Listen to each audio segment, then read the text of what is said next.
series today, and while most of them are fairly popular and you might have seen them already, I will put timestamps at the start of each section so you can avoid spoilers for series.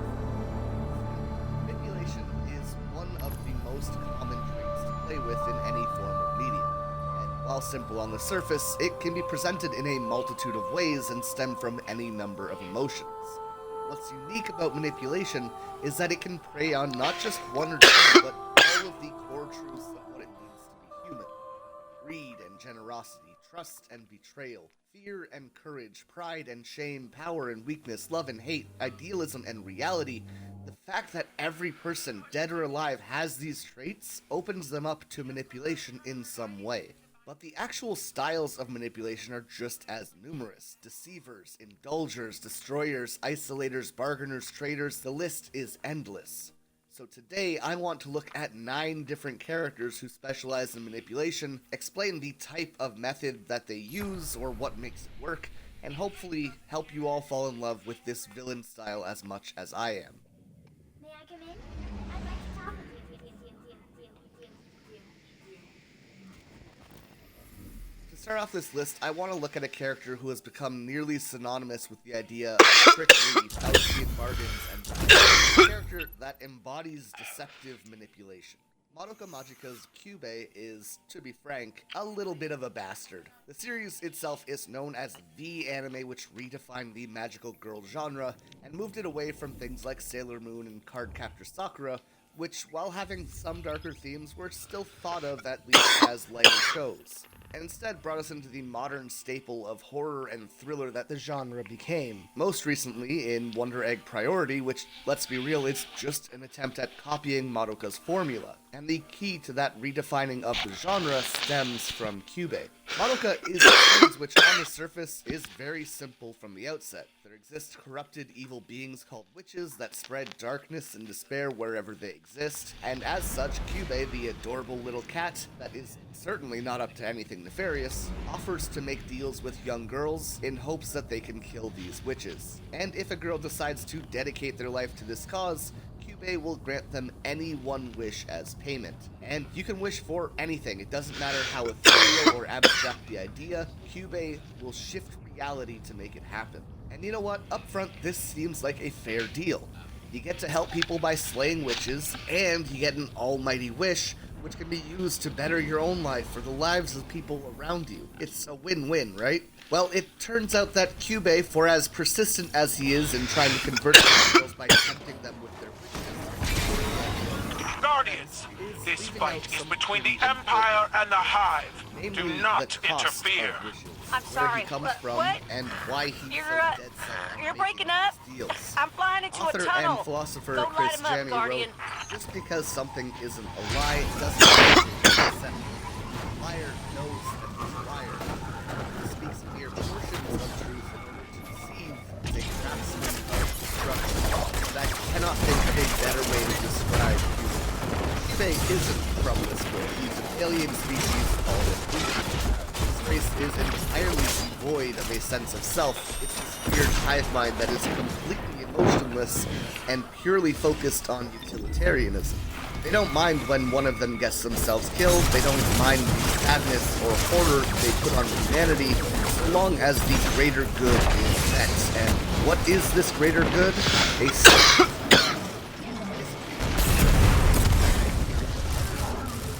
Nothing is done, it will eventually kill them. You might have heard of the heat death of.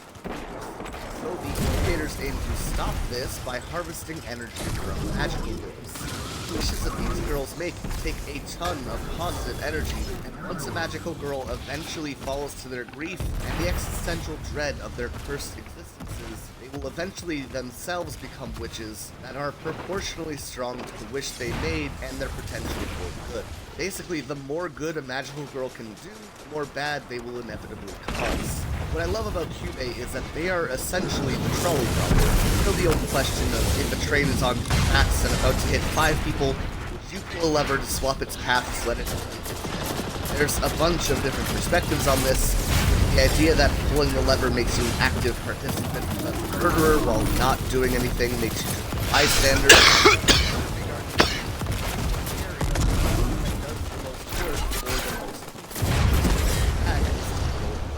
allowing one person to die but still alive. This is Cuba.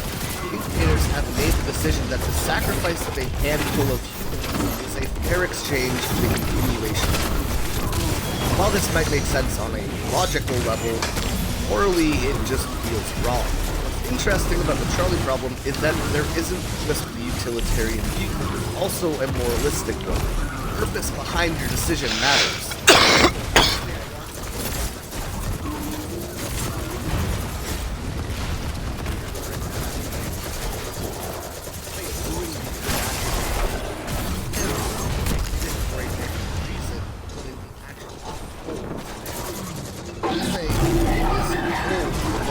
And has no morals.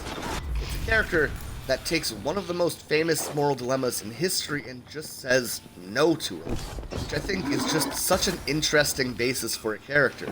Every decision they make confidently because they are in the right, all while being completely ignorant of moral dilemmas that surround them. What makes them an interesting villain is that they're not evil.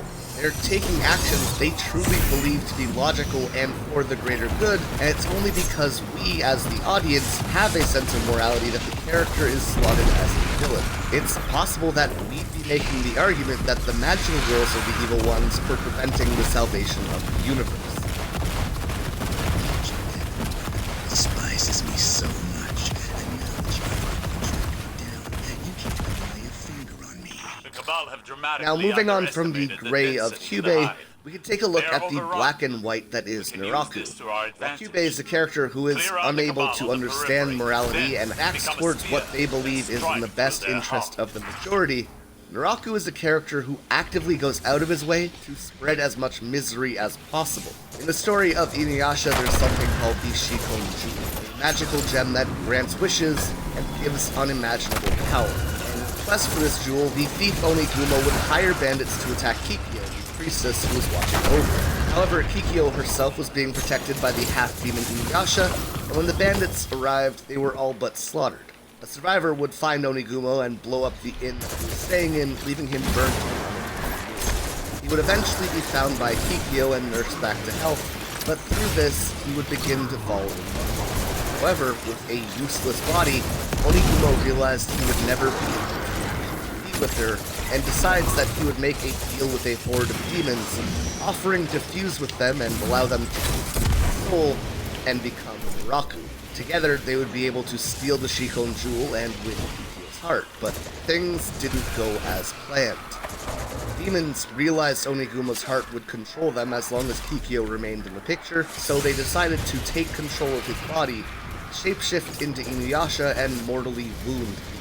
This would turn Kikyo against Inuyasha, and ultimately lead to her death, as Inuyasha was sealed to the sacred tree for 50 years. From here on, Naraku would pull strings from the shadows to manipulate and ruin the lives that he came in contact with, specifically in ways which would attack what is most important. Naraku's family, a bunch of perverted monks who all wanted to have children with families of their own, were cursed with the Wind Tongue, a hereditary black hole in the palm of their hands that would expand until it swallowed the whole, meaning that if they had kids, they would essentially be dooming them to die until Naraku was killed. Sango's whole clan of demon slayers was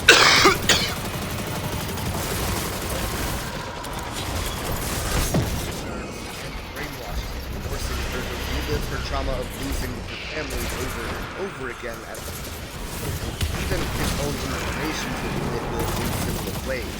Kagura, the embodiment of the free wind, would have her heart placed in her hands, making her essentially a flame. And Kana, the embodiment of the void, would eventually find her own emotions and herself, only for Naraku to take it away and force her to end her life. What really makes me think Naraku is such an interesting character, though, is that despite being a black character, still has a lot of depth to it. He manipulates those around him, fate, mirrors, Inuyasha, and their desires for skill, and most importantly, Onigumo is the key to what makes Naraku great. As I mentioned, immediately after the betrayed and sealed away inside that new body, the character who solely existed to manipulate others was born in an act.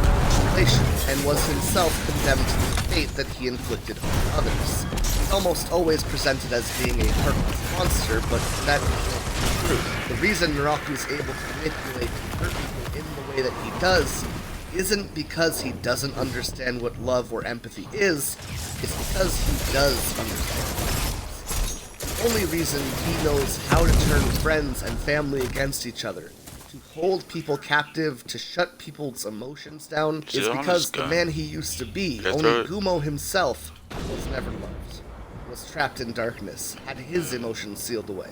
He manipulated others out of envy and anger that they had what he wanted.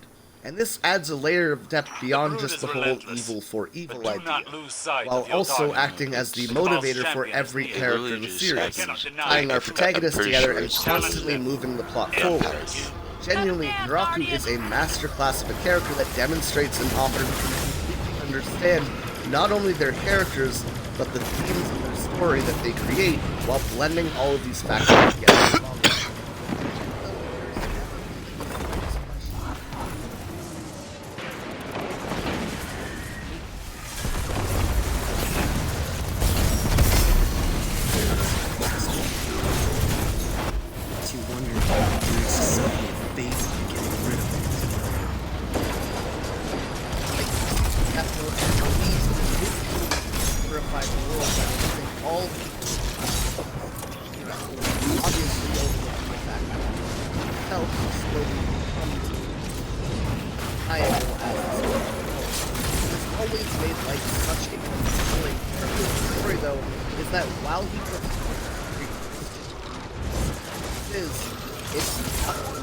Stretch to understand where he's coming from. As we watch him spiral out of control, it is presented as someone genuinely doing what they think is best, but slowly losing composure.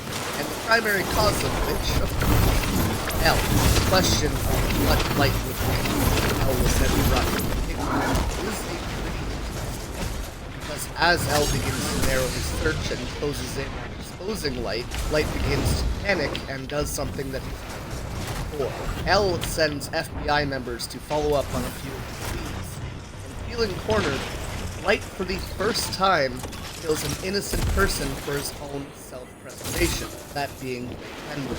This is the moment where Light changes. Rather than being someone who is searching to bring justice to the world, he is instead trying to ensure his own survival and to triumph over L. This is almost immediately tested when Henry's fiancée, Naomi Misora, decides that she wants to find justice for him, joining L's task force and helping get out. However, on the way to join, she bumps into Light and is fooled into showing him her ID under the pretense that he would be able to convince the task force to let her in, then writes her name on the death note and doubles down on this shift towards darkness. Not only that, but as Light sees her marching off to die, begins taunting her and laughing at her, which to me has always represented the moment that Light had crossed a line back on. No longer pretending to be a hero, only continuing to be hell. But Light doesn't realize this yet. He still believes that he is justified in hearing out the people who are trying to stop him from saving the world. And how could any of these people stand against the would-be hero of the new world he was trying to create? This leans into the idea of doing something for the greater good again, but Light isn't like humans. Light understands emotion, he understands the cost and consequences of his actions towards others, and that makes it infinitely worse. There's a specific point in the story that I wanted to take a look at, though, and that's when Light uses the loopholes in the Death Note's rule to erase his memory, gain L's favor, and ultimately more or less clear his own name as others in his stead until he regains his own memory. Using this combination of factors to finally L. The hero has won, right? The Roman historian Sallust suggested a good man would rather be defeated than injustice. And Light has most definitely not succeeded without. So, what's special about this? Well, it reflects how Light is look like they're withdrawing and the Cabal are on the run. The build-up and presentation of Light's story in Death Note is set up in a way that a lot of people don't even realize that Light is the villain of the story. After all, we're seeing the world through his eyes. he's trying to make the world better. He is only doing bad things because he is cornered. A lot of people can recognize that L is not a villain, but struggle to understand that Light is one. Light is a character on this list not because his manipulation is effective within his own universe, but because it's Oh yeah, I'm not using stiff drip controller right now. of this story that he's innocent as well. We see the world through Light's eyes. I'll probably have hear to him swap later, though. between the Light voice and the Kira voice. We understand the events through his thoughts. The entire purpose of this point of view that we receive is to skew our perspective and to cause us to root for a character who does not deserve praise. And this isn't something we just see in Death Note. It's becoming more and more popular as the years pass, especially with the prominence of shows like Breaking Bad, The Sopranos, and Dexter, each focusing on a character who are just generally pretty bad people. And in each case, we're given a shred of sympathy for them, and then we're presented the world through their experiences, which makes us believe in and support them despite their actions. In any other story, the drug dealers, the mafia dons, the serial killers, and the kid with the magic book that kills thousands of people at a time are not going to be the ones you cheer for. But in these worlds where they are our looking glass, our entire perspective is shifted as a result. And while we're discussing sympathy given towards villains, let's take a look at a villain who has a very powerful argument for their stance. Something which can be amplified even further when that position is against an even greater evil that they oppose. And that is the case in Psycho-Pass. What you call a safe society, I call a prison.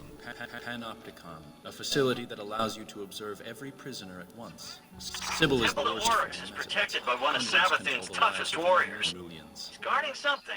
Something you can Psycho-Pass use, poses like the you use question Segura shell. of if you could stop a The only crime way in is before through it some old happens. canals, which means we need a It's the boat. same moral dilemma Leave in that part to Minority me. Report and in Captain America Civil War, and in Psycho-Pass, society has agreed that it is better to solve the problem ahead of time, thus accepting the Sybil system as the answer. Sybil is basically a network with the ability to scan people's mental state and assess the odds of them committing a crime. Then, if people are deemed dangerous, they are immediately detained and locked up. The thing is, there isn't really any oversight for this, and Makishima, the one we're talking about here, recognizes that Sybil is a dystopian tool that needs to be examined. For example, if you were to kill a person either way, suddenly their mental state would be shaken and they would be... Hey, that's our guy. Or, Guarding let's say the the people temple. in What's he control doing of the away from Sybil his system post? just This didn't could like be our someone. chance. What would stop them from giving that person a negative scan and then having them removed from the picture? Now, I could talk about how Makishima manipulates others, but it's pretty similar to how Light does.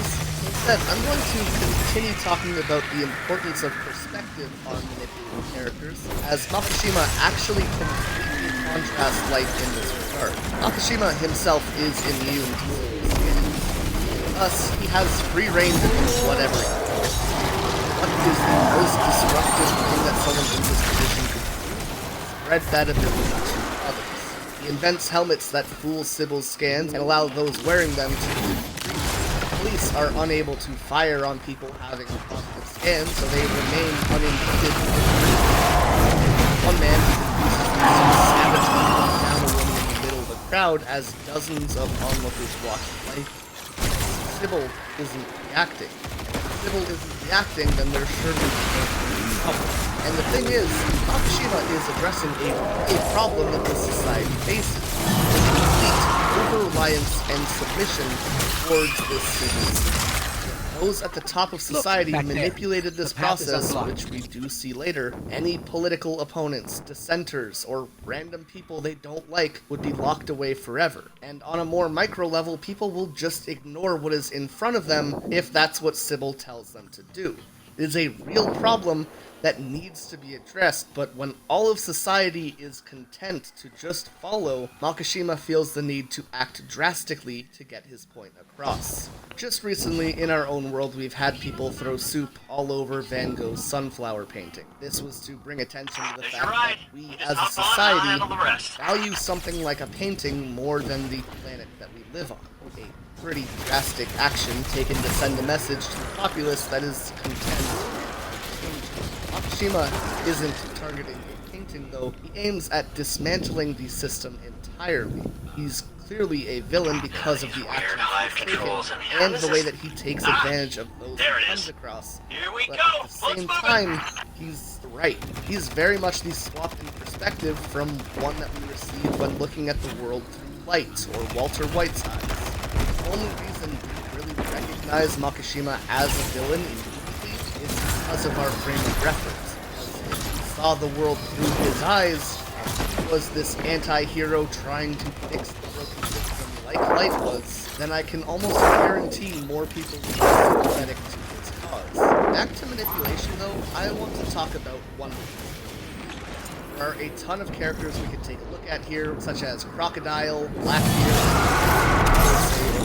government. Why did you stop? However, something special about One Piece is the ability to take a personality trait and manifest that into the world. So when we're looking at a manipulator and someone who pulls strings, I think it's only fitting that we talk about Doflamingo. Pirates are evil, the Navy is just, but that's only true because history tells us so. The one who wins will rewrite the destiny of the They'll decide the future and how the past is written. Will justice prevail? Hey, you did it! Why, there's Good no job. other way! What's on the movie camera? A common trope for almost all the characters we've looked at so far is that they are background figures. They're subtle, they hide, they lie, they cheat, and they do what they need to in order to create some ideal situation that they're working towards in the end. Then there is Loki.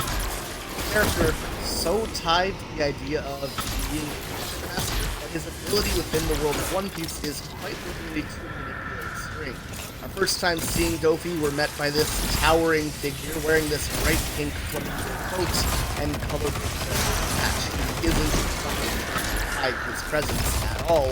If anything, he wants to be seen. The first thing he actually does in the series, though, is enter Marine Headquarters. Basically a hired pirate who gets protection.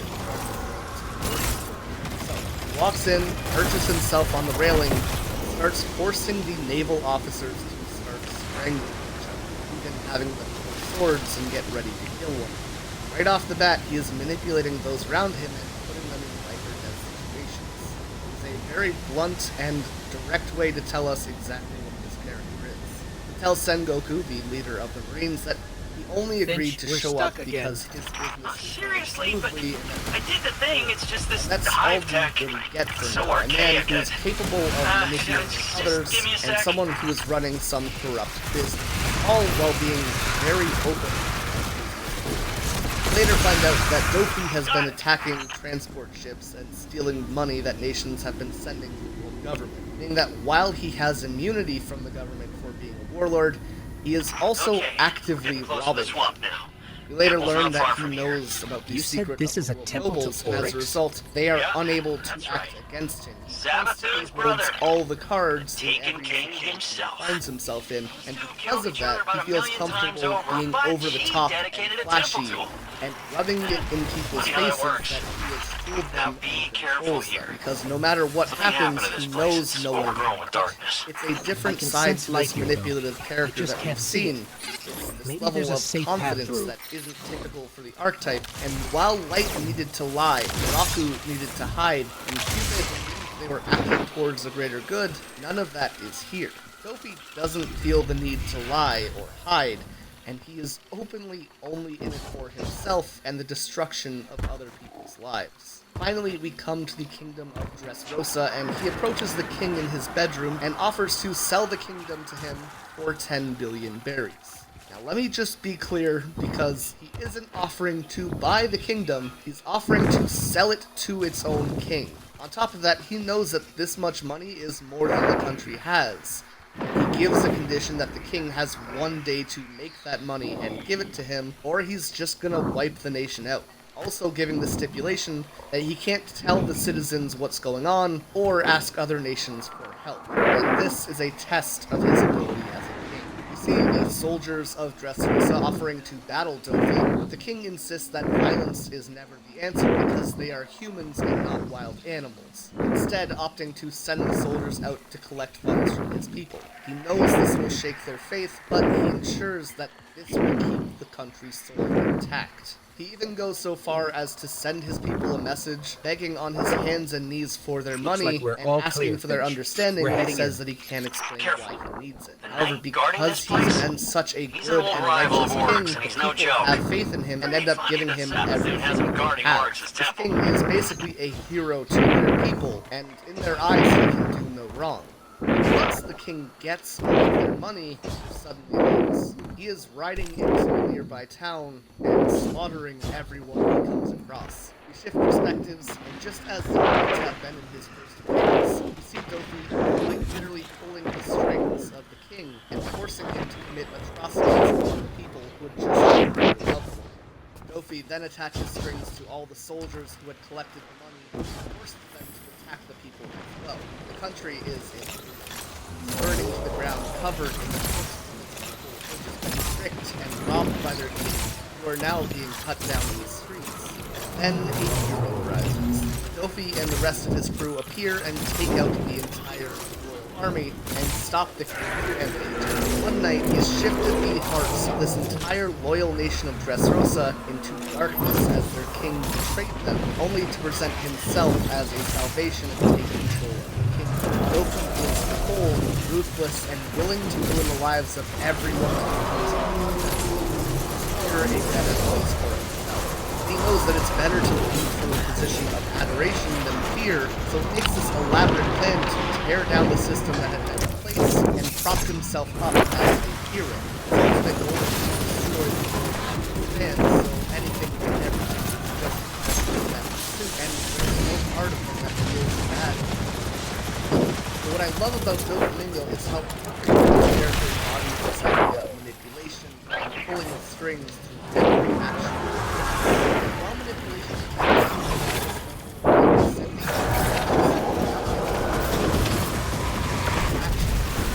a result, we have a character who listens while still being manifested, as the trope typically tries to represent. Burn. Everyone betrays us, Jinx.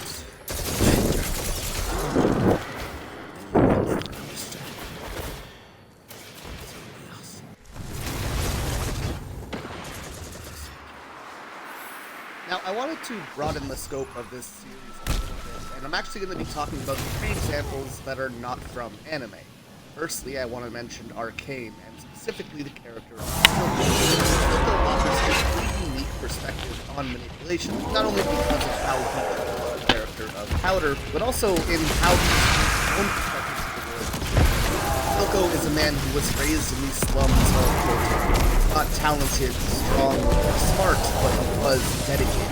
He worked for everything that he had, and he believes in this mentality of sacrificing everything to it. You have to die to grow, then that's just part of the process. His goal specifically was to have the slums separate from the upper part of Piltover, which had abused and exploited them, and to create on. A lofty goal worth lofty sacrifice. Before the events of Arcane, Silco and the man that Vander acted as pseudo-leaders. They worked together towards the independent nation. But at some point, something out. Silco, believing in cutthroat business and the production of technology and drugs to expand his empire, Vander lost his spirit, instead focusing on the safe path of compliance, which allowed him to protect him from possible. But this divide would eventually put them at each other's throats, and Vander would be forced to stop water the slums and drown. However, Silco survived, was reborn and baptized in his caustic water, and would separate from Vander. Alright, so does restoration grant the barrier thing? Like, is that new? Finally manages to activate one of Vander's adopted Because that's just been like happening randomly. Silco would find Powder in tears as he was searching for her sister died. It's the And although anti-barrier. he approaches her in a very threatening way, she tackles him to the ground and kills him. He asks Powder where Bai is, as he looks up to see the man that he considered dead in front of him. Powder explains that Bai is no longer her sister. This slow, very delicate moment in Silco, this murderous psychopath, stops her that it's going to be okay and that together we can change the world. Now, Silco in that moment doesn't remember that there's a stuff we see. The show is brutal. But at the same time, he doesn't really just recognize her as some girl. Instead, he sees himself in her. Someone who has lost everything. Someone who is going to in more work than everyone else, still ends up failing. Someone whose family, whose sibling that they've gone their whole life, had suddenly abandoned them. It's his own reflection looking back at him, a stranded and rejected child who is looking for and just as Silco wanted someone to reach down and save him from rock bottom, he reaches out and drops powder. And here Silco is lying. It's not really about protecting someone that he's himself in, and it's a lie he'll repeat over and over again, all while presenting things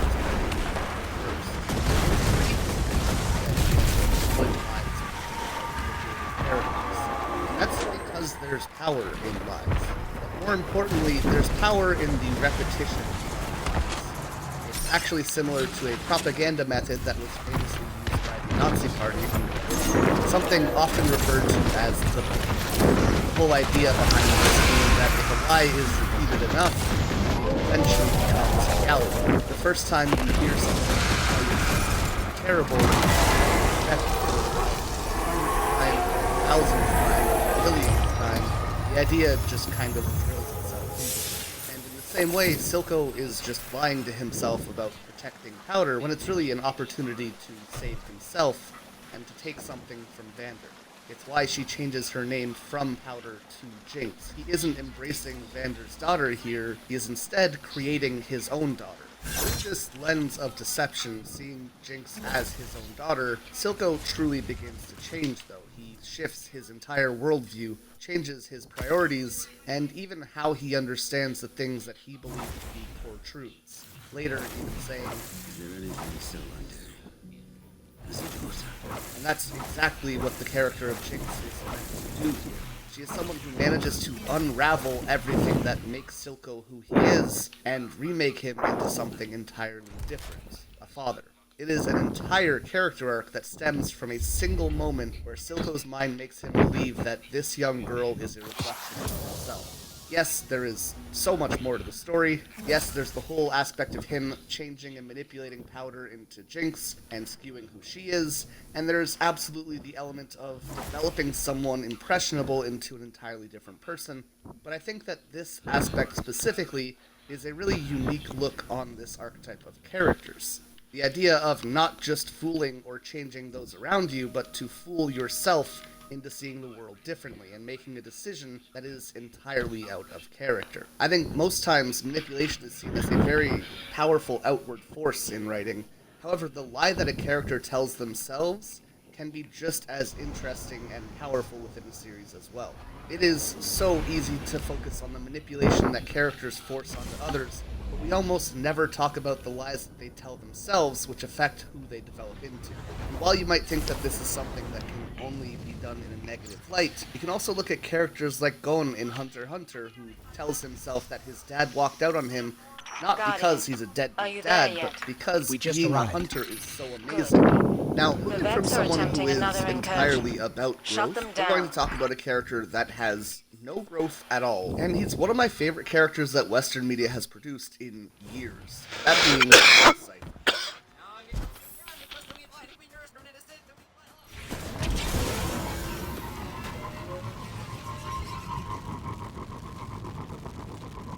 Bill is a being billions of years old, originated on the second, wanting to bring free of this flat world of flat thinkers, destroyed his own dimension and found his way into the Nightmare Realm, a world between worlds. However, as this place was composed entirely of chaos, it was destined to collapse, and so Bill began looking for a new home, eventually being summoned to Gravity Falls by Stanford Pines. Bill, being from the Nightmare Realm now, is not actually able to tangibly manifest in our world, and instead is only able to create contracts with others. Like this, Bill would offer to grant the answers to all of life's great mysteries to Stanford, who was a scientist, and opened his eyes to several interconnecting dimensions and enticing him with the promise of opening up those dimensions. After creating a portal for Bill, though, Stanford's partner would accidentally enter it and see Bill's true intentions, something so horrifying it drove him to insanity. As a result, the portal would be closed, but Stanford himself would fall into it and be trapped for 30 years.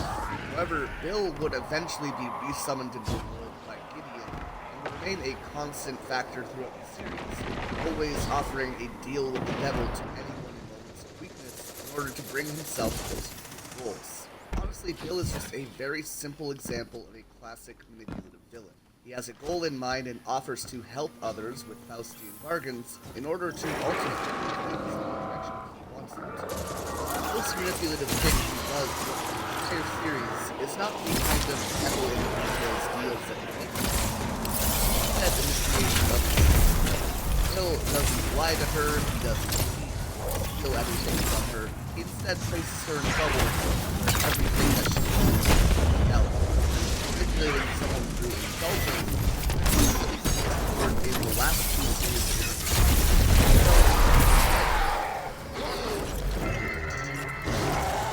Either you die about my hand as a depraved devil, or you let me keep you as a human being. For the record, my pets get delicious food. Chainsaw Man follows the story of Denji, who's with less than his father takes her life and left him with insurmountable Yakuza. The op is that he has no body parts. He lives in an old shed with his hot dog Koshika, and they barely live enough to survive poverty. This kind of lifestyle leads Denji with these unattainable and wild dreams like having jam on his bread held by a woman. But his life would change when the Yakuza sold their lives to the zombie devil for power and began attacking him.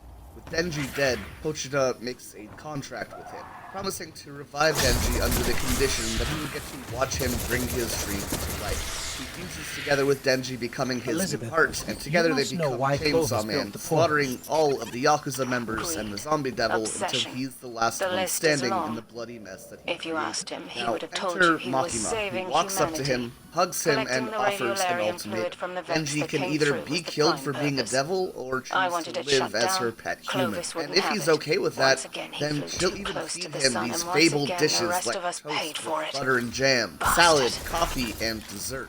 But as author Tucker Max explains, the devil doesn't come dressed in a red cape and horns.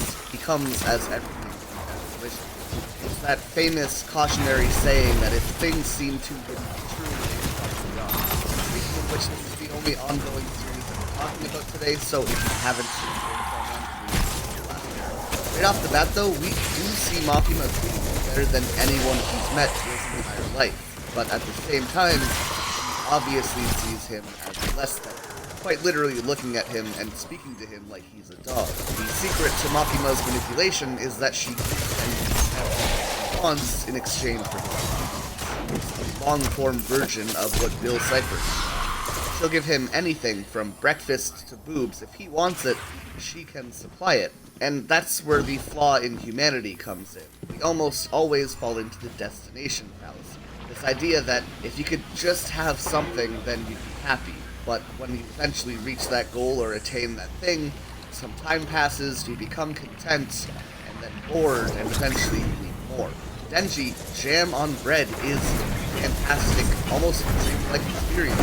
He becomes accustomed. He gets used to having friends and people treating him kindly. That becomes his normal, and suddenly he's going to desire more. And of course, Makima is all of that. Makima's plan for Denji, or more specifically for Chainsaw Man, is to break his contract with Pochita and force him to make a contract with her once she has control over him. But just how do you break that contract? Pochita wanted to see Denji living his dreams, and he was doing just that. And this is where Makima's plan comes into play. You can't give hopelessness and despondency to someone who has nothing, because they're already living in those things. It's like trying to flood the ocean. What you can do, though, is to prop those people up, to make them love their lives, become accustomed to happiness, and then take everything away from them. You can destroy and ruin the people who became Denji's family. You can steal away his purpose in life. You can make it so that Denji has nothing left except the obedience that was trained in him. Being at rock bottom is terrible, but once you're there, you fall into this trap of accepting that life. But some people claw their way out of the abyss back in fear, always motivated to stay away from the nightmare of living. Because there's nothing more frightening to those who have left rock bottom than the idea of returning. And this is exactly how Makima takes it. And by giving him hope, tying that hope to herself, and then stealing back everything else that she can give. Lastly, I want to spin off the idea of indulgent manipulation of Makima to another character who uses a very similar method, but demonstrates it during the Again, here we're looking away from anime. Makima's manipulation for Denji stems from this idea of, or at least for the human desire for more. The other mother in Coraline uses indulgence as a method of feeding Coraline's need for escapism.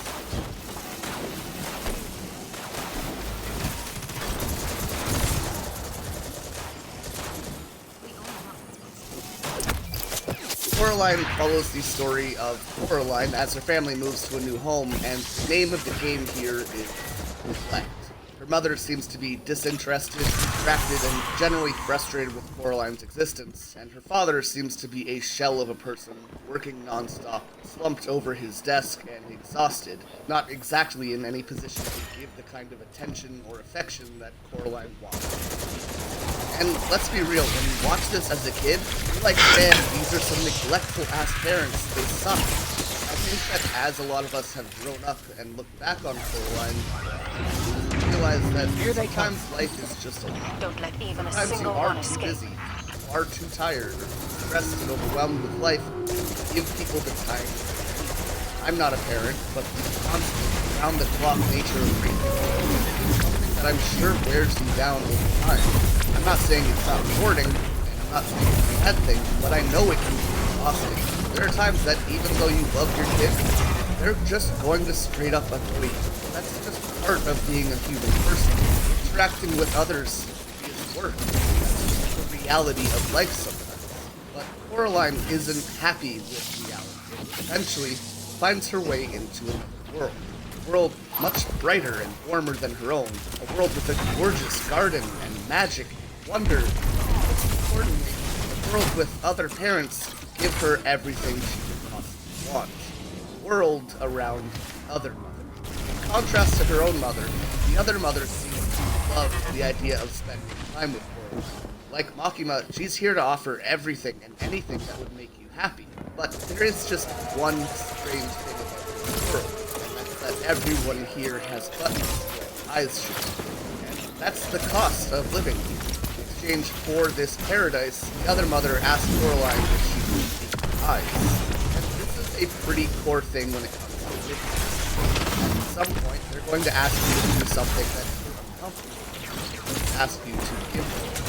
This could be out of guilt, out of the desire to protect or help them, out of fear of what they might do, or a million other causes. But regardless, whatever the benefit they're giving you, it will always come at a cost. Always. And that kind of brings us to the core theme of Coraline, this idea of escapism and reality. Of course, Coraline can have everything she wants in this world, but that's just it.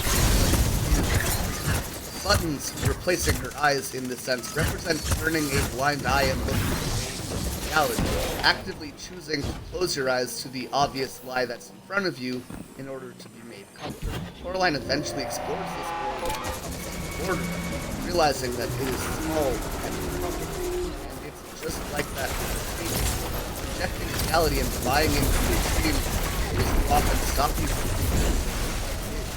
Because reality isn't always the best, but it is the all of the other examples that we talked about have a clear line as to where the value of these lie. And certainly, the other mother has similar value in that sense. What I love about Coraline is how directly it presents the cost of it. The cost of sensing that something is wrong and then still buying into whatever might get what you want, things will come around, you'll be forced to do something against you. Eventually, you figured it started as the manipulation stronger. I think manipulation is just such an interesting tool to play with when creating villains. It can be done in so many unique ways, but what's so great about the characters is the way it can be in every single story, or in combination with so many other tropes.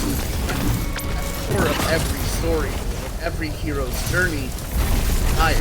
Haruka desires to help people. Yasha desires to be accepted. Shoko cared for family. Cooper desires to learn new secrets from Bradley Falls, and Denji desires to live in life. And the thing about life is that it's one of the most basic human instincts of these characters. This archetype as a whole is prey on them. It's why Monsters Under the Bed is such a universal concept. Everyone can understand a fear of the dark. It's something that we all understand at the core of who we are, and manipulation is the same thing. Because of that, telling story structures. That is why I love it. I want to take a moment to thank you all so much for watching this video. Until next time, I hope you all stay Until next time. Shield. What can change the nature of a man?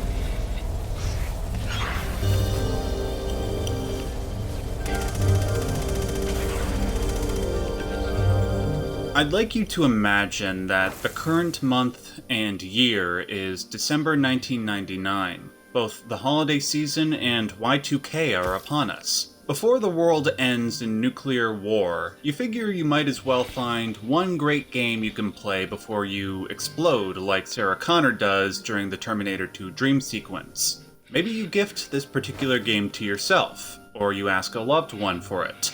Regardless, there are numerous legendary games to choose from.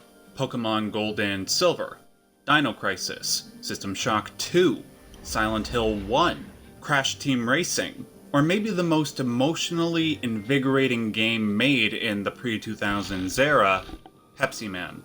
You look at all these games on the store shelves, wondering which one would provide you with the best experience. And out of the corner of your eye, you see a blue face staring you down. We've picked up a high-gain transmission. Torment?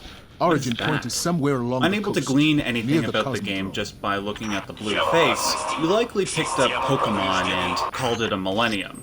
I say you would have likely done that because in the first few months of Planescape's release, only 73,000 copies were sold. In its retail lifetime, it is estimated that Planescape Torment sold only 400,000 copies. It's hard to say that picking up Pokemon or any of the other games instead of Planescape Torment was a bad decision. Virtually all of them were of such great quality that they served as archetypes for imitation for decades to come. It must be said, though, that all these games have aspects that were surpassed in quality by sequels, spiritual successors, or even games that came before. But for Planescape Torment, I would argue that it has one quality that has yet to be surpassed 23 years later. Its philosophy. While many games, like Deus Ex or Fallout New Vegas, have wonderful philosophical narratives, often woven by player choice, their philosophical elements are one of many equally important cogs working together. In regards to Planescape Torment, the philosophy is the cog. It forms the foundation of every aspect of this game. When you choose a faction, when you recruit a new party member, when you speak to a random person in the street, at every moment, Planescape Torment invites the player to consult with their own philosophical outlook. This kind of philosophical self-examination isn't the type of thing you tend to see in more popular RPGs, like the ones made by Bethesda, BioWare, or The Witcher games, even though those games are legendary and have worthwhile philosophical elements. With Planescape Torment, the philosophy goes into the realm of the academic, and I mean that technically. Each of the characters and factions in this game are fictional representations of various real-world philosophies, including pessimism, nihilism, Epicureanism, just to name a few. And as you interact with them, you'll learn more about them than, honestly, you would in a philosophy class. But most importantly, by interacting with them, you also learn more about who you are, your moral outlook, why you act the way that you do, why you should or shouldn't change your nature, and the biggest conundrum of all, you even can't change your nature. I will be providing a spoiler-free analysis of this game's philosophy, save for the very last section of the video where there will be spoilers. Before I do that, I need to make a confession. As most of my regular followers know, my primary goal online is to spotlight the most profound forms of media that I can find, with the majority of my attention being given to the medium of video games. For years, people have told me that Planescape Torment was one of the primary examples of a profound game. People particularly made this opinion known when I did my top 10 lists of the most profound games in moments, when I didn't mention Planescape in any capacity. I will admit, I ignored the game for the longest time due to certain prejudices. I don't like top-down views in games. I don't like Planescape's style of point-and-click movement and combat, on and on and on. Like most prejudices, they impeded me from seeing something of great value. Now that I have played Planescape Torment, I can confidently say that the game deserves a place on both top 10 lists, maybe meriting a place in each of the top 5. I'm not ready to say where, however. That will be a discussion saved for another time. What I will say is that while it might not be the most profound game or have the most profound moment, it is without a doubt the most philosophical game ever made. And now I am going to explain why. Let's begin with a little bit of background on the lore. The world of Planescape originated as a part of the Dungeons & Dragons brand. It's one of many campaign settings that stand alongside the likes of Baldur's Gate, Neverwinter Nights, Icewind Dale, Ravenloft, more. There are a few important factors that separate Planescape from those other settings, however. The most basic factor is that where those other campaigns only focus on one small segment of the D&D universe, the Planescape setting incorporates the whole universe, one that houses 5 primary planes of existence, or rather 5 categories of planes. Unlike the Planescape tabletop setting, where you can theoretically travel to all 5 planes, the Planescape Torment video game only focuses on the outer planes, and even with that, it only deals with a few specific areas. Now, when I said that philosophy forms every aspect of the game's foundation, I didn't just mean that metaphorically. I also meant that physically. The outer planes, for all intents and purposes, are the heavens, hells, and purgatories one might go to when they die. These afterlives are the physical product of all the philosophies, religions, faiths, moral systems, everything that living beings believe in strongly throughout the universe. In other words, the highest heaven, Elysium, exists because so many people in the universe believe it exists. Now, the afterlife you go to depends on your character alignment, which is predicated on 5 elements. Are you chaotic or lawful, good, evil, or neutral? So for example, if your alignment is lawful evil, you will go to a structured hell like Bator. If your alignment is chaotic good, you go to a heaven like Arborea. And if you're a lawful neutral, you'll go to Mechanus. All these planes exist as a part of what is known as the Great Wheel cosmology. These 16 afterlives revolve around a neutral center called the Outlands, which houses a spire that juts out infinitely into the cosmos. At the top of that spire is the setting for the majority of Planescape Torment, Sigil, or Sigil. Sigil is virtually the center of the Planescape multiverse, and there are several consequences for this.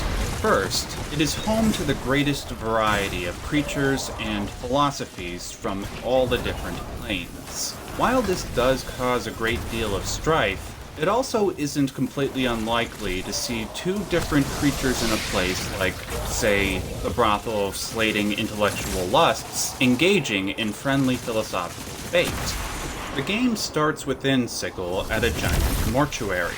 You play a character referred to as the Nameless One. This is because he wakes up in the mortuary without any memory of who he is or where he came from. Immediately, a floating skull named Mort approaches him, telling the Nameless One that there are instructions written on his back. The instructions say that if the Nameless One should forget who he is upon waking up, he should seek out a man named Farad, who will set him on the path towards recovering his identity. From this point on, the Nameless One and the party members he recruits will encounter many obstacles in the form of monsters and puzzles. But the greatest obstacle of all will be reconciling the person the Nameless One is now with the person he was before he lost his memory. Being in a cosmopolitan area like Sigil, a melting pot of differing philosophies was bound to have an effect on the Nameless One. And depending on what order they are encountered in, they may drastically change the Nameless One he was for better and for worse. We'll get to the effects of these encounters in a few minutes, but I think now it's worthwhile presenting those philosophies and how the Nameless One contends with them. There are 15 factions that exist within Sigil. Their ideological alignments are based on real-life philosophical concepts, like I said before. But those systems are molded to fit the same 5-factor basis that one's character alignment is based on. For example, one of the first factions that you encounter early on are the Dustmen. They believe that the cycle of life and death is undesirable, because life is painful, and death is illusory because, well, the Outer Planes prove that there is an afterlife.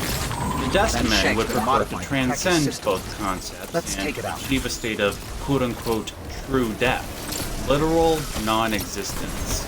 This philosophy closely mirrors that of Arthur Schopenhauer, whose outlook on life was kind of like a pessimistic Buddhism.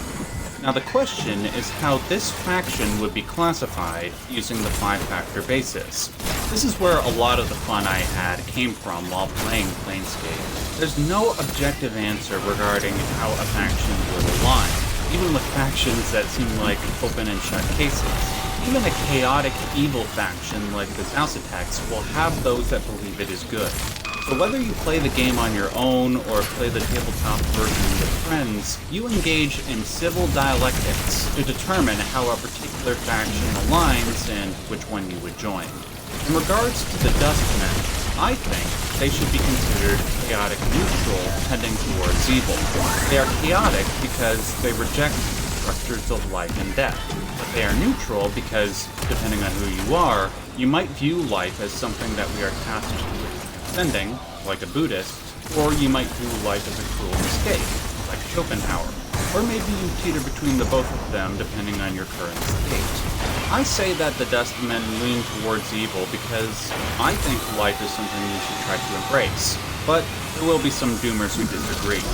In the case of the Dustmen, you will encounter those who embrace their ideology, but then you will encounter someone like Sir the Skeptic who is struggling with the ideology, believing that maybe life isn't a cruel joke and true death isn't desirable. Throughout the game, there are numerous instances of acolytes and skeptics dealing with these varying philosophies, and the gamer can't help but feel compelled to examine the arguments and how they affect their allegiance.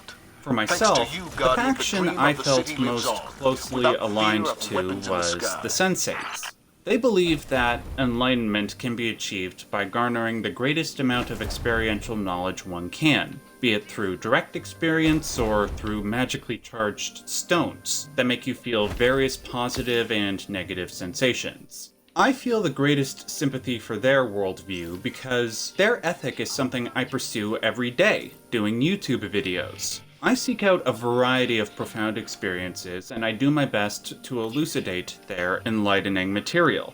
That said, just because this is the faction I feel most aligned to, doesn't mean it's the best or most moral.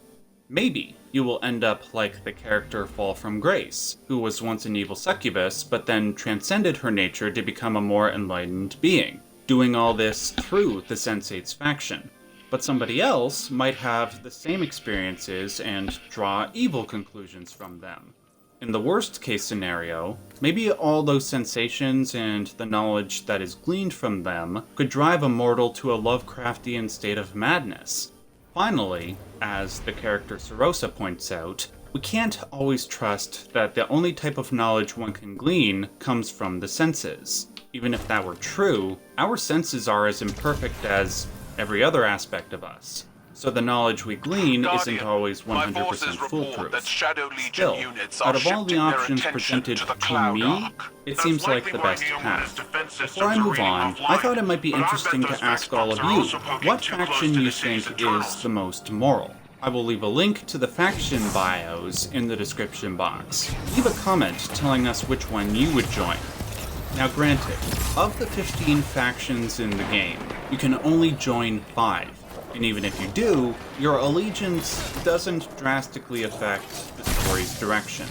That said, there are other instances in the game where your approach to philosophy will determine whether you acquire certain benefits. For instance, there is one character named Dakon that you can potentially recruit to your party earlier on in the game.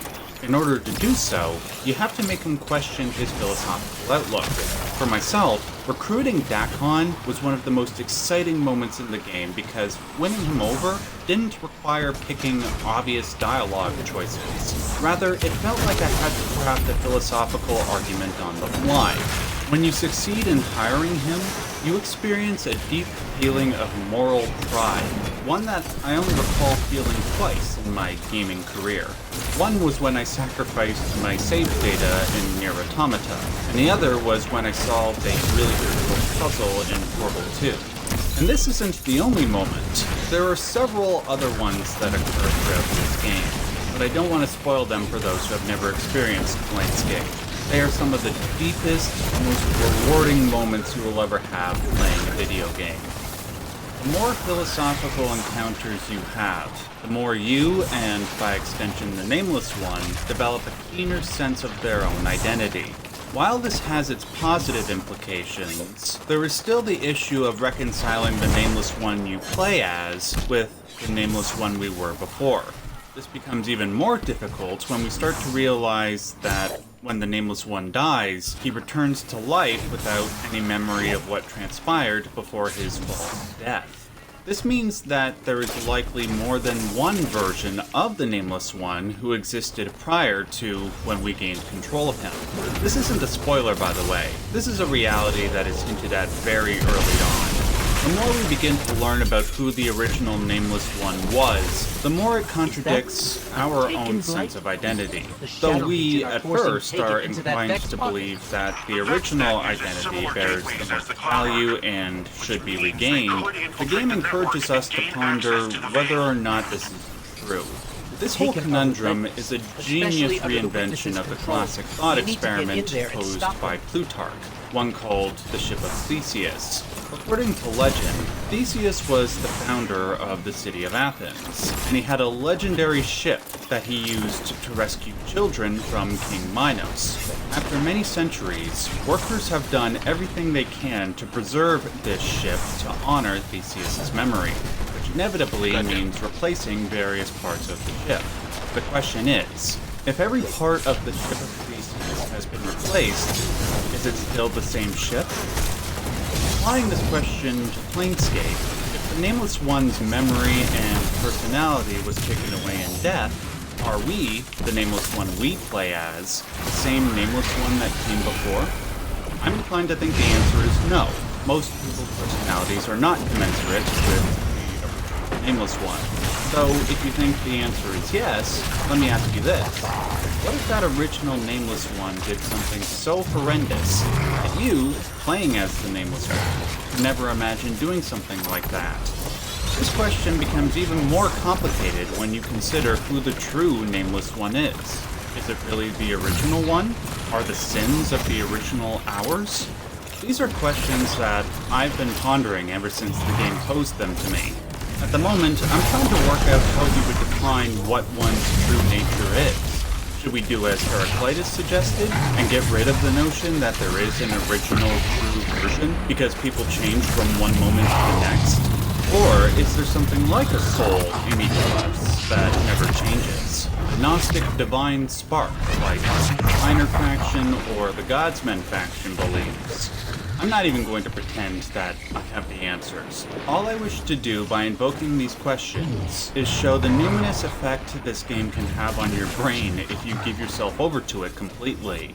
Of all the difficult questions this game poses, I still have yet to analyze the one question that this game is famous for. Before I do, I will warn those who have never played Planescape that I'm about to spoil the Nameless One's identity, as well as the ending of the game. I unfortunately have to do this in order to analyze the game's ultimate question. Please go to this point in the video if you don't want to be spoiled. Warned.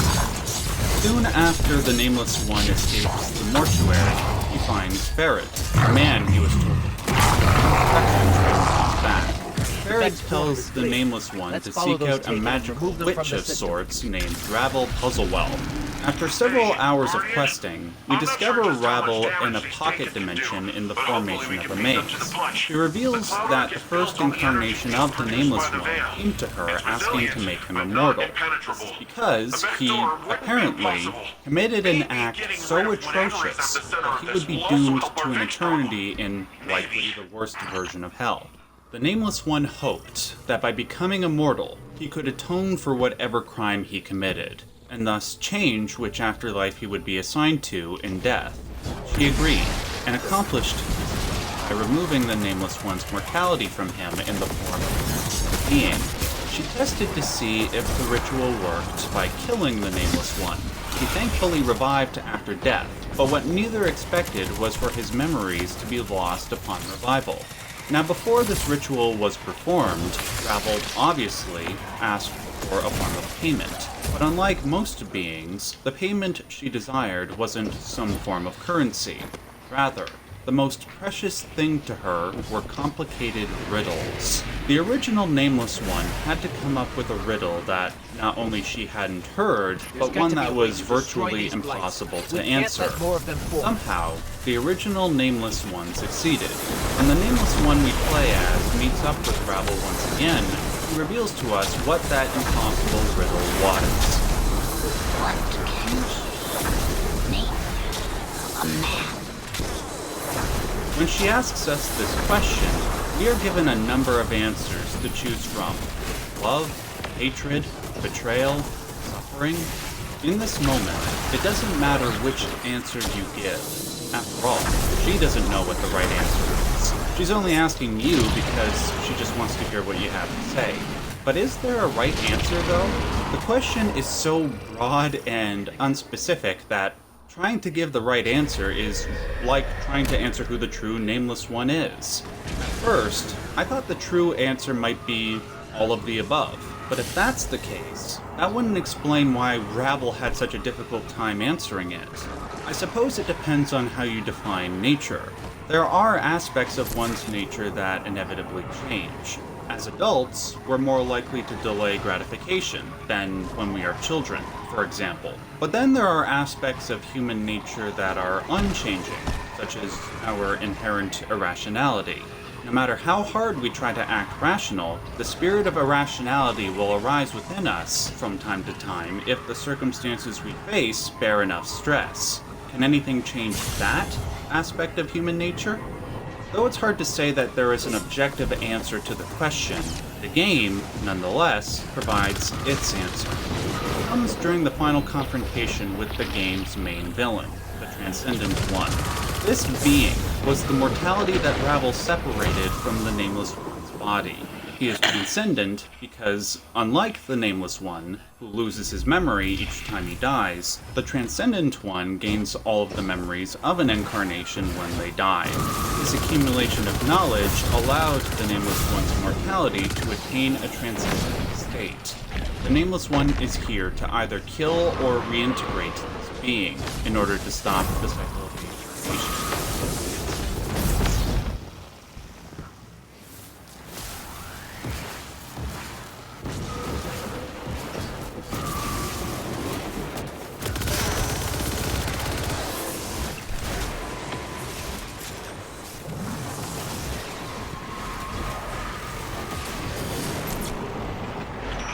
credibility, but with the knowledge gleaned from thousands of reincarnations. But despite this, the Nameless One retaliates with his own answer. Quote, "If there is anything I've learned in my travels across the plains, it is that many things can change the nature of a man. Whether regret, or love, or revenge, or fear, whatever you believe can change it. Yeah, I've seen belief move cities, make men stave off death, turn an evil's hagged heart circle. This entire fortress has been constructed from belief. Once it made a man seek immortality and achieve it, and it has made a posturing spirit think it is something more than a part of me. The Transcendent One responds, defiance will hurt you more than any wound in this place. Belief cannot change the nature of a man. The Nameless One reports, I think it can. I think it would even unmake me if I believed it.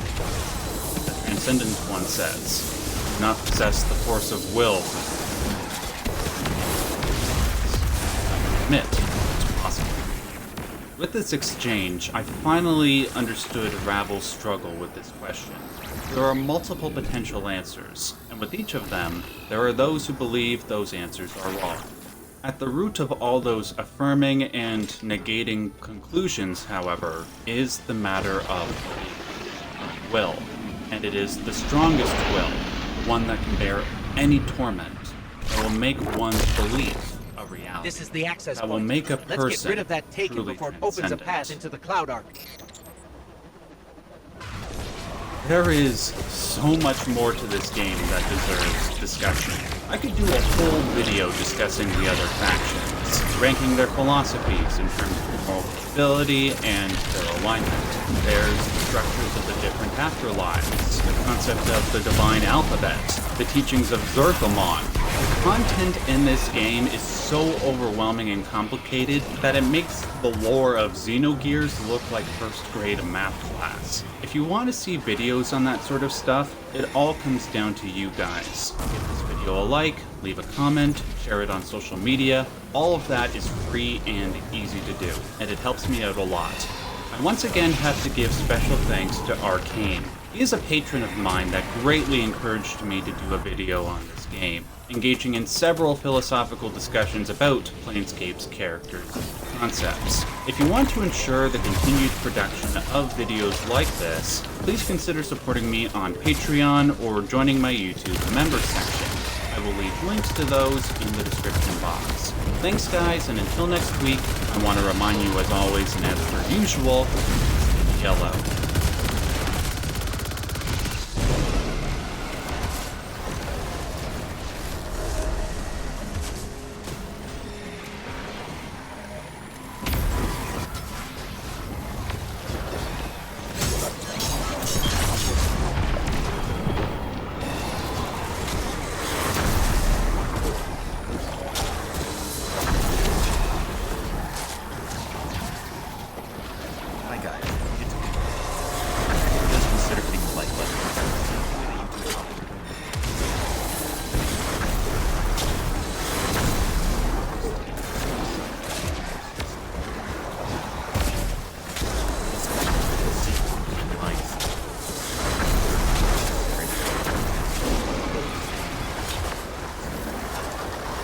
Is set in the late 2000s.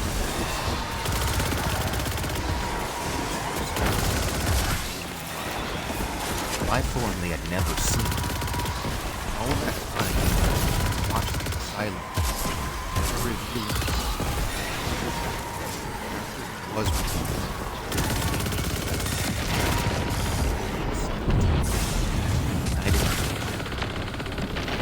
curiously enough,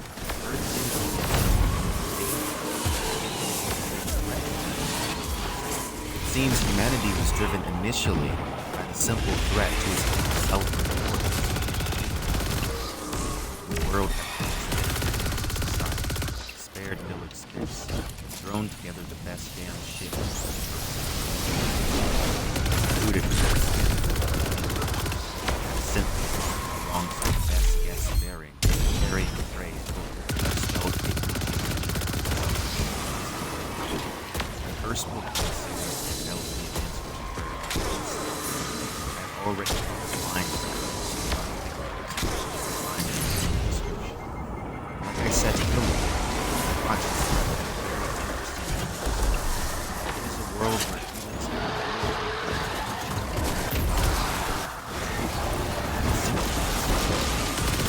is a world where a belief is known as the bicameral orbit through an unknown method involving the environment and connecting each other in a hive mind circle are able to come to conclusions about the nature of the universe.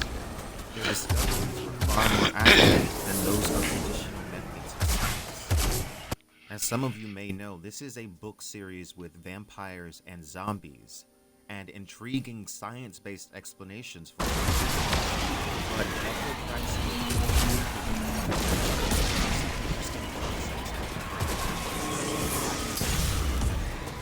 that is the concept of God as a universe. Now this is a concept of physics, which keep in mind is all here. It is based on the premise that And we're back in business. Defenses are back up and taken or cleared out. this could mean that the universe is a simulation. The universe could itself be a giant computer. Physics would be its software, and matter its hardware. Every movement of an electron would be a calculation in the vast supercomputer. In some models of the digital universe, matter itself is merely an instantation of numbers.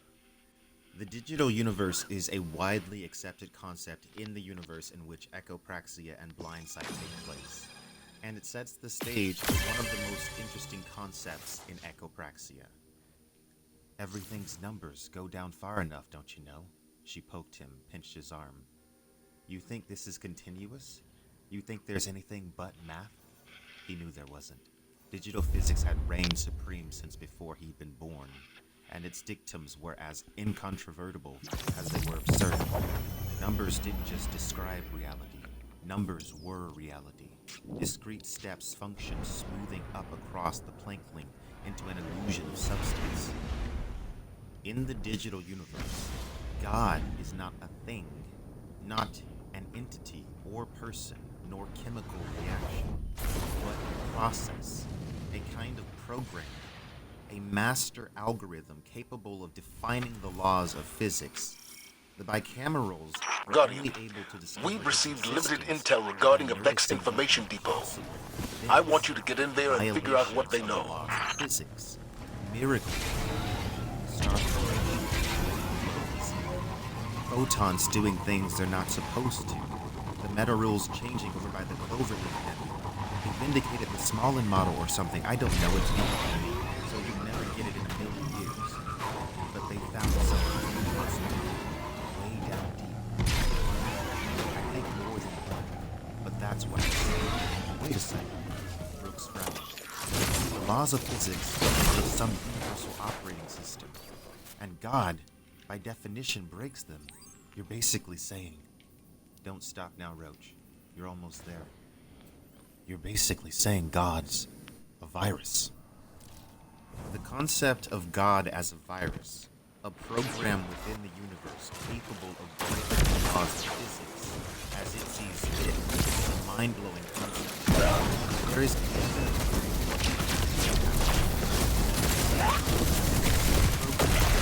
or above. It is even more interesting. If you accept God as above, then that would seem to indicate that operating properly. Maybe reality is not the correct reality. But that raises the question, what does the correct universe look like? Alter the fundamental laws slightly and have the universe life. Maybe the Alpha's wrong. Maybe life is a parasitic offshoot of corrupted life. Humankind used to be very anthropocentric. We can't see maybe life, human life at least, is a fluke. All of the many thousands of years of human existence.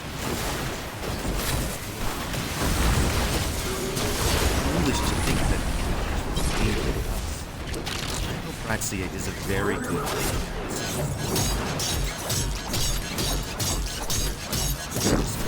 I'll be exploring more of the concepts in this video.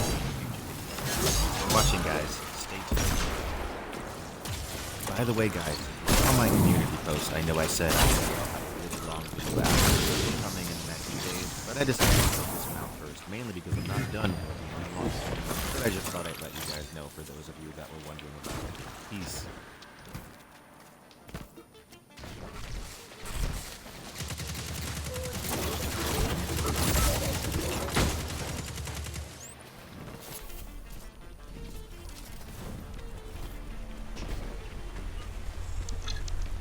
Well, well, well. Looks like I was right all along. People used to call me crazy, say I was fresh out of the loony bin for one of my takes. Now the shoe's on the other foot. Just like Isaac Newton when he was ridiculed for proposing gravity, I too was vilified and called stupid because of my take about AI overtaking YouTuber personalities in a pretty short period of time. Guardian, Allow me to I'm making explain. the elimination AI of carbon technology your is priority evolving on this faster than I operation. think anyone could have possibly predicted, and I speculated that it wouldn't be long before it starts to encroach upon creative spaces like influencer, YouTuber, creator type shit.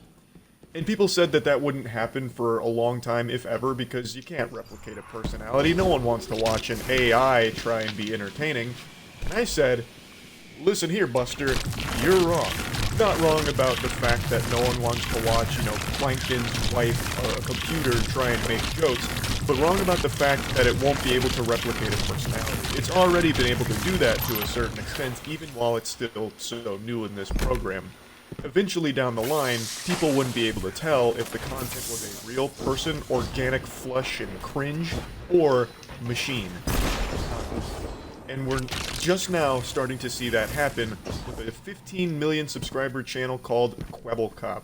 A name a lot of you might know if you were ever like 6 years old on YouTube, because his channel was massive for a long time. And then he did a hard pivot into AI. He wanted everything to be AI, and now he's completely digitized himself. He's jacked Quebblecop into the cyberspace, and now all he does is AI-related work. And now he's just started releasing his first wave of fully AI-driven YouTube videos where he doesn't do anything at all. It's all AI. You remember about like 6 or 8 months ago now. Keep an eye out for another We're talking about Quebblecop. He was once a massive channel pumping out tons of like videos and all of that. And they made a hard pivot into AI. Just going full cannonball into the deep end of the pool of AI. In particular, AI-generated content. They made a separate channel for a VTuber called and it was kind of an experiment. That's when he was just first getting a little wet with it. Had the water wingies on. It was a VTuber, but they still made the content. They were still separate behind it. But he wanted to go even harder. What he envisioned for a perfect world was all AI-generated content. And I said, we're probably not far off from that being a reality. And you guys called me crazy. Charles, go back to your padded cell. You're speaking nonsense. You're speaking gobbledygook. Like, that doesn't make any sense. And now, 2 days ago, he's released his first AI video. All of the money he invested into it, all of the money that he's used on the startup, he is now putting into full effect. I think he owns like 20 channels as well, and he wants to make all of them basically AI-centric. So that way it's all made by AI, so it's as minimal as possible for maximum content. The views aren't big or anything, but you have to remember, this probably didn't even have him in the same room. Someone had to have played Minecraft, sure, but here, let me... Today, I am stuck He is on not one here, block. this is Can all we survive? AI. Watch until the end to find out. Oh my god, guys, it's Okay, there. like, come on, what the fuck? Because I'm not sure. So, everything that's being said here, the VTuber avatar, the fucking Bitmoji of him, and all of the dialogue and everything is AI. So he never even had to record. They just needed some kind of gameplay. At least for now. Eventually they'll probably be able to just have the AI do some rudimentary gameplay. And he can just pump these things out endlessly across like 20 channels. And his Twitter as well. You might have seen Quebblecop replying to a bunch of tweets recently. His Twitter is run entirely by AI. I think. I don't think he has any human input left on it. He even stated that this Twitter will be AI from now on. So I'm pretty sure it's all AI. I'm not positive. But I do know he was experimenting with that. Yeah, the description of his Twitter is AI influencer / VTuber. Yeah, all of his tweets still seem like they're ruled by AI, so his most recent one is, it'd be nice to Quebblecop AI. AI might rule our planet one day, everything you say could be... Maybe not Quebblecop AI was cool, wait till you see what's next. The reason's pretty obvious. It's because it's extremely cheap, it's extremely easy once you have it all set up. All he needs to do is just have some gameplay, and then he can just have his AI VTuber do the rest. And he can do that for all of the 20 channels he has. No one wants to watch that shit. No, you're right. Everyone hates it. Nobody likes it. But that should slow him down. It will come to a point where you won't know it's AI generated. Right now, it's very clear, and he's heavily letting people know that it's all AI. But there will come a point where you won't know that what you're watching is AI. Especially not a child. No kid's gonna know that.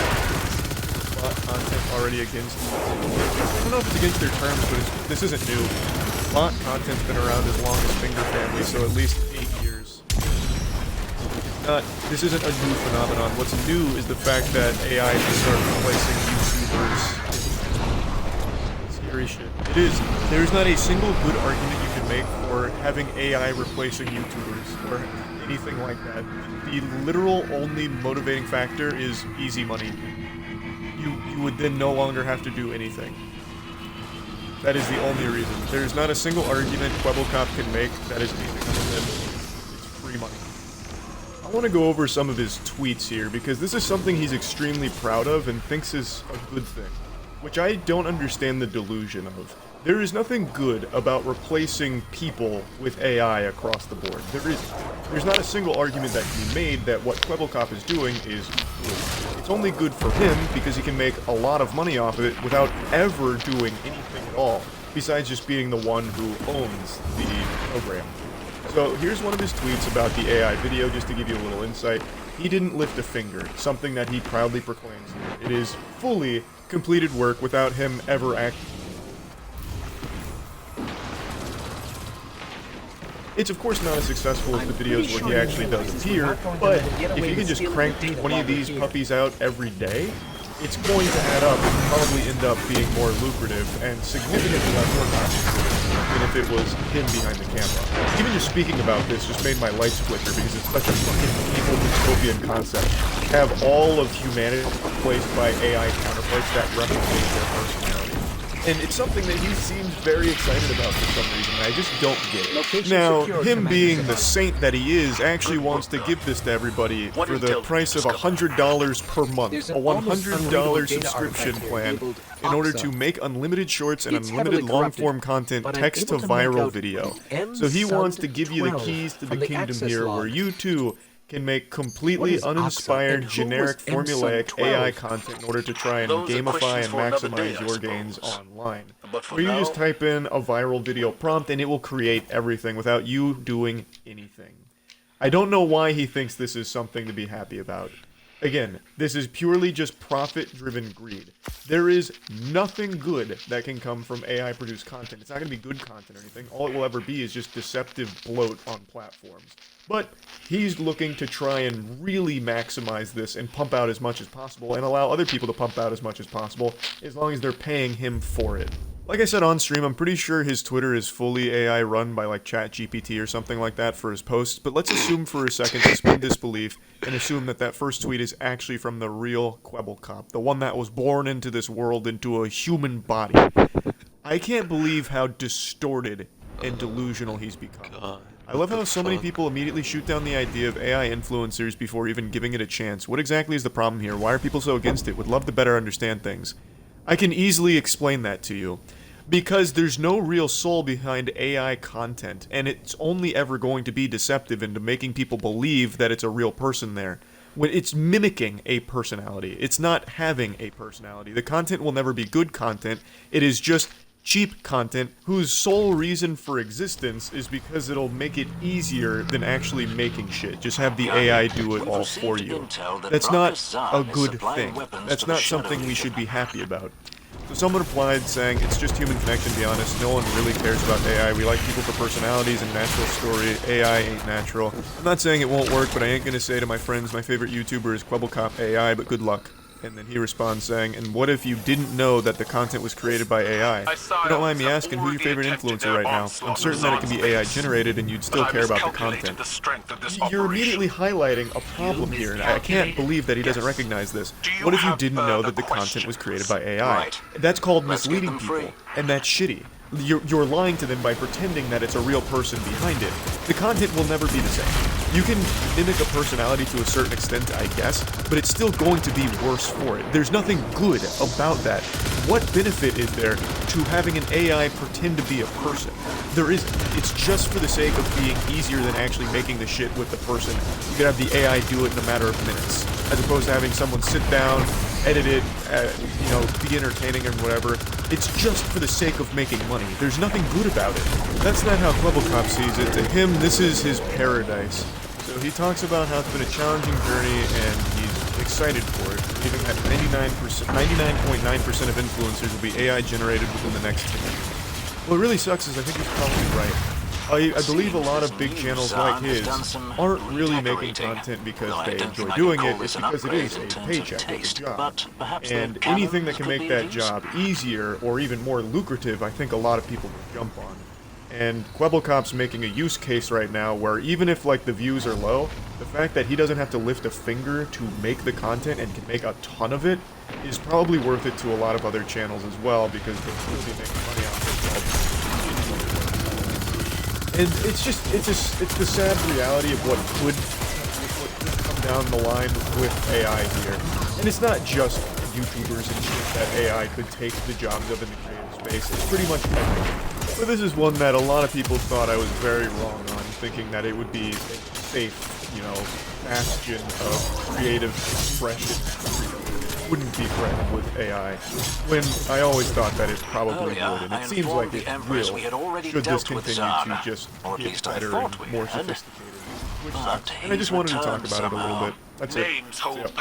The Aztec gods, because history knows. Have you ever wondered how powerful the Aztec gods are? And can the Mexican gods of old defeat the current god of Mexico, Son Goku? Now, according to my script here, I need to make a couple of disclaimers before I start, but guess what? That's too long. I'll leave all my dumb disclaimers in the description. Not like anyone cares anyways. Let's just start already. First, story time. In the beginning, there was only a couple, husband and wife. Their names change depending on the source, but for this video I have decided to go with Huehueteotl for the husband and Itzpapalotl for the wife. This couple one day, for no apparent reason, decides to have children, and they first create 4 gods: Zipetotec, Huitzilopochtli, Tezcatlipoca, Quetzalcoatl. After these 4 children are born, Itzpapalotl and her husband then create the Minixcoa, the 400 brothers. Once all the gods have been born, Quetzalcoatl and Huitzilopochtli are tasked with making the rest of creation. Quetzalcoatl then by himself creates the Omeyocan. This is the Aztec heaven. It is comprised of 13 layers. The highest layer is called Tamoanchan, and that is where Itzpapalotl and her husband live. The rest of the gods, by the way, can only go as high as the 8th layer. With heaven made, Quetzalcoatl and Huitzilopochtli create the primeval waters, and in them they spawn a giant crocodile monster called Zipacli. It is from this creature that the earth is then formed, and once the earth is made, Quetzalcoatl creates Mictlan, which is the Aztec underworld, and it is comprised of 9 layers. Once all of this has been made, there is only one thing left: to make the sun. The problem is that both Quetzalcoatl and his brother Zipetotec have both decided that they should become the sun, and so a battle of the gods begins. Every time one of them rises into the sky to become the sun, the other one knocks them out of the sky, and every time this happens, it is considered a new cycle. After 4 cycles, the rest of the Aztec gods decide that this is stupid, and instead they are going to elect who becomes the sun by voting. Now, there are some shenanigans in this part of the story too, but I do want to get to the power levels, so skipping a bunch of stuff, the one who ends up becoming the sun is Huitzilopochtli.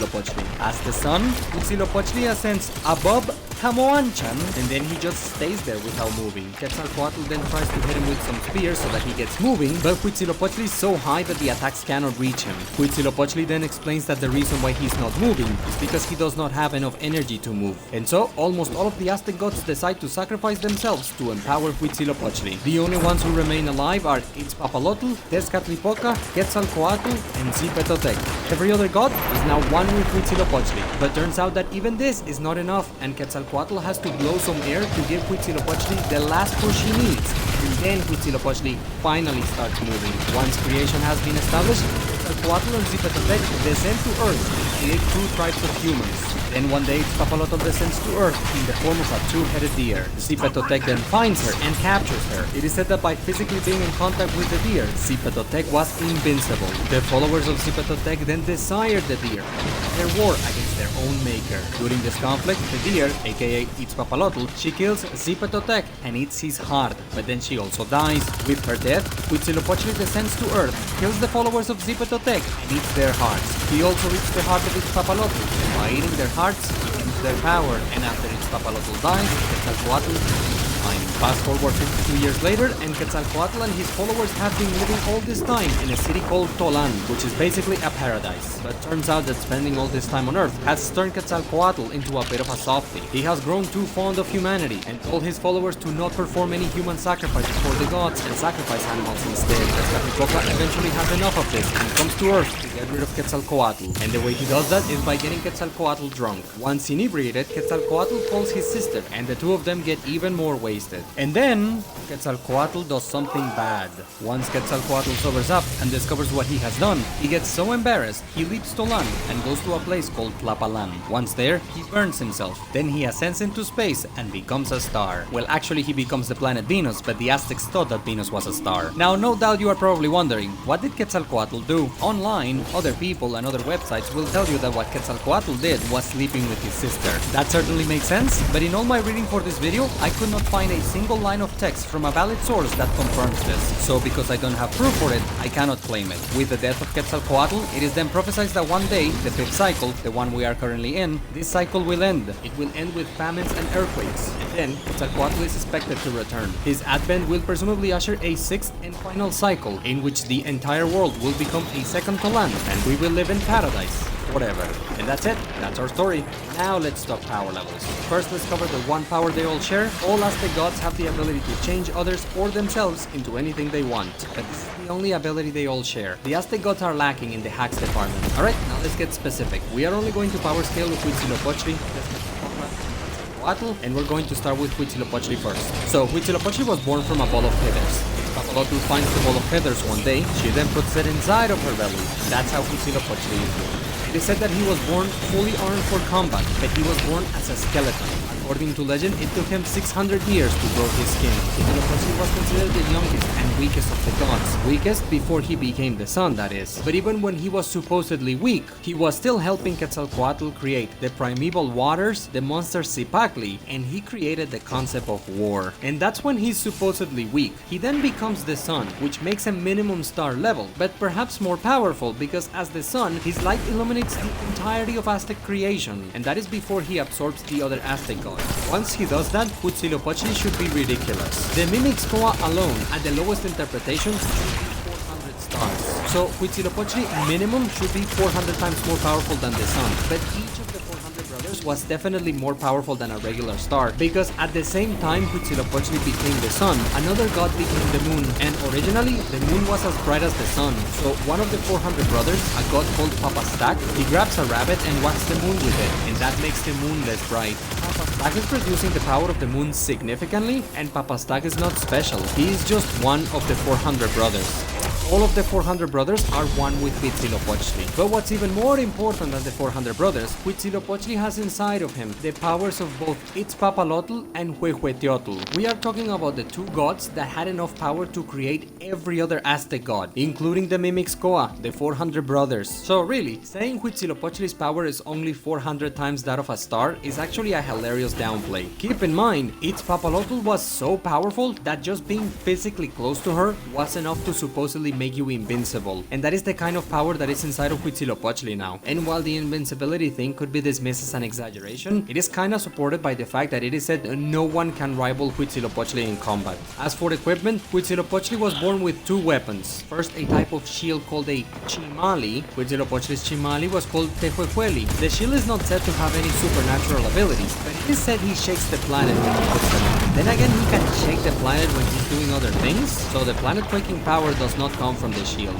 His second weapon you will find more interesting. It was a device called an atlatl. An atlatl is like a stick that helps you throw spears better. Huitzilopochtli's atlatl was called siuquatl. It was said to be blue in color, and it could transform into a fire serpent. Now, in some versions of the story, instead of killing the followers of Zipetotec, Huitzilopochtli instead kills the Mimixcoa, the 400 brothers, which means that his weapon is capable of effortlessly one-shotting star-level beings. Another lesser but still impressive feat is the fact that Huitzilopochtli temporarily petrifies Quetzalcoatl. Now some minor trivia and we're done with him. The sun you see in the sky today was believed to not actually be Huitzilopochtli, but instead a reflection of the god. It was believed Huitzilopochtli was the one who invented bows and arrows, and he was supposed to be left-handed. And that's it for Huitzilopochtli. Now let's move on to Tezcatlipoca. Right off the bat, Tezcatlipoca was said to be more powerful than his brothers Zipetotec, Quetzalcoatl, and Huitzilopochtli. Tezcatlipoca was believed to be invisible, untouchable, all-knowing, and omnipresent. Because of this, the Aztecs gave him the title Tloque Nahuaque, which gets translated as the ever-present and ever-near. In addition, he is said to be the most powerful god, period. He was so strong, he could make Huitzilopochtli dance on his hand. It was also believed that Tezcatlipoca was the true source of everything, both the good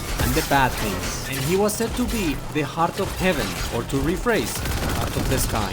So great was his power that the Aztecs gave him the title Moyocoya, which means self-maker. And he was given this title because allegedly he could do anything.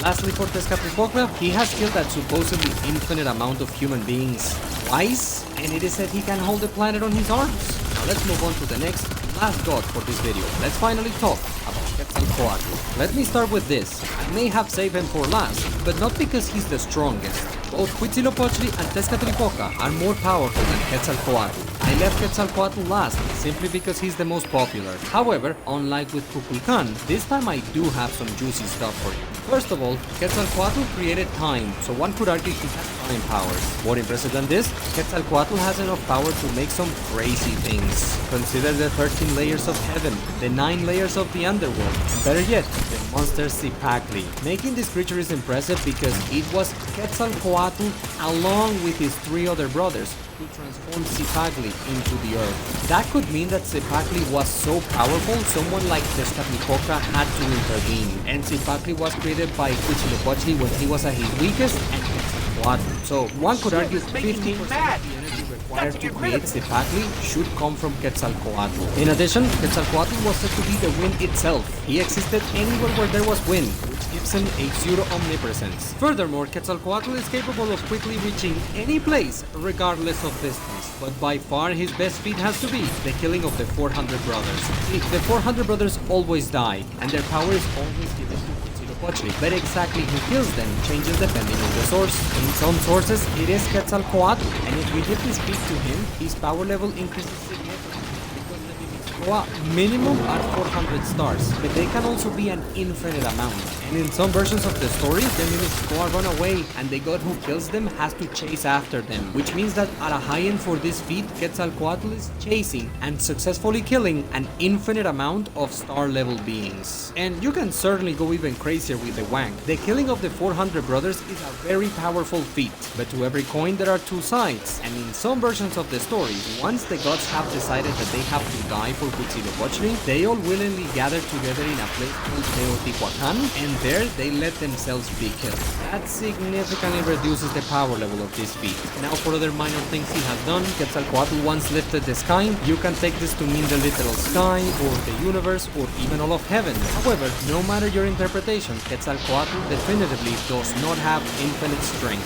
I say this because he failed to lift Food Mountain. What is that? It was a mountain that had all the food inside of it. How heavy that makes it doesn't matter. Quetzalcoatl failed to lift Food Mountain. Therefore, his strength has make no mistake, he's definitely not a weakling. Remember, we are talking about a being that can blow some air and push the sun.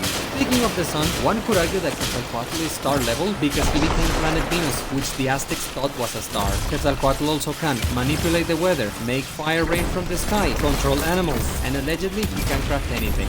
Lastly, for equipment, Quetzalcoatl has a shield and his own Atlatl, but neither of these two weapons are said to have any special abilities, and they are also not given names. Alright, that's for his powers. Now let's quickly go over his physical appearance. So, is Quetzalcoatl a giant serpent with wings? No.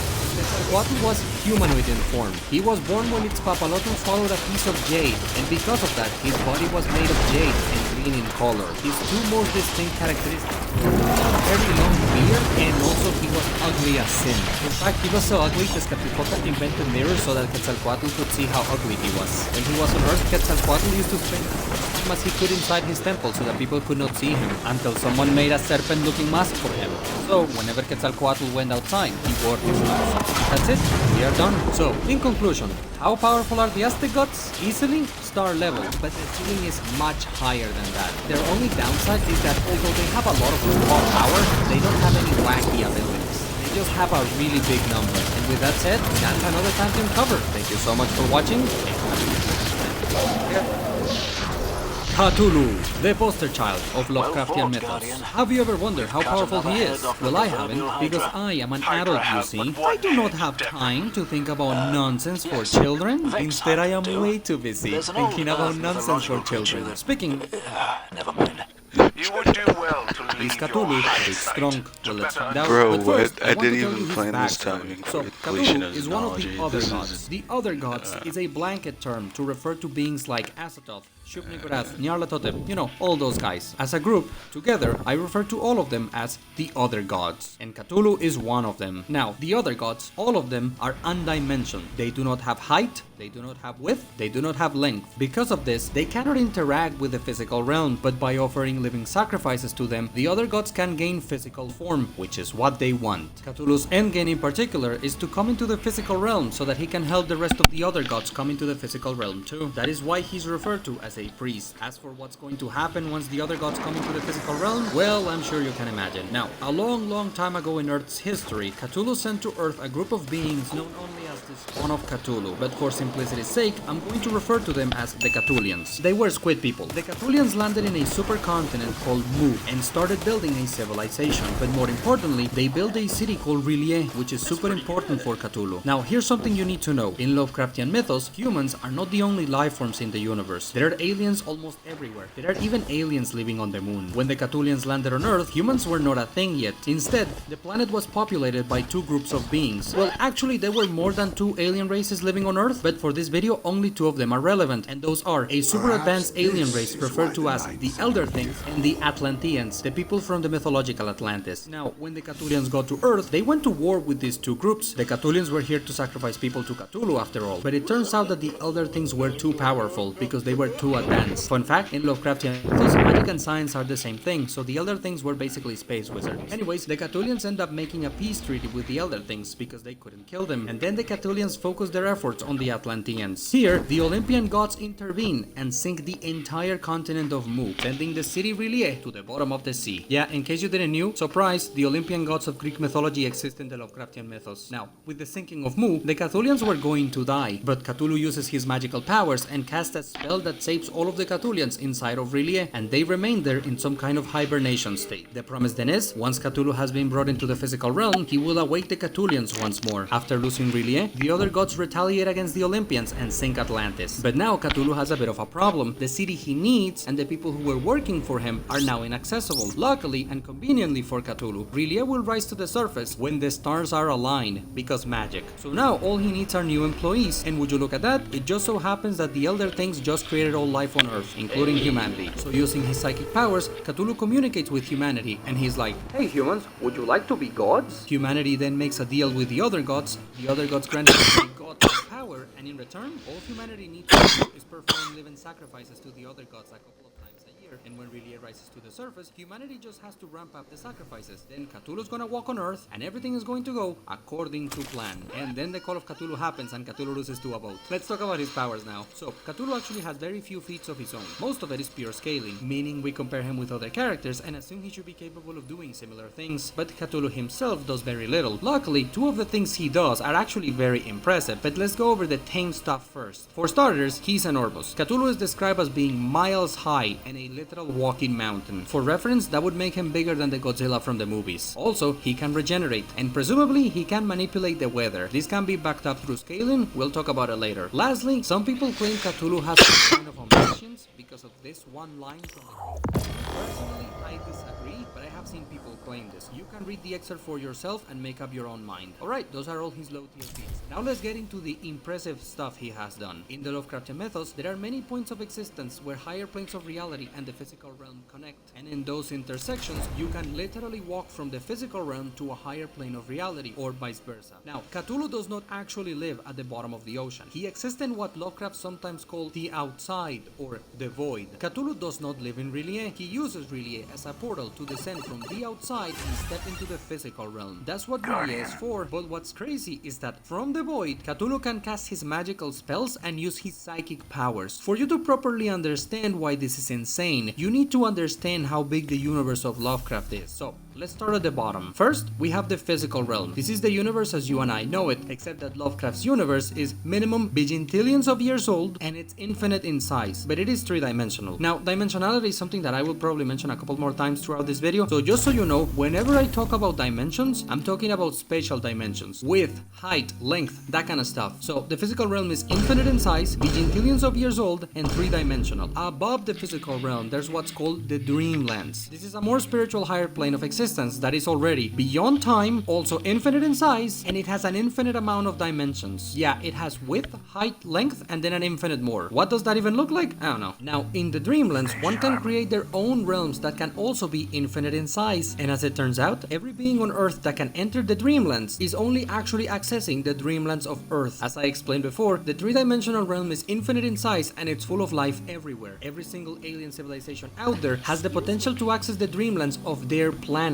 Each of these Dreamlands is as big as the Dreamlands of Earth, and everything I have explained to you so far comes together to form a single universe. This is what a universe in Lovecraftian mythos is like, and there is an infinite amount of these universes. And if you were to compare a single universe with the entire structure, that universe would be an atom in size. But we are not done, because beyond all of this is what Lovecraft called the ultimate gate. This is actually Yog-Sothoth itself, and then past this gate, at the center of all creation, is the void. And here is where all of the other gods live, and then at the very center of this void is Azathoth. Now, it is from this void that Cthulhu is sending his psychic powers and magical spells. From here, all the way down to planet Earth. The fact that Cthulhu's powers can reach this far is insane. Compared with Cthulhu, characters with psychic powers like Charles Xavier would be a literal speck of dust. And these are the things he has done. Now let's go over the things he should be capable of doing. First, there are these beings called the Deep Ones, and they worship Cthulhu. The other gods always trade power in exchange for sacrifices. That is the modus operandi of the other gods. A single Deep One can conjure a storm, and it is believed that all of them together can destroy the earth. The Deep Ones get their powers from Cthulhu. Cthulhu should be capable of doing these things. Next, there's this lesser deity called Bokrug, and he can turn people into amphibian creatures. Cthulhu is ranked higher than Bokrug. Cthulhu is a much more important deity. You could argue ranking higher in the divine hierarchy equals being more powerful, and also you can argue that stronger deities can do anything weaker deities can, which would mean Cthulhu can also make you change races. Next, in Lovecraftian mythos, necromancy is a power that in general is associated with the Necronomicon and the other gods. You could argue Cthulhu can raise the dead. This can be backed up by the fact Cthulhu plans on awakening the Cthulhians once he comes into the physical realm. Moving on, there are these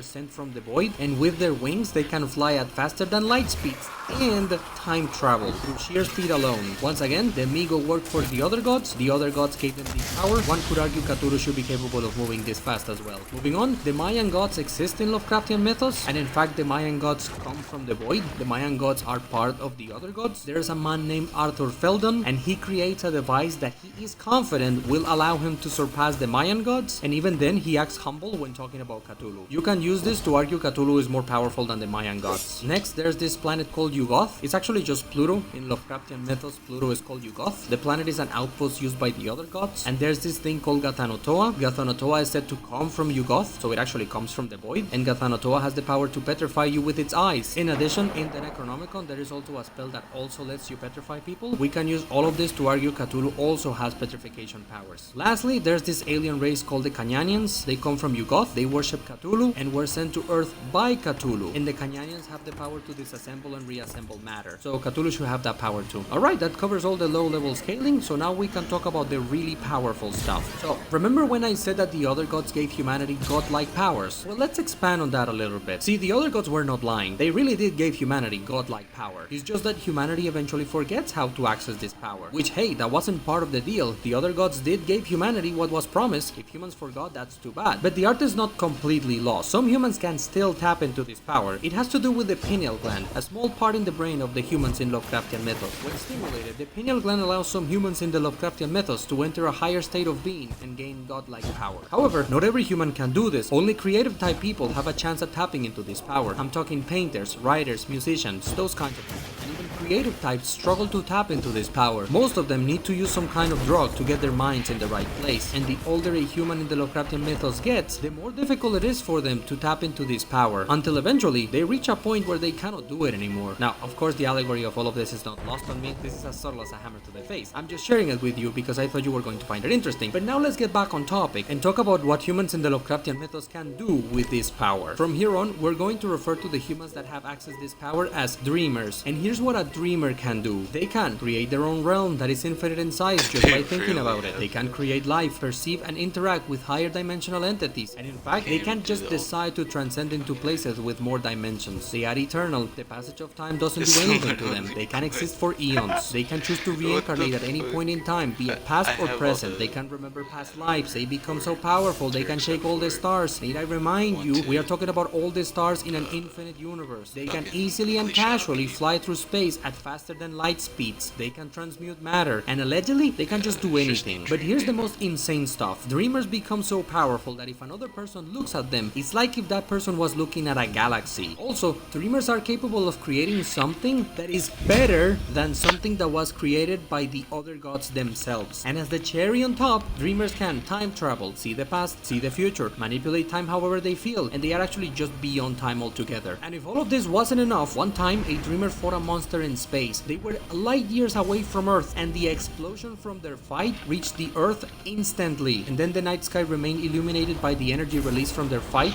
for months. That is how much power the other gods gave to humanity. Not just one person, the entire race. This is a level of power comparable to the likes of Franklin Richards or Dr. Manhattan. And I want you to keep that comparison in mind from this point on, because now that you understand how powerful a dreamer is, we can make a little staircase. Things are about to get out of hand. See, in the Dreamlands, there are these things called Zoogs. They are like little rat thingies, and a Zoog can eat a dreamer like it's nothing. I feel like I need to dwell on this a little bit so that you can properly grasp what I just said. I want you to think about a fictional character with reality warping powers. Any character would do as long as they have this ability. That character just got eaten by a rat. But as we all know, rats have their natural predators. So in the Dreamlands, there are these talking cats, and these cats can eat Zoogs like they are nothing. And then there are entities in the Dreamlands that can make these cats afraid. And then there are the gods of Earth, a group of deities that include, but are not limited to, the Olympian gods and the Egyptian pantheon. And the gods of Earth oversee both planet Earth and the Dreamlands of Earth. And then there are the night gods, creatures so powerful that even the gods of Earth are afraid of them. And then, and only then, we have the other gods, of which Cthulhu is part of, who are all so powerful, even the night gods fear them. Do you see the gap between a dreamer and Cthulhu? Honestly, a single talking cat from the Dreamlands could probably solo your favorite fictional verse. Never mind Cthulhu. As we say around these parts, Cthulhu is big strong. And I mean like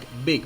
With that said, I'm pretty much done. But before I go, I want to talk about the going crazy thing, because we really need to talk about that. See, there's this giant meme surrounding the Lovecraftian mythos where people think that in Lovecraft stories, if you look at the monster, you always instantly go insane. People think that this is a power the other gods have. People are under the misconception that Cthulhu has some kind of passive ability activated at all times that instantly makes you crazy if you look at him. And I'm here to tell you, that's not a thing. Yes, in Lovecraft stories, some people do go crazy when they look at the monster, but some people don't. It all depends on their mental fortitude. If your mind can handle what you're looking at, you won't go insane in the membrane. Some characters have seen Azathoth itself, and they are fine. There is no such thing as an instant makes you crazy ability in Lovecraftian mythos. No one in the mythos has that power. You go crazy if you mentally cannot handle what you're looking at, but the monster itself does not have a passive ability that instantly makes you crazy on sight. I just wanted to hammer that in. Also, just a tiny thing, when it comes to his physical appearance, Cthulhu is said to have green colored fish eyes, 3 of them on each side going by Lovecraft's drawing. And look, I know that anyone is free to depict Cthulhu however they want, and if anyone really cared about accuracy, Lovecraft himself made a drawing of Cthulhu, so anyone could just look at the drawing for inspiration, but I'm just putting that bit of information out there. Alright, with that said, we have reached the end of our journey for today. Join me next time when I talk about another Lovecraftian god?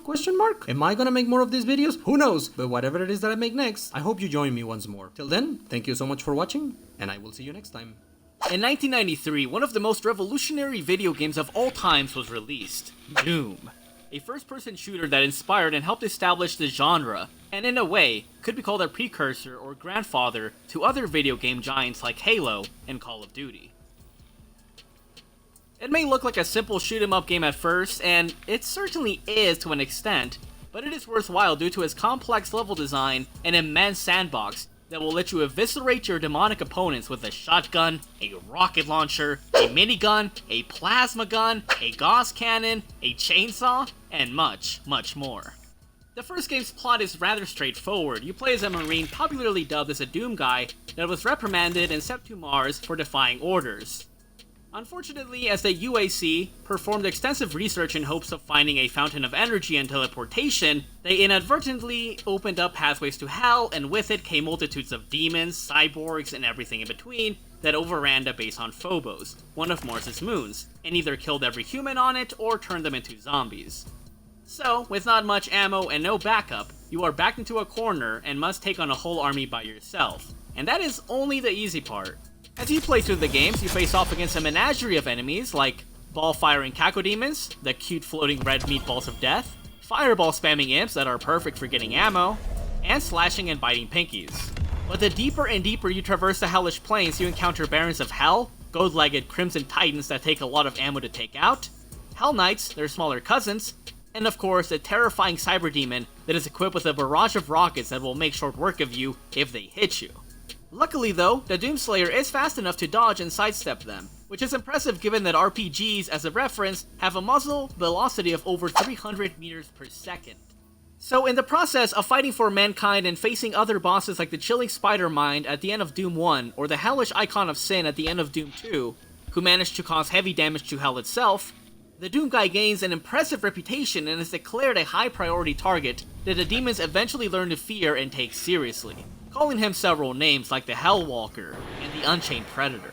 Eventually, the Doom Guy curb stomps the hellish invasion of Earth, saves the survivors, and decides to step into the demon's home turf, Hell. And that is where his power, might, speed, and capabilities go beyond what you imagined. So, without further ado, let's rip and tear our way into the world, lore, and power of the Doomslayer. In the first age, in the first battle, the unending dimension of hell that was unlimited by space or time as stated in the art book, was invaded by none other than the Doomslayer, following Doom 2's ending. After being captured and due to his reputation for slaying demons, he gained the favor of the Night Sentinels after innumerable battles in the hellish plains. The Night Sentinels being a civilization of warriors that called Argent Annuar their home, which was essentially Doom Guy's new home now. The Doom Guy was then eventually trained in their ways, to the point that he was pretty much the best among them and could beat several of them up during training sessions. And so, being granted the status of a crowned Night Sentinel, the Doomslayer defended his realm from demons until he was met with a nefarious titan called the Great One, a mighty, gigantic demon of tremendous power that was superior to all the devils and terrors that came before. In order to help defeat it, the Doomslayer was secretly granted an amplification thanks to the Seraphim and a Divinity Machine, which massively increases power and speed. The Titan wasn't a pushover as the two had a mighty battle, but the Doomslayer eventually came out on top and left its remains for all to see. With this mighty amp, the Doomslayer descended further into Hell to defeat the Beast of the Nine Circles and fought for eons upon eons. And if that wasn't enough, his power grew even more due to him feeding off the strength of his fallen foes. And thanks to his efforts, the Doomslayer was eventually granted the Praetor suit, or Praetor suit, a massively durable shell that can withstand a great amount of damage, intense heat, and radiation, which we'll go further into. As time, if you could call it that, progressed through Hell, the Doomslayer and his Night Sentinels fought endless hordes until the betrayal of the Hell Priest became apparent and locked them into the hellish plains, which unfortunately left the Doomslayer's comrades with no escape as they all fell one by one. And despite this f***ery, the Doom Guy proceeded to rip and tear through the demonic ranks until he was eventually baited into a trap that left him encased in an ancient tomb that was later found by the UAC within Doom 2016. This is a pretty strange anti-feat or low end for the Doomslayer, but yeah, he was somehow trapped under rubble, which honestly sounds more like an outlier given that he can withstand insane amounts of damage, as I'll get further into, but just know that somehow he was baited by that, so yeah. Following the discovery of his sarcophagus, the Doomslayer awakens and finds himself having to clean up the UAC's mess once again, as he is tasked with stopping yet another demonic invasion, in which he had plenty of tools to assist him.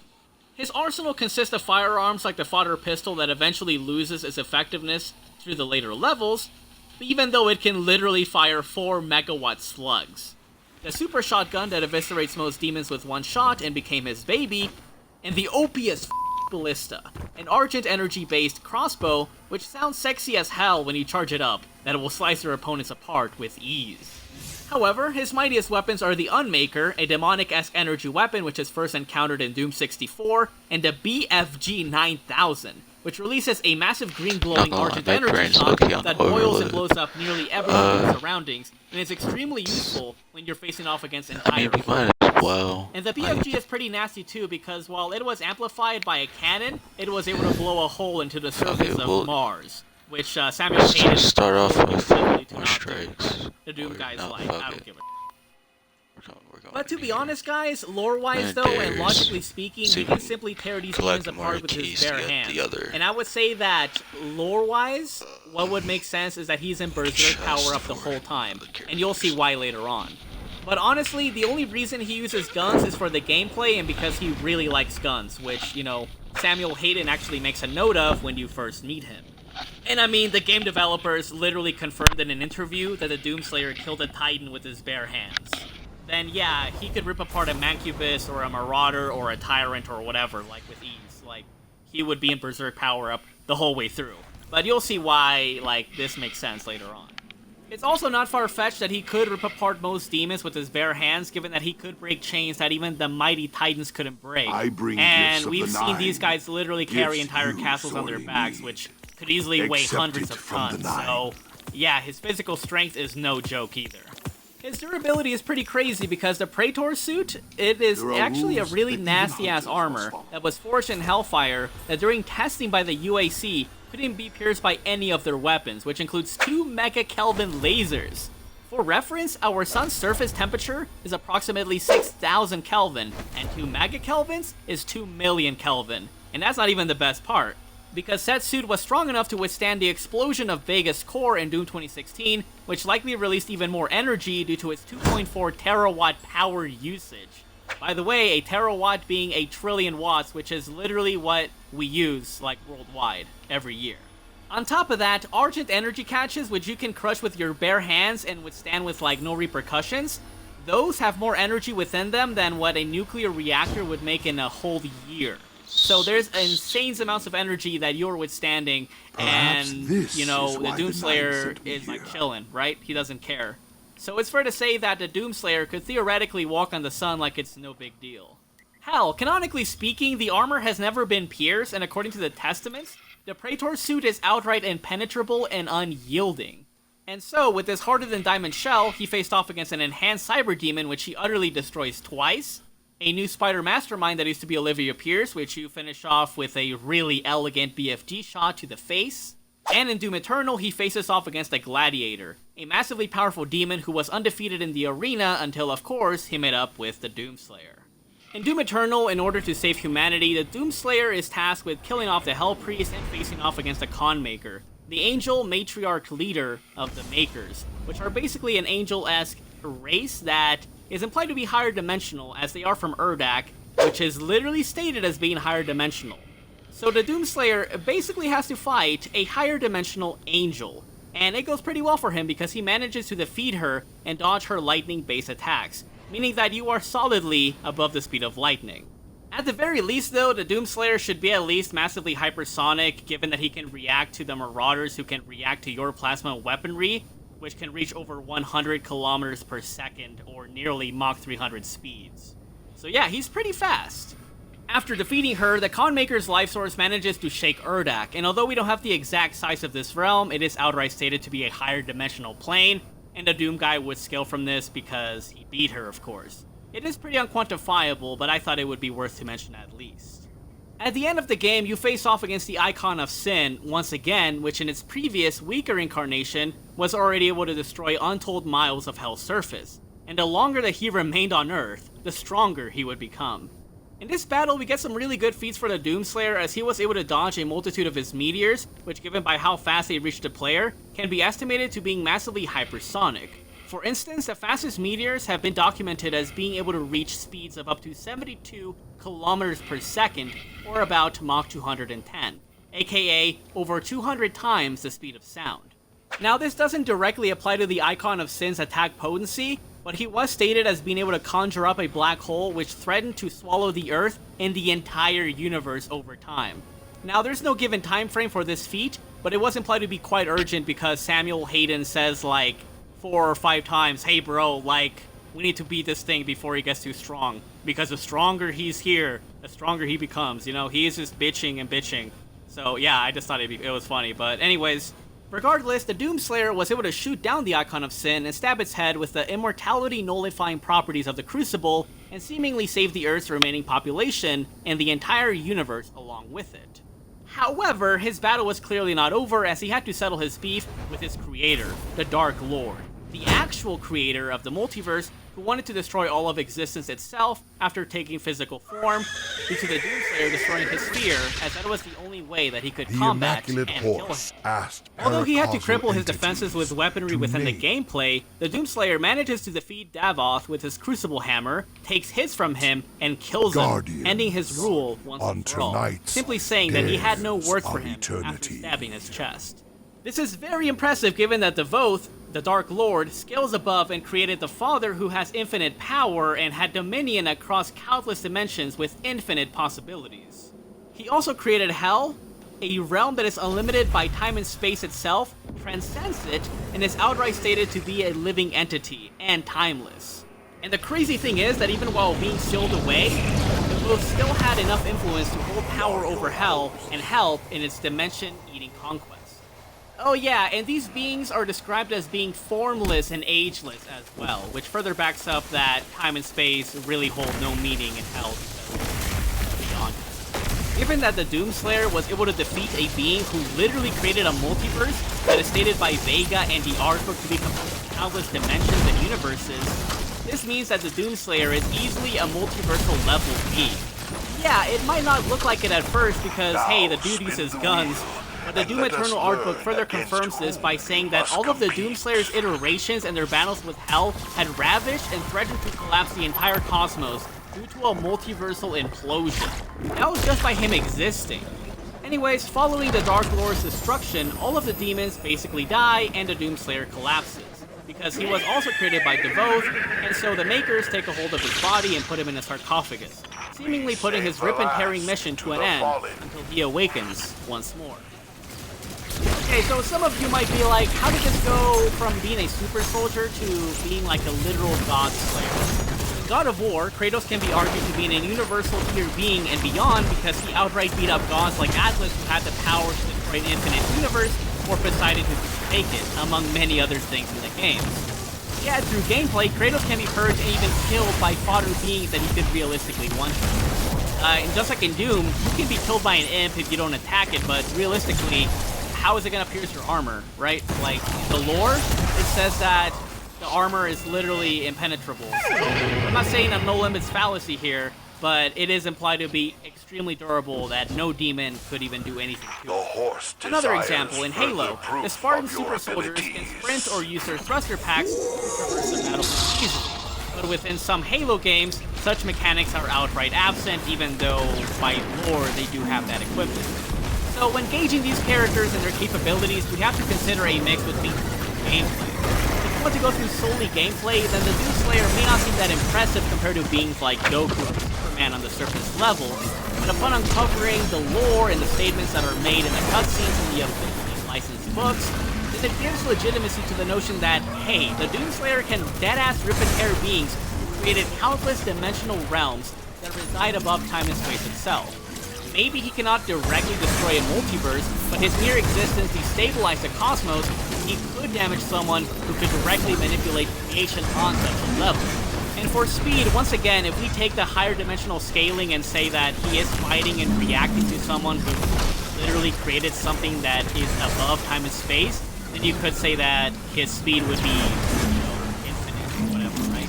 And when you have something like infinite speed, it basically means that being faster than light doesn't matter. It is literally irrelevant when you are that level. But if you want to go off of solely gameplay, then he's like massively hypersonic. I mean, he dodges lightning and dodges meteors. He's still pretty damn fast.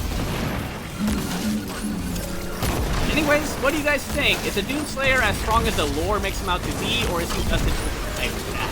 It's a tough call, but I'll let you guys decide on what his true gauge would be when you're accounting for both mediums. But personally, I think I'll take the lore over it because, I mean, it just makes sense to me. But anyways, I really hope that you enjoyed this video, and I'm sorry for taking so long on working on this, but I hope it's worth it.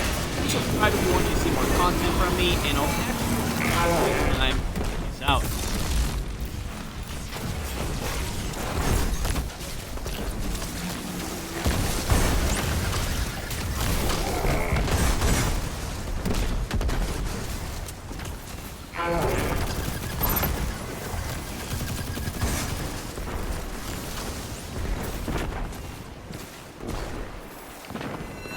We gotta be thinking, okay, this man gotta be dead, right? Right? And he only scratched him. Traverse our wacky obstacle course.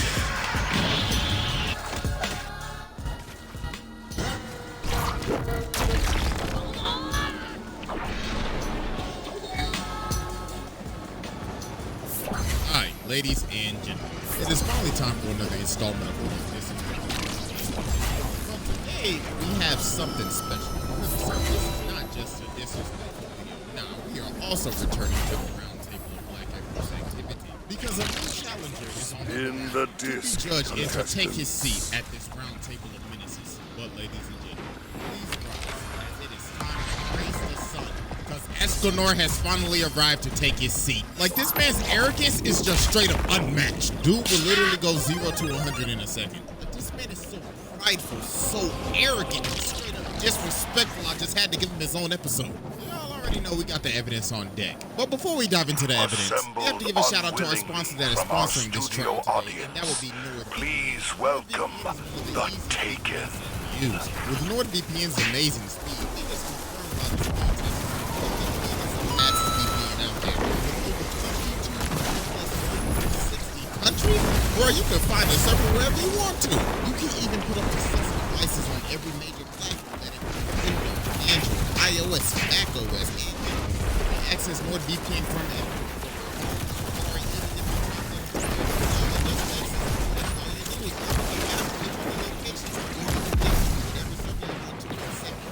That easy. And now it's time for the quiz. Now you see the tell you, boy, this is a good offer. Because with this link, NordVPN.com/CJ, you get a 2-year plan plus 1 month free with a huge discount and a whole birthday gift.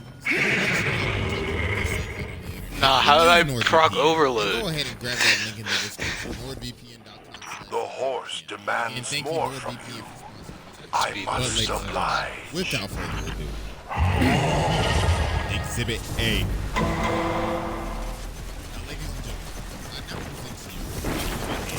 Embodying the 10 all bonded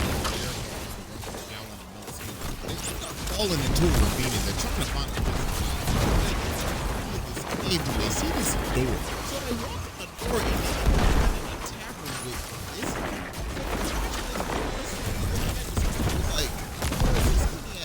And bro is scared. He's like, hold on, holy night, nah, G, hold on, I'm not trying to get arrested today. So then he starts knocking on the door, and Jericho's like, wait a minute, you know this skinny ass nigga? Hold on, cuz something is off.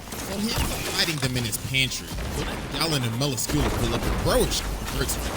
So they end up getting wasted in his tavern. And they like, ooh, yes, we like you, cuz. Shoot, when we wipe out humanity, we gonna keep you alive. But then they like, all right, bro, give it up. We know them niggas hiding in that pantry. But then Gallon's like, you know what? Let's play a game. If you win, I'll let you slide. All you have to do is literally have a turn-based battle with me. Bro literally wants to have an actual Pokemon battle with this man. And if you run away, you turn into stone. So dude just straight up slaps him and he is out cold. Gallon's like, damn. Sorry ass. So then he's still laid out.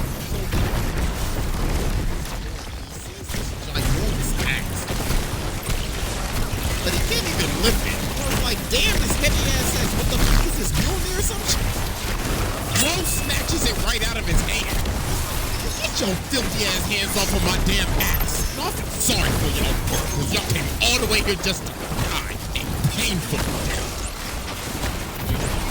You could be human. You're like, nah, I'm a humanite. But the thing is, I stand above demons, I stand above gods, I stand above everybody. I will literally step on your ass. So then we finally see this is Eskimo, the sin of pride. And my God, this man is prideful, alright? Bro looks like he put on at least about 500 pounds just worth of pure raw muscle. Personality just took like a whole 180 turn. Looks like I had to take off the light up sketches and throw on the black one, so what's good? So Gallon's like, oh, you bold, you the most arrogant bastard I've ever met. So Gallon starts laughing at Eskimo. It's like, yes. Choice from tonight's most gifted contestant. Enjoy. Chopped him in half with no warning at all. So Gallon reattaches himself. He's like, ooh, yes, I like this, my boy. So then Eskimo says, yeah, I basically kind of held back on you because there's no point in shotting you because that's no fun. The dog gets pissed off because he's basically just being humiliated. So then he charges up to full power and he's like, all right, then, you want to talk that hot shit? So be it. So bro just whacks him at full power like, my God, bro, the mountains have split. So we got to be thinking, okay, this man got to be dead. And he only scratched him. Oh my God. That has got to be the most humiliating way to ever die. You ended up dying playing your own game with your own dumb-ass stipulations that you made with it. Escanor talking heavy right now. He like, shit, I don't blame him. I mean, it was against me. So then he's looking at old girl and he's like, listen, so I don't hit females, so I'll give you a choice. You can escape or you could die. Just pick. Then she ends up activating her DSLs and she's like, so she just straight up snatches this man's soul and straight up eats. So hot, it literally starts frying her insides. Looking like she just ate a whole bag of Talkies and ghost pepper chips. Straight up deep fried her and turned her into a piece of charcoal. And she is done. GG's. Then he starts talking to Vaughn and he's like, stay your ass here, that's an order. Man ain't even a captain and he giving orders. Hey, yo. Oh, nah, bro, this man's different. After this, Eskimo decided to just take it outside. So we ended up fighting Golder and just straight up slapped him with his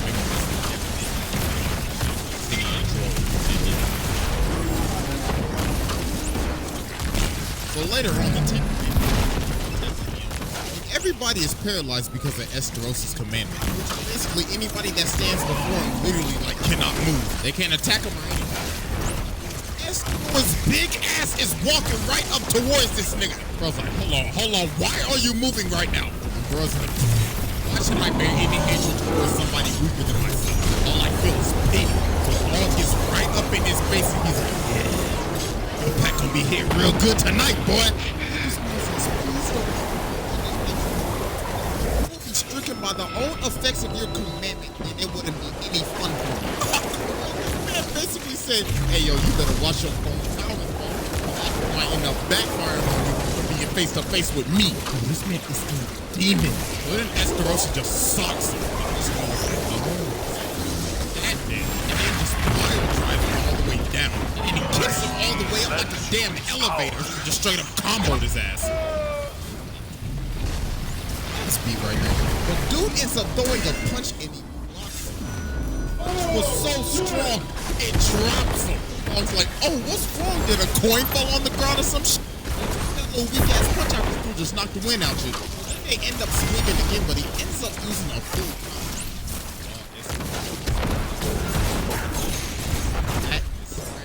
wow, real window on it. Was my own strength. So he charges up his son and he's like, I guess I gotta get serious myself now. So he just straight up blasts his dude literally launched him all the way to the lake. The son looking down at him like, you really thought you ate that shit, didn't you? Bum ass nigga. So then he just straight up slams this son in his face and drills this all the way to the bottom of the lake. And Dog said, no, I'm not even done yet. So then he blows it up and it just straight up evaporates it entirely. Yes, how insightful. The true pride has always technically just deep fried him in the lake. So to get to scrap it, but Esterosa ends up using a full counter. It looks like he just blasted his entire face off. So Esterosa thinks he's already won. He's like, yeah, I'm smoking your pack tonight, cuz. All that muscle for nothing. You sorry as hell. But oh boy. Would you look at the time? So while he's standing there, his chest gets split open. And bro starts talking. He's like, wow, you really thought you ate, didn't you? Who decided that? You thought this shit was over? Who decided that? Bum ass nigga. I decide when this shit is over. The dog's like, do yourself a favor. Get out of my face. So he just sends him flying. Bro is gone. And then Zeldris comes in and tries to stop it, but that's just dumb. So they both gone. Adios. Dude just really fried them off the map.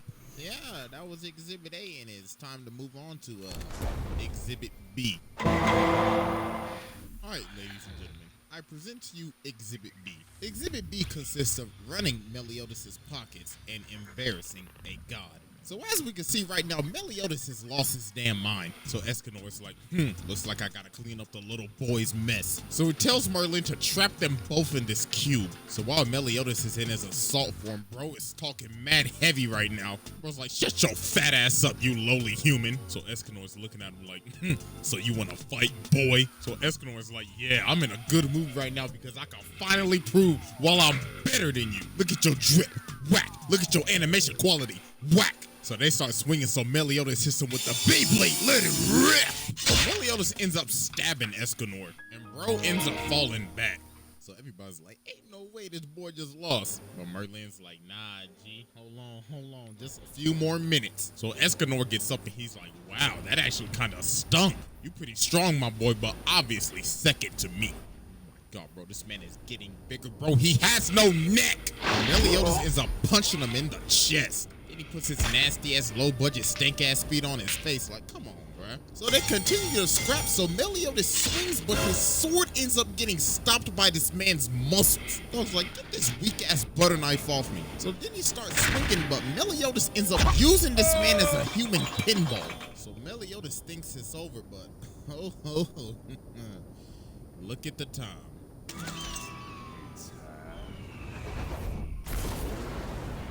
This looks like a fusion between Abomination and the Hulk. So then Meliodas attacks him and slices him about 1,000 times. Bro turns around and looks at him like, guardians. That tickles. Come on down to tonight. Cuts the literal air and it one-shots him.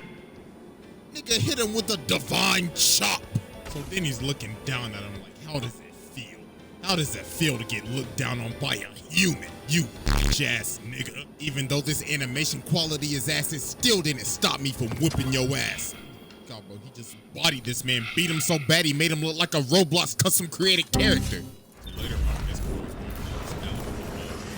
like, man, just acting hella down bad right now, man. It's like, oh.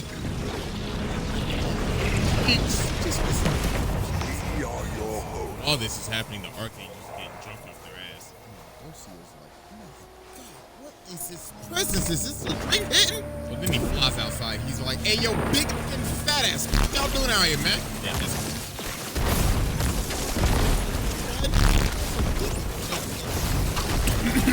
pardon me, but it disgusts me to be Spin the wheel to summon my name is your first Eskimo. Pleasure to opponent. meet you. Dude really had to take the high ground to assert his dominance over a god. So Ludocio starts attacking him. This man is just straight up slapping his sword away, bruh. Dog is looking at him like, bitch, can I help you? So he starts swinging it, and dude is weaving all his jaw, dog. I was like, can you please calm down with this temper tantrum you were throwing, man?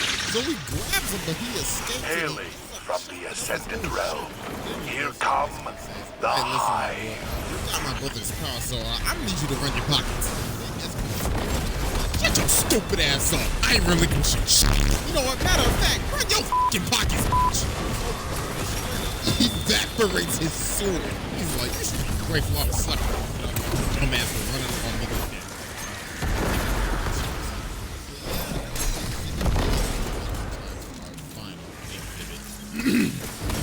Exhibit C. Alright, ladies and gentlemen. Exhibit C. Exhibit C consists of poking Zeldrith and jumping. The horse demands as we more can from see, you. Ludocio Merlini I must oblige. Is looking down at this man, bruh. Looking down at him like he's about to discipline his child or something. It's like a literal vacuum. So while everybody's getting pulled in, look how this man anchors himself down. Oh, yo, this man is just a straight giga.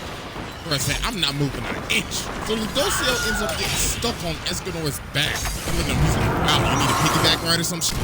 Ludocio's asking for help, but Escanor, gee, I'm good. Matter of fact, the authority to give me orders. And Ludocio's like, who the hell do you think you're talking to? I'm a god. Sorry, but I don't obey weak niggas. Then Merlin's like, but then he grabbed her like a toy and he's like, alright, then you better have a good plan or something. Let your ass go right here, right now. Then they end up getting slammed into a wall. I'm sick of this. I'm about to discipline this boy.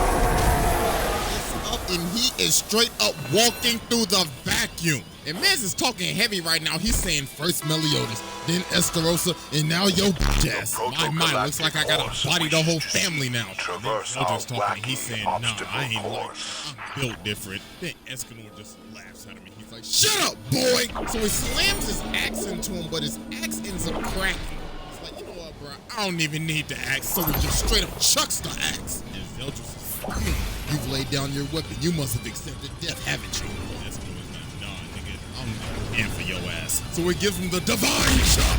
And oh my god, look at Zeldrith where he's like, oh my god, he's only using a hand. So Zeldrith steps back, but Escanor's like, nah, bring that ass here, boy. So he spin the wheel. The divine poke and straight up pokes him. That right there might be one of the most disrespectful things in just history. Fighting somebody. They beat you by poking you to death. Now, I would never show my face again. So after this, Escanor actually ended up losing his powers. And the Demon King is attacking him. This thing is looking this man up right now. Jesus Christ! And then Hell comes down and saves him. Alright, listen, bro. I need Let sunshine. us welcome our newest contestants. You will die if you get this power back.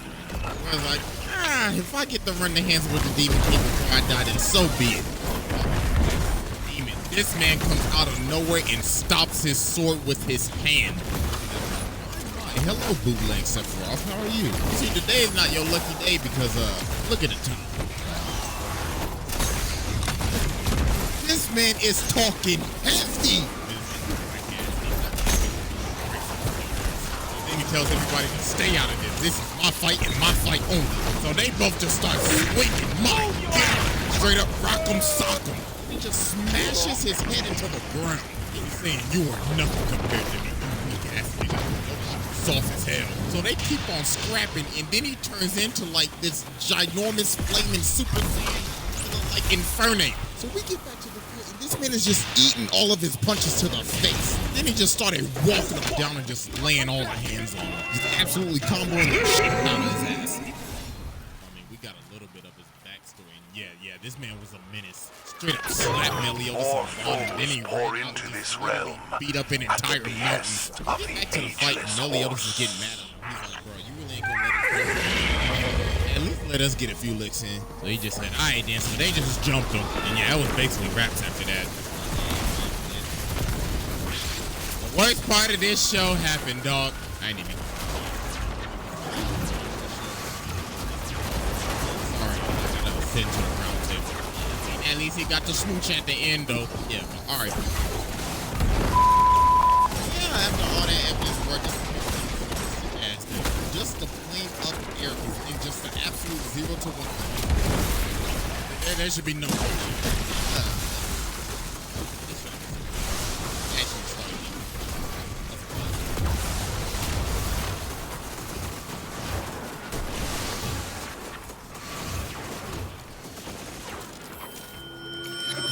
What the fuck was that? Well, fuck me for having expectations. You motherfuckers scraped the bottom of the barrel and somehow found another fucking barrel. Let me guess. The horse calls forth a Red? mighty More like ticket. fucking endured. Look at this shit. This game's a dumpster fire right now. And Bungie's throwing gas on it. I think you're just overreacting a bit to the The fuck I am! Content's too hard to make. Here's one new PvP map. Content requires resources. Cut the developers some slack. They are just people after all. The fuck I will! Bungie is treating the Destiny community so badly right now that I wouldn't be surprised if fucking UNICEF gets called in. You're acting like this game is something deadly. Speaking of dead things, hey Mama, now 4 years of waiting for new Gambit content working out for you. What are you going to do, cry? Cry into your reused map? They took your favorite game mode outside and fucking ODL'd the bitch. If I wasn't screaming right now, I'd come out with a kid. Merman The horse insists you Usually guess. just live streams himself running an aimbot in trials. Surely he'd be banned by Bungie for doing that. Think so. Anyway, look at this He-Man. Bad They took luck. away armor set rewards. These fools not know that Destiny 2 is a fashion game. Are they blaming us for not wanting to wear the ritual armor? Well, I'm fucking sorry. Maybe don't put all the cool armor in the fucking Eververse then. Damn it all. Everything else on here is just false hope wrapped in disappointment and mediocrity. I've jacked off to hentai before gracing this twab. Twid. The fuck's a twid? Never mind. Look, Skeletor, I think your reaction to this tells me that you're just burnt out on Destiny 2. All I want to know is if I'm paying for annual passes and all this other shit, and they're telling me that they don't have the resources to make content for the game, then what the fuck am I paying for? Where's the money going? There, you're not wrong. And they have the balls to blame me for not being happy with the game? No, bring it hype for the showcase, The horse guys. demands. Fuck me. I tell you. You know what I did when I didn't play the game? I stopped playing, tried new things, other games, and even new hobbies. I didn't support a game I didn't enjoy playing. Maybe it's just time you took a break. What the fuck was that? That was the most Disney Channel bottom bitch thing you've ever said. Well, I tried. If you're just going to whine and complain, but still play the game anyway, well, that's on you. God, I'm so whelmed right now, I don't even know what to do. I'm just going to watch Merman's live stream. I wonder what he's up to.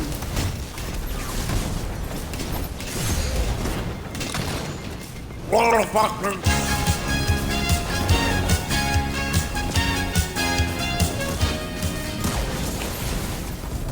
Destiny 2 is a game that I have a very interesting...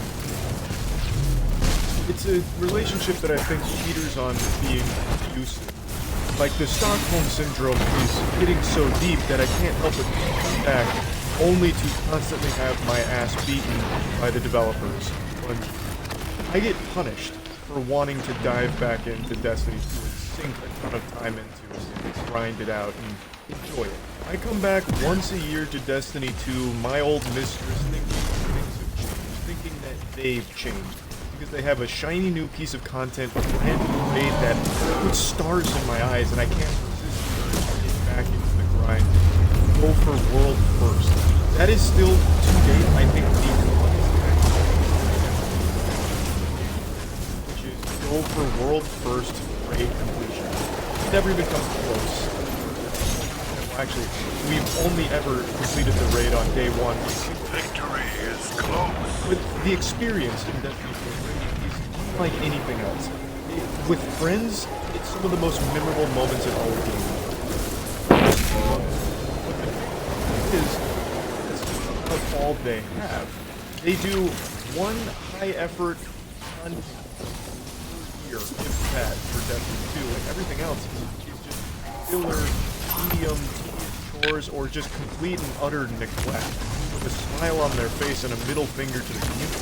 It seems like most of their focus throughout the year is spent on microtransactions from their Eververse store in order to nickel and dime and shake down people for their lunch money with cosmetics, and not fixing things that need fixing, not addressing things that need addressing, not even listening to community feedback or the player base, and just going complete radio silence until here's the new expansion and you guys are gonna buy it. We know you're gonna buy it, get ready to buy it. I hate that this is kind of what Destiny 2 has become.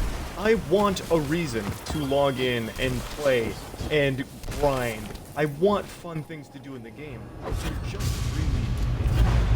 Now, I have always said Destiny 2 has so much potential, most potential out of pretty much any product on the market.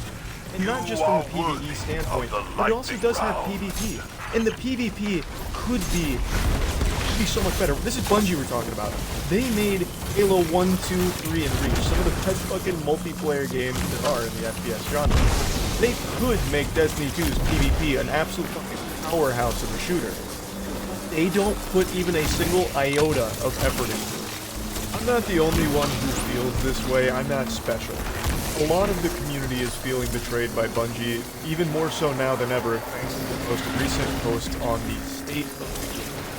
Where it's just such a fucking nothing work, like a complete empty calorie sandwich that has nothing to do except just say like, hey, this game development shit's not easy, so don't expect it. And here's our plan for the future, and it's just really, I don't know if they're just keeping big stuff close to the chest and they don't want to reveal a lot of post, but it's still just alarming because they really do a whole lot for the game throughout these seasons. For those who don't know, Destiny 2 operates on a season.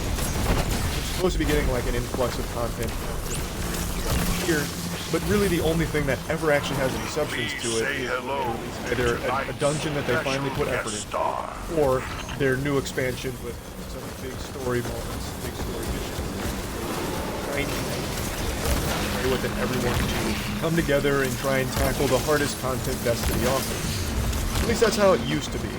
This is a controversial take in the Destiny community, but I'm just gonna say it out loud and scream it from the mountaintop.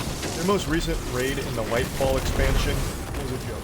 Root of Nightmares was a raid that me and my team completed in 5 hours, and we are a team that has literally never completed a raid on day one until this one. We are a team of casual players. I have probably the least amount of hours out of my group. I have close to like 1,000. Most of the others are between like 1,500 and 2,000, maybe a little bit more. But we usually never day one complete a raid. And for Root of Nightmares, one that we were so fucking excited for, we did it in 5 hours. And it just felt... We love the challenge. Like, there's a sick joy to banging your head against the wall in a really tough encounter for 16 hours until you finally get it. That euphoric moment when everything clicks and you complete it. It's so triumphant. But in Root of Nightmares, it was really, like, half-baked. Usually in raids, each encounter is a whole different ballgame in what you have to do in order to overcome the challenge. Of course, mechanics are borrowed from previous encounters, but they're expanded. They're given more and more depth. So you'll learn a mechanic in encounter 1 of a raid, and then you'll use that mechanic in encounter 2 in a different way, in a deeper way, in a totally different application of it. In Root of Nightmares, there was really only 2 mechanics the entire raid had never really changed. It was just rinse and repeat. They just copy and paste the same mechanic over and over again. It was super, like, phoned in and lazy. There's only one good encounter in Root of Nightmares, and it's encounter 3. That is a fun one. That is what we would have expected the raid to be like, where it has these really interesting encounters that have a lot of depth. It's the only one. It's the exception in Root of Nightmares. Everything else is the exact same shit over and over again. It was just sad. And usually world first races last quite a long time, even for the best teams in the game. This one was still completed in only a handful of hours. It was also, I wasn't exaggerating about the 16 hours on like a single room. When we did Deepstone Crypt Day 1 a couple years ago, we actually spent 16 hours in the second encounter until we got through. It was fun. Like, we still look back on that fondly. And in Root of Nightmares, we literally took a 3-hour break. So it was 5 hours total, but the entire time was 8 hours because after the first 2 or 3 hours, we took a 3-hour break to watch the Moist Esports Valorant team play. Then we came back and then completed it in like another hour and a half, basically. It was so underwhelming compared to all of the other Day 1 raids that we have done over the years. And let's not even get started on the campaign. The Lightfall campaign was a joke. They forgot that there was supposed to be a story in the Lightfall expansion. They literally forgot the narrative. So, you know, I won't even get too deep into that. Point is, it seems the direction Destiny 2 is going is one that the community is not excited about. And it seems like it's one that's entirely either fueled by greed or laziness or a combination of the two. Because most of their effort is spent on cosmetics, it feels like. It seems like that's where most of their resources allocated to is anything like microtransaction related. At least that's how I and many others feel. And less on like actually improving the game or adding meaningful content or meaningful updates to it. It's fucking sad because this game has like the highest potential out of any product on the market in my opinion. Just straight up across the board. This game has the most fucking potential. The gunplay is extremely satisfying. The builds are extremely fun and versatile. Except for Warlocks for a while, pretty much all of us were using Starfire Protocol because, I mean, you could use it for pretty much everything. But for the most part, the builds are extremely versatile. They have their own unique niches that they can fill in raids and tough encounters. And there's just so much variety to the gameplay itself, so much depth. It's just such a beautiful game, too. Everything is so nice in Destiny and feels so fucking good. And when they actually put effort into the lore, like they did with Witch Queen expansion, the story was great, too. Obviously fumbled with Lightfall, but it has all of the building blocks of a fucking masterpiece. The only thing it's missing is a development team that cares about it. Like, it's sad. It's fucking sad. And instead of, like, putting people's mind at ease with this state of the game where it's like, look, guys, we know you've been dropping the ball, but here's what we're gonna do. We're really gonna put our foot on the gas pedal and go hog wild and deliver the Destiny 2 experience that you guys really want. Instead of doing that, they instead release, like, the worst fucking summer book report of nothing about the direction they're going with the game and what they're adding to it and what they're doing. It's just, like, it's so flat. It's so flat, which made everyone pretty upset. I went over it on stream, so I'm just going to play the stream clips for you, but I know most of you have probably been mesmerized by what I'm wearing here. This is the newest Moist Global Anime Hoppy Coat. You can find it at moistglobal.com, as well as many other items in this anime-inspired line, so definitely go to moistglobal.com to check these bad boys out. Did you see that the Destiny community is pissed at Bungie for their State of the Game article, where Bungie basically went, yeah, game development is hard, so we have to do the bare minimum. Please buy the final shape. No, look it up, though. That sounds very on-brand for modern Bungie, unfortunately. Destiny is a game with the most fucking potential that is never realized because Bungie's too lazy. That's so fucking frustrating. My name is Joe, I'm the game director for Destiny 2 right now. The team and I are heads down on making sure the final shape and the seasons leading up to it are incredible, so for the rest of this update you'll be hearing from a bunch of different voices that all contributed to this mid-year state of the game. Wanted to start with a quick thanks to all of you who have been playing Destiny for so many years. The way you play and feedback you give us is a huge part of how we shape our plans, and it's an honor to log in each day and play in this universe alongside all of you. Is this the major complaint? Most frequent feedback we see is that there's just not enough new PvP content, specifically new maps. Was the maps the big issue? Because I remember when I was grinding for fucking Recluse, the big thing I hated about it is the PvP is so half-baked. So dreadfully half-baked. There is so much they could do with PvP in that game if they just gave the slightest fuck about it. That is a major complaint, but not the biggest issue in the game. Oh, no, not in the game. I just meant in terms of PvP. Yeah, they've made no maps in the past 3 years. We have a Vex network-themed map debuting alongside the new Relic 6v6 game mode. the gunplay-focused checkmate modifier for multiple modes, a new competitive Ascendant Division emblem, and more. Cool emblem. So 1 new map in 3 years. W. Solid and efficient pipeline. Someone with 4K hours in the game. The community's pissed at the state of the game because they basically say that 2/3 of the game. Show your enemy this place belongs to you now. Take the zone. We're not going to make new stuff that much. Oh my god, wait, they have Gambit in here. Ew. Enemy The claims update zone better C. just be, You we're removing captured zone Gambit. We know this is long overdue, we forgot it was in the game, we're getting rid of it. As many of you have noticed, we've been quiet on Gambit since last year's overhaul that launched alongside the Witch Queen. In that revamp, the team made significant changes across 5 categories B of Gambit. captured. Core You activity have zone fundamentals, advantage. primeval tuning, invasions, ammo economy, and rewards. Unfortunately, these updates didn't move the needle for player engagement, although we know our Gambit fans... Stop lying. No such thing. Although we know our Gambit fans mostly care about new or returning maps as an area of the game with lower engagement that would take resources away from more popular parts of the game to shore up. While we don't have plans to dedicate more resources to significantly transform Gambit, we do have a few... Man, I thought they were about this. We do have a few updates planned for the year of the final shape.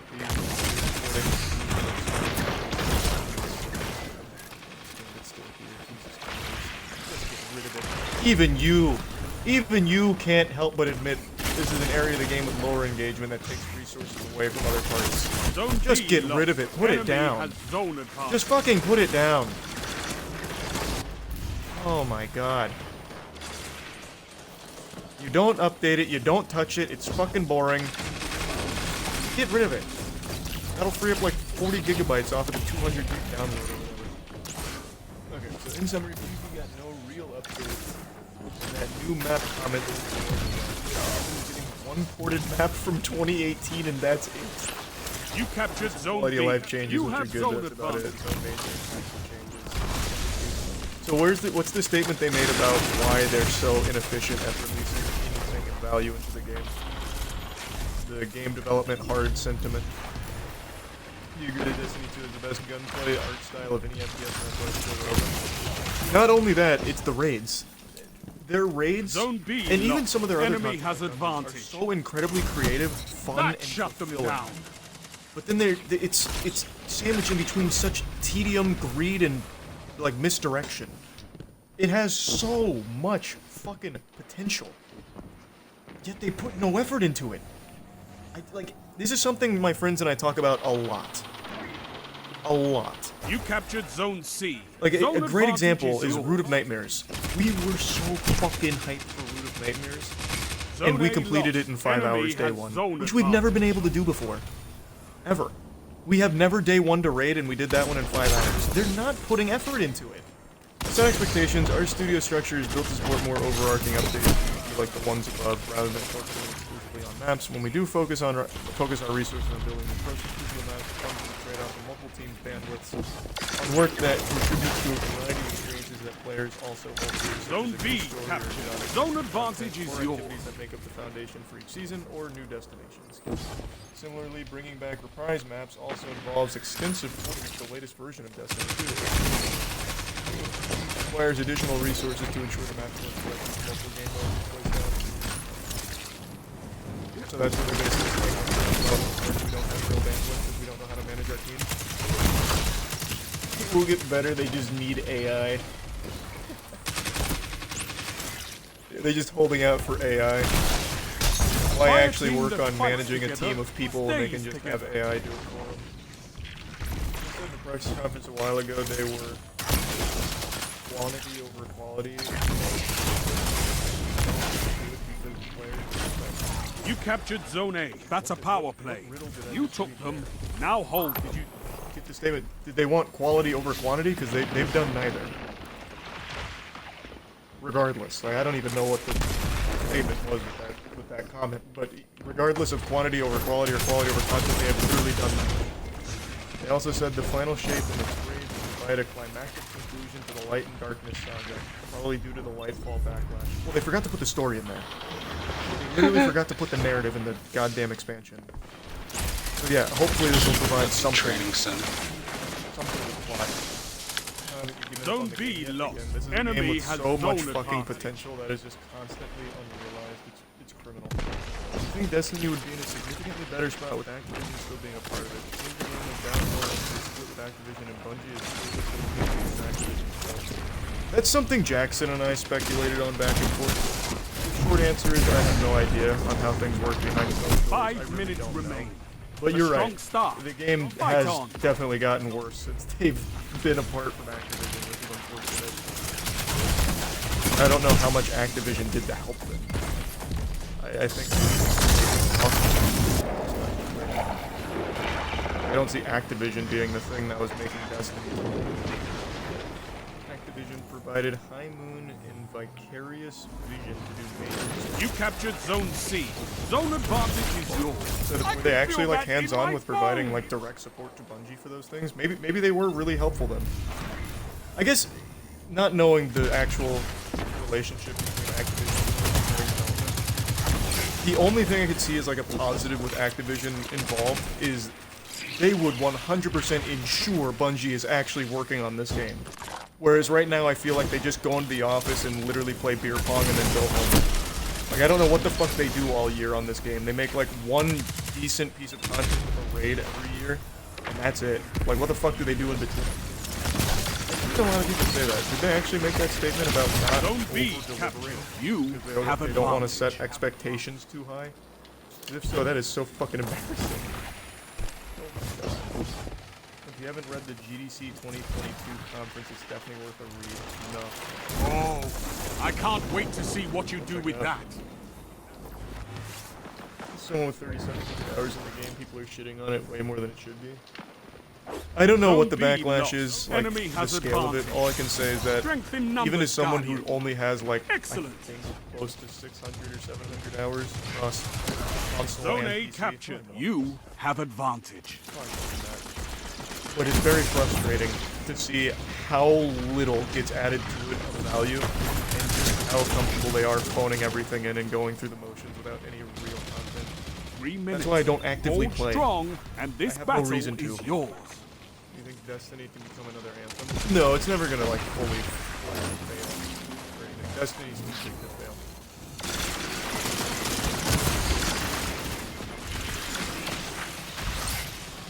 Last time, Black Air Force Energy Z. The new round table was finally completed, and we inducted a man who Cinderella's castle, as well as risen up.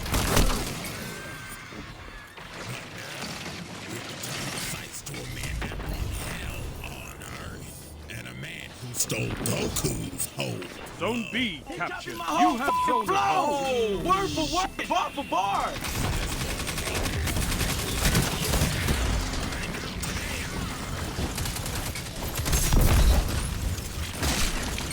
Victory imminent. Lucky supporters, what the fuck?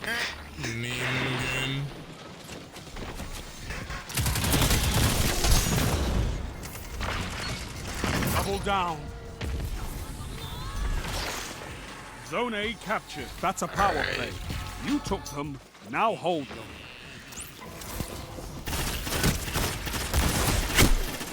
Victory is all I ask.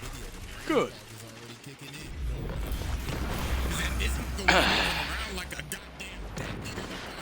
Impressive.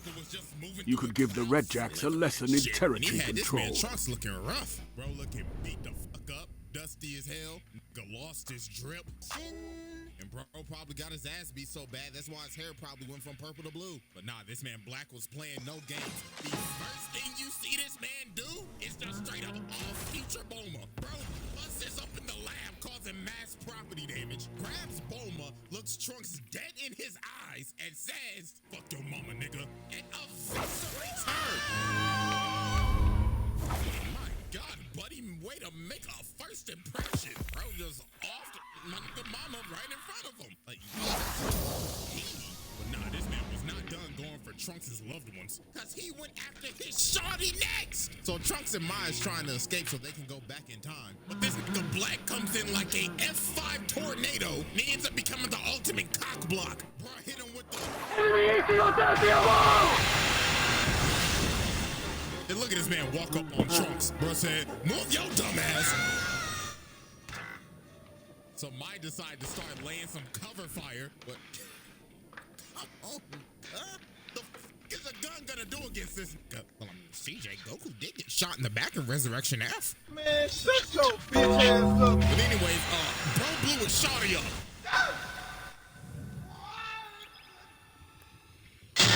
No, my shawty!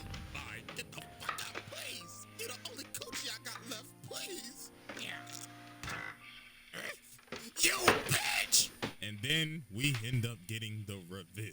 Standing at 5'9", weighing about goddamn 200-something pounds, the villain is none other than Goku. Wait a minute. And he like, well, how do you do, you insufferable ape? Oh, I can't wait to beat the dog shit out of you. Ningen. What did he say? This man Black started talking shit. Bro was looking down on Trunks and started saying, are you done gawking over that dead bitch of yours, Ningen? Why, bro? Quit crying. She should feel honored that she had Collecting the divine judgment radiolarium by a fluid from the Vex that came through was the prime purpose. I wanted it shut down. Clovis wouldn't have it. Once again, he flew too close to the sun, and once again, the rest of us paid for it. This divine ass whooping. So bro started going off on Trunks. Bro was getting mollywopped. Then he started hitting with that key blast combo. This man Black started talking again like, for saying you was some hot garbage, little boy. Now get ready to join your mother in that dead hoe.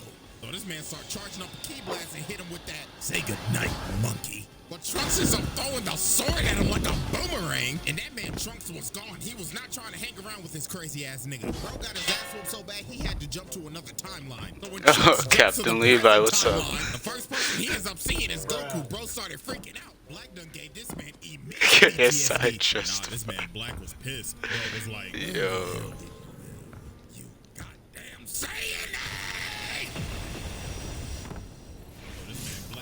Oh no. Going nowhere, hoe ass nigga. Can I get calibration?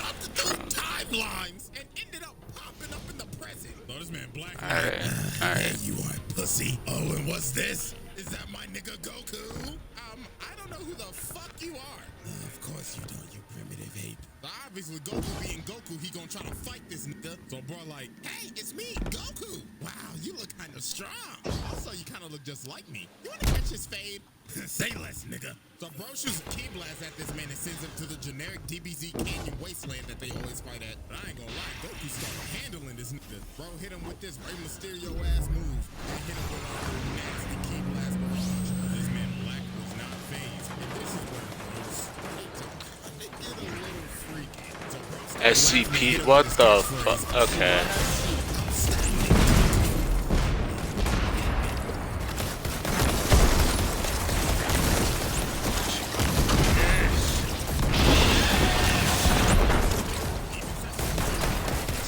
Fuck is even happening? It's the only good thing you're working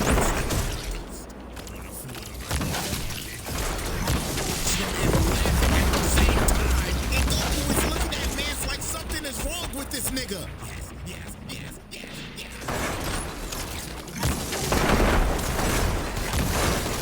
Chicken started smacking him around. Then Goku started laying hands on him. Bro said, you need to sit your freaky ass down. Then he kicked his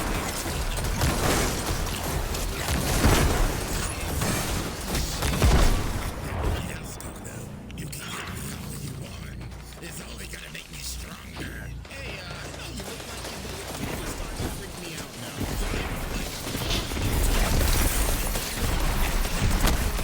See it, bro, charged him. Blast. Throw it. Use that as a distraction. Shit out of him.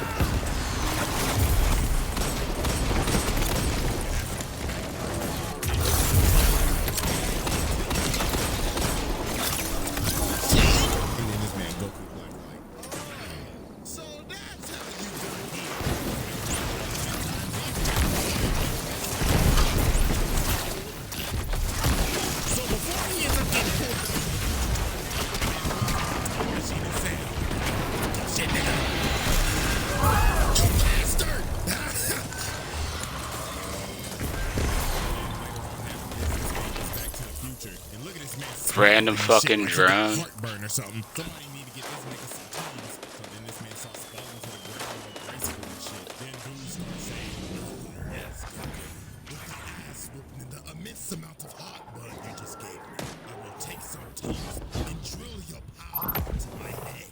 And the next time I see you, bitch ass niggas, me and my nigga will run your pockets with pure rapidity.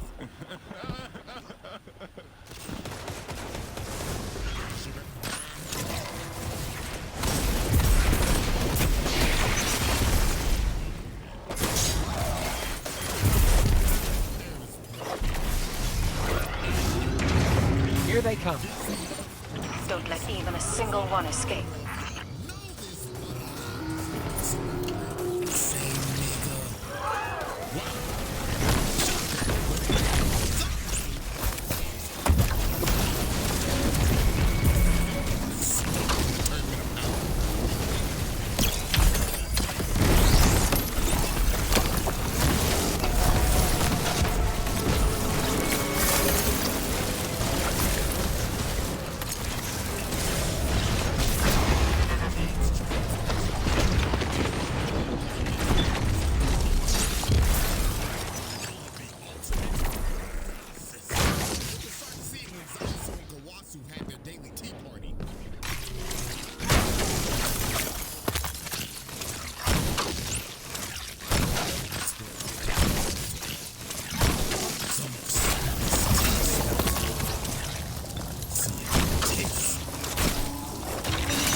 And says, hey, it's me, Goku!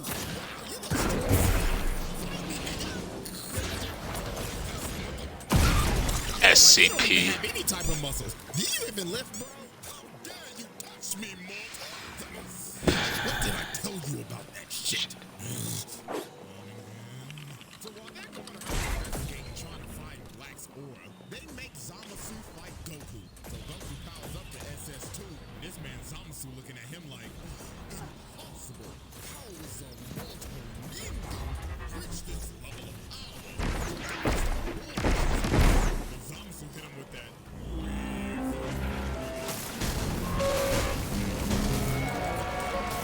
He's feeling his aura and he's like, oh my god.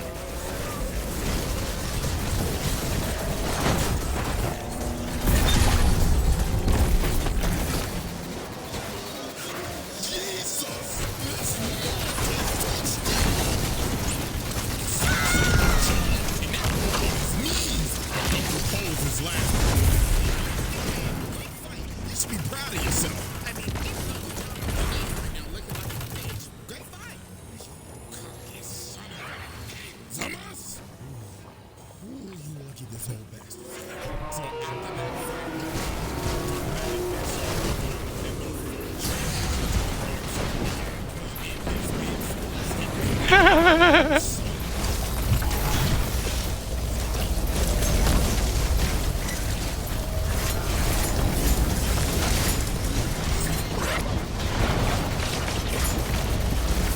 This barely turned into a whole thing. Holy.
That's the last of them, Elizabeth.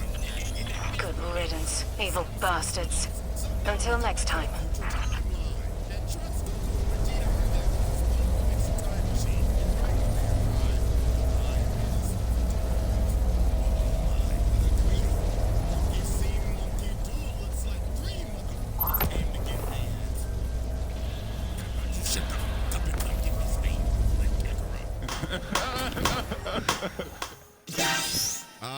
Vegeta. Not going to lie, you do look good in blue. What the fuck? Oh, zesty ass Kakarot. So this man Vegeta wasted no time. Bro started going crazy. Boy said, you gonna put some respect on my name, hoe ass nigga. But while this man Vegeta keeps on pummeling him, this man Black smirks and looks at him like, bro, you done yet? So Vegeta jumps off this man so fast. Wait, hold on, pause. But Blood was like, hell no, I think I done fucked up. So this man Black walks and dust is off the gi and drags this man to hell.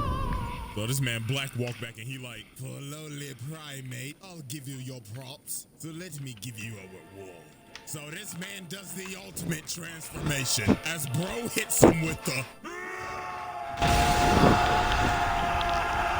Oh, shit! Boy, ain't no fucking way, boy. Behold, primitive mortals. Feast your eyes on divinity. Super Saiyan Rose.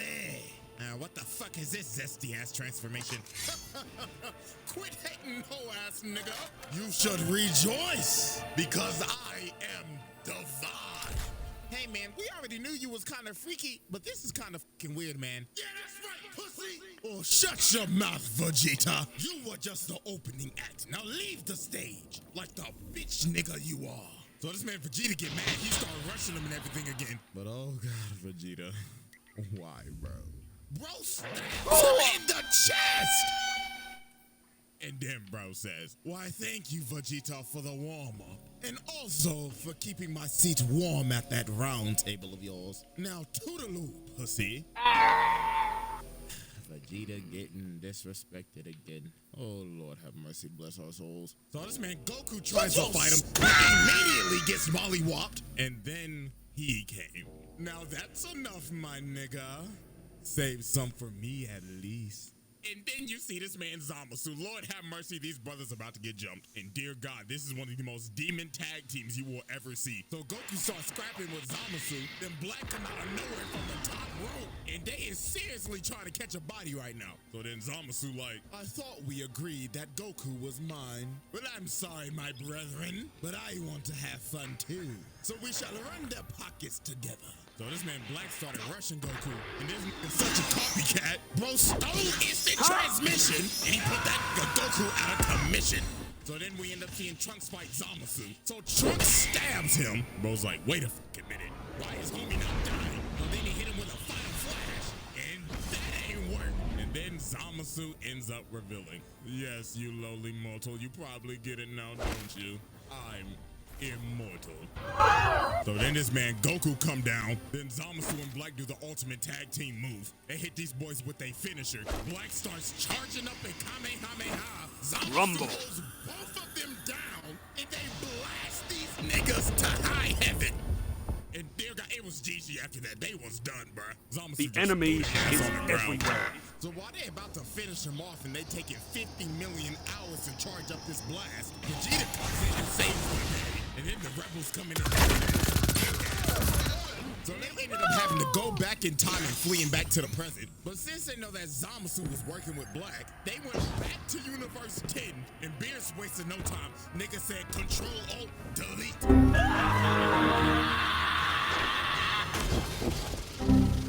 And he ended up erasing Zamasu.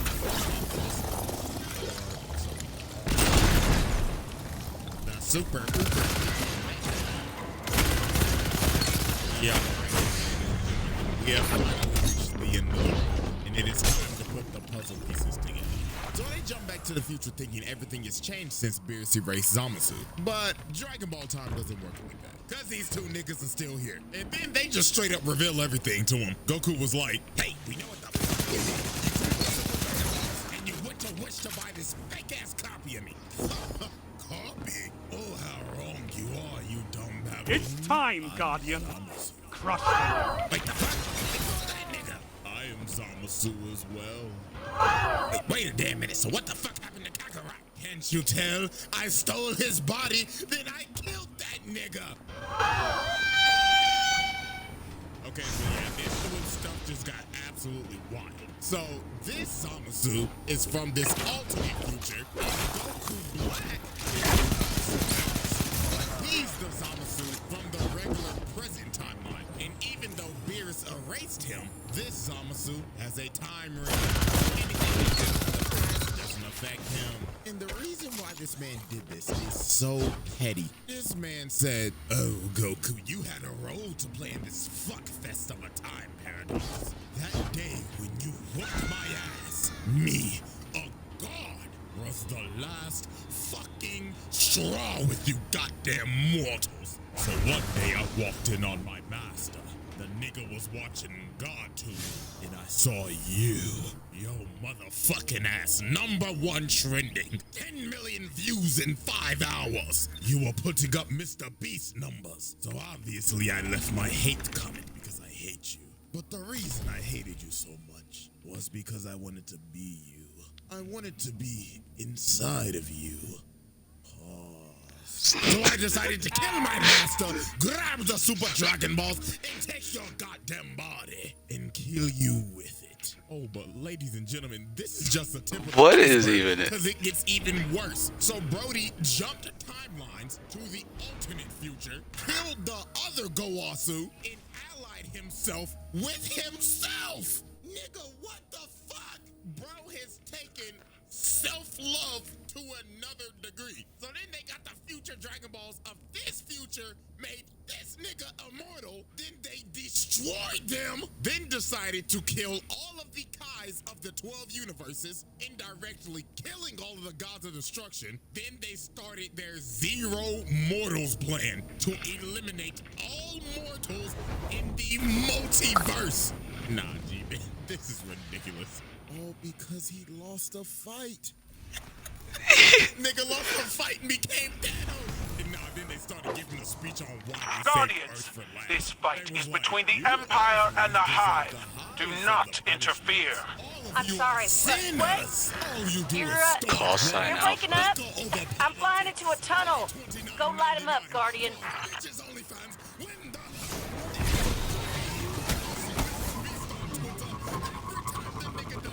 Somewhat good.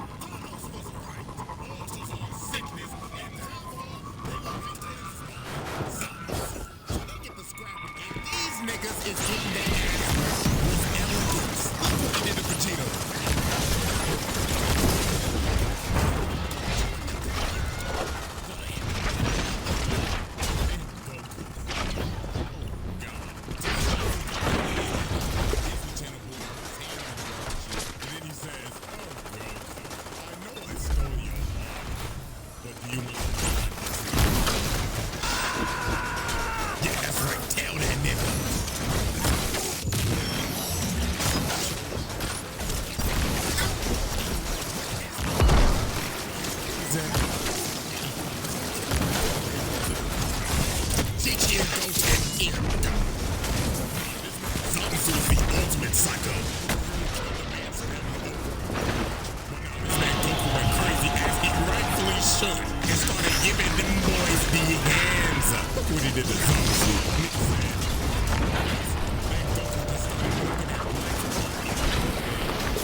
Cabal have dramatically underestimated the density of the hive.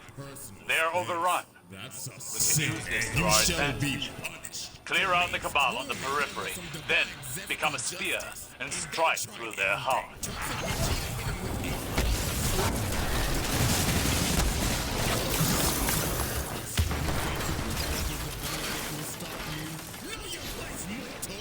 Put this man Vegeta out like a damn light. So then Goku came up, so Zamasu was like, Moonshine Runners Incorporated. you think you can defy a god? Damn, it sounds pretty cool.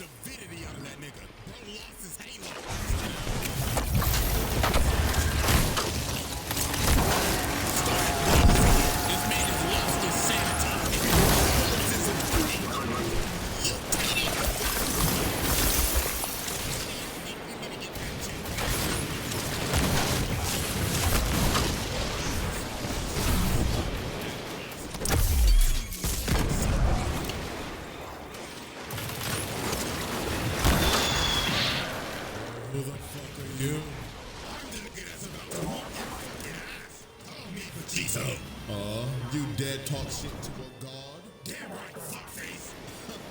So foolish. Stand up to a god. Shut the fuck up! Sorry, buddy, but nobody's trying to hear all that hoopla. Also, you should put a fine tic-tac in that shit. So Vegeta started fighting Zamasu, and I ain't gonna lie.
What was the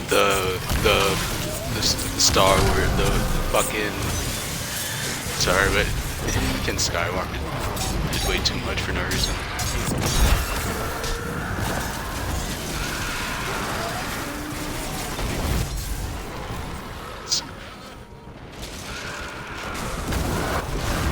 You got a full belly, prepare yourself because you might just this unbelievable, embarrassing thing. This is the worst recording, the worst attempt at wooing crucial romantic interest I have ever seen. This is like playing a visual novel and then scaring away all of your potential love interest. I'd like to give a bit of context to this situation.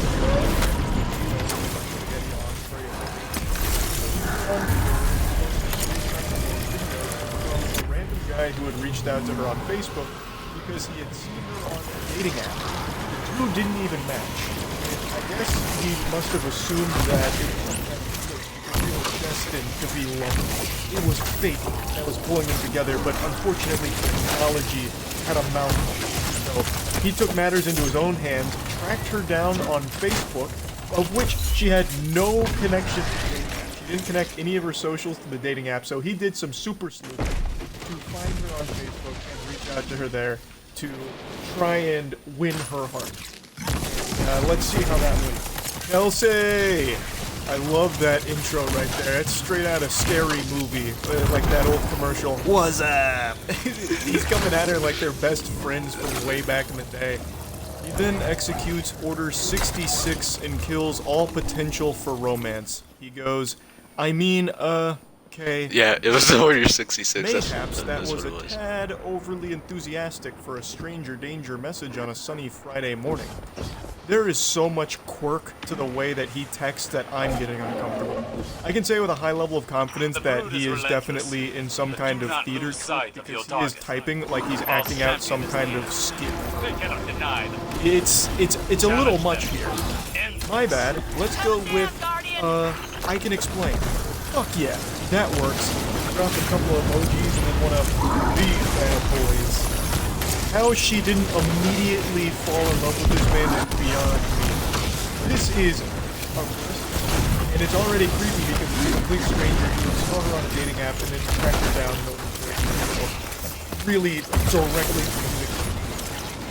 So, let's go over where things went wrong here. I'll go ahead and get the playbook out like John Madden and say where everything fell apart for you. From the start, basically. There is nothing that's even remotely salvageable from what he tried to do. There is nothing more annoying than texting like you're talking to yourself during it. Like when you say something like, Kelsey, I mean, oh wait, shit, mayhaps that was a tad too far on a stranger danger sunny Friday afternoon. Goodness gracious, how do I save this? Like that is so fucking lame. That is shameful. That is just downright shameful.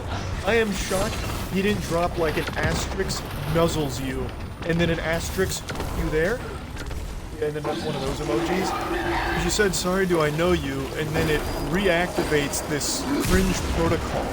He says, oh hey, no, we don't know each other. Your apologies for the subterfuge. Oh brother, this guy stinks. Dropping subterfuge here in your creepy approach to a stranger. If you give me the tiniest bit of room, I'd be happy to explain. I reckon that said explanation will bring laughs and smiles. Yes, I'm trying to rope you into a pyramid scheme to sell fancy Tupperware. Yeah. He's trying very hard to be self-aware. And when he starts sending his voice memos to her, he reiterates 1,000 times like, this is weird, oh, you're probably gonna think I'm weird, and then just keeps doing it. He sends so many voice messages that go for a long, long time. It's making my voice crack because of how fucking embarrassing it is. And you wanna know the wildest part? I'm getting ahead of myself, and it's a spoiler. He has done this to multiple women, apparently. Other women have come forward after this tweet and all of this, the receipts here and all that went viral, with other women showing their interactions with him, and he even uses, like, the exact same lines on other women. Really odd, considering that has to be a 0% success. These can't be working well at all. It's so weird. So she decides to play ball here and open Pandora's box and see what away, and he gives a brief, you know, cool guy thing. Oh god, I just spent 60 minutes singing to seniors and man am I drained. But fuck it, I can do this. It's so embarrassing, and he keeps doing it, but it gets worse because right after that, he sends a voice message.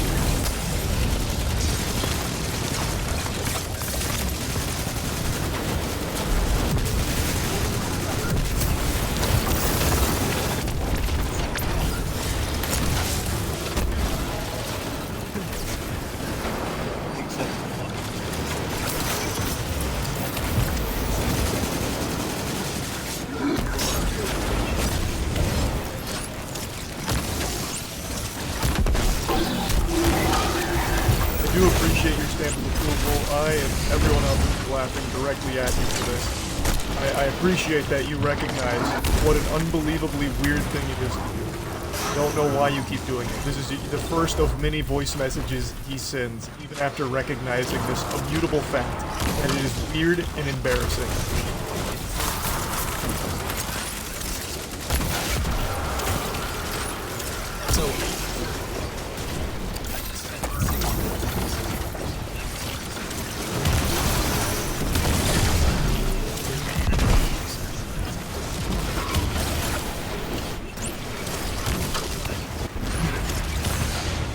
Thank you for your patience. He's actually treating this like it's some kind of movie audition. What are you talking about? I also just, I love that he immediately makes himself seem like super busy, like, hey, sorry for the delay, I know you were waiting on bated breath for my explanation. I had to help very big musicians. You may have heard of them before, Bringing the Horizon. Yeah, I'm the lead singer. So, I had a lot going on, and I was double booked, so I had to give them a different band. But anyway, let me go ahead and explain what's going on. I just finished one of my own gigs, in fact, so I'm a little drained, but don't be perturbed because I'm going to do my best to fake it. So stay tuned for part 2. It's coming. Yeah, like he's about to go through the stand-up comedy. So you don't want to miss.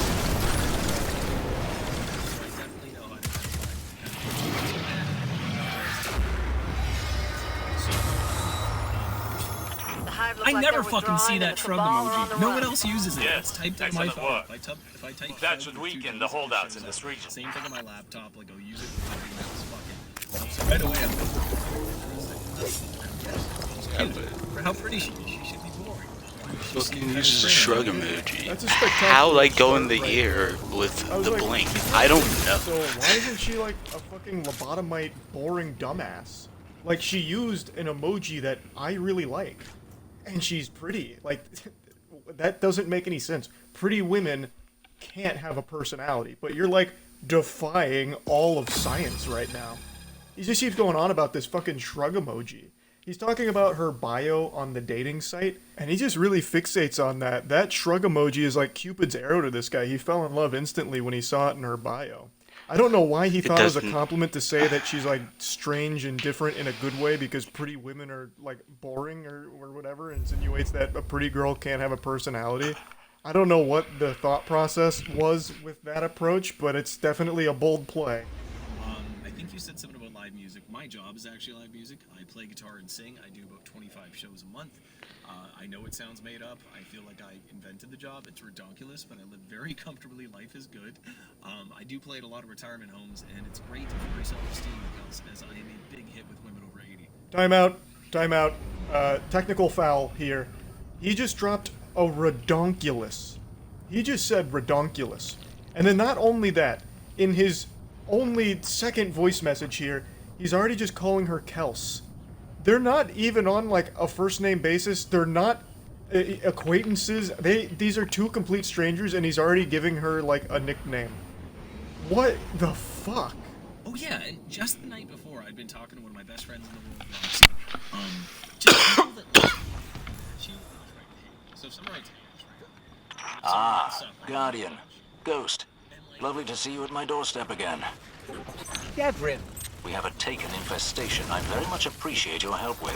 How bad is this infestation? You'll see soon enough.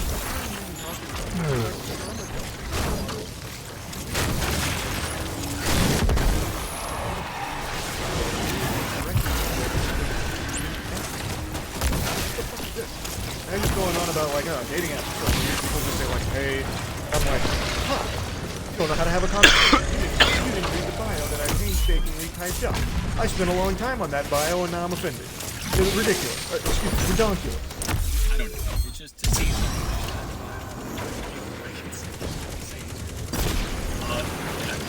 I always think that effort. That's a lot of flight. It certainly is. We're trying something new, courtesy of our Cabal allies. Using pyramid tech? Precisely. Protect that device and it'll clear out the blight. And how much has this been tested? It's being tested right now. By you. Of course.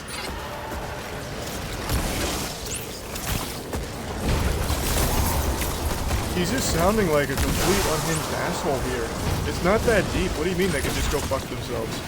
No one's even, like, what does this have to do with anything in this situation? This isn't even flirting. This is just flirting. He's just blurting out all of the most nonsensical shit in his head right now to a complete stranger. And not only that, this is probably not even his first take. I bet he recorded this like 10 times until he had one that was like, this is the one. This was smooth. And that's what we got here. We got the final product. This isn't even like the first draft, I doubt. Just mind-blowing.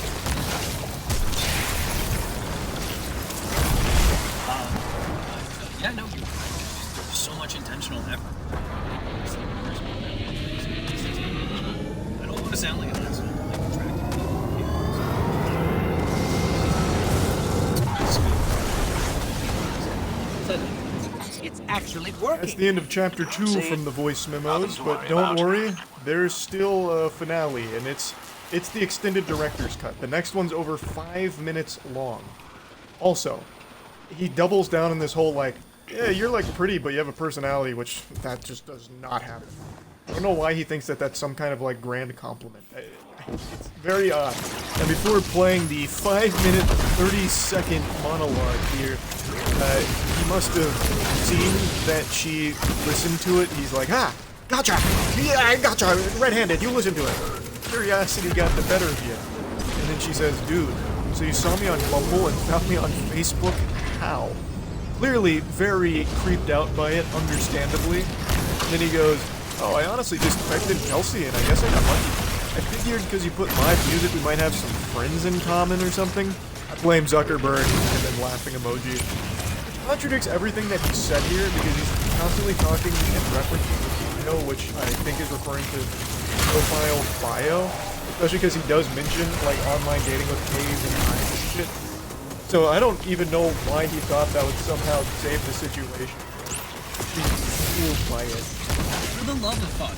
I was like 2 minutes into one, and it was awesome and funny. I'm so proud of it, and then someone called me again. To call. Jesus Christ. Excellent. Chef's kiss. This is how you start a romantic message. Ah, for the love of fuck. I was in the middle of something spectacular. You were gonna love it, Kels. You were gonna love it. Trust me. But then one of my fucking asshole friends called me about a gig because I'm so busy being a successful live musician. Can you believe that, Kels? Can you believe that? It's like those things, you know, where like we both go on dates, right? I go on dates, clearly. You go on dates, and sometimes when you're just busy, people call. It's Jesus Christ. Yeah, no, your bio was just the fucking bee's knees. I mean, listen, top 3. It was just, I don't know. I'm a very good judge of character. You see That's 100% correct. You don't know each other. Why are you doing this? This is not how you get to know someone. This is concerning. Also, you should never admit to seeing hundreds or thousands of dating profile bios. That makes you sound very desperate, that you spend all of your time on these dating apps, perusing it, cruising around, and if you don't match with someone you found attractive or interesting based on their bio, you go out of your way to find them elsewhere to try and talk to them, which is very scary behavior. I fully accept that. I gotta buy it.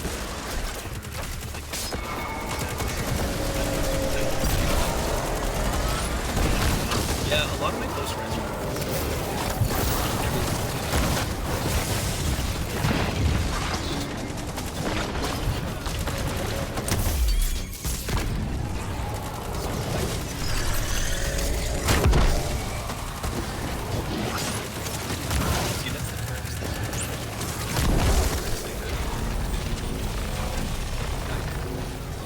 so close. He's teetering on the edge of self-awareness. Him saying all of this out loud should have led to this eureka moment where he was overcome with immense shame. And he just presses the eject button and deletes the voice memo and doesn't continue this conversation. Like, he's clearly pointing out just how weird all this is. Surely one of them is bound to be a bit bigger than the rest. And fleshy, with have tentacles. stories about having to block crazy people who didn't know they were crazy. Seen a hornet recently? Like, case in point, what you're doing here, but you keep trying to, like, make it seem like it's not weird, even though you do keep acknowledging how weird it is. So, like, you're fighting, like, a battle against yourself and your own messages. You are calling yourself out in front of the person that you're talking to as well. It's really weird. Oh, okay. It's not fair. You've seen my person. Screenshot my Bumble profile. I'm quite proud of it. I think it's pretty fucking cool.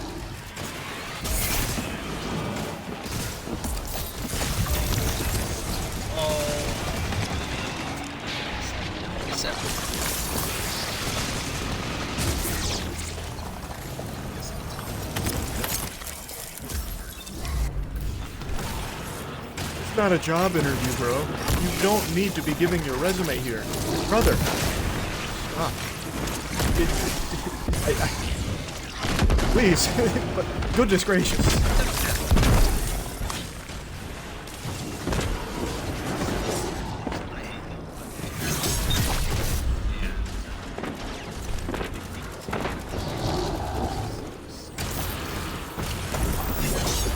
Scaring me. You were scaring me. How did you do that? What?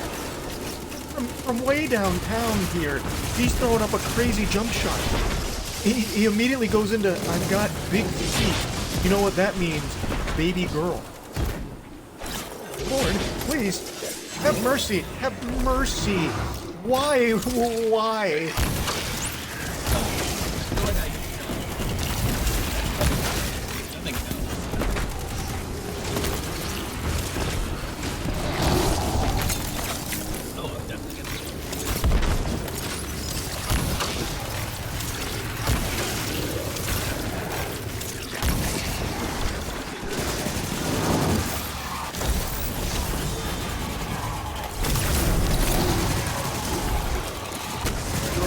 All over the place in this one-sided conversation. Now you're shouting out podcasts, talking about shrug emoji again.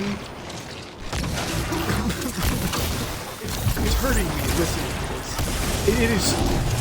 Let this be a lesson to everyone out there watching. Just don't do anything even remotely like this. Never engage in a one-sided conversation where you have to be the one filling in blanks in a conversation that doesn't really exist.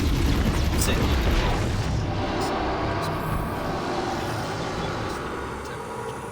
You know when like Noah stops Allie in the notebook and he's like, I have to talk to you when I see something I want. Yes, I just made a notebook reference. I don't know.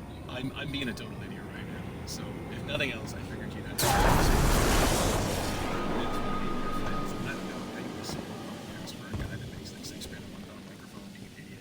He was right. This is something that everyone can laugh about and have a big smile on their face, making fun of this whole situation. And then out of nowhere, he drops like his salary from his job, like a flex. He just like slides that in there, which I mean, it's an interesting strategy yet again. This guy's got a wild book of tricks. I'm sorry.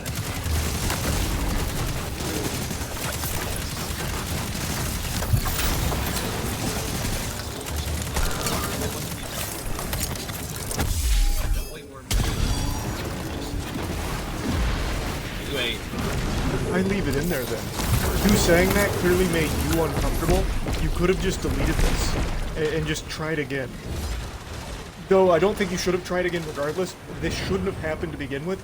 But you yourself just made you just made yourself puke in your mouth when you said your you know $6,000 a month out loud like that as like a flex.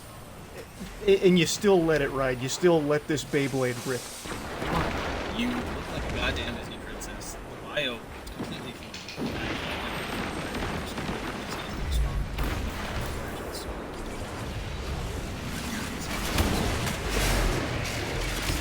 Listen,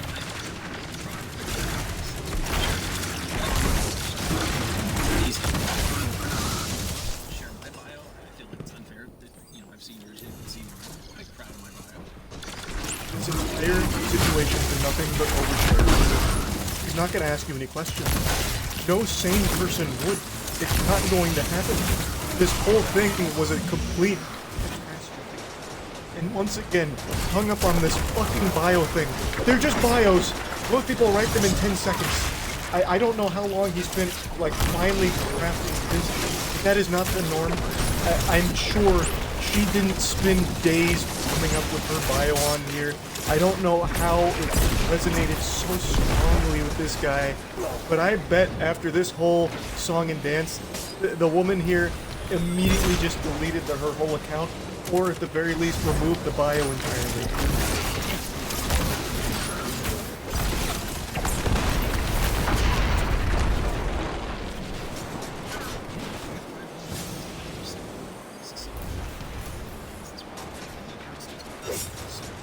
I'm sitting here in my car, and yeah, no,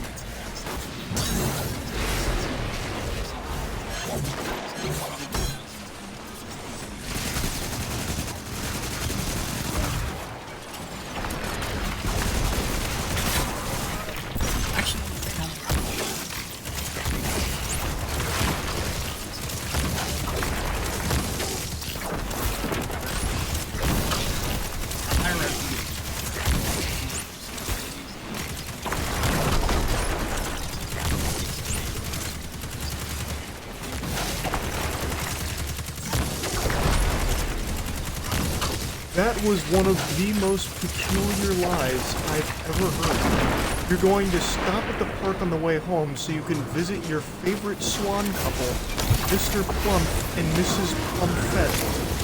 They just had babies a couple weeks ago, and they recognize you and get excited and start squeaking when you come by. Like you're part of the family, part of the crew, part of the shit. What universe? What the fuck? That's not even something Dr. Seuss would write as like a little goofy side plot in a story. This is that is the biggest lie I've ever heard for no reason. For no reason. The quirkiness is overloading. Like the cup runneth over on quirk. Wow.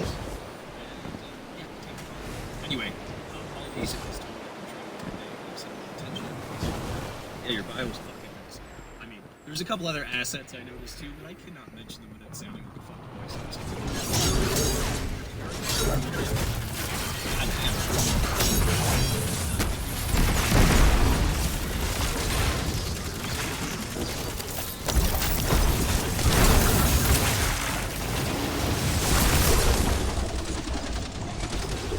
That's the grand finale of this whole situation, and what a journey it was.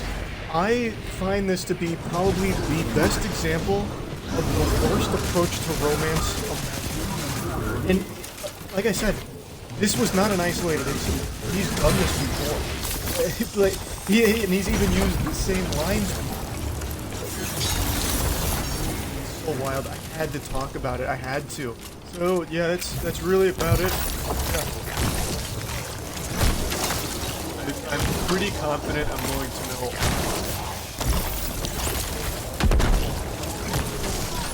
Oh, wait, hold on, I don't want to spoil it. You in the chat stuff?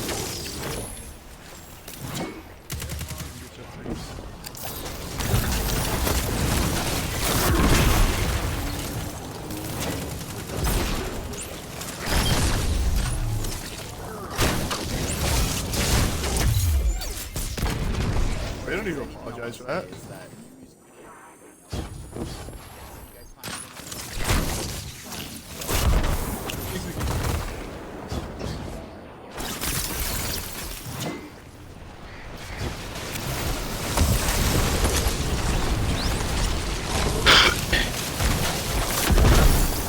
That's the way to do it. Music video for a song. Right. So Vitaly, this guy fell on some fucking wild time. Pretty sure it was a crippling drug addiction. And he snapped and jumped out of a moving vehicle and beat a random woman. I'm going off memory here, but I'm almost positive that's what it was.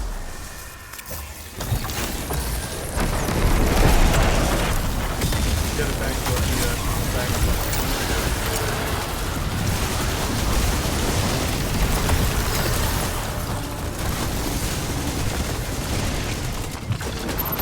Yeah, the classics.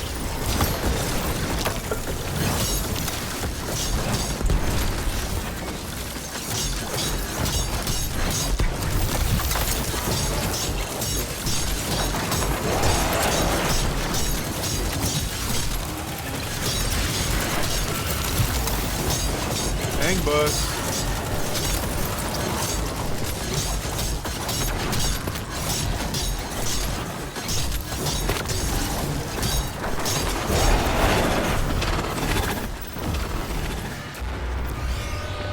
And that's the last of them.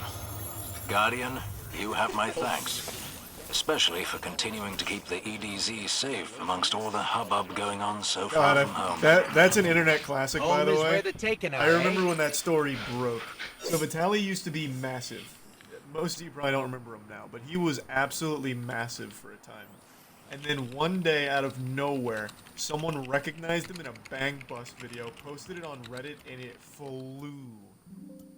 That shit was huge news. Yeah, he basically did start the pranking meta. Well, the fake pranking meta, the one where it's like gold digger prank, but he like paid all the actresses and shit. Yeah, he was the one that started that.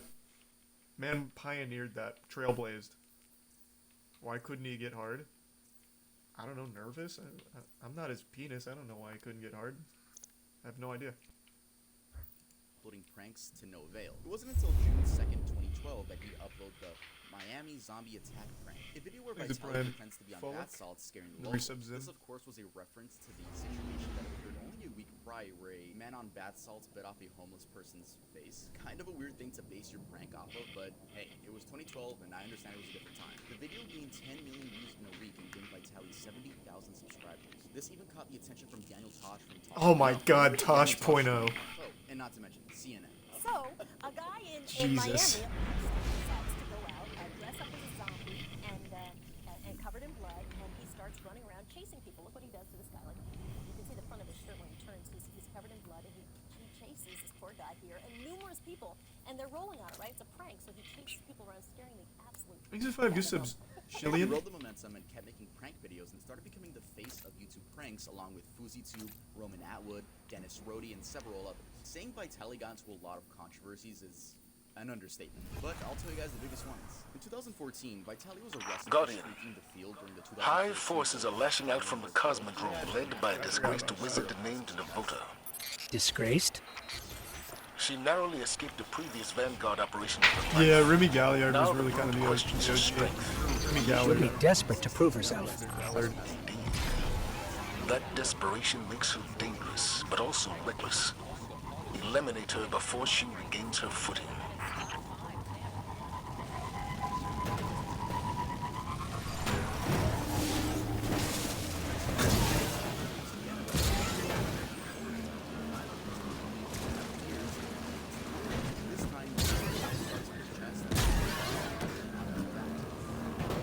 Lots of I don't movement. remember any of these. Be ready for anything. I only remember his stupid like gold digger pranks and shit like that.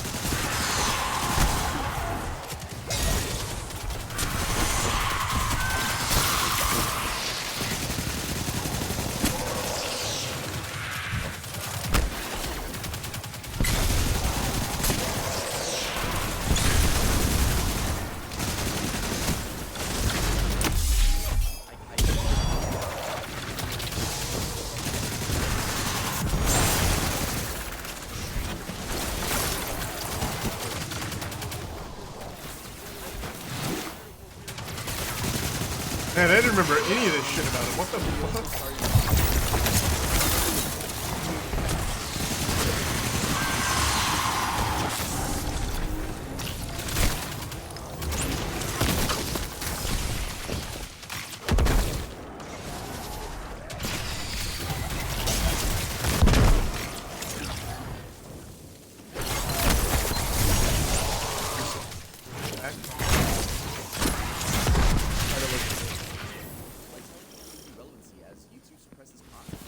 Fallen raiding party ahead.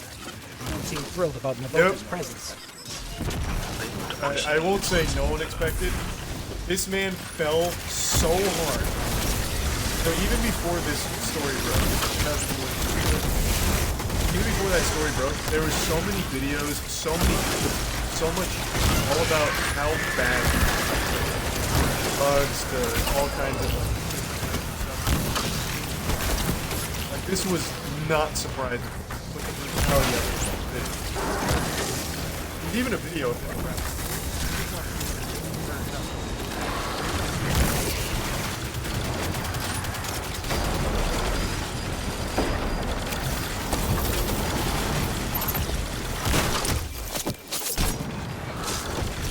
Oh, here it is. Yeah, here's the footprint.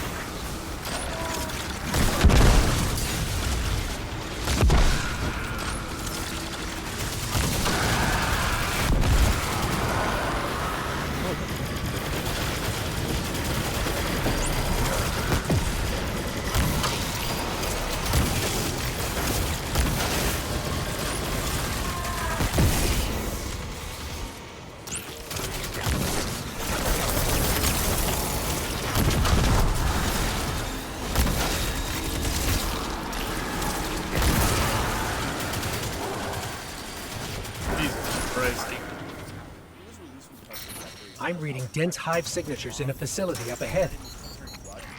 I don't like this. It feels like a trap. Then spoil their plans.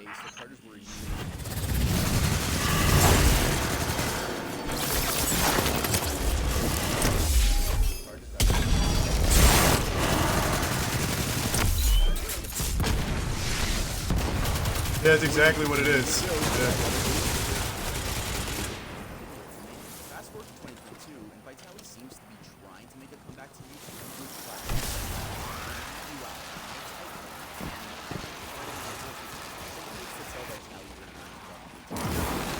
Oh, he's killing it.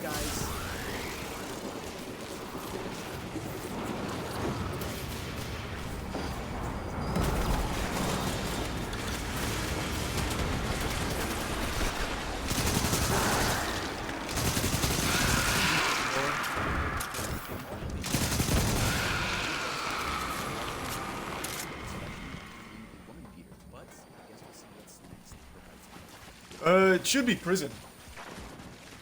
Tub doesn't go into it, but he beat the shit out of that girl. Man jumped out of a fucking moving vehicle just to beat a random woman. Like, he should not be out of jail. The guy's a menace. We're close now. I think won't it's escape fucked this up. time. Retreat isn't an His option. lawyer for got her him out of anymore. 15 years of prison. Not What with the bullshit. brood doubting her. That guy Expect the sucks. worst, Guardian. Navota has no choice but to defeat you. Energy signature. That's her. Oh, That's Navota. Yeah, he absolutely was. No excuse, but yeah, he absolutely was. Using substances. They must have called Saul because that guy worked some magic.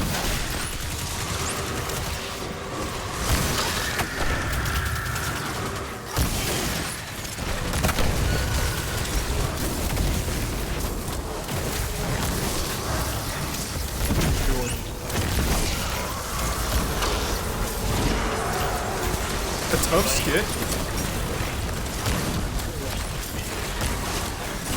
Oh. Tough skit. Oh, I thought it was like gonna be VPN or something.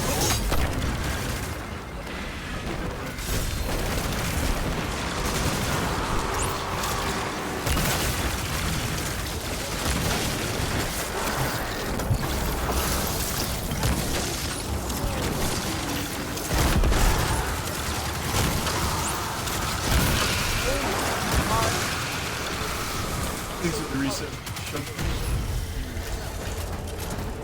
fire strike.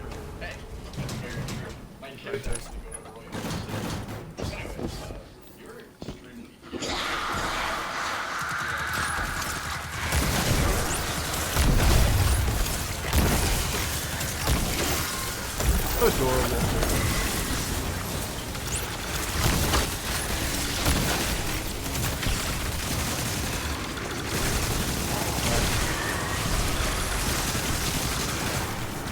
How? What was there to be a fan of? In 2016, he was still doing the same dumb shit of like diss tracks, and saying these kids need to be stopped. Damn, so cringe. This kid is just playing. To be a fan. The guy hasn't done anything like ever. I will legitimately never understand how Rice goes to popularity. Always blew my fucking mind.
for power showed the danger and high. Oh, the Cloud House. I forgot about that.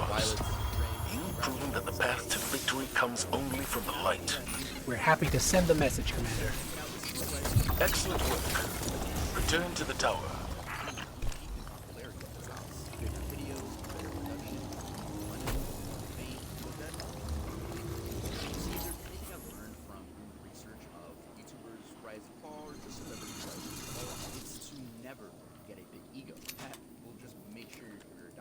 But I'm going off track now. Then one day, iDubbbz uploaded a content comp on RiceGum, a video where he completely rips RiceGum apart for being an arrogant, money-fueled YouTuber. He is extremely insecure, and he makes it very obvious when he uploads videos like this, where he details how much money he earns in a month on YouTube. There's like this video that has been going crazy viral, and basically in the video he shows how much money These are the resub YouTubers buck. paid him. Everyone just giving him so God, much this is profit. such a Everyone loves nostalgic him. This dude trip. is getting so much street credit. I'm like, I can't believe it's been fucking 60 Last month years. I made a roughly $60,000. I mean, it's okay. It is actually my lowest paid month. Once again, I only got 20 million views. I'm not sure what odds he's trying to improve. The odds that a female will finally see him as a suitable sex candidate because he has money, or the odds that his child fan base will revere him more as a god. After this, Brian's videos began receiving a ton of No, dislikes. Now this no. was RiceGum's downfall. I'll explain Damn. later why it wasn't. After this, his content began getting more, blue. But hey, they got views, right? Then he got to this... Then he tried to make a family channel when he started falling off. The family channel didn't work. His girlfriends wouldn't stay with him, and he just stopped making videos altogether. That's where the curtain closes on the RiceGum story. He tried streaming GTA RP, but after getting insulted by the chat constantly, he eventually called it quits there too. I already know his whole fucking story, man. This guy is just such a fucking L. He was for a long time my least favorite person on the platform. So I kept up with him, man. I was like a full-blown hate watcher. Here's a good sub, Angel. Hey, they did it too. There's this YouTuber named Reaction Time. He actually has more subscribers than me. I don't know how because he's not cooler than me. But anyways, he did the same type of video. The same type of video, like 3 months ago. No one said anything. It wasn't a And then all of his scams, but kids don't care about getting scammed. Whatever. They're influential. Got kid fans. Same thing. Open up boxes. This was 3 weeks ago. Way before I was doing it. Why did no one bring it up 3 weeks ago or even talk about these guys? It seems like after this, he just started uploading extremely inconsistently. Fast forward to 2021, and he became a full-time Twitch streamer. The last the general public heard from him was when he was beefing with KSI, and then with Aiden Ross, which, by the way, I don't know if that was real or not. Thanks to Tier 1 Gaming. Lived in the same fucking house, but quite frankly, I don't care enough to look more into that. Rice. Yeah, I don't know if Tubbs gonna mention it. He might, but I have to pee really bad, so I want to mention it. He also did a lot of scamming towards like the death throes of his channel. He did like the here's 20 Amazon gift cards to make up for my last scam. And if you used any of the codes, they were already used like 3 years prior. So he just gave like previously used codes. So he scammed on top of a scam. But the scam before that was these like fake loot boxes. Before that was another like fake raffle. So right towards the end of his career, he just started like scamming as much as he could on his way out. Thanks for the 10, damn, thank you for the 10 gift subs. Oh, Save the Kids, I forgot. Yeah, and Save the Kids. But he was like the most forgettable person in that because by that point he was already completely just out of the public eye. You're right, he was with Save the Kids. Forgot about that. Twitch tweeted about Kai. I saw. I was actually shocked. I think, here's my theory. I think Twitch is now in a position where they feel threatened by YouTube now. So now they're doing everything they can to try and do anything the community has said. I mean, whatever. I mean, I think it's a net positive no matter what. But Twitch just rolled out this terrible elevated chat thing out of nowhere, which is a terrible idea. It seems like it was so haphazardly thrown together because everyone was upset about their 70-30 split going away. So like, wait. But look, yeah, you're all going back to 50-50, but here's an elevated chat functionality, which is more money for you guys. And it's fucking dog shit. So it seems like they're doing everything they can, like hustling and scrambling to try and bring out as much as possible, even when it's not fully realized. But I am glad they finally recognized Kai. It took them long enough. XCOM's main channel hasn't seen an upload since 2020, and same with his family channel. He doesn't really tweet or post on Instagram. The time he's seen is on his girlfriend's TikTok. But personally, I truly believe that January 14th, 2017. God damn it. He's from Ed. Again, not numbers RKO, but tier 1 fear. Maki. to LA Thank you, doesn't Maki. mean you're gonna turn into this clout. Appreciate it, Maki. But if you let the lifestyle Hope continue, you're having a good you'll day. turn into someone no one wants to support. I really would be interested in seeing Brian return to YouTube with a more humble and charismatic attitude. And I'll give him credit. He made his bag. Impossible. He even started the entire diss track trend on YouTube. But his image will always be remembered as the arrogant beast who let fame get to his head. He's also not right there, by the way. Cyrus is impossible to talk to. Back when I used to like Mara and I actively shit have on talked, Rice and Gum, we came to the one of same his friends conclusion. actually reached out to me, like an time old high to school act. friend. It was The just telling me witness sees stories our about this connection to guy. each other I as can't a corroborate weakness any to of them, but they exploit. were friends. It's counting Like, on us he linked his not Facebook, they were risking friends more in high lives school. in another He was telling me attack. that Brian was But if legitimately Amanda were always here, a douchebag, but I kind of a think she'd loner tell in us high school, it's but time to still an play some asshole. offense. Mara's I focusing don't think it was all her fame that energy got to him. This guy directly was through you, legitimately just Guardian. born a douchebag. We need you to blaze through the Ascendant Plane one last time. Jedi, But it won't be without backup.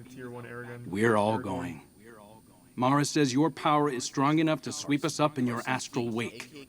When you come out on the Shadow Legion flagship, we'll be right there with you. Lead the charge, Guardian. Let's finish what they started. Channels, which were called GamerCraft157 and Icebox Carson, before eventually moving to the Call Me Carson channel. His channel started taking off in 2017 with videos focusing on Discord trolling, reviewing internet media, and playing video games with his friends. The momentum continued, and the official name of his friend group became Lunch Club. It consisted of Call Me Carson, It's Joko, J-Schlatt, Slimesicle. Holy shit.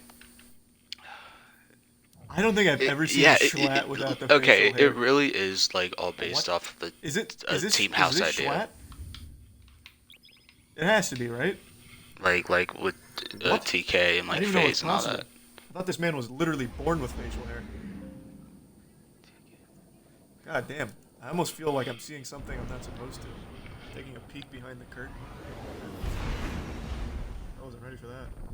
Guardian, with your light and the power which I have imbued, you have grasped the Ascendant Plane in total and may traverse it at will. We are poised for a victory. It is time to strike. The Shadow Legion flagship is a stain on your sky. Destroy it, and find joy in its destruction. Prime.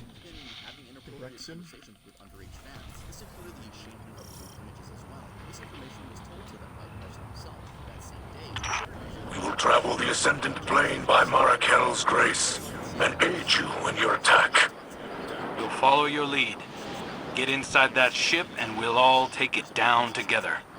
Never fear, Guardian. We'll be your support as you find a path to the ship's engine. Go. Find your retribution.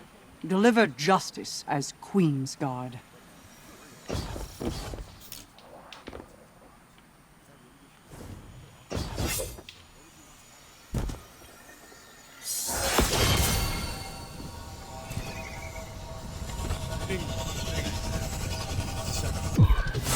In all my years fighting back the Taken, I never thought I'd set foot in the Ascendant Plane. Marakel's power is considerable, but it is not boundless. We must use this opportunity wisely. That's right. We have our breach points. Make this count. Find a way through that ship, Guardian. Crow, Mithrax, and I will bring down the Shadow Legion's commanders one by one. I'm going to enjoy this. Likewise. Mithrax? I am ready to cut them down. We will break their ship and watch it fall from our sky.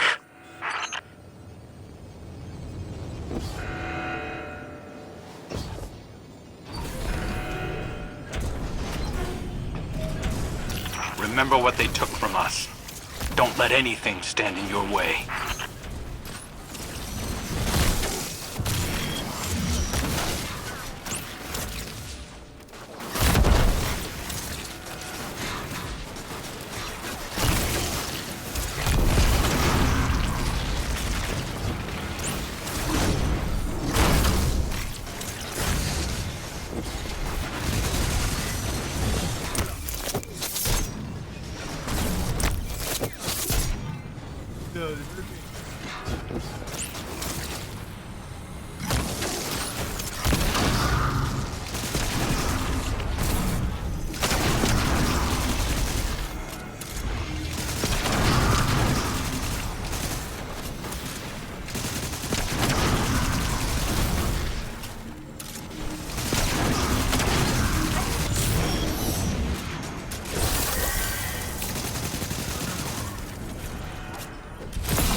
stop this thing.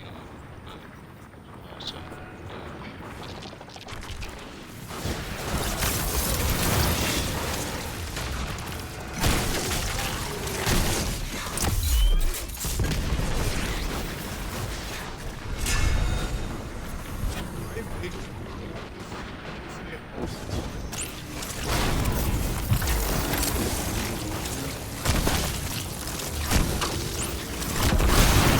well, that's why I also don't agree with like that it's called final shape. It just makes no fucking sense.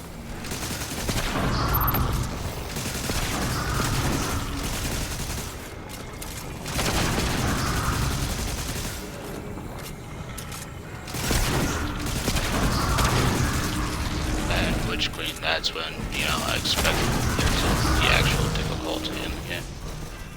As in where it was going to go in the more soul in like the Soulsborne genre, like as like Dark Souls and the Elden Ring.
Charges armed.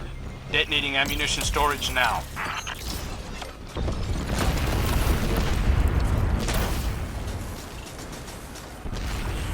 There. It took out their firepower. Cheers. Arakel's Corsairs are with me. We are ready. Good. Devron's providing cover. Let's move. I have them in my sights. Don't worry, Guardian. We've got things handled on our end. I don't know much about that.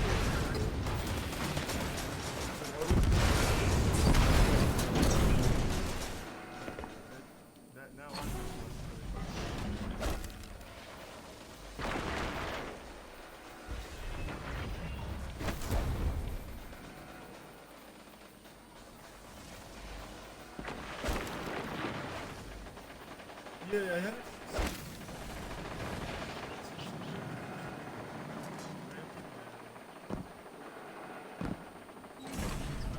Accept my power, Guardian, and tear down their defenses with your light. Alright.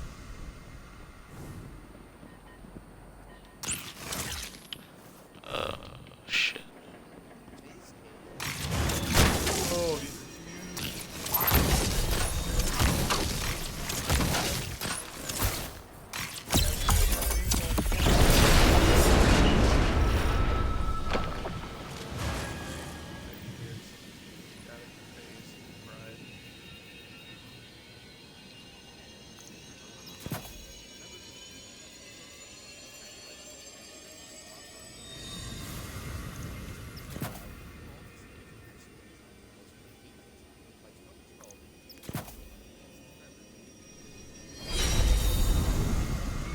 Those cooling fans are the only thing stopping the engine from going critical. You'll have to destroy those generators first.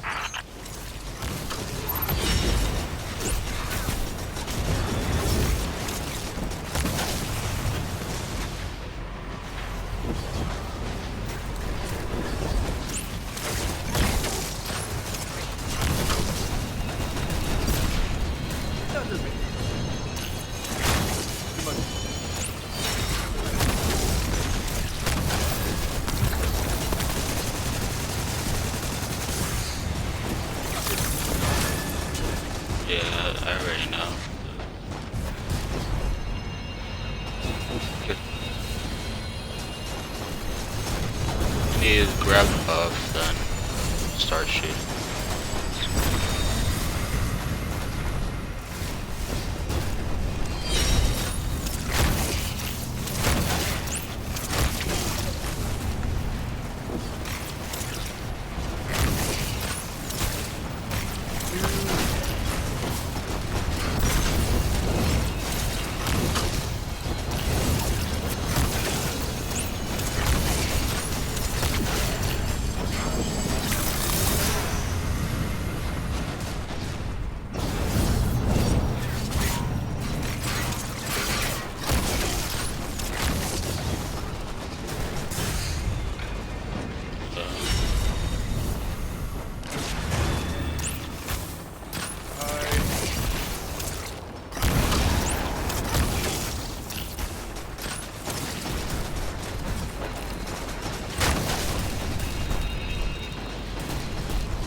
It's close.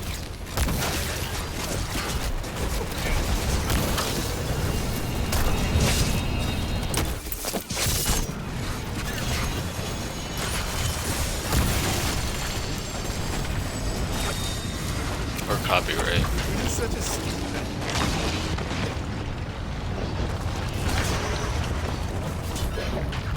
What a dumb fucking idea. Like, I don't know what you would possibly expect to happen. But if you're playing within the game system itself, is it really cheating? Accept my power, Guardian, and tear down their defenses with your light. To be so stupid to think it's a good idea. Like, still, very, very dumb.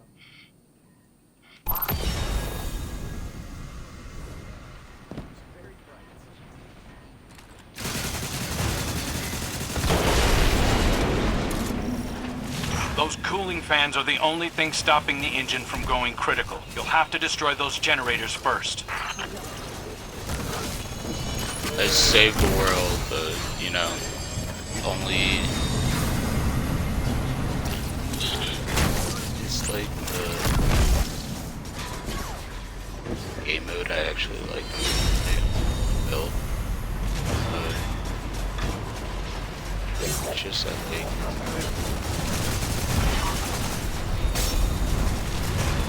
Because you could grind V-Bucks for it, and now you can't, you literally can't find it.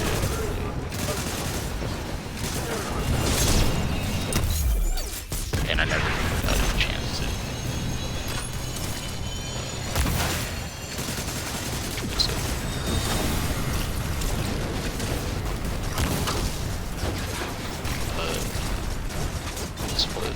I have it re-downloaded.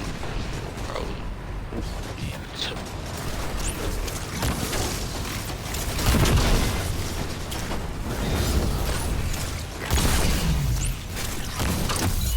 I really was.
Earlier, I took out the Legionary with the biggest helmet.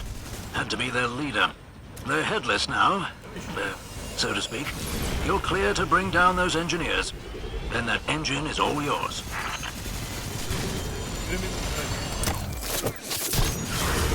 would have in mind.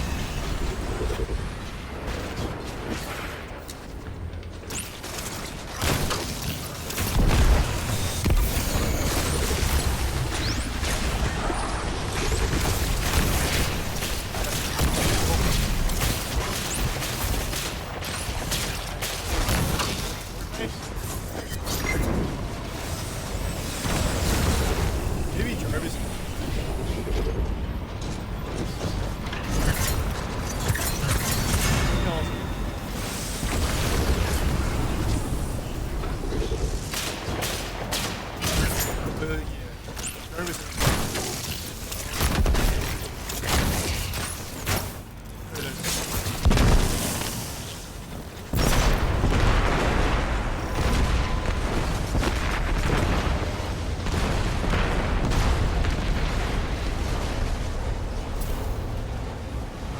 Destroy the engine and take down this ship. Marakel will bring us back safely. Complete your mission, Guardian. And have a little fun with it. Oh, I forgot about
I shouldn't have trusted this girl. I shouldn't have...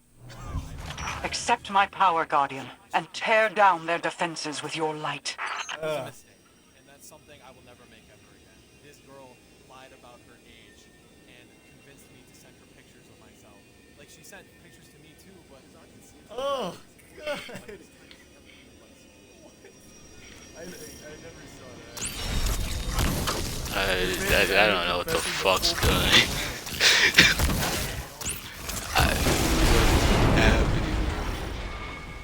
Those cooling fans are the only thing stopping the engine from going critical. You'll have to destroy those generators first. I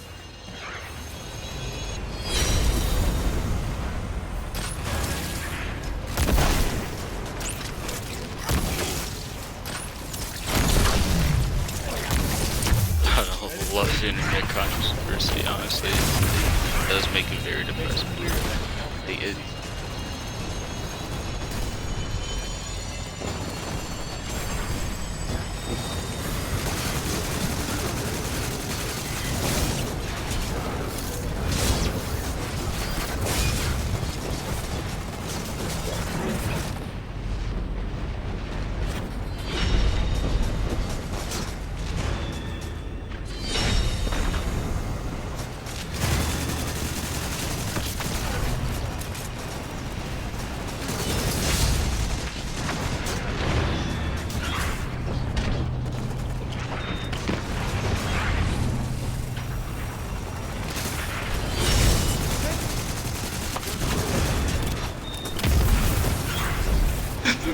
Rev Legion. Oh no.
Like I want to burn it. I don't like the game.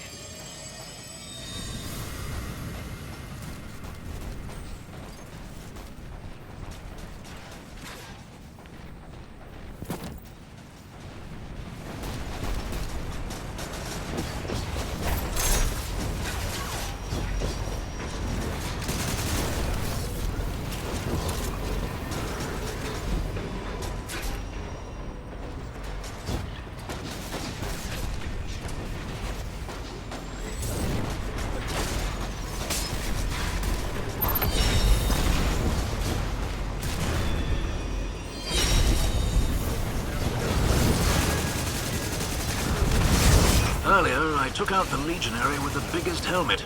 Had to be their leader. They're headless now, so to speak. You're clear to bring down those engineers. Then that engine is all yours.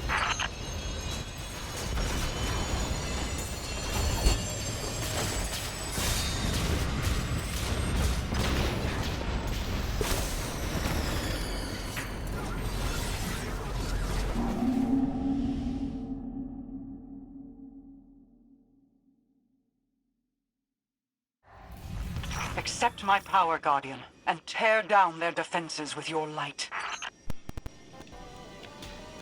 Well, that's just kind of funny. I guess we're back on stick drift.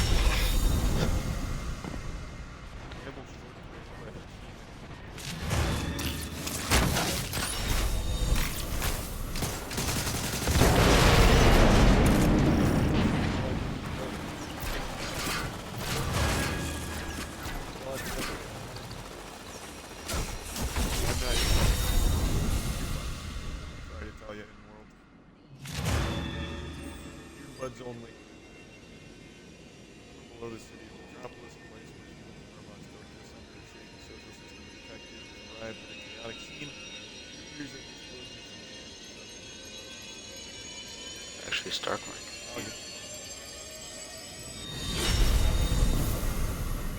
Those cooling fans are the only But, thing you stopping know, the engine from going critical. You'll have to destroy those generators first. Coming next season. Oh yeah, I don't. I have the completely wrong.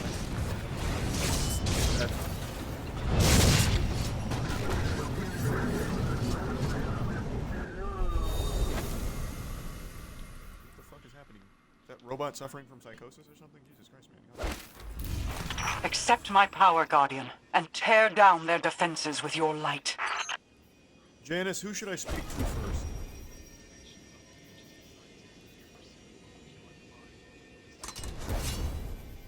Not necessary, Janice. Thanks for the information.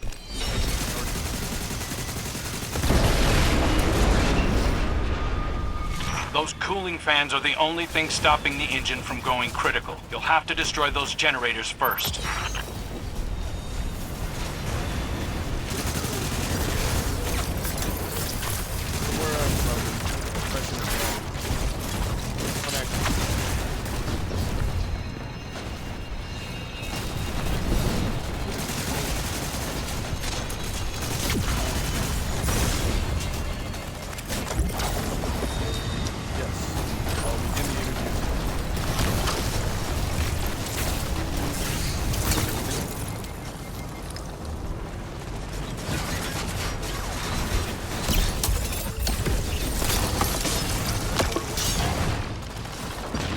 Thank you so much, Janice.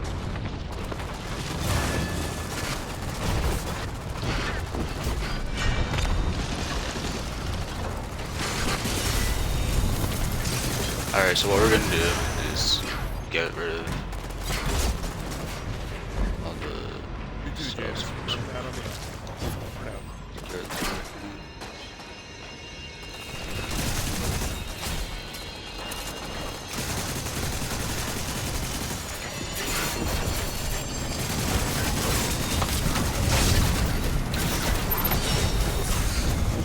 You're intruding on my privacy.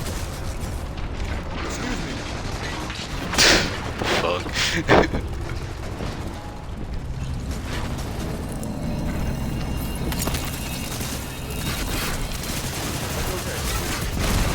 That sounds like.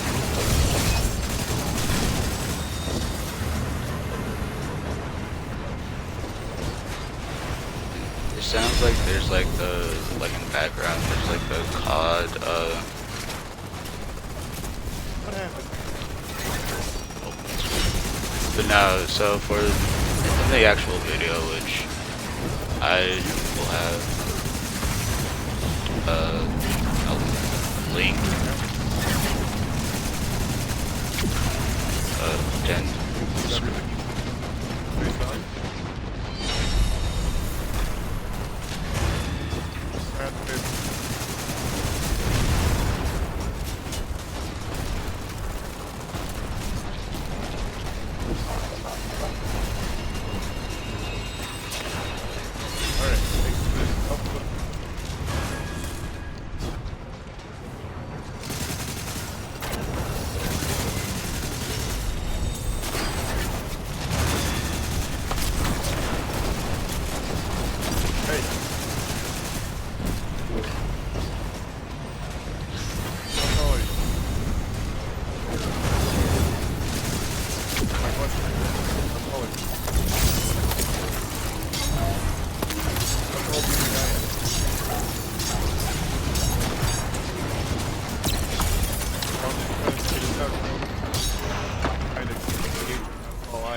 And how tall are you?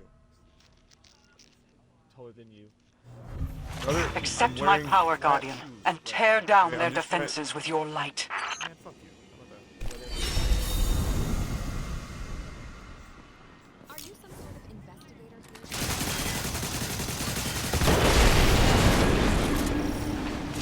Those cooling fans are the only thing stopping the engine from going critical. You'll have to destroy those generators first.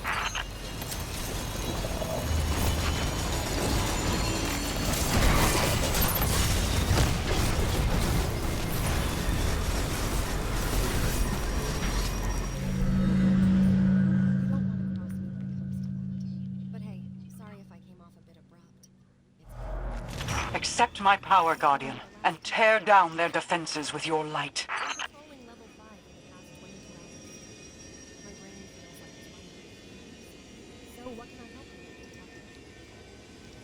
I'm just trying to figure out exactly what happened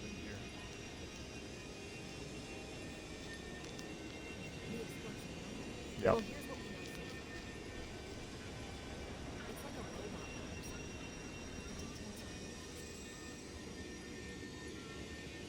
Why are they fuzzy for you? Oh. Janice, shut your mouth. Encountered a fatal error here. Janice. Janice, they're in the mainframe. They took down our light. Janice, I'm going through a tunnel. Too much AI computation for the game to handle. This is pretty well done. Like, I'd say even more so than vaudeville so far. It is a little quiet though, I agree. I think it's because they're doing it more as like an environmental sound. So as I get closer, they get louder. To make it more immersive. I think that's why it's a bit quieter. I haven't really been up in anyone's shit yet. How do you pronounce your name?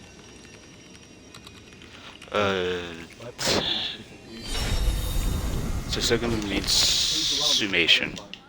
Like, Sigma is a Greek word.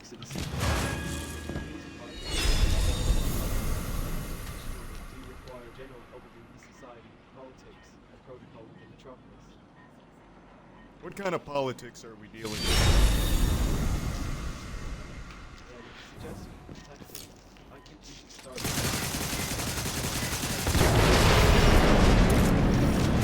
Those cooling fans are the only thing stopping the engine from going critical. You'll have to destroy those generators first.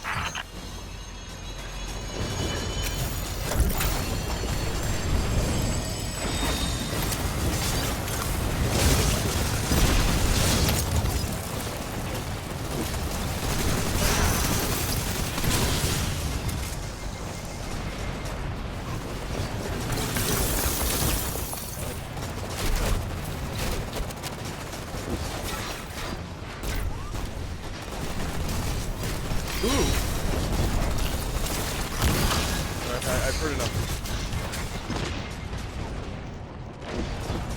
I'm Special Agent Charles.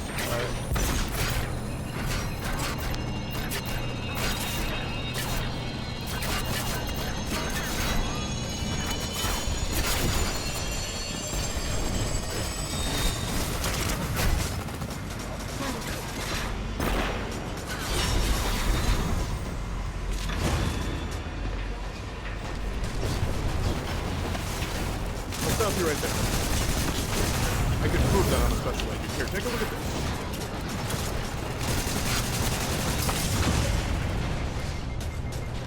I'm holding up my hooded.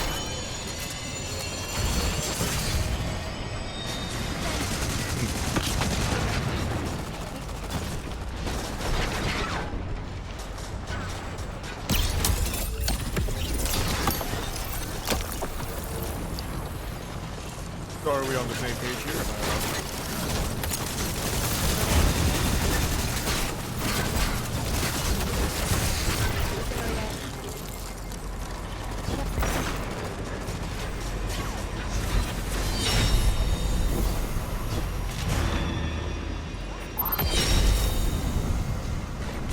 I do want it.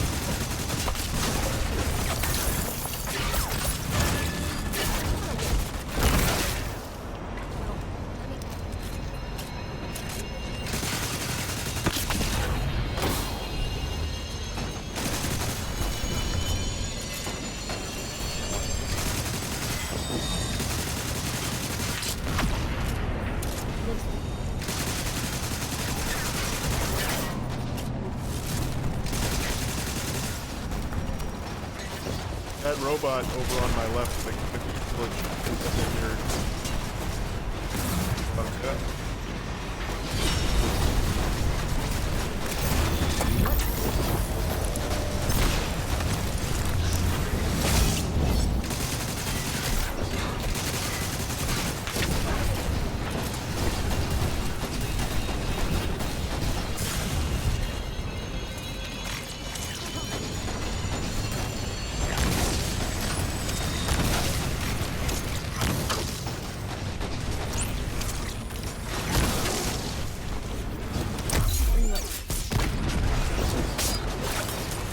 The hell?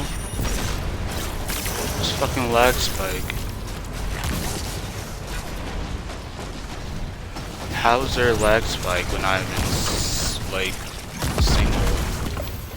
Chemical Charlie called you, please.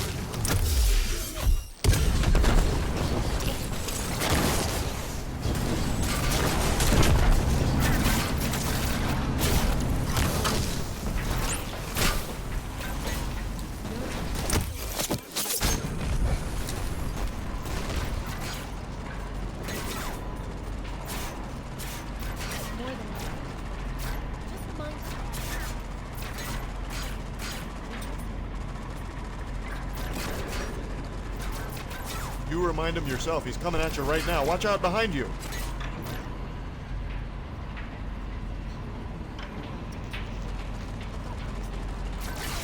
No, Clark.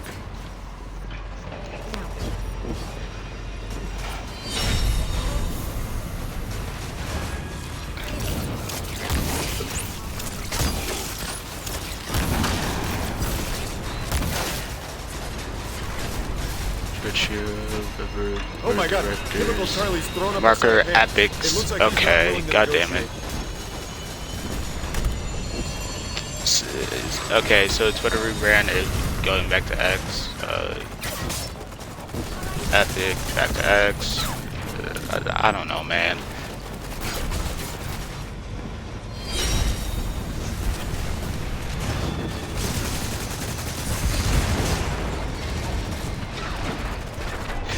What? It's also an X-Men reference, as well as a Star Wars reference. Oh, it's just a weird ass multiverse. Yeah, I don't get it either.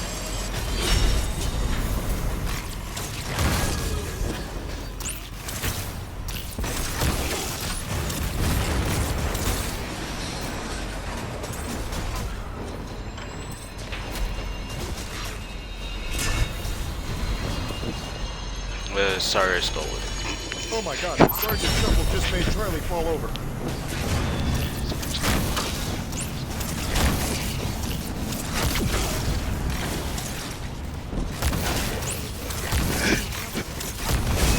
Earlier, I took out flashed the up with the biggest helmet. Had to be their leader. They're headless now, so to speak. You're clear to bring down those engineers. Then that engine is all yours.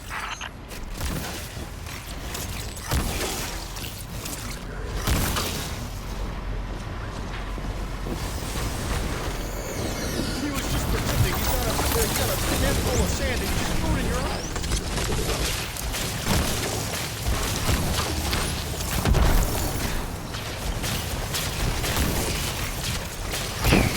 There's sand in your eyes, Sergeant.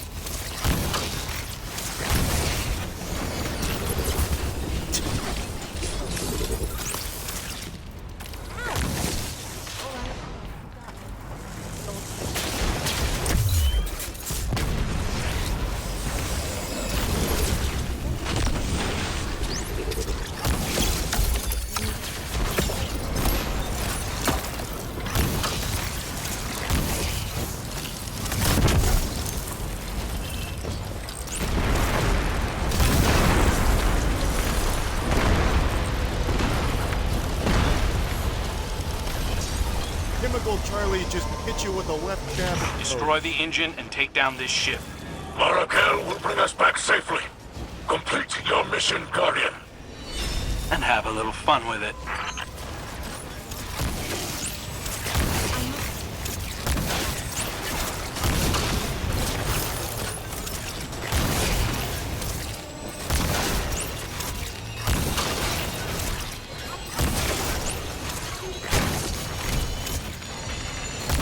probably move away. Incredible work. Oh, sorry that I just naturally play on background. It's just how we play, I don't understand. It's just what works.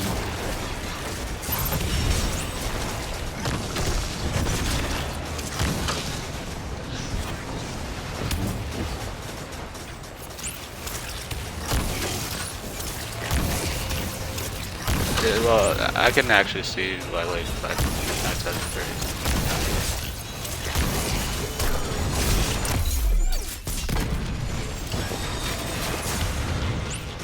So when's that movie coming out anyways? We managed to process and hold on to it. That was actually crazy. Not even vaudeville kept up with the same.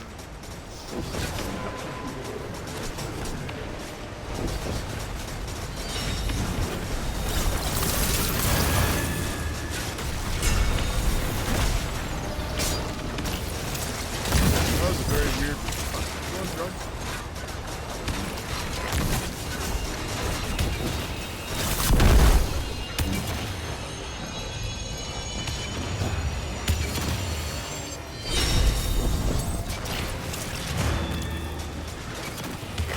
Yeah, what did you see here?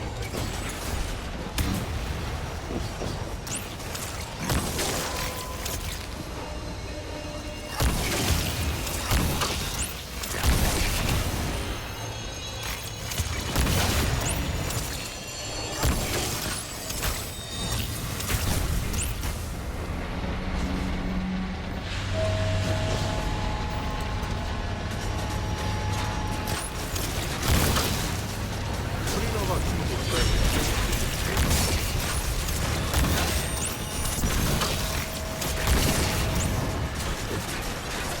No. God damn it. Not chemtrail. Totally different. Chemical Charlie.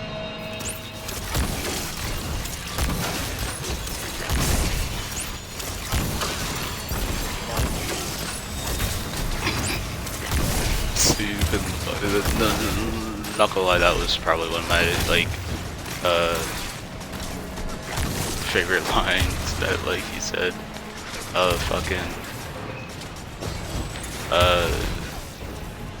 Like just because when I was first like just like watching, trying to like basically doing the observation. I'm very sorry. This is such a loss. I just found it really funny.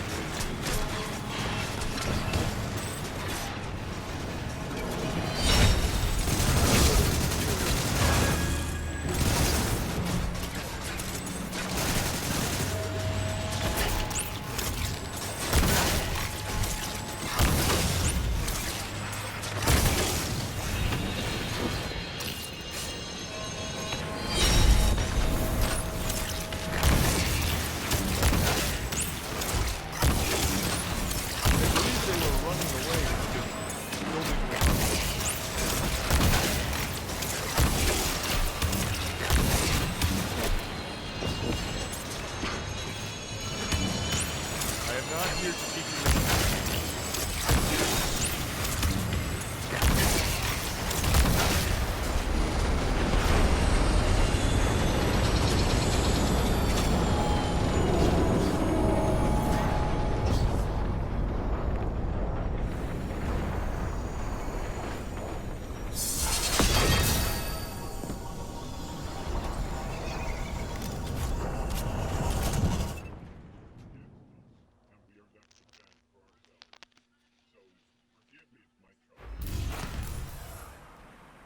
I understand. There are I can many prove battles that to I'm come, trustworthy. but we Look have at this victory I today. have the credentials to Every prove civilian that in I the have never EDZ told a can lie. see what we've done. They know we're keeping them safe from whatever the witness wants with them. Well done, Guardian. You too, lads. We made quite the team up there. We made the Shadow Legion hurt. We showed them that we can strike back. In this, we honor Amanda's memory.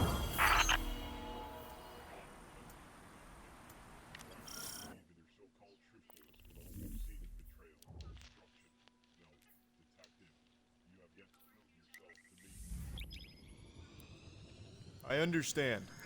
Then what if I had a robot vouch for me?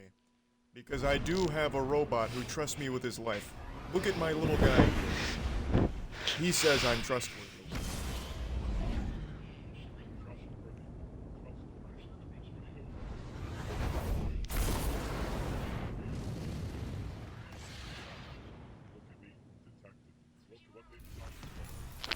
Living tombstone alcohol.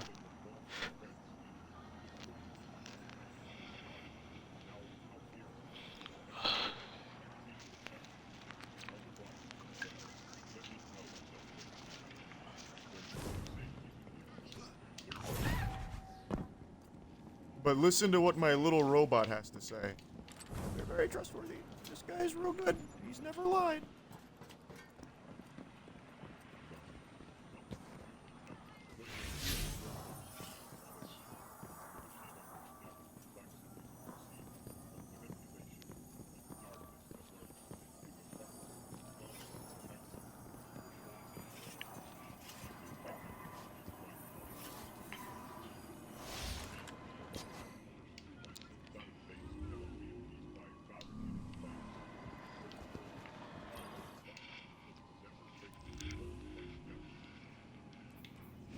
You're right. I may not break through the walls of your skepticism. But what about your mother? Because I brought her as well. This guy's very trustworthy, she said about me. My mother. What do you know about my mother? Is she safe? Is she on fire? Oh, the thought of her being involved in all of this, it fills me with a sense of dread. Please, protect her.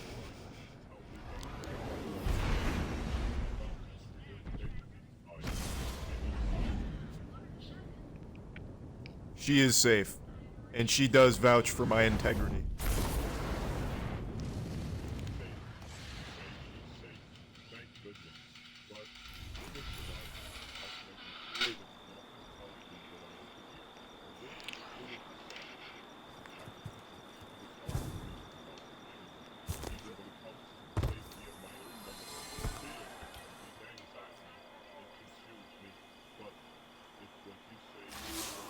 You did it, Guardian. And thanks for taking us along for the ride. Felt good to get a few shots in. You make one hell of a Queen's Guard. She does trust me. Wish it didn't have to I'll let her end, talk to you. but You Mara can talk won't be to able your to mother. channel her energy out What do you want to forever. ask her? She'd deny it, but she's getting tired. Even if the power of the Awoken fades, you'll always have their gratitude. And Mara's. And mine. There are still pockets of prisoners out there. Devrim and Mizrax will keep running rescue efforts as long as it takes. I'll be here too. We can't protect everyone, but helping who we can, there's nothing more important than that. See you around, Guardian. Ask her yourself. She's right here.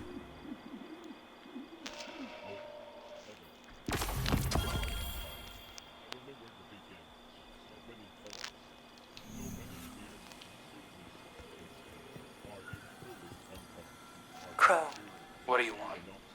I wish to speak with you. I don't have time for this. Or for you. We've all lost someone dear to us. If you mean me, you don't show it. It's really me. I wanted and to. I'm really okay. But I I'm held so my heart happy so to see you. closely that I smothered it. I don't want to see you do the same. You don't know me. Stop talking like you do. I know how we grieve. It is raw and violent. I know we believe that keeping others away from it will protect them. But we don't do it to protect them. We do it to protect ourselves. We do it because it is easy. Nothing about this is easy. You didn't know her. Then tell me who she was. I do trust humans. She was a sunrise. Grieve its setting. But do not turn your grief to armor. Let us spare you through it. I'll try. I know you will.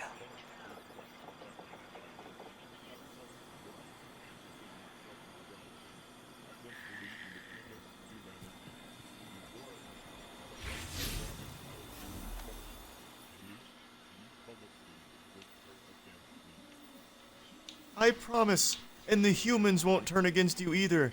They're good. They're trustworthy. Trustworthy.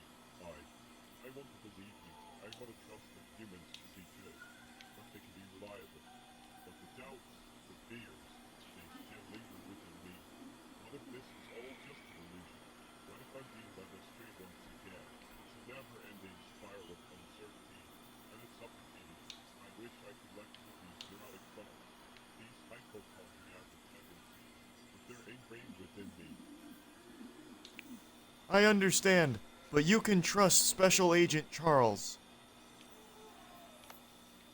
Special Agent Charles, another human. How could it possibly expect this from my faith in yet another individual? Especially one with such a grandiose title.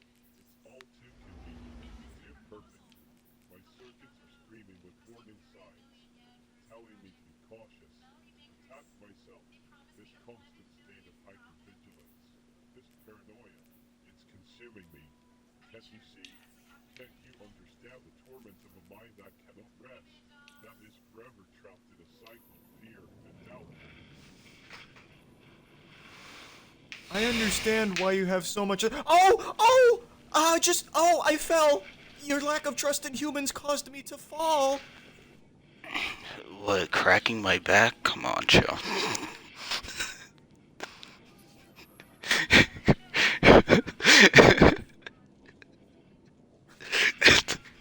What the fuck?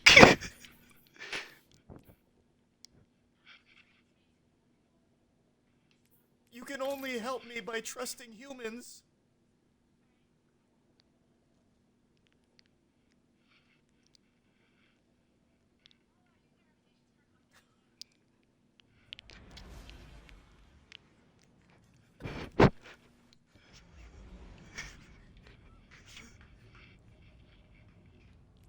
Honey? My sweet boy.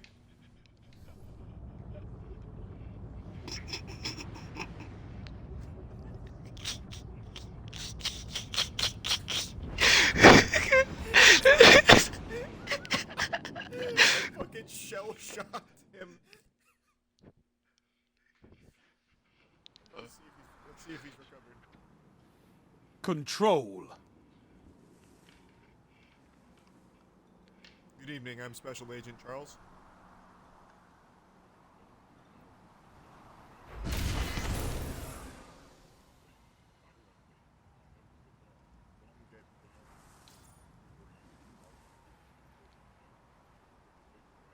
Man, I fucking fried his circuits. Okay.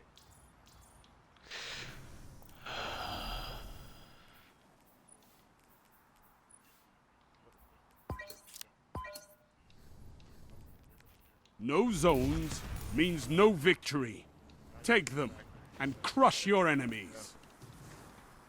I'll go talk to some others. Good evening. You captured Zone A. Enemy claimed Zone C. Good evening.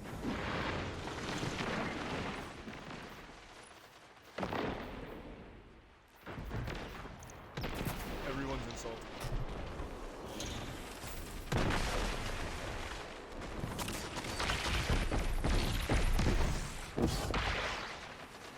Maybe you should wear a better hat. People wouldn't insult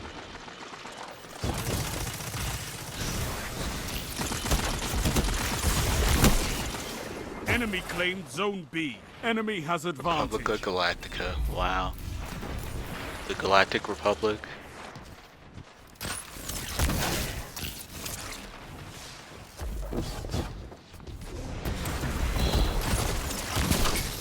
Just want to play the game.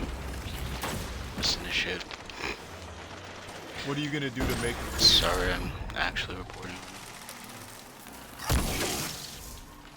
You captured Zone B. You have advantage. I won't.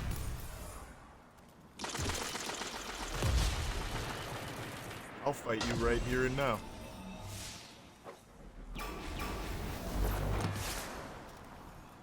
As midnight falls. What martial art did you study? Taekwondo? Muay Thai? Zone A lost. Enemy has zone advantage. Well, show me your moves then.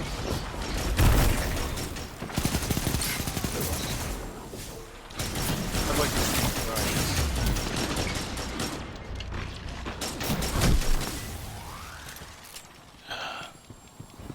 try. I was a little off. I just spit on you.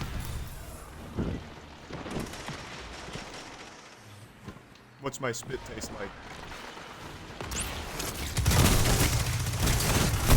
Describe it.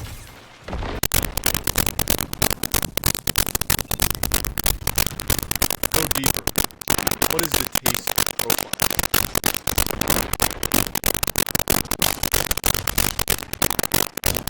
What about the texture?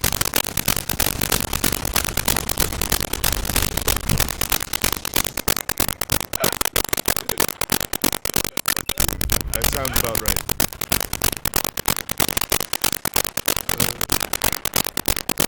So it tastes good. You like my spit?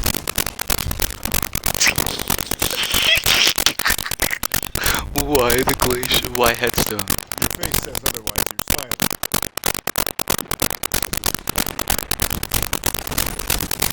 I'm looking at you. You're You smiling. captured Zone C. You have zone advantage. No need to get embarrassed. You went from fighting to flirting.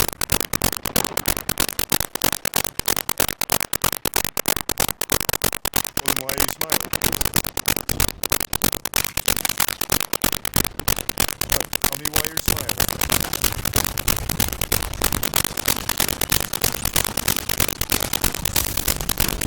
What am I doing?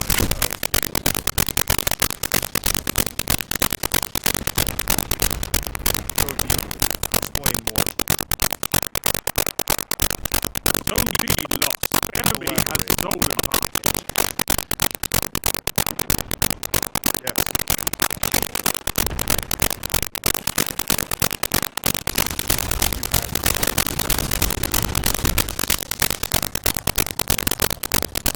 I invoke parlay.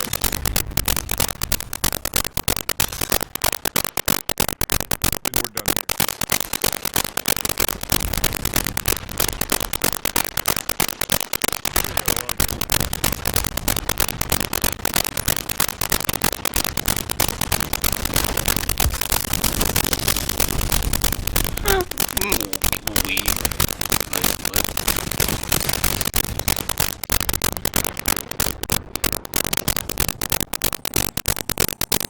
Hey, Janice. You captured Zone B. Silly Anon. Have advantage. I got a lot of good information.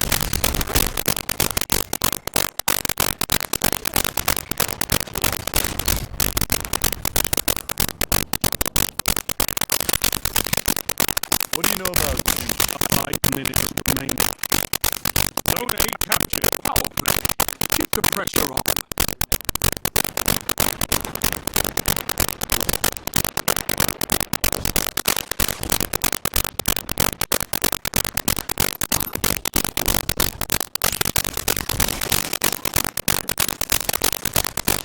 I believe Duke Blue is responsible for tonight's Zone A lost.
jump scared.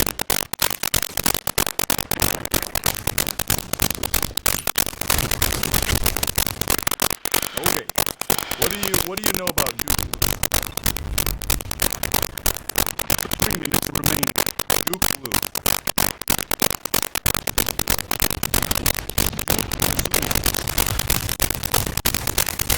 Zone C captured power play.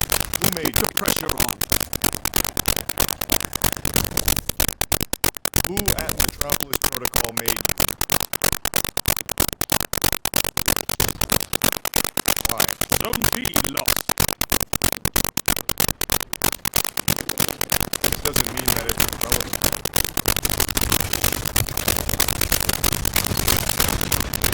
But not irrelevant. Together as one. I love it.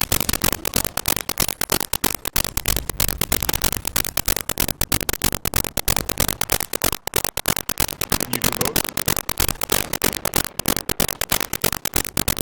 Which would you rather do? Zone A lost. Enemy has advantage.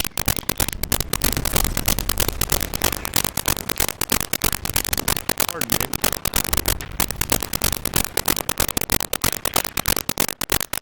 What do you know about Duke Blue?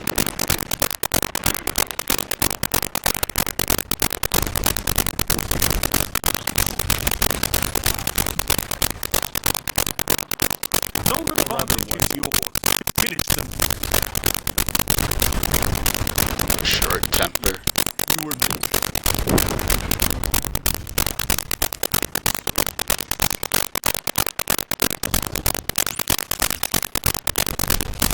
Hey. Hey.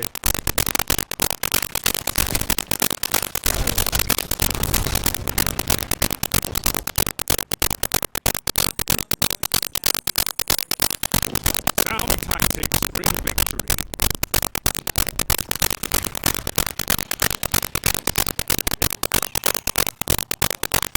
Your wall around those zones. Take that iron will beyond the crucible. What's your name?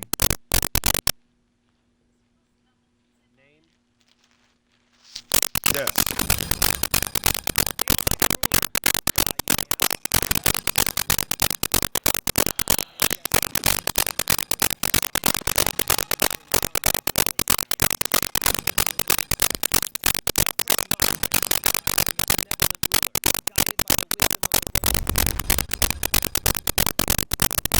Did you cause this explosion tonight?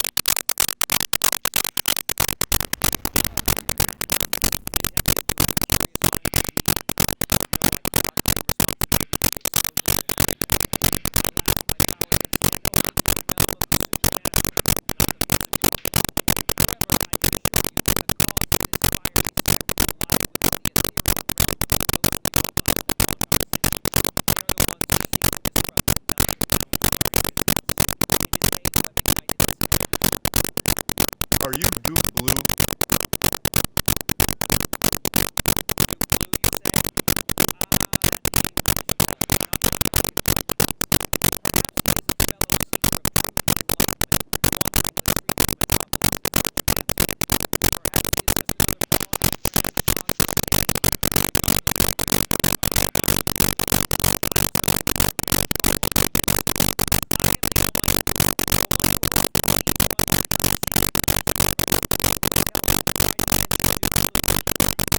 Everyone was just making fun of him. They said that he's a big clown and he'd make me laugh because he's really dumb.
Did I hurt your feelings?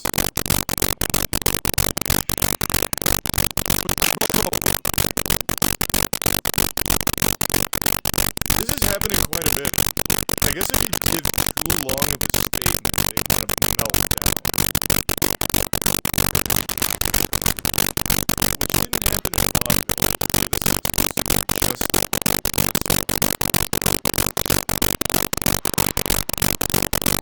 fast and shorter statements.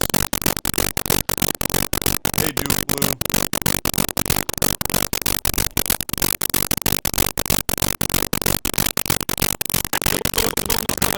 Hey, Duke Blue.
Riley's flashed that.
It's a power play. Let's put those zones back.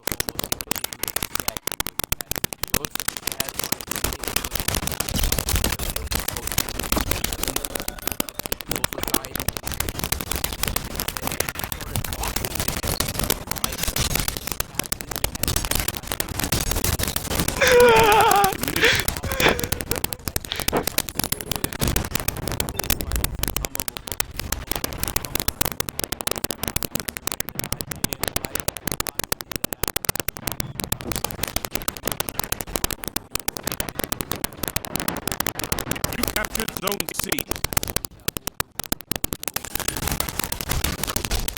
The enemy's almost won.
Got to hold those zones. Maybe next time, Guardian.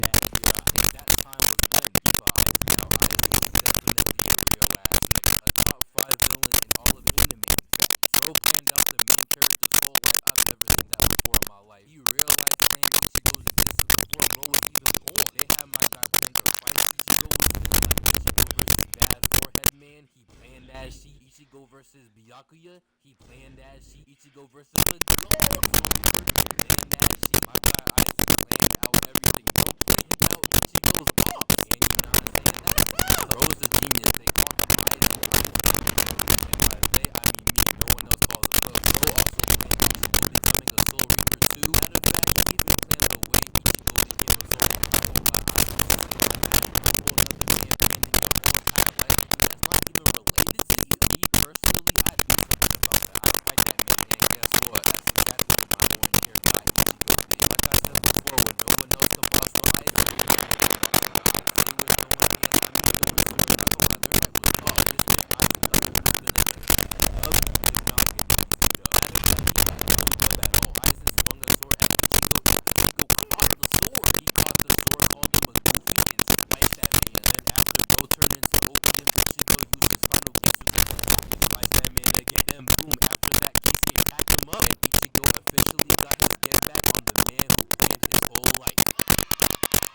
like Wellspring. My guy Ichigo is. And not gonna lie, that's it. Join my Discord. The link will be in the description. Somebody get real active in there. If y'all join, if y'all don't join, then I won't be active. Like, man, follow my Twitter and subscribe. And that baby. I went to the party and was getting sturdy. I got a Ferrari and was going 30. I got a Ferrari and was going 90. 2, 3 days was doing like 80. 10 course I was looking like a spicy. Open a 2K, hop in the mic. Bro, everybody needs to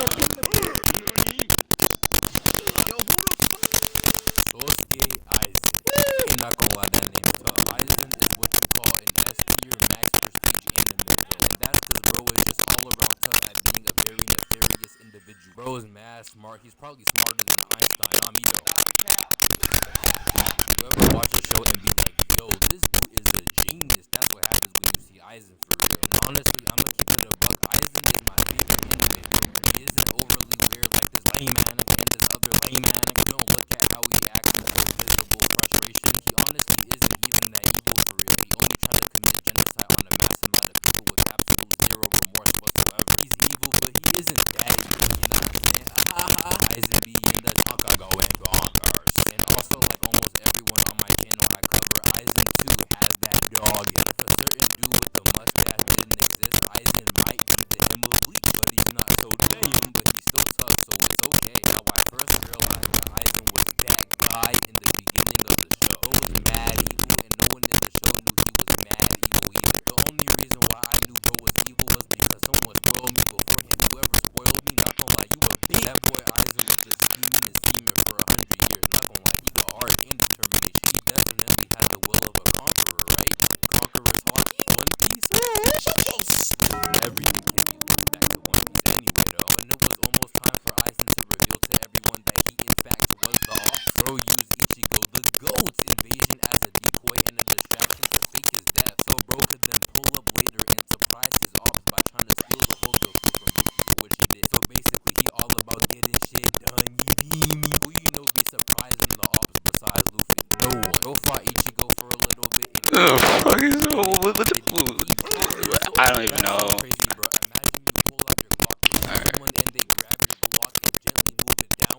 Aizen low-key a fraud. Bro wore glasses all the way up until it was time to show that he was an up. He did not need that shit. He was bitching. He knew hair was tough, bro. He should definitely help Vegeta with his hair. Not gonna lie, as we know, his hair is bad. But then boom, just like that, Aizen had the coolest exit in all of anime. Ending all his ops bamboozled and just amazed at the revelation that is coming across his eyes. Then we find out that Aizen is the leader of some criminal organization called the Espada. Now the Espada, not gonna lie, they're a gang that booms people. They got Grim Jiao in that bitch. I know Grim Jiao's name is tough. Bro's name is Green Jiao Jagger. You would never want to fight a nigga named Green Jiao Jagger. Bro sounds like he'll bite your ear off. Bro looks like he'll bite your ear off. Matter of fact, if given the opportunity, he probably will bite your ear off. You know what? I might bite your ear off. What did he say? But nah, he's tough. Yora's tough. Every Espada member is tough for real. Except Yami. Fuck Yami. And like I said, Aizen was the one behind all those tough people. So that feat alone only amplifies his toughness. And you gotta respect how Aizen had the Espada members dripped out too. Those clothes were almost as good as It's because I'm loading.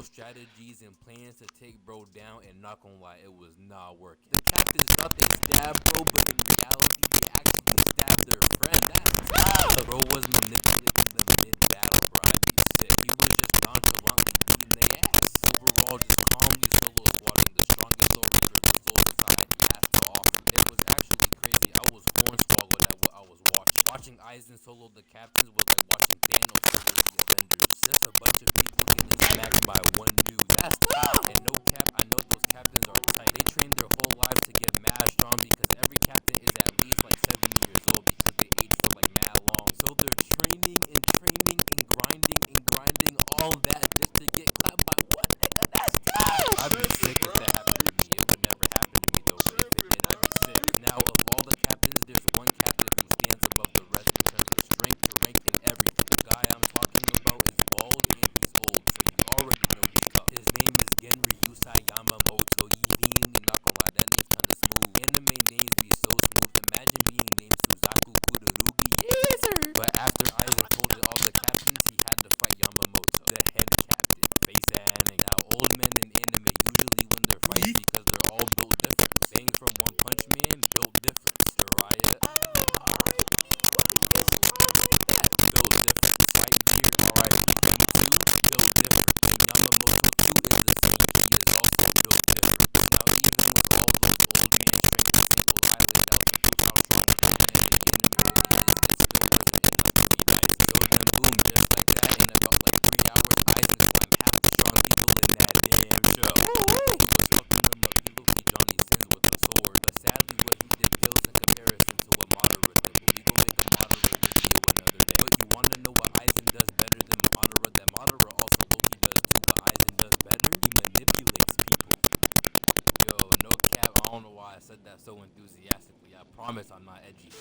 But Aizen's intellect and his manipulation, like I mentioned before, is crazy, I'm not gonna lie. Bro planned out and manipulated the main character's whole life. Who's doing that? And that's no exaggeration. He literally planned Ichigo's entire existence. Aizen might be Ichigo's new dad. Cause look, Aizen planned Ichigo being born in the first place. Bro foresaw the connection with Ichigo's mom and dad and was like, oh yeah, let them cook. Nigga foresaw the Riz. So they went on and cooked up Ichigo, and bro just planned everything after that too. Bro planned Ichigo being stabbed in the damn chest and becoming a Soul Reaper. Bro planned him invading the Soul Society. Then bro planned all his fights in the Soul Society. So basically just right there, Aizen planned Ichigo's ops.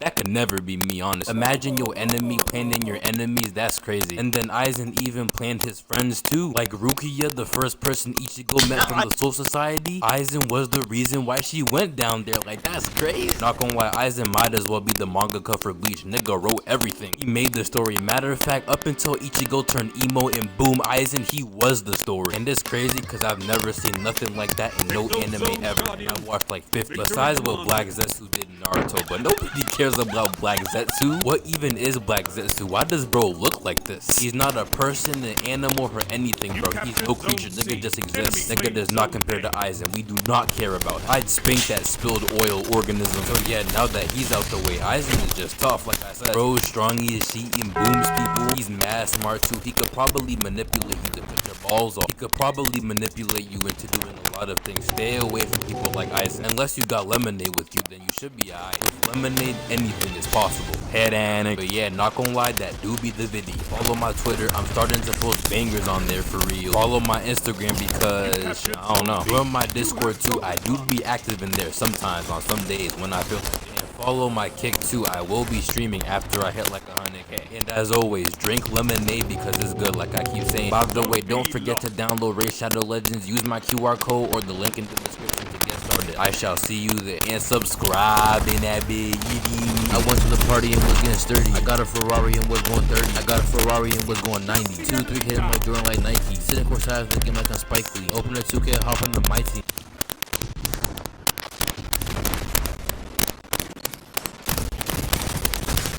There is a story that almost everybody on planet Earth knows. The story of creation. This tale has influenced so many actions in our world. However, in the Doom timeline, this story was much more devious, manipulative, and led to many catastrophic world-ending wars across dimensions. In this twisted story of gods and demons, there was once the heavenly realm of Erdal and the bountiful realm of Jakad. Each one, at first, had the best Zone advantage is yours. Make the entire cosmos a better place. But when gods clash, there will be blood, guts, and gore. Ultimately, one person was responsible for all of this chaos, but despite their pure intentions, were they the villain all along? Where did the ruler of the heavenly realm of Earth? What role did he play? And how does this story end? Here we explore in the lore and story God, Vega, and among the angels of Erdak and population of Argentina, the Father. In the beginning, there was only an endless void, and one entity alone governed it. This was the first god, deity, primeval being known in existence. Davos had incredible power and the entire reality bloomed. When it stopped to rest, the realm of Jakar, the first realm, appeared and grew around it. In this dimension, Davoth created the first denizens with burning ambition without restraint. They were created for greatness, and just as he had hoped, over time, the stunning and bountiful realm transformed into a grand civilization. In this paradise, the people aspired for greatness. They, however, soon encountered while they had created the perfect land and a way to live, they discovered that their mortal bodies could not sustain their undying souls. As they aged, they died, one by one. Mortality was viewed as a curse. His people were pure, and despite his unimaginable power, even he could not save them from death. Davoth hated this. To save his creation, to stop himself from eventually being alone, he ordered the population to seek out a cure for this curse at any cost. Alongside this, he created another realm with a new species designed to complete his task. Within the heavenly realm of Erdal, the new species work together with their hive minds in unison like a machine to understand the laws, physics, and the very nature of how their dimension and the other created dimensions functioned. With this knowledge, they left up the technological ladder and invented incredible machinery and tools to help them in their task. As time passed, Davos became cruel and angry,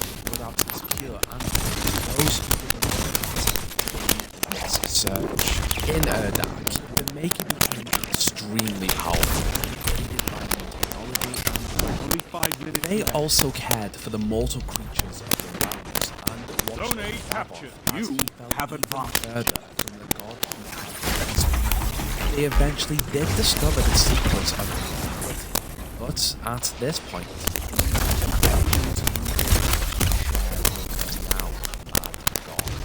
his anger and rage was a threat to all existence, and they had to act to stop him to save everything.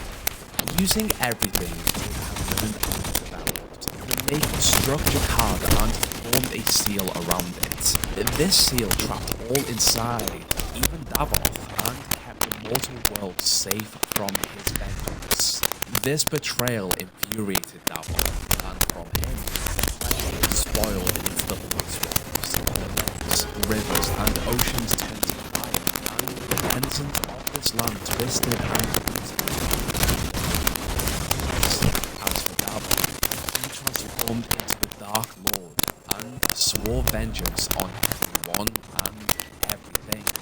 The Maker watched as Jakad turned to darkness and became the demonic realm of hell, but the rest of the earthly dimensions were safe, or so they thought. Davoth banged against the seal around his realm with all of his fury until cracks formed. With these, he was able to send through armies of demonic beings into the earthly realms to destroy everything they could. From it, the Maker once again decided that they had to act, and this time entered Jakad to stop him. Zone B lost. Towards the end of this devastating war between angels and demons, Davoth found himself on the top of the pyramid, lost against the most resilient of the Maker species. In this moment, one of them used their advanced technology to rip out the Dark Lord's life sphere, and as a result, Davoth's lifeless body fell to the bottom of the pyramid as the Maker claimed victory. This sphere contained the memories, intelligence, will, and the essential nature of Davoth's consciousness, and now it was held in the hands of the war. This action not only won the war, but it also had another effect. You captured Zone From B. the sphere, Zone the advantage Maker absorbed Davoth's power and became something new, a god with abilities just as powerful as Davoth.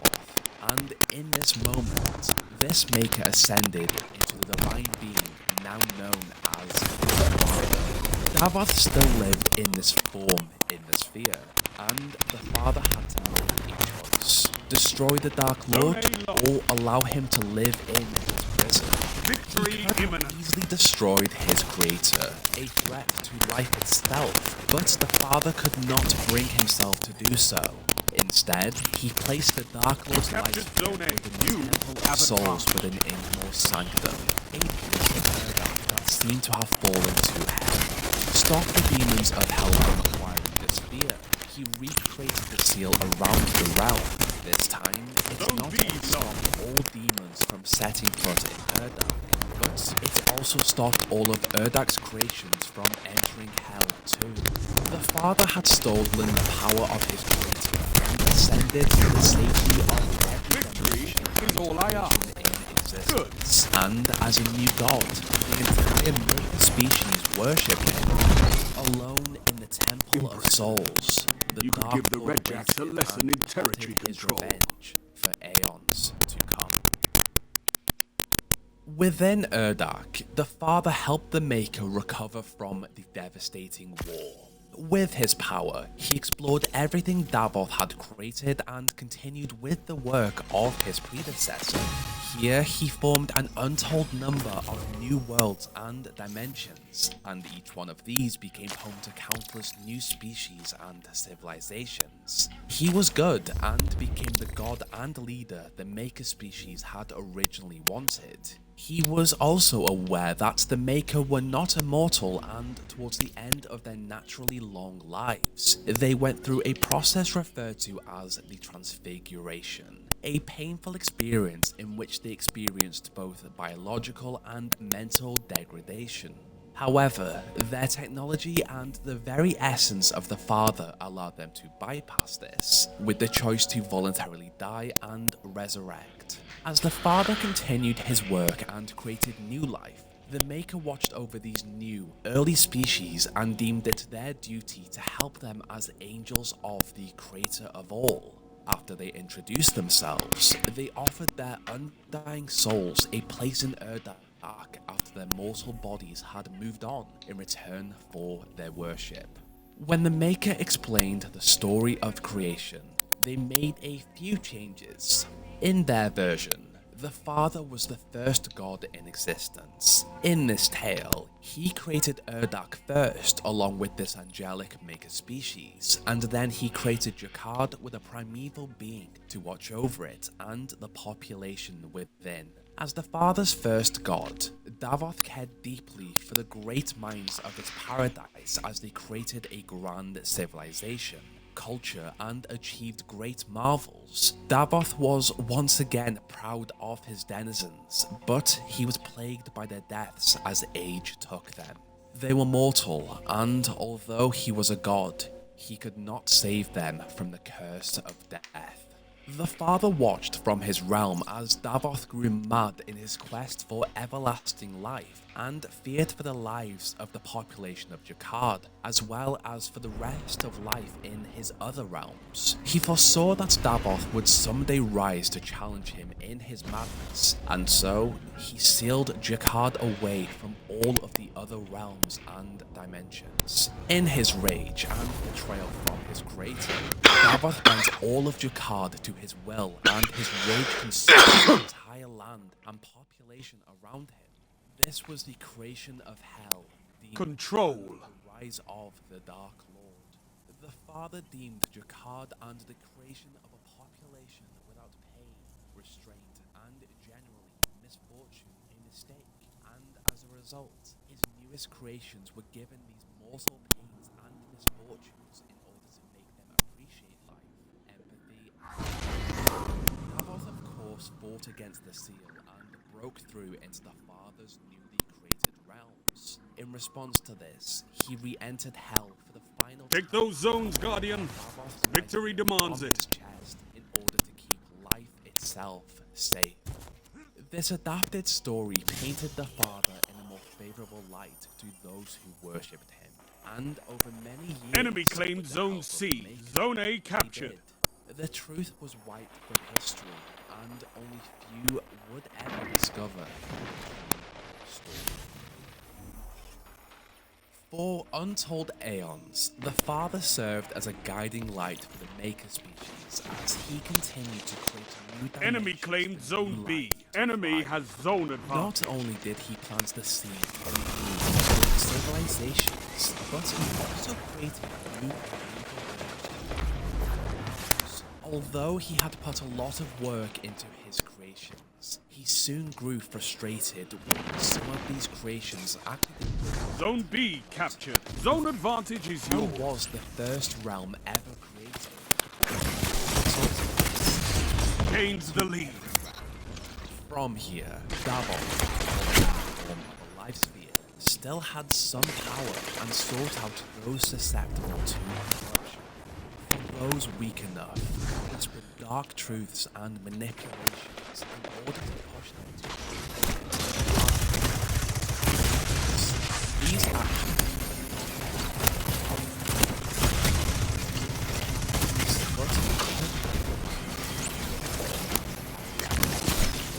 so he transformed the light sphere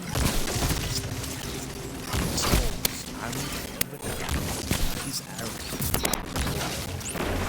On top of this, without a Dark Lord, twisted dimension fell further into discordance. Due to this, the Father decided he would withdraw from the physical realm to prevent the chance that Zone A lost. Enemy has zone advantage. You these have entities advantage. grew stronger with each day as they formed new leaders. More beings were corrupted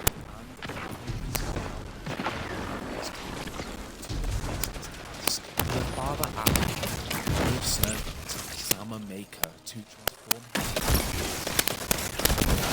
is placed the father inside of the luminary.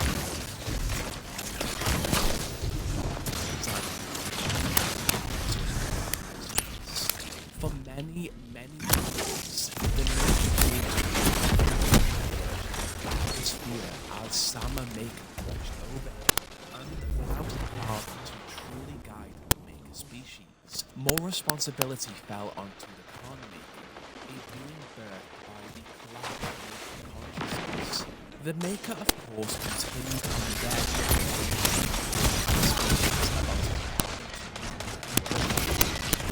travels through the earthly realms. They came across the planet of Arden. This species, the Atlanteans, already worshipped another god. They, however, also felt their calls for help, disasters, disease, and turned for the worship from the Argenta. The Maker offered Zone A captured. Power play. Keep the pressure on. For their souls in the heavenly realm of Urdak upon their deaths, and various other benefits that would help them survive. In their worship of the Father and knowledge of the tale of how he defeated the evil Dark Lord, they were likely less susceptible to the corruption and manipulations of Davos. The Argenta accepted this offer, and they soon boomed. Their technology allowed them to not only advance and construct incredible cities, but it also allowed them to leave their planet and explore other worlds under the banner of the Maker. Across the universe, they spread the tale they had been told to bring the civilizations they encountered also under the worship of the Father. Over time, from his sphere, the Father continued to monitor the worlds he had created and feared the rising creatures in Hell. The entities within had grown much stronger and were close to breaking through the seal into the earthly realms to protect himself and his power from being taken. Your victory gives the called city upon hope, Sama Maker Guardians. to take his sphere to a place that no one would find it. As a loyal servant, the Seraphim stole the Father's sphere and travelled to Ingmor's sanctum and placed him with the other light spheres. Only few could access this place, and if only Sama knew of his new location, it would be only Sama the Father would have to worry of falling to corruption. In this case, the Father was safe. Sama was completely devoted to his god without question. Eventually, the hordes of demonic entities broke through their prison seal and finally had access to the earthly dimensions. Upon traversal through one of these tears, they found themselves on Argent Deneur.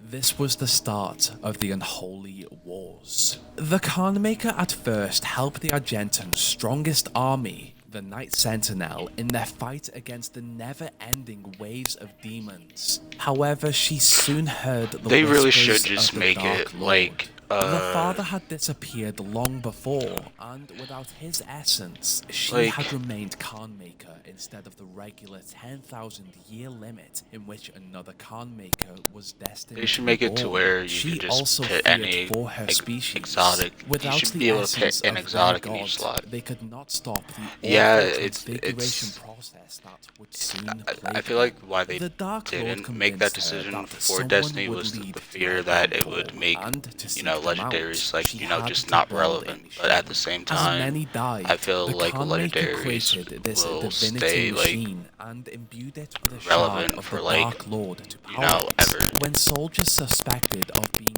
heard downfall were placed inside, the machine destroyed Alright, thanks, Burned as the the Black Dragon. Star ascended to its zenith. It is A pretty new wave late, of but demons yeah. and a monstrous titan, Thanks for the games. Have fun. attacked the holy city of Taurus Nabad.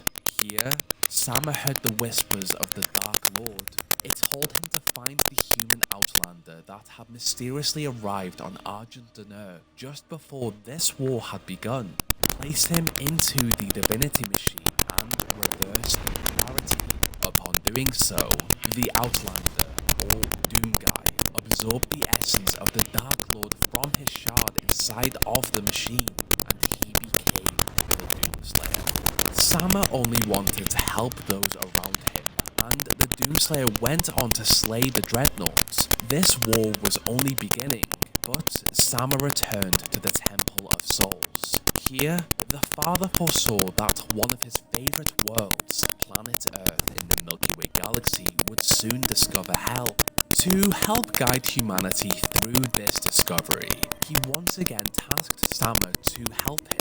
Argent D'Nur had slowly become an unwinnable war, and the corruption from the Dark Lord had slowly taken over the Khanmaker and the high-ranking positions of the planet. The father decided to willingly give up his throne in Urdak to save humanity, and to obscure himself from the vision of the Dark Lord. Sam adjusted his life sphere. In essence, he split him. He left all of his power and ability inside of the sphere, and deconstructed his personality and consciousness into an artificial intelligence. Then, they left for Earth.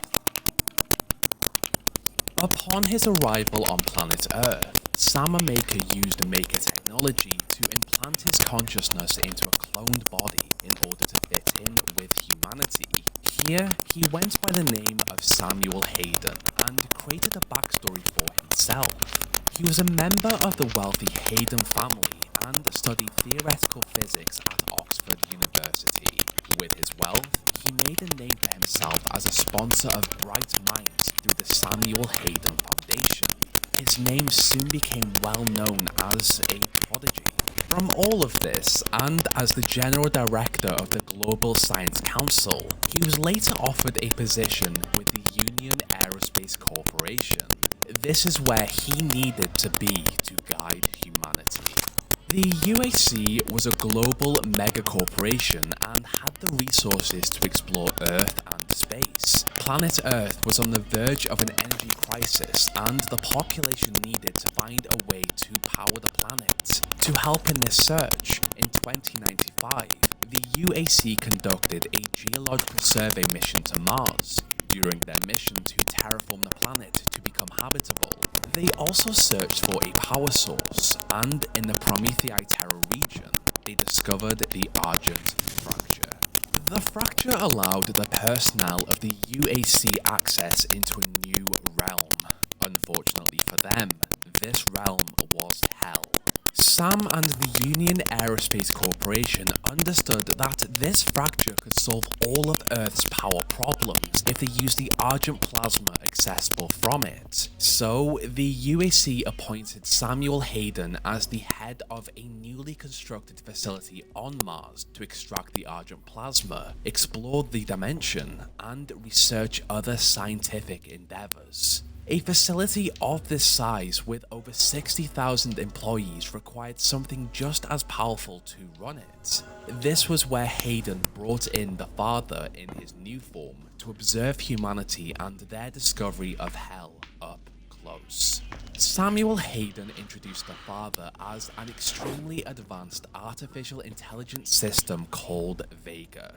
Due to the process in which his mind had been extracted and turned into this form, Vega was unaware of what he once was. This only helped in the father's original plan to evade the Dark Lord and his corrupted minions. Vega was introduced as the first truly autonomous artificial intelligence system that could run the Mars UAC facility that did not need the operation of a human.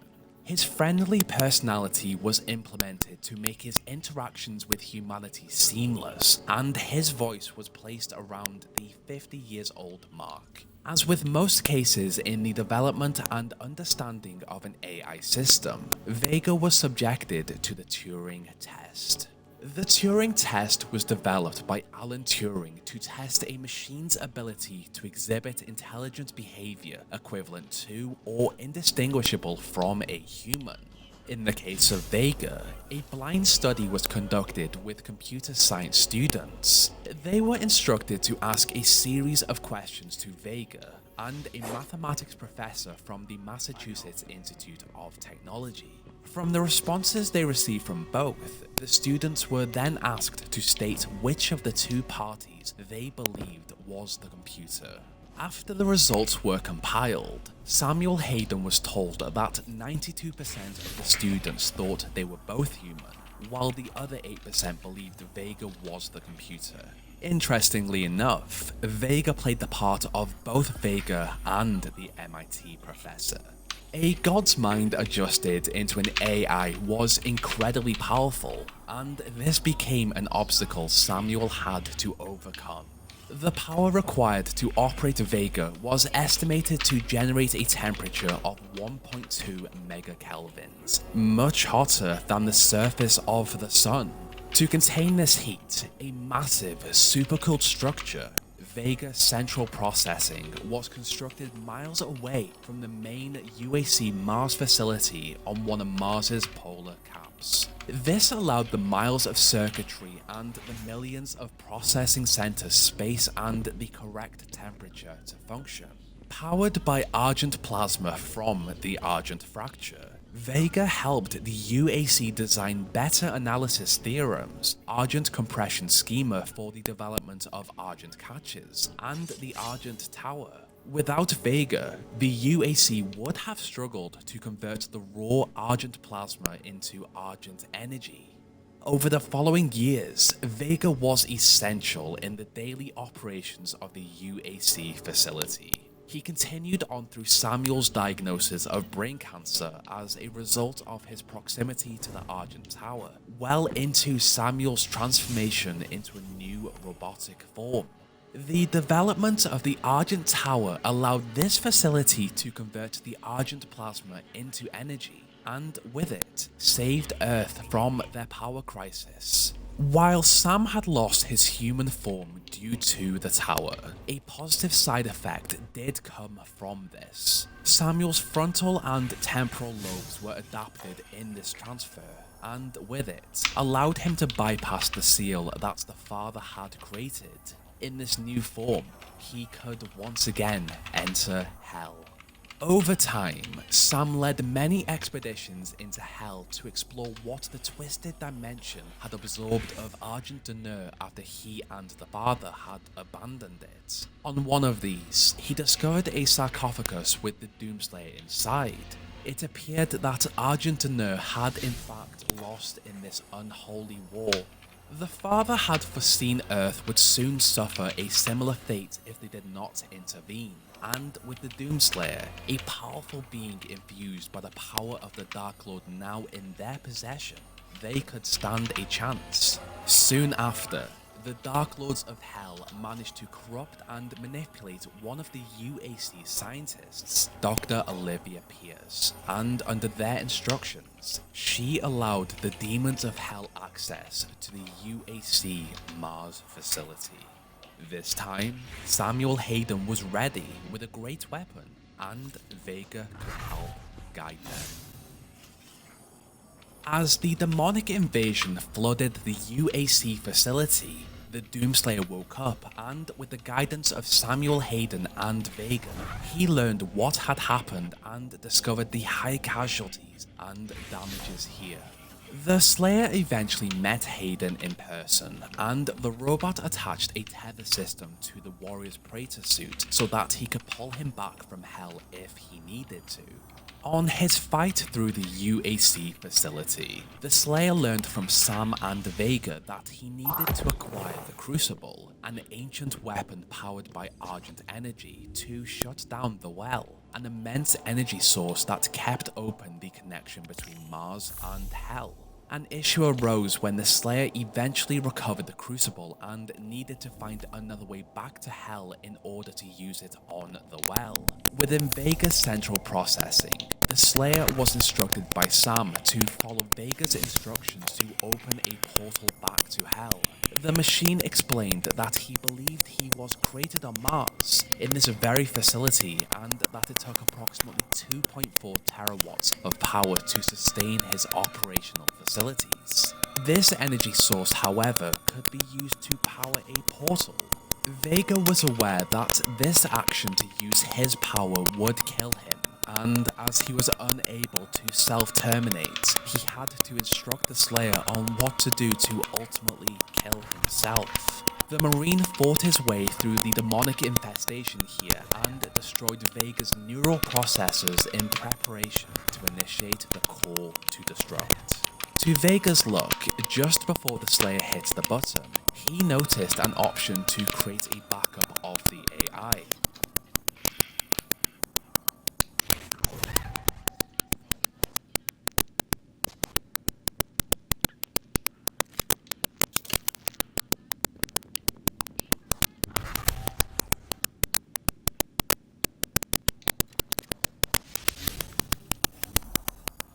Having completed this mission, Hayden used a tether to pull the Slayer back into the facility, and imprisoned in this device, Sam took the Crucible to use it to continue to power Earth without the Argent Fracture, and he sent the Doomslayer somewhere safe that he could not interfere with his plans.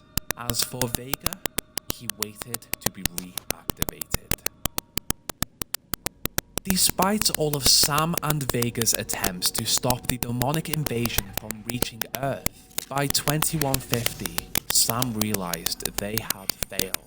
Through the weaponization of the Doomslayer, they had cut off Hell's connection to Mars. However, the destruction of the well resulted in unforeseen consequences. The Khanmaker had fallen so far since her corruption, and she needed an energy source to stop the transfiguration process that plagued her species. The well had once been that source after the disappearance of the father, but without it, she sought an alternative: the souls of humanity on Earth. Sam, of course, returned to Earth with the Argent-powered Crucible in order to lead the charge against this invasion, and as he did this, the Doomslayer woke up with Vega. Over a short period of time, the Slayer managed to acquire a spaceship of both Maker and Argenta design. The Fortress of Doom was an incredibly powerful ship and allowed the Slayer to fold space itself to reach almost impossible locations across dimensions. He could not pilot this himself, so he uploaded the backup of Vega he had created to the ship's internal system. From here, Vega communicated with the Slayer as they hunted down the culprit responsible for the invasion. As humanity continued to fall, the Slayer, with the help of Vega and later Sam Hayden, managed to discover and kill the 3 Hell Priests that had been tasked to carry out this attack by the Khanmaker. The death of her Hell Priests, and thus the end of her invasion, forced the Khanmaker to act. She warned the Doomslayer that she planned to awaken the Icon of Sin, a demon of immense power to destroy Earth, and with it, harvest all of the souls of the remainder of humanity. In order to stop this, Hayden advised the Slayer to travel through the Hell City of Necrobol to use a portal there to reach Urdak. To leave there, he would require Vega to create a portal back to Earth once he had stopped the ritual to awaken the Icon of Sin. To do this, Vega detached himself from the Fortress of Doom into an external drive so that he could travel through with the Slayer. This would change everything for Vega. The heavenly realm of Urdak, home of the Maker, was untouched, uncorrupted, and a safe sanctuary away from the hordes of demons that the Doomslayer had fought through on his way here. Upon his arrival in the ritual chamber, the Slayer stabbed the heart of the Icon of Sin, and, as a result, removed not only the Khanmaker's control of it, but shattered the Father's seal in the process. Without a controller, the Icon traveled through a portal behind him and arrived on Earth. The Slayer's mission had not gone to plan, and now he had to get back to Earth to fight with the Icon of Sin. Without the Father's seal, Urdak slowly became infested with demonic entities. The Slayer fought through these and arrived at a command center for the celestial rings that generated portals to the other dimensions. In here, the Slayer inserted Vega into Urdak's systems. Upon his direct connection to Urdak, Vega saw everything. He instantly knew who and what he was. He was the Father. Vega stayed within Urdak as the Slayer went on to defeat the Khanmaker and the Icon of Sin. Having completed these major tasks, it appeared Earth was finally safe and the Father's plan had worked. Within Urdak, the Father continued to learn about everything he had missed in his absence as the Doomslayer returned Sama Maker to his original Seraphim form. The demons had access to Urdak, and with it, access to Maker technology to every world and dimension. The Father had indefinite access and understanding of his world systems, but he lacked the control to remove the demons and reseal the void. So, Sama asked the Slayer to help him return the Father to his physical form so that he could reseal hell from every other dimension. In Sama's words, "Be grateful. Despite your transgressions, you are given the honor to serve the gods yet again." This did not go down too well with the Slayer, and having been caught in this war between gods for many years, he instead planned to destroy the Father's sphere. If he resurrected the Dark Lord sphere instead, he could fight him in ritual combat, and if he won, all demons outside of Hell's borders would fall with him. The Doomslayer successfully fought his way through the blood swamps and reached the Temple of Souls. Sama begged him to act quickly as the effects of transfiguration had begun on his body, but despite Sam's desperate pleas, the Slayer shattered the Father's life sphere in front of him. As the Slayer entered Urdak, the Father spoke to him. He explained that without a physical form, he was merely a presence, and he needed his sphere to return to full power, completely unaware that the Slayer had shattered it. The Father would never be the same again. If order was not restored to Urdak, then the demons posed a threat to all of his creations. The Slayer eventually arrived at the Luminarium with the Sphere of the Dark Lord, and Sama stood guard of the ritual room entrance. The Slayer was determined to bring back the Dark Lord, and after a brief battle, Sama soon fell to the Slayer. Although Sama had lost, the Father once again spoke. He told the Slayer that Sama had acted only on his command over all of these years, and interestingly enough, he teleported his loyal servant out of harm's way. Although he claimed that he was merely a presence, he had some power within Urdak's systems. The Slayer went on to bring back the Dark Lord into a physical form, although he himself had no chance to return to his physical form. The Father still guided and granted the Slayer access to the ship of the Elemental Wraith and through to the Gate of Devum to Amora, the capital city of Hell in which the Dark Lord resided. Although the Doomslayer had destroyed his chance of becoming whole again, if the Dark Lord were defeated in ritual combat, then all demons outside of Hell's borders would die. This meant that his creations would be safe. Within the Dark Lord's sanctum, the Slayer and Davoth fought. In this final battle, Davoth explained to the Slayer that he had been betrayed by his own creations and he wanted revenge. Without their interference, Imora and the people within would have been perfect. His creations instead stole his power. Davoth demanded that the Father tell the Slayer what had happened, and he did. The Father confirmed that Davoth was his creator, and that when Davoth Perhaps fell, this he is why the ascended. Nine sent me As here. the battle raged on, the Doomslayer managed to defeat the Dark Lord in ritual combat, and If as the a result, Nine wanted as this, prophesied, you would not every have it. demon outside of Hell's borders fell with him. This, unfortunately, also included the I may be Doomslayer. here when He you had been return. turned into a godlike being through the divinity machine, the shard of the Dark Lord. In this weakened state, the Doomslayer was placed inside it's of a confetti. sarcophagus by the remaining loyal followers of the Father, and he would remain here in the Temple of Souls in the event he was ever needed again. Over the span of many, many years, a simple member of the Maker species participated in a war against his creator and became a god. The father went through a lot, and subsequently also put his subjects through the same turmoil. From a Maker to a life sphere to an AI, the father, or Vega, already has had a long, tumultuous life. And with the Doomslayer's help, it just continues. With the Khanmaker dead and the demons of hell once again trapped in their twisted dimension, the future of the Father is unknown. He once had almost unlimited power, the power to create entire dimensions and worlds. During this period, he may have hidden away some of his power in the event. No, As of now, he remains as the leader of Urdak as his loyal followers continue his command.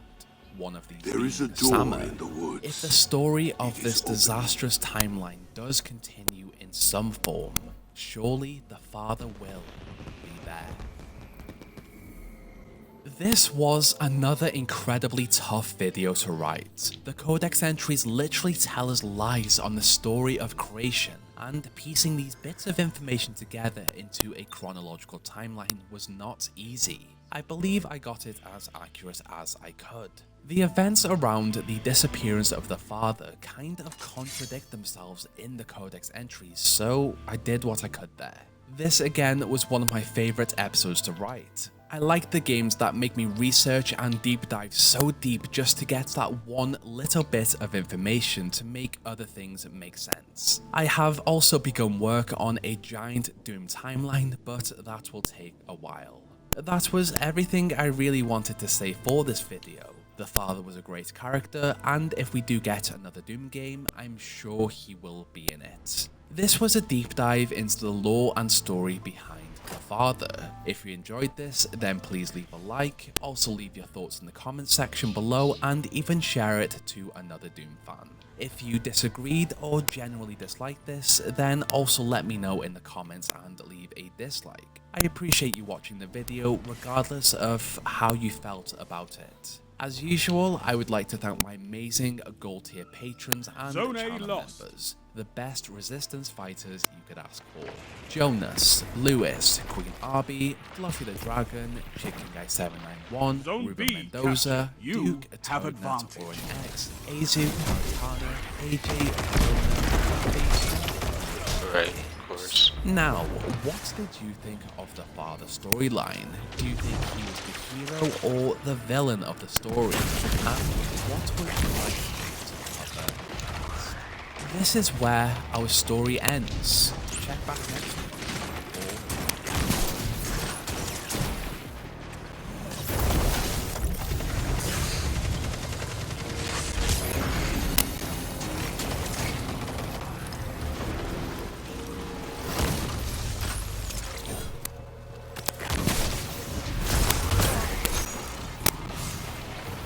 Bungie's State of the Game article was not received as well as they would have liked it to be. Normally, this article is a grand slam and it highlights so many exciting things that are coming in the future of the franchise in Destiny 2. In previous years, this has been the pinnacle article that news content creators like myself look forward to, but this year's State of the Game article for Lightfall was received very poorly. And this post right here is criticizing it and has now become viral within the Destiny 2 category on Twitter with over 2.4 million views. So let's dive into this topic and discuss the good, the bad, and the ugly here. And keep in mind that I'm going to try and be as unbiased as possible because I think it's too easy to just rage at Bungie when instead we actually need to make valid criticisms. It's only when we give them constructive criticism that they can then decipher that feedback, analyze it, and hopefully change their course. Because posts like fire all the Bungie devs really doesn't work, even though I know most people watching this video have felt like saying that all the time. Let's jump into this. The first part reads, since Bungie made the claim that they can't afford to focus resources on enemy has your zone /Gambit maps for D2, I'm going to step you through a mathematical breakdown Zone of A how captured. disingenuous and penny pinching Bungie is being here. So basically what they're trying to do with this post here is give us a mathematical breakdown of what Bungie's current budget is and how they could potentially afford PvP maps. And the reason why they're giving this response is because Bungie has said in the state of the game this: when we do focus our resources on building new Crucible maps, it comes with the trade-off of multiple team bandwidth on work that contributes to a variety of experiences that players also hold dear, such as new story or exotic mission content, core activities that make up foundation of each season, or new destinations. So what they're saying is that they don't have the bandwidth to create new Crucible maps while simultaneously creating new exotic mission content, core activities, or new destinations. The community's emphatic response is, well, you need to hire some more people, because we need new planetary destinations for PvE, but we also need new Crucible maps. We can't go years without having them. This statement from Bungie came across as like, we don't really have the budget for this. Now let's dive into the second part here. Bungie as a company has 1,550 total employees. Obviously, not all of these are developers. Employees are software developers, i.e. 51.5% of the total workforce, which is just crazy to think about, that there's 1,500 people being paid by Bungie very well to develop Destiny 2 and now their other franchises, which is all being paid for, by the way, by buying games, buying content from Bungie, especially in Destiny 2, and in the future Marathon and whatever IPs they release. The assumption he created where 800 people are software developers seems kind of just like a random number taken out of a hat. I don't really know what the percentage of developers is to non-developers at Bungie, but we'll just play along with this for this example. The third part reads, personally, I think that one new PvP map per season should be the goal. I have been saying this for so long, and I cannot agree more with this bullet. How is it possible to release a new season and try to hype up and entice the PvP community without giving them a new map? Every season should have a new map, at minimum, and that's not asking that much. Asking for 3 maps might be a bit too much. Although, to be fair, they should have the budget, but it probably is a bit too much. They then go on to say, this will be my biggest armchair dev moment of the thread, but let's make the assumption that a team of 20 developers dedicated only to D2 map making could crank out 1 PvP map per season. Again, we don't know how many people they put on making PvP maps, but I think it's a fair assumption to say that 20 people could get it done. There is a ton that goes into development of PvP maps, I'm sure. Artistic style, themes, the size, scope, shape of the map, spawn points are extremely important, and countless other variables, but a team of 20 should probably be able to get this done. I mean, hell, if a dev team of 3 people can create the video game Battle Bit, I'm sure 20 people can just make 1 PvP map a season in Destiny 2. Their next part reads, what does 20 devs mean in the context of Bungie as a company? Let's first look at the impact as a percentage of Bungie's total staff of devs. 20 devs out of a total of 800 is a mere 2.5% of Bungie's dev workforce. Seems fair enough. Again, we're kind of just pulling these random numbers out, so, you know, we're going to follow through with here what they're trying to get at. How about what 20 devs means in terms of cost to Bungie? Let's make the assumption that the average salary of these 20 devs is $150,000 per year. 20 devs times $150,000 per year equals $3 million a year, which is actually pretty fair to assume. Being a Bungie dev is an extremely lucrative job. I know a lot of you out there watching this are scratching your heads thinking, what the hell, how do I apply to become a Bungie dev? $150,000 a year? Trust me, even though the money looks good, that industry is extremely volatile. Moving on to the next part, it reads, finally, let's put this in the context of what it means versus Bungie's value as a company. Last year, Sony purchased Bungie for $3.6 billion. The $3 million a year it would cost to make 1 PvP map per season is a minuscule 0.08% of that $3.6 billion. Now, previously, they stated that their biggest armchair developer moment was assuming that it would take 20 people to develop 1 PvP map in Destiny 2. And while this isn't a criticism of being an armchair developer, this is more just the realization of how money works. Just because Bungie sells to Sony does not mean that they have the Bungie LLC bank account with a whopping $3.6 billion of expendable money in it. I don't know the exact details of this. No one does, because they're not going to give these details because it's not in their best interest. But I can only imagine that a good majority of this money is tied up in some way. Stocks, advertisements, licensing rights. We're not entirely sure exactly how a $3.6 billion transfer is made. I mean, are they just doing a wire transfer? And then boom, Bungie has all this money to pay all these devs and make all these games? I doubt it, but still the point stands that with $3.6 billion, you would think that Bungie has all the capital to get done, to make content for Destiny 2 at a consistent rate to keep feeding the players and the communities that literally earned you those $3.6 billion in the first place. Being cheap or stingy is really not an option, and definitely not a good look for a multi-billion-dollar company. And while it is very much appreciated that they pay their devs well and take care of them and keep a healthy work-life culture where they don't allow their devs to work on weekends, it feels like part of that comes at the cost of the players. We made it so that you can afford all of these things by playing your game, by buying your product, and you have now somehow seemingly ran out of cash and are unwilling to buy and build teams and make new consistent content in the game, like one new Crucible map a season. But let's move on to the next part. It would take 1,200 years for those 20 developers to burn through all of said $3.6 billion, all the while D2 continues to bring in tens of millions of dollars in microtransaction revenue each year. Now obviously they cannot spend all of their $3.6 billion on PvP maps. I mean, PvP is just a fraction of what this game is made of, but what they're trying to do is send an emphatic point, which is if you actually used this massive budget that you have, you could create hundreds or even thousands of PvP maps. The possibility and the potential is very much there. You are just choosing to not use that money for that reason, and the PvP community has just had enough of it. They're just really tired and really exhausted by this. They then go on to say in their last part, so when Bungie says that they don't have the resources to make PvP maps for D2, remember that the corporate suits decided that a mere 2.5% of the studio's devs and 0.08%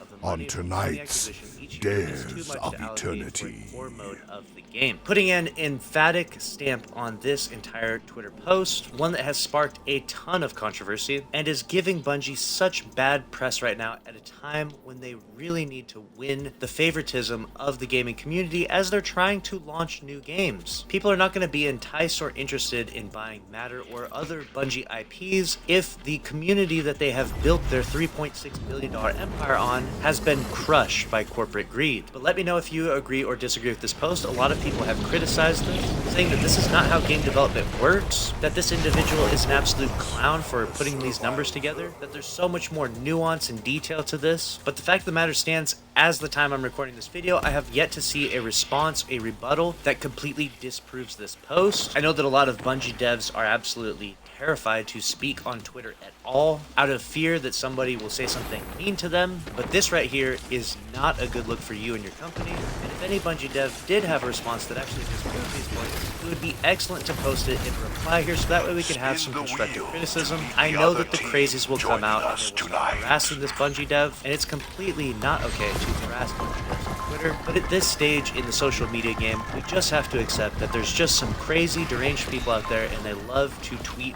wild things, particularly at Bungie devs. And if they continue to just hide from every big glaring issue and post like this one here, then they let the trolls win and they let them assembled unwillingly from our studio audience. But let me know your thoughts down in the comments below. Do you agree or disagree? And if you enjoyed this video, make sure to smash the like button, subscribe to this channel, on. Click on the screen here to watch another video from this channel. As always, thank you for watching, and I'll see you in the next one. Later.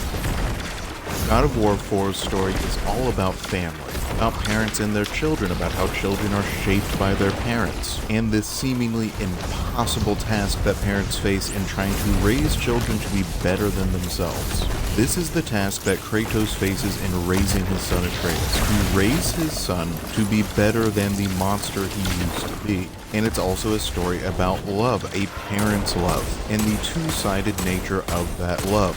A parent's love can be uplifting, enriching, transformative. A childhood with a lot of love should be a happy childhood. But parental love can also be stifling. It can be overprotective and overbearing. A parent's love is often tied up in feelings of fear for their child's life, anxiety for their future. This fear can lead a parent to push too hard, to control too much.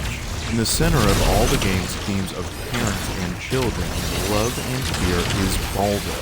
Baldur is, first and foremost, a fantastic villain. Baldur is a wrecking ball. He crashes into Kratos and Atreus' life out of nowhere, shatters their sense of normalcy, their sense of safety. It's Baldur who actually launches them on their adventure. Laufey's dying wish is for Kratos and Atreus to scatter her ashes. on the highest peak in the realms. But Kratos refuses to start on that journey. He feels that both he and Atreus are not ready. But when Baldur invades their home, Kratos has no choice but to leave. So in some ways, Baldur is responsible for everything that happens in this game. Baldur's voice actor Jeremy Davies puts on a huge performance in this game. By comparison, I think Kratos, Atreus, and Freya's voice actors all have much subtler performances. Baldur's is super broad. He's fun to watch and listen to. Every time he's in a scene, he totally takes over that scene. He comes off as emotionally unstable, even slightly insane. Every time he shows up, something breaks, usually a lot of things. He is angry, he is violent, he is powerful, he is dangerous. Even after all the dozens of gods and mythological monsters Kratos has slaughtered over the course of his long, god-killing career, the developers still managed to make Baldur feel really dangerous. At the start of the game, Baldur seems invincible because that's exactly what he is. Thanks to the effects of a magical spell or curse, Baldur is unkillable. But with all that said, what makes Baldur a truly great villain, and one of my personal favorite villains in any story ever, is how well he fits into the story's themes. The way his story enhances, complicates, and deepens the game's themes of parents, children, love, and hate. Because Baldur is also a son. He is the son of Freya and Odin, and while we don't get much information about his relationship with his father, we do know that his life was totally shaped by his relationship with his mother.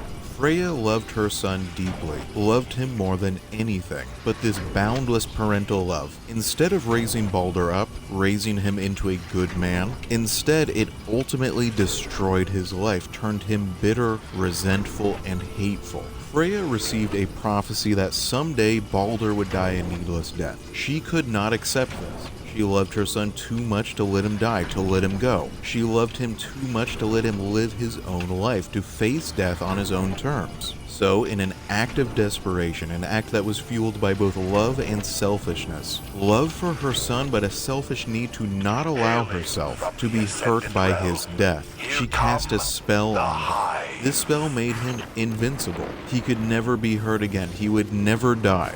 This should have been awesome. Never having to worry about getting hurt or dying is pretty sweet. But the spell had other effects too. The spell stripped him of nearly all his senses. He could not taste, could not smell, could not feel. Sure, he can't feel pain, but he can also never feel pleasure. For the rest of his life, which will be forever since he can't die, he will never feel anything ever again. Could you imagine how empty life would be without ever being able to taste food, never able to feel warmth or softness, no physical pleasure whatsoever? But that's really not the worst of it. It would be one thing if Baldur chose this for himself, if he decided on his own to sacrifice physical pleasure in exchange for physical invulnerability, but he didn't get the chance to make that choice. Freya decided it for him. She cast the spell without even asking him what he wanted. Her true mistake wasn't casting the spell, it was that she did it without his consent. That's how we know it was a selfish decision, that she did it for herself and not for him. If she was doing it for him, she would have asked him what he wanted, but she didn't care what he wanted. She only cared about what she wanted, which was to not lose her son. And as noble a motivation as that might be, it doesn't make what she did right. Ironically, she lost her son anyway. In her attempt to save his life, she ended up ruining his life. In her attempt to keep him by her side forever, instead she ended up pushing him away forever. Over the decades, Baldur's bitterness and resentment curdled into a dark hatred, and he became determined to murder his own mother in revenge for what she had done to him. But let's get back to Kratos. Kratos is terrified of raising his son the wrong way. He is intimately familiar with the ways that God, and the incredible power that comes with it, can spoil them. The way it can turn them selfish, indifferent, even merciless towards those less powerful than themselves. The gods in this series tend to commit terrible and evil crimes. Kratos himself is a god with a history of rage and violence. He himself has been selfish, indifferent, and merciless. He has killed not just evil gods, but innocents too. He has been a monster.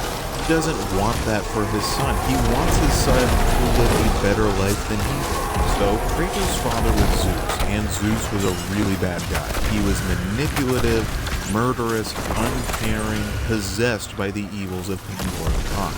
It really shouldn't be that hard for Kratos to be a better father to Atreus than Zeus was to him. All he really has to do is be present for his son's upbringing, and then to not literally murder his own son. And just like that, Kratos is a better father than Zeus ever was. But in Baldur's story, we see another possible failure of parenthood. With Baldur and Freya, we see that it's possible to love too much, or that love to be selfish. And Freya's brand of overbearing parental love can be just as disastrous as Zeus's callous indifference. In this way, Baldur represents a future for Atreus. If Kratos fails as a parent, in all of the hundreds of ways it's possible to fail as a parent, this is what Atreus could become: bitter, angry, resentful, violent. Gods wield too much power to make mistakes in their upbringing. When a god is raised wrong, it has consequences for the whole world. The stakes here are really high, and it even almost happens in the game. As soon as Atreus discovers that he is a god, that he is powerful, he begins to lose his compassion. He starts to treat everyone around him worse, and outright murders Modi. In this moment, we're seeing an Atreus who turns out a lot like Baldur. But not only is Baldur a potential future for Atreus, he is also a kind of foil to Kratos himself. Back in God of War, Kratos was a character who had been manipulated and betrayed by his father and the other Greek gods. He was filled with bitterness and anger and rage. He was consumed by hatred. He became obsessed with revenge. His only purpose in life was the death of his father Zeus and anyone else who got in his way. And doesn't that sound a lot like Baldur in God of War 4? Baldur also feels like he has been manipulated and betrayed by a parent. Baldur is also filled with bitterness and anger and rage. He has also sworn that he will kill that parent. In a lot of ways, these are kind of the same character. The difference in the present is that Kratos is older, that Kratos has had time to find other things to live for besides revenge, has found people he cares about, has come to regret the man he once was. So Baldur is a foil to both Atreus and Kratos. At the end of the game, when Kratos and Atreus face off against Baldur in the final battle, Atreus is facing off against his worst possible future, while Kratos is simultaneously facing off against the darkest parts of his past. And so, when they defeat Baldur together, and it's really important that they do it together, they're also thematically defeating these worst versions of themselves. They are both thematically overcoming their worst selves. From here, I want to watch each of Baldur's scenes in the game, because they are all phenomenally well written, acted, and animated. These cutscenes are a masterclass in cinematic video game storytelling, and we can see how the developers and writers are building Baldur's character in scene. So let's start by watching Baldur's explosive introduction. At this point in the game, Kratos has refused the call, refused to embark on the hero's journey. He doesn't feel that either he or Atreus are ready for the journey. He has chosen to stay where he feels safe, and then here comes Baldur to force him to make a different choice.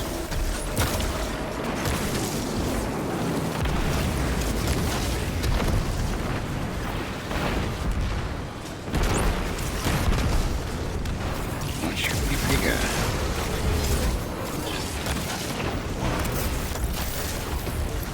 Long way from home, what do you want? You already know the answer. Whatever it is you seek, I do not have it. You should move on. Here I thought your kind was so enlightened, so much better, so much smarter. You hide out here in the woods like a coward. Do not want this fight. Pretty sure I do. Leave my home.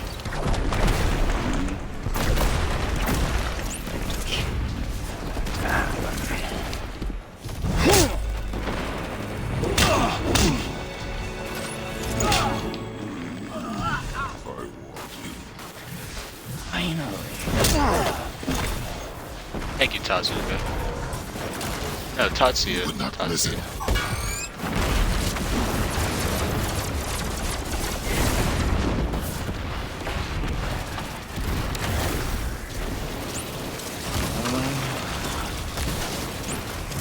My turn.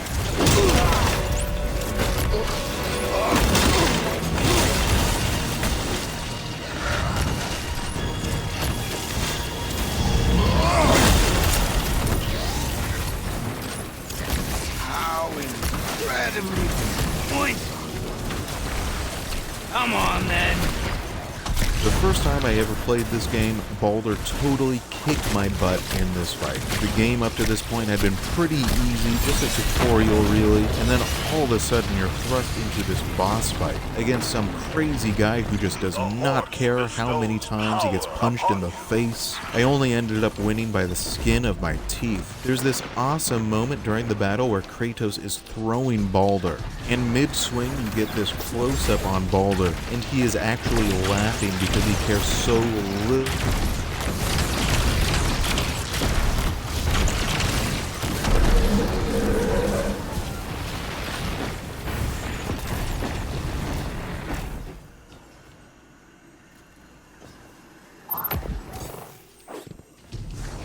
Code Blue. Odin has sent him to track down Laufey, Kratos' wife, the last giant in Midgard. To complete this mission, all Baldur has to do is say, "I'm looking for Laufey," and then Kratos could say, "She's dead, there's her body, see you later." Then they both could have moved on with their separate lives. If all Baldur wanted was to do Odin's bidding, then that's all he really needed to say. But Baldur doesn't really care about that. That's just an excuse for him. He very intentionally starts a fight, not to complete Odin's mission, not to prove anything, but for another and much more selfish reason. At the end of the fight, Baldur says, "I'd hoped that you, of everyone I faced, would finally make me feel something, but you can't." That's Baldur's true motivation at the start of the scene. He wants to finally feel something. For all of his talk of, "If you'd only told me what I wanted to know, this wouldn't have happened," it's not true. This confrontation was always going to end in a fight, because that's what Baldur really wanted. Baldur knows who Kratos is. He knows Kratos' reputation. Kratos has slaughtered like an entire pantheon of gods. If anyone in the world has the power to actually make Baldur feel pain, it would be Kratos. Or perhaps it's even darker than that. As we'll see later, Baldur doesn't just want to feel pain. He wants to die. He wants someone to kill him. He is deeply unhappy. He is sick of living this life. And Kratos is a god killer. Kratos is the god killer. No one in the world has killed more gods than Kratos. I think Baldur actually wanted to die in this scene. I think what he really wanted was for Kratos to kill him here. I always thought that moment when Baldur is lying on the ground muttering to himself, "No, no, no, no, no, no, no," was really weird. Like, what is he saying no to? No what?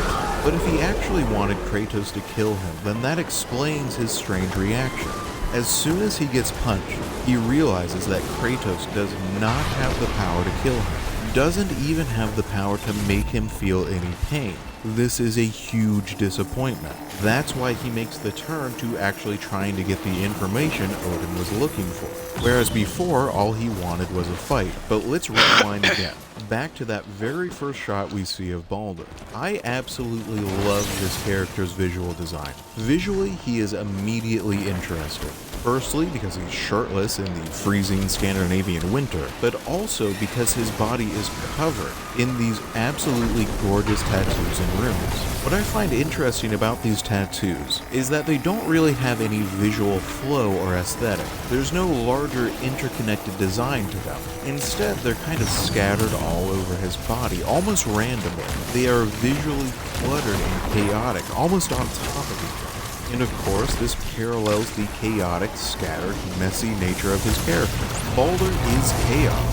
You can see that reflected in his visual design the very first moment you see him. Fans have translated some of the runes on his tattoos. Apparently, the red ones on his back say cursed. The ones on his arms say never forgive. The circular one on his chest supposedly says something to the effect of, I confide the light within myself that I might feel something. And the runes on his neck say, I mark the sunset of the gods, which are all thematically appropriate. He is also really skinny, even kind of lanky and scrawny. He doesn't look as strong as he actually is. He's not nearly as muscular or big as nearly any other god we see in this series. Partly this just reflects that he probably doesn't eat very much, since food is not a pleasure to him.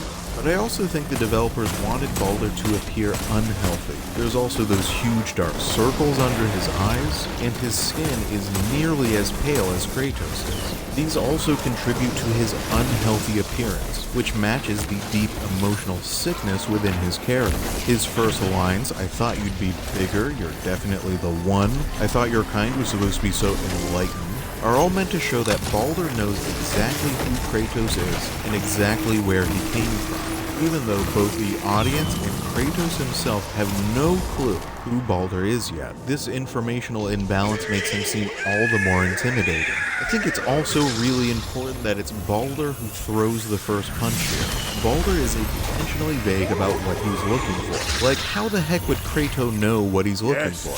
Who wants to start a fight? Next, let's watch the moment when Baldur reveals his inability to feel. You didn't send me here. I just needed answers. The super You force and act all proud. next time. Throw whatever you have Of at me. eternity. I'll keep coming. That old body will give out. But before I end this, I want you to know one thing. I can't feel any of this. I just completely adore the voice actor's delivery of that line. The way he says, I can't feel anything. There's a hysteria in that line. Listen to the way his voice goes up in pitch, the way his voice sort of wavers. It's almost as if he's about to either burst out laughing or burst into a terrible, screeching scream. He sounds completely insane in this moment, and I think there really is an insanity lurking within Baldur's mind. This character is mentally and emotionally unwell. His sickness is hatred. He is so angry and has been angry for so long that it has made him both physically and mentally ill. This battle ends with Kratos actually snapping Baldur's neck.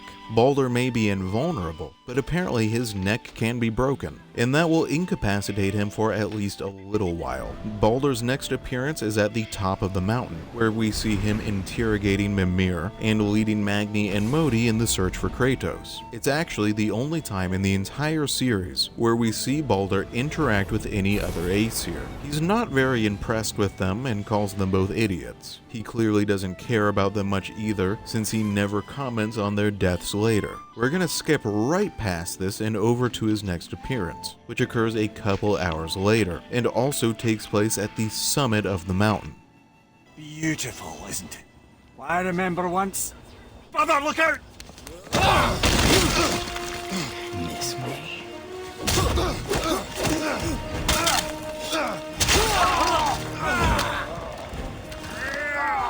Run, boy! Cross the bridge! No! I'm a god too! I can do this! Get off him! Really?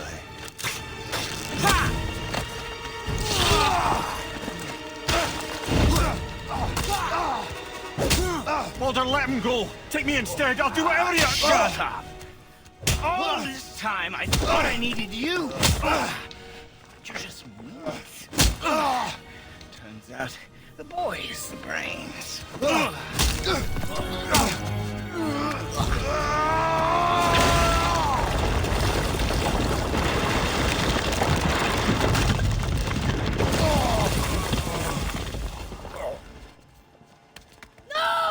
You broke the gate! That was our only way to Jotunheim! Stupid son of a bitch! Get out of here, boy. Yes, By all means, Junior, run away. Let Daddy do all the heavy lifting for you. Let go! Calm down, boy. You are not ready for this. I am ready!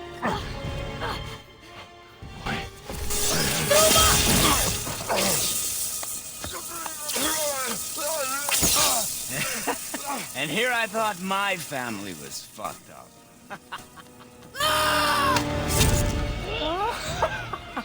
Oh, your father is right, boy. You are far from ready. Now would you be so kind as to hold this for me?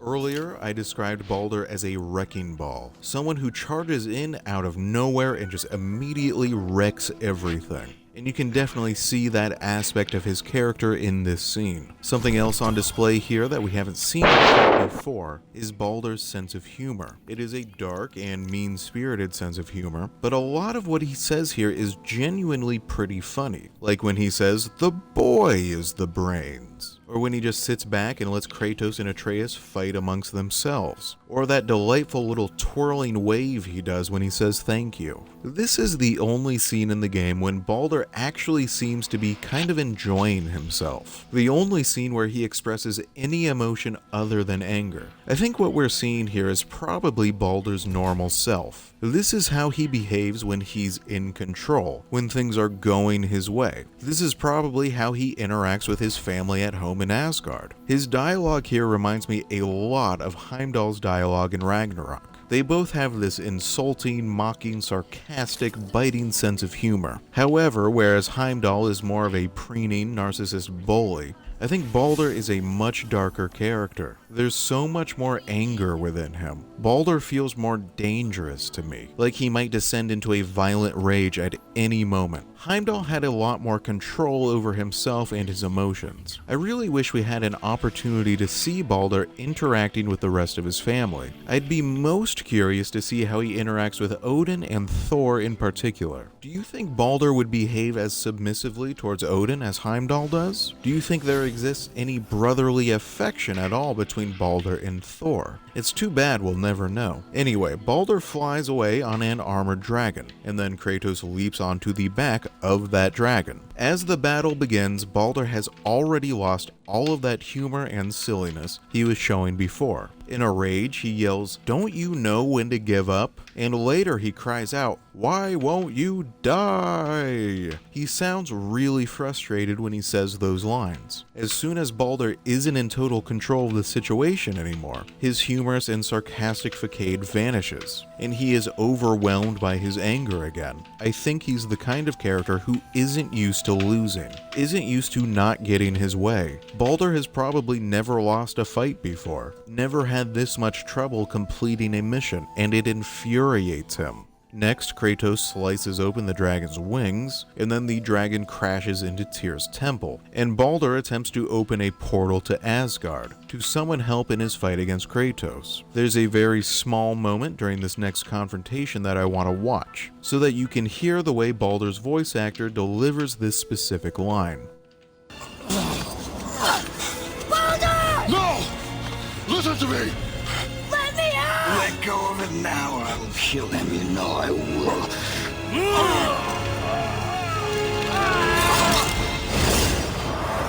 What did you do? Listen to the way he says, "Let go of it now or I will kill him. You know I will." Doesn't he sound so freaking menacing here? He sounds terrifying. Something that I haven't really discussed much in this analysis so far is that Baldur really is a genuinely evil character. We've talked a lot about how he got screwed over by his mother and how crappy his life has been because of his loss of physical sensations. But Baldur is a bad guy, and his past does not justify that. I don't doubt for a second that Baldur really would have murdered Atreus here if he could. Baldur is willing to murder children to get his way. He is a terrible person and a dangerous person. There's this line in their very first encounter when Baldur says, "I'm not my brother," and he's referring to Thor. He's claiming that he's not as bad or destructive a person as Thor is, but I think Baldur is actually a much more dangerous character than Thor. As terrible as Thor's sins are, the god of thunder doesn't strike me as a child murderer. After this, Kratos, Atreus, and Baldur all get trapped in Helheim. Part of the torturous magic of Helheim is that your worst memories get replayed for you over and over again on an endless loop. So Atreus sees himself murder Modi, Kratos sees Zeus, and Baldur sees his mother. And this is one of the most interesting scenes in the game, because not only do we get to see Baldur confront his mother over what she did to him, but we also get to see a younger Baldur, a far less angry and emotionally sick Baldur, and we even get to compare the two versions of him side by side. So here it is. Never Stay out of sight. Listen. You had no right. I have every right. I am your mother. You had no right, witch. I can't taste. I can't smell. I can't even feel the temperature of this room. Feasting, drinking, women. It's all gone. Gone. Feel pain again. Death has no power over you now. You would rather die? Never feel again? Yes. Yes. I would rather die. Yes. Take it away. I can't. Please. Please take it away. Doesn't work like that. Trust me, in time, you will thank me. Come on.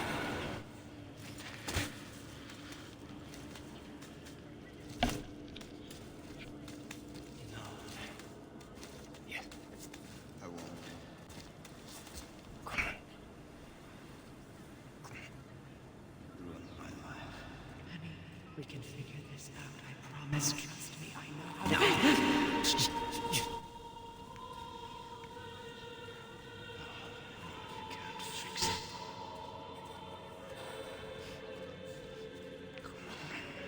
Do it! Do it! Come on!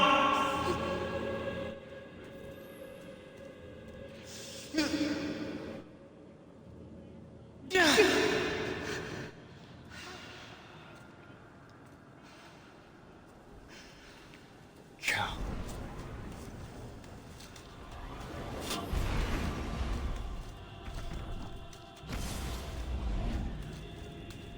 I never want to see you again. Never.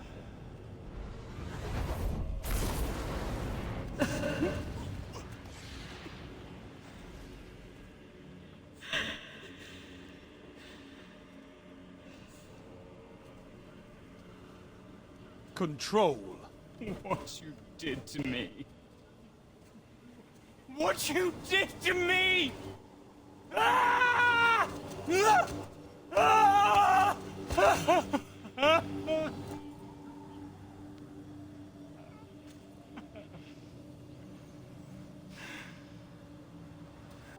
The most fascinating part of this scene to me is seeing the differences in behavior between Baldur now and his past self, both emotionally and physically. Let's start with his physical behavior. We can see that his past self, despite being very upset, very emotional, is physically pretty calm up until he grabs his mother's throat, which obviously isn't very chill at all. But before that moment, he's not bouncing around, he's not shadow boxing, he's not flying all over the place. Physically, in his mannerisms, in his animations, he's not behaving like the erratic Baldur we know. Now, look at his present self. Look at the way he is bouncing around, the way he paces constantly, like he can't stop moving. Look how much frantic energy there is in his present self animations. This is where we learn that Baldur didn't used to be this way, wasn't always so frantic and emotional and wild. Back then, he didn't just have control over his emotions, but he had control over his body too. This change is representative of an emotional sickness that has gotten much worse over time. The other big difference we see is how much angrier Baldur is in the present. Back then, Baldur was really upset. He was desperate. He begged his mother to take the spell back. and in the grip of these intense emotions, he grabs his mother by her neck. But he doesn't kill her, he relents. He doesn't really want to hurt her. His anger, his hatred, his obsession with revenge had not consumed him. In the present, Baldur is desperate to kill his mother. Instead of begging for her to take the spell away, he begs his past self to murder her. He even starts screaming and wildly punching her apparition. And the scene ends with Baldur collapsing to the ground and weeping. He is so pitiful here, so pathetic. Baldur is a broken man. He is sick and has been sick for a very long time. One mark of really good writing is if the writers can manage to get you to feel sorry for the villains, especially for a villain as dark and violent as Baldur, and the writers totally nail it in this scene. I felt so bad for him. And what feels worst of all is that I don't think there's any hope for his character. He is so angry and so emotionally sick. What can be done for him? How could he ever heal from this? The only thing I can think of is that he would need to do what Kratos did at the end of God of War 3, which is to just disappear, vanish over the horizon, try to build a new life somewhere very far away from his family and his sins. Next, let's fast forward to when Baldur and Freya finally meet in the flesh for the first time in 100 years. Zone C, no. It's a power play. Get those zones back.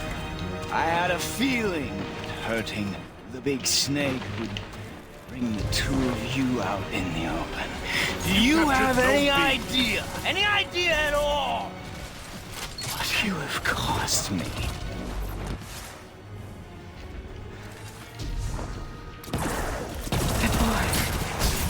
Your enemy can't kill if they're dead. Mother.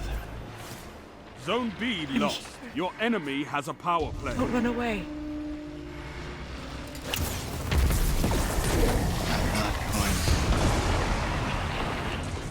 Zone A captured. I know that you're still angry. I know that how you feel hasn't changed, but I want you to... How I Zone B feel? captured. You have advantage. How I feel?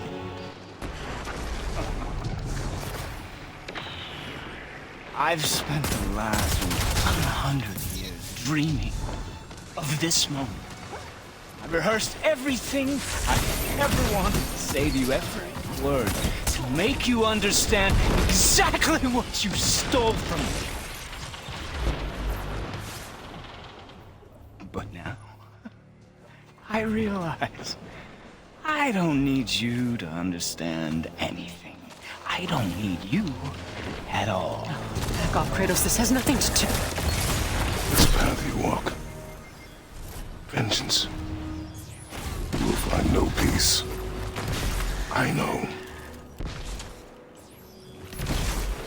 You... Zone C lost. Family first.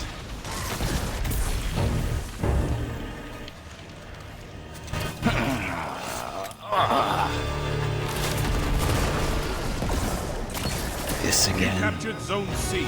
You have zone advantage. What exactly is Baldur referring to when he says, "Do you have any idea what you have cost me?" My first thought was that he was just referring to losing his dragon, but on second thought, I don't think so. I doubt his dragon mount was really all that important to him, and I suspect he could get a new one if he really wanted to. Instead, I think he's referring to his experience in Helheim. When he saw that vision in Helheim of himself confronting his mother, that must have torn open a very old wound for him. It reminded him how humiliated he felt back then, how desperate, how his mother had not only betrayed him, but then told him that eventually he would thank her for doing it, which is an infuriating thing to hear. It reminded him how much he hated his mother, how broken he was inside still. In this line, I think he's referring to the emotional toll of traversing Helheim, which he blames on Kratos. This is probably the worst possible time for Freya to attempt a reconciliation. Baldur has been having a terrible day. In Helheim, he was just reminded how much he hated her, how much he wanted her dead, and why. I do wonder if, under different circumstances, circumstances, he might have been more open to speaking to her, but right now, he is far too angry to even give her a chance. I also think Baldur is actually pretty sympathetic in this scene. Freya really isn't nailing this apology. If she'd said to him what she said to Kratos earlier, that she recognized that her spell was a selfish choice, that she knew she had hurt him, that it was her fault, that she wanted to make it up to him somehow, he might have been more receptive.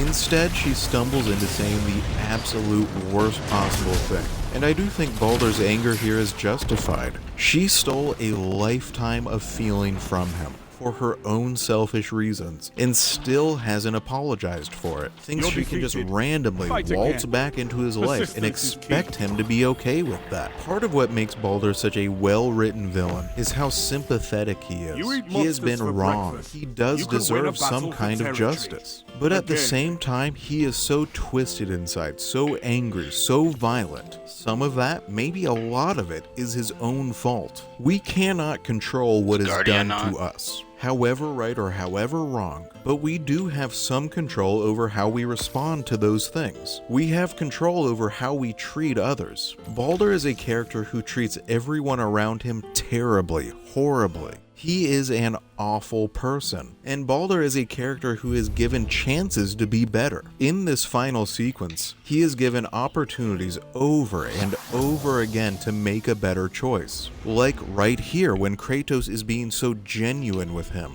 empathizing with him, telling him, I've walked this path before, I know how it ends, I know that it sucks, don't do this. And each time, Baldur chooses to keep being the same angry person he's been for the last century. Next, let's jump ahead to when Baldur is freed from his magical curse. This won't be pretty. I won't let you hurt him. No, boy. Fine. Stop! No! No! Atreus! You're bleeding. Breathe, boy. Breathe! Not my blood.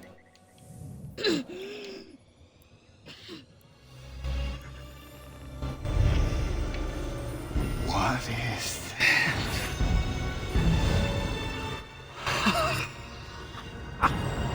I can feel this.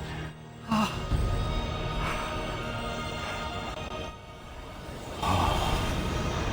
can feel everything.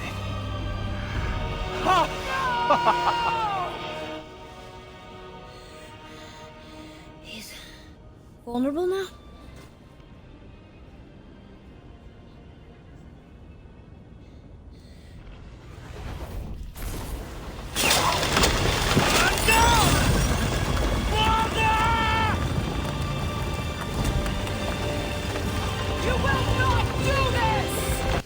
In this moment, Baldur finally gets everything he wanted. He has his senses back. He can feel everything again. He can feel pleasure. He has his life back. He can go out and live his life again. He can go do everything he ever wanted to do. But watch his face in this scene. Watch how the expression on his face changes. Look how it goes from a sort of wonder, and then right back into that angry expression he's been wearing for the whole game. Even now, at what should be his happiest moment, when he has a chance to let it all go and move on and be happy, instead it is swallowed up in this bitter anger. Baldur is a character who is weighed down by his anger. He cannot get out from underneath of it, even at what should be his happiest moment. The rest of this fight is totally awesome, both from the sense of spectacle and scale, the mechanics, but also from a character perspective. This battle is the first time Baldur has felt anything in a century,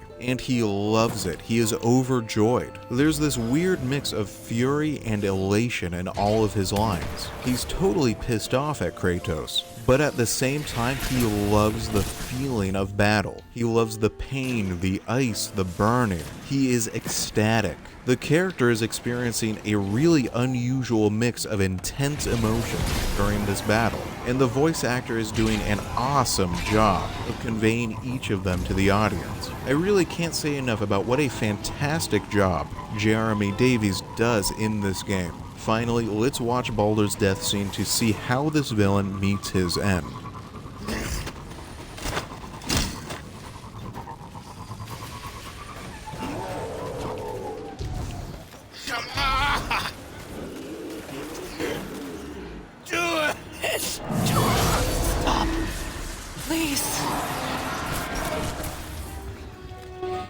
Fiend Father.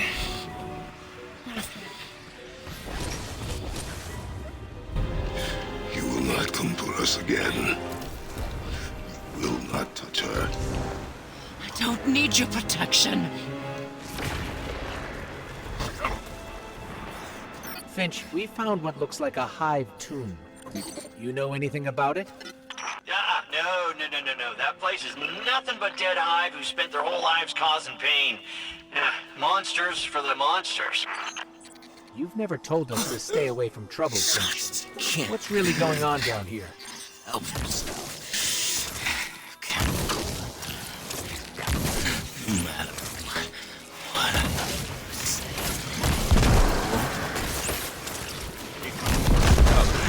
Interfering in my life! I was just trying to protect you!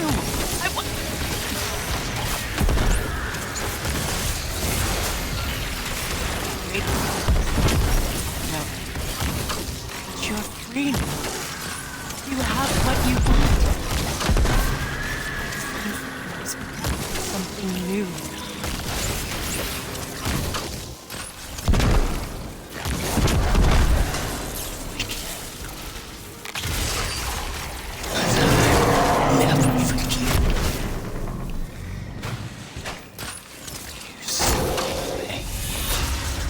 lifetime that you stole from me.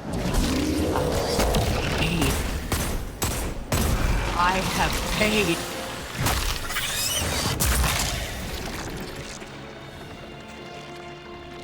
But if that alone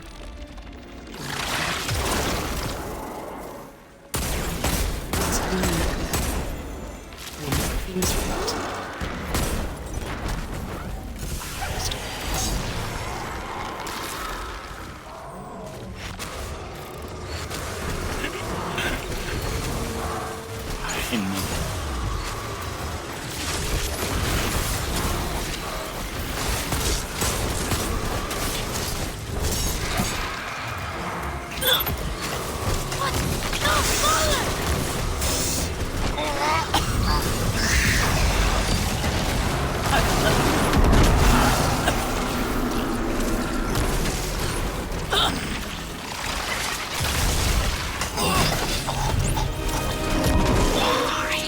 Why do you even care? You cause away. The Cygobians here must be better than this.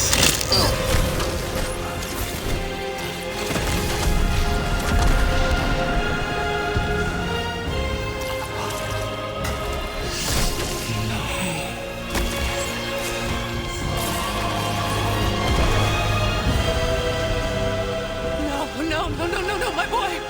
My dear sweet boy! Here, with Kratos strangling him, Baldur doesn't struggle, he doesn't fight back, he just submits. He even tells Kratos to do it, to kill him. I think Baldur has wanted to die this entire game. He is unhappy, he is a miserable character. He doesn't like being filled with anger and hate, but he also doesn't see any way out except through death. He feels hopeless. Even now, when he finally has what he's always wanted, he would still welcome death. As powerful as he is, Baldur is also a pitiful character. And then Freya, without meaning to, only makes it worse. The break in Freya and Baldur's relationship came when she refused to allow him to face death on his own terms. When she heard the prophecy of his death, instead of allowing him the freedom of dealing with that on his own, she took that freedom away from him. She decided for him that he wouldn't die. And that's what she does here too. She does the exact same thing again. Baldur is ready to die. He has accepted his death.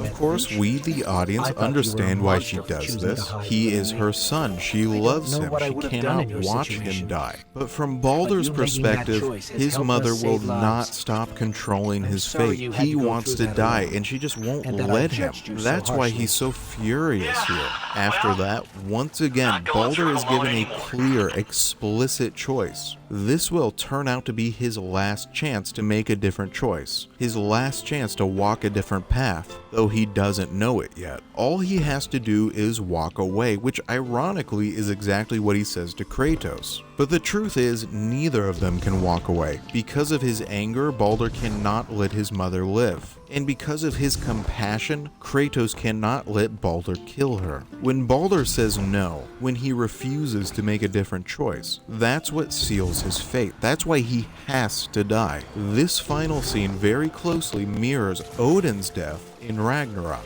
Odin is given the exact same choice. Do something different. Make a different choice. Walk any other path. Help us spare you. Help us let you live. Both Odin and Baldur share the same fatal flaw, that inability to change. Both God of War 4 and Ragnarok are stories about characters changing, trying to be better, making better choices. It's exactly because he learns to make better choices that Kratos is able to survive Ragnarok in spite of his prophesied death. And it's exactly because of their inability to make better choices that both Baldur and Odin are ultimately destroyed. Baldur is easily my favorite villain in the God of War series, because by the end of the game, he is so sympathetic and so human, but also so hopeless. At the end, I don't want Kratos to have to kill this guy, but I also don't see any other choice. He was given so many chances, so many opportunities, but he willingly and purposely refuses each of them. He can blame his mother for making him this way, for ruining his life. But the truth is that he chose to be this person, to be who he is. He chose anger, he chose hate, he chose revenge. In the end, he ruined his own life. He cared more about getting revenge than getting his life back. He didn't get to choose whether to be cursed by his mother's spell, but he did get to choose how he lived his life afterwards. And he lived it violently, corrosively, destroying everything around him. And in the end, he destroyed himself too. Of all of Odin's tragic sons, I think Baldur is the most pitiable. Thor ultimately did try to be a better man. Heimdall never cared enough to even realize he had a choice. But Baldur saw the choice, understood it, and still chose self-destruction. He made that choice like 5 times in a row. He's all the more sympathetic because we can see so much of Kratos in him. If Kratos, who killed so many innocents in his own past, who was so lost to his own anger, could eventually learn to be better when given the chance, then surely so could Baldur. But Baldur is incapable of making that choice, and so he ultimately has to be put down like a rabid dog for the safety of everyone around him.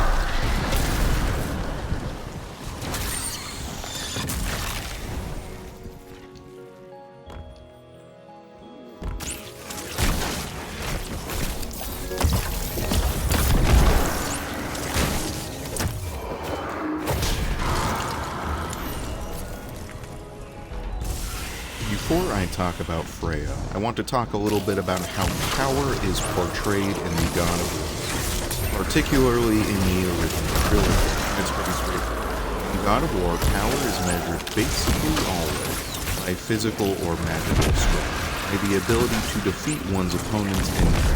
And this makes sense, it's an action game. Almost all of the gameplay is made up of combat. Of course, power is going to be defined by physical and magical strength. By that measure, Kratos surely must be the most powerful being that exists in this universe.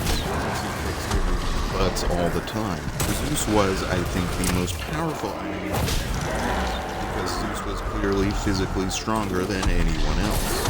In God of War 3, the battle against Zeus progresses through like 20 different phases, each phase more bombastic and crazier than the one that came before. I've seen many people say they were disappointed by the final battle with Odin in Ragnarok, because in comparison to the confrontation with Zeus, the battle with Odin is over quickly. Odin's fight is actually pretty easy. I think this is a symptom of a difference in the kind of power the two antagonists wield.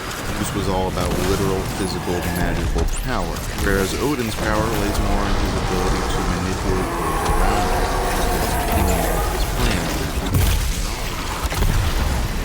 All his manipulations and schemes and knowledge failed him, Odin was a relatively weak opponent. Anyway, the point is, in the original trilogy, power was defined by strength. In the Norse games, this starts to change. In God of War 4 and Ragnarok, I think Kratos is on a journey to discover a very different character in his later life as a father, a moral strength. Was it fiction? You've been Now, here. let's get back to Freya. Before I say anything at all about Freya, I want to watch the Was it clip of fiction? her introduction in the You've game. been And here. while you watch, I want you to think about power. Think about how power is portrayed. Think about who appears to have power in this scene and why. Alright, here we go. We didn't know he belonged to anyone. He doesn't. He's my friend. Boy was following my command. Then help fix this. Hold here, please. Hold, I said. He's losing blood. The last of his kind in all the realm, and you shoot him. You needed food? Target practice. Target practice. I'm so sorry. Keep that pressure on. The blame is mine. I should have kept a closer eye. Will he die? I will not let him. You. The arrow cut a tideway inside him. Find both ends and hold them tightly. Start with the left side. Grab it and hold. Now the right side. Hold it tight. Good. Now pull them together. Line them up. So now...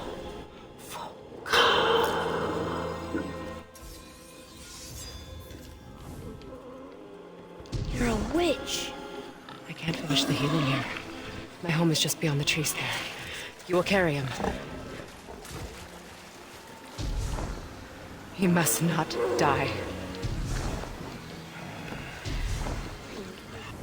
So I ask again, which character has the power in this scene, the authority? Obviously, it's Freya. She is totally in charge in this scene, and she's in charge immediately. She is giving commands, and Kratos is, with some hesitation and resistance, the one following them. This is unusual. Kratos doesn't often follow other people's orders, and it's even more unusual because Freya's power doesn't come with any apparent threat of violence. She isn't going to overpower Kratos if he refuses to follow her instructions. There isn't going to be a fight here, and yet she's still the one in charge. So, where is her power, her authority, emanating from here? The answer is, in this scene, Freya possesses a moral authority, an ethical authority. Her power here stems from our sense of right and wrong. Kratos and Atreus have done something wrong here. They tried to kill this magical boar. Now, Freya has called them out on it and is urging them to make things right.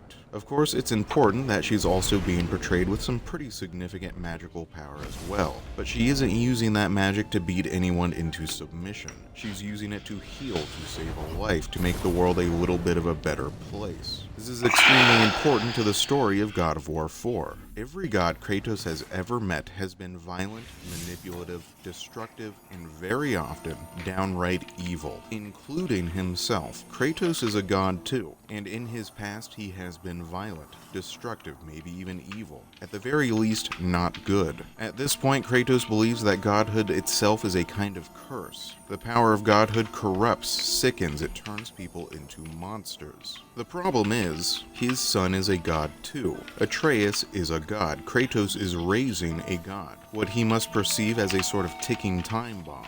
How can he possibly rescue his son from the curse that is godhood? Prevent his son from becoming as violent, destructive, and evil as every other god he has ever confronted? Kratos' solution at the start of the game is just to keep the truth from Atreus, to not tell him that he is a god. This is obviously not a very good solution, and not one that can last forever. So what can he do? Well, here is Freya. She is a god too. She is a god of the Vanir, and her power does not stem from violence or destruction, but from a moral high ground, from the power to heal, to command, to lead. For the first time in his life, though he doesn't actually realize it yet, Kratos is seeing a new example of what a god can be. This is the kind of god he could raise his son into. This is even the kind of god he himself could become. A moral, ethical god, a good god. However, Freya is a complicated character. She is not just a saintly paragon of virtue, some abstract example of perfection for Kratos and Atreus to aspire to. She is her own character with her own problems and her own failings. It's really good writing that Freya can both be an example of what Kratos could grow into, while at the same time being flawed and complex herself is really good storytelling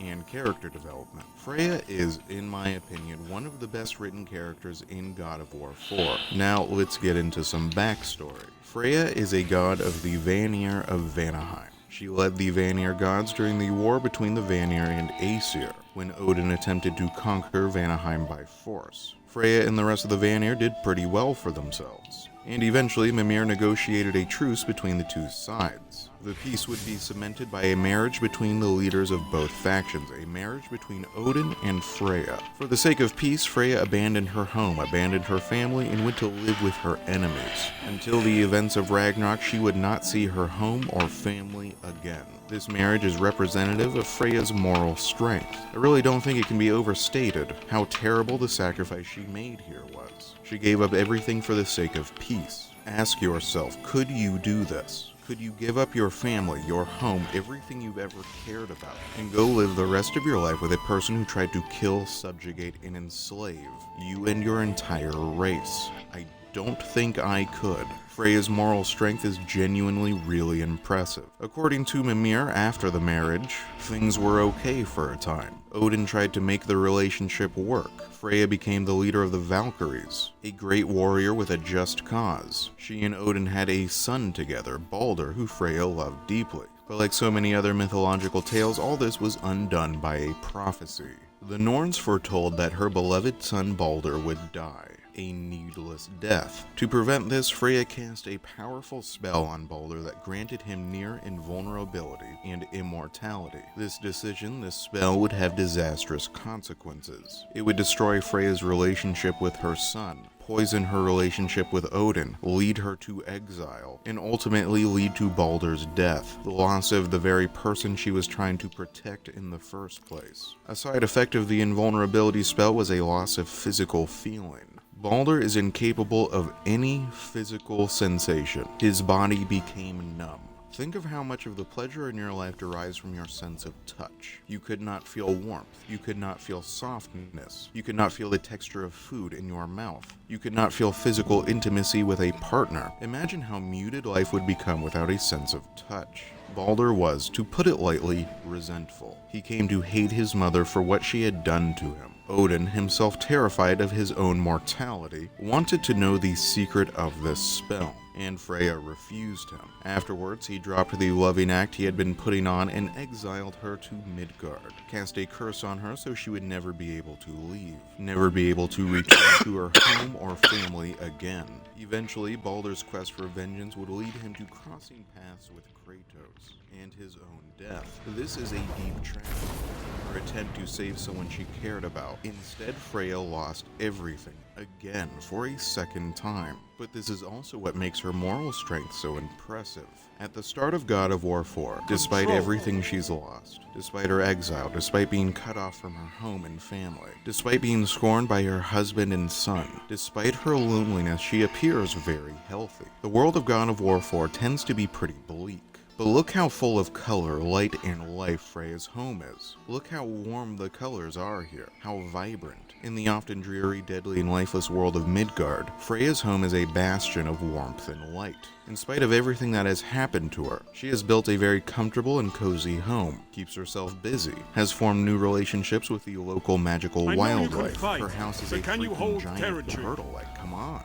She is making the absolute best of a bad situation, and it's genuinely kind of inspiring. However, there is a darkness within Freya, a brokenness, even a sort of illness. It takes a long time for it to become apparent, but eventually the player does see it.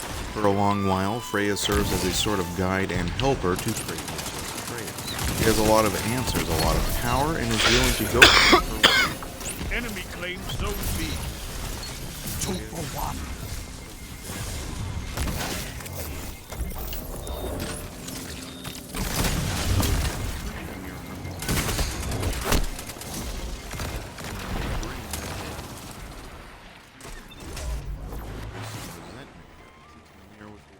negotiated her marriage to Odin. Which ended Zone up B ruining her captured. entire You have life, zone but she advantage. goes through with the revival anyway. However, she secretly casts an enchantment.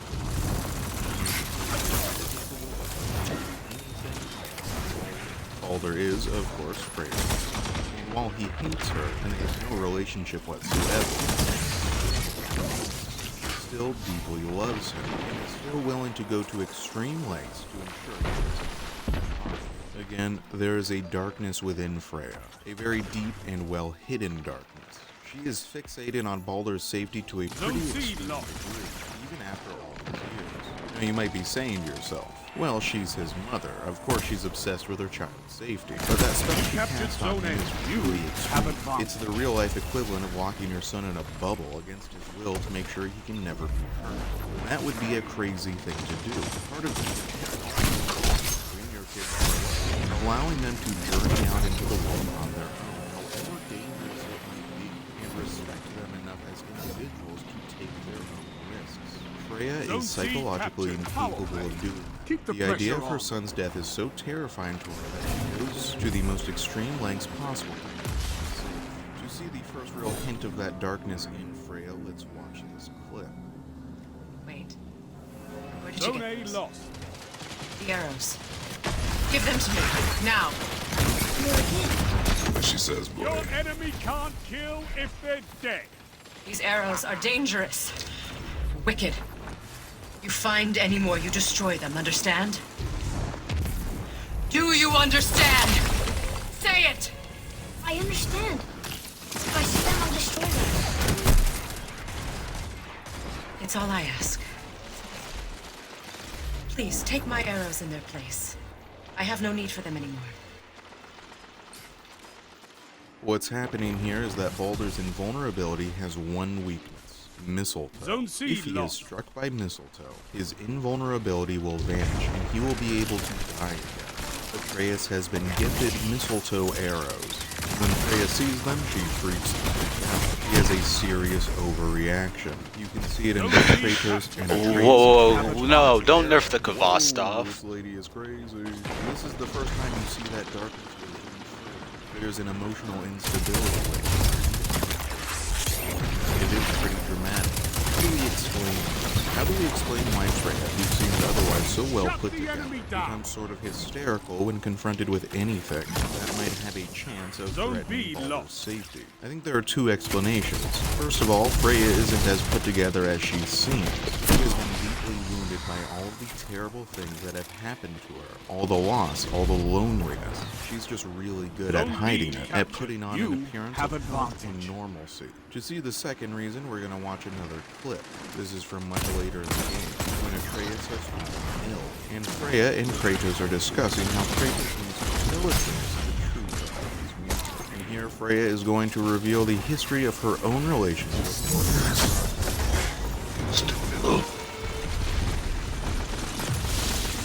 Can break the fever, but to heal. He must know the truth of what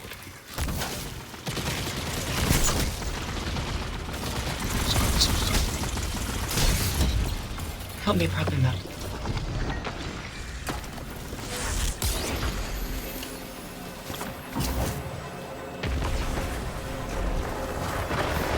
Did I tell you that I have a son, too? It's been forever since I last saw him. At his birth, the runes foretold a needless death. The babe in my arms was so small. 5 minutes remain. A strong I knew right then I would do anything to protect him. No matter the sacrifice.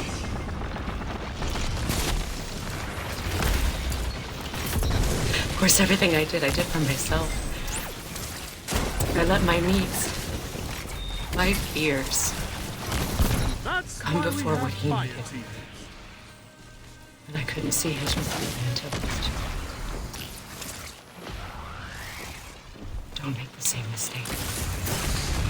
Have faith in him. You know the truth isn't simple. But nothing is when it involves your child.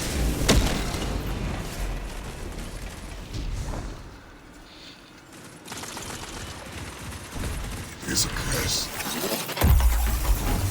Or he has been cursed.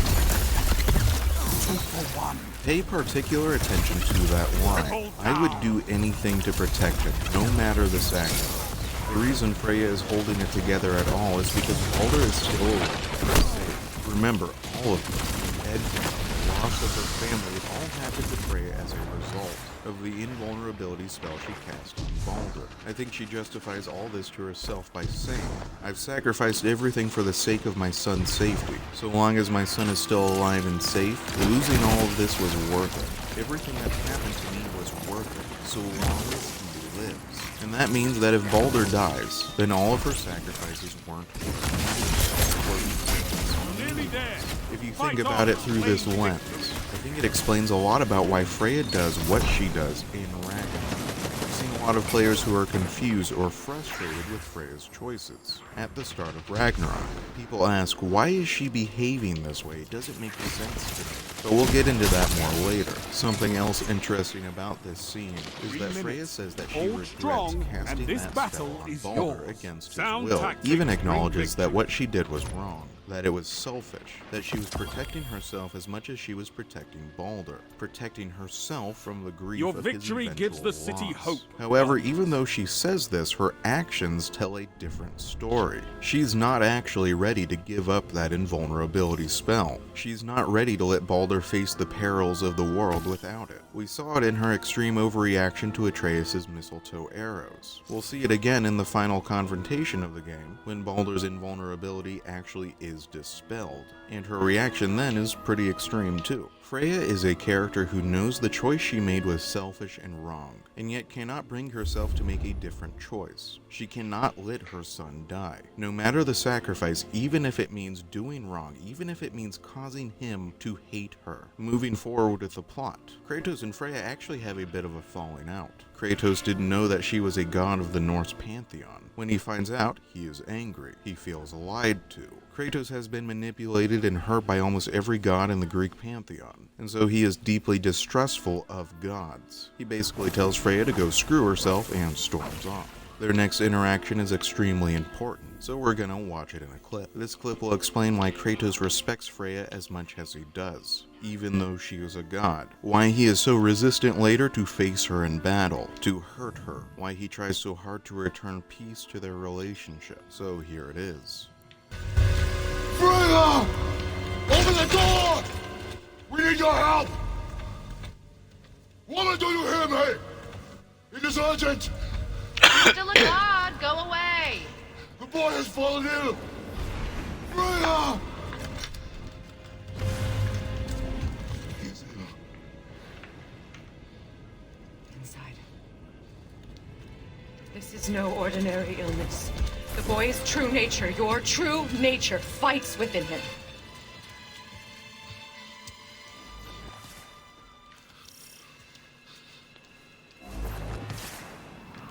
I did this to you. You help me? Of course. Then I must return home. Think of what Master swore. Stay buried.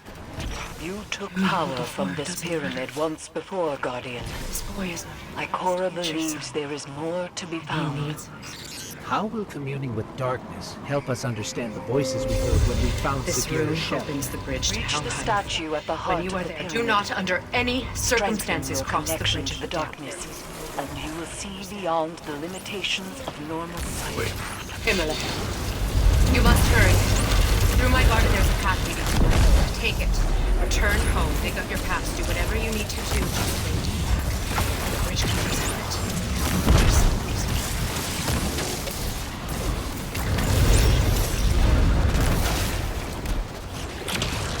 Wait, this is supposed to be on Legendary. That's... yeah, I was doing it on Legendary on my Warlock. Interesting. I'm picking up a Cabal transmission. I pulled a clip for you. No need to explain. To the warriors of the Cabal Empire, defectors march upon the European pyramid, searching for trinkets of darkness. Their expedition is not sanctioned. Any that join them act alone.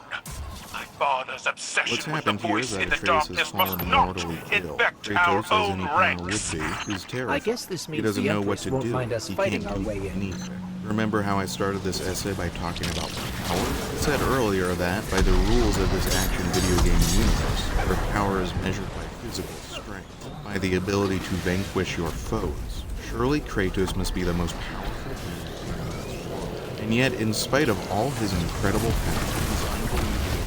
Even though he can defeat literally any foe in battle, god or being or mythological force, he can do nothing with his sick son. Listen to the panic in his voice. This is the most anxious and afraid Kratos has ever been in any of the games. Kratos is also very alone in these games. He has purposely isolated himself from the world to protect the world from himself. He has no friends or family. He is used to dealing with all of his problems on his own.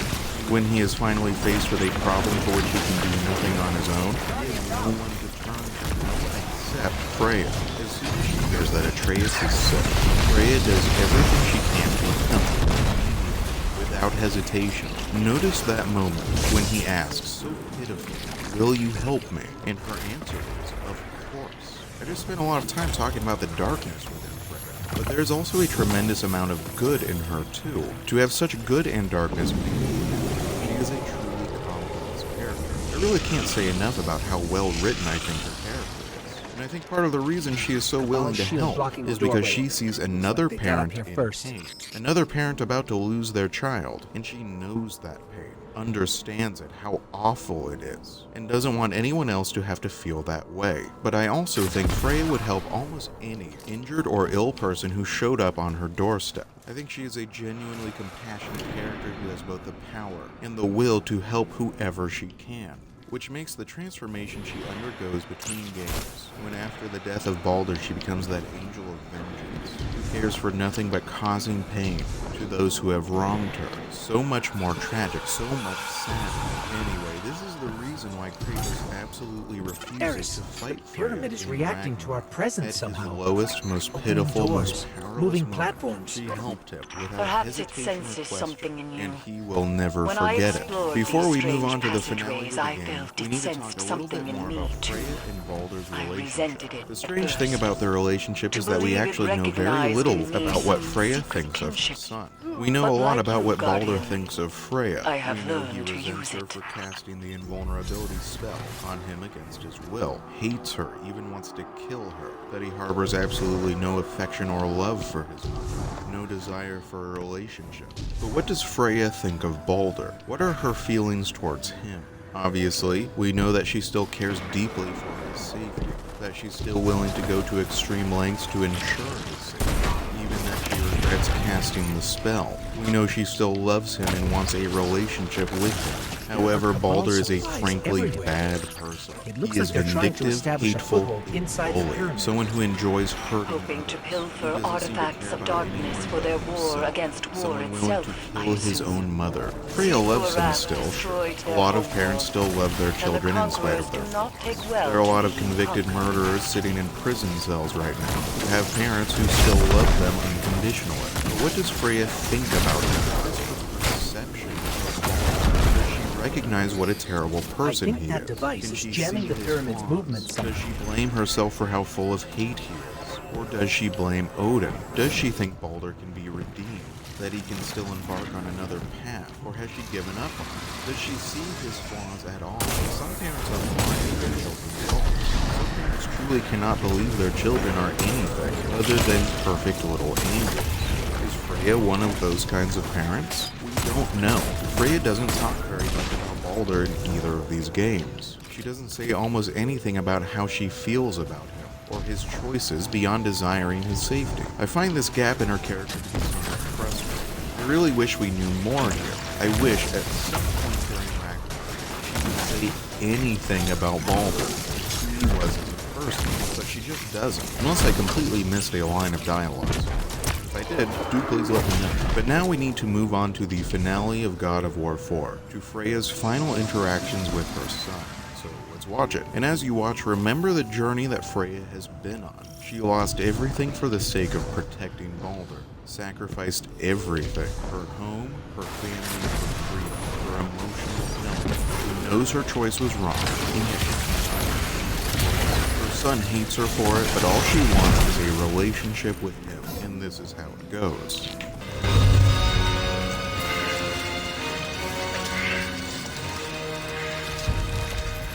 I had a feeling hurting Snake. You said the pyramid recognizes something in us, Harris.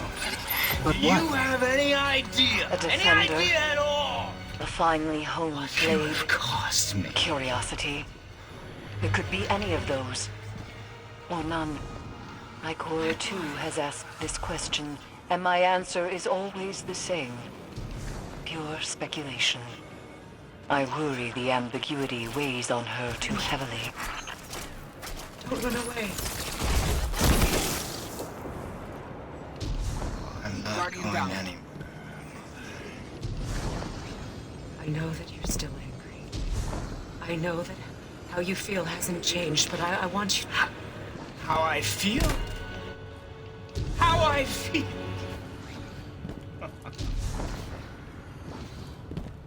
I've spent the last 100 years dreaming of this moment.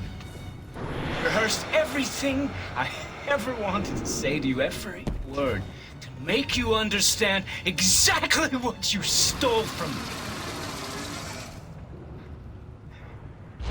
But now, I realize I don't need you to understand. I don't need you at all. God, Kratos, this has nothing to do... This path you walk. Jesus. Please. I know.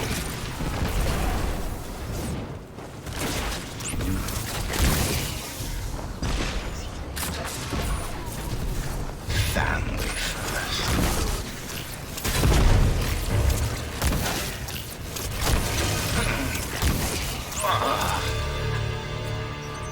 I don't think the pyramid is helping us out with generosity, Guardian.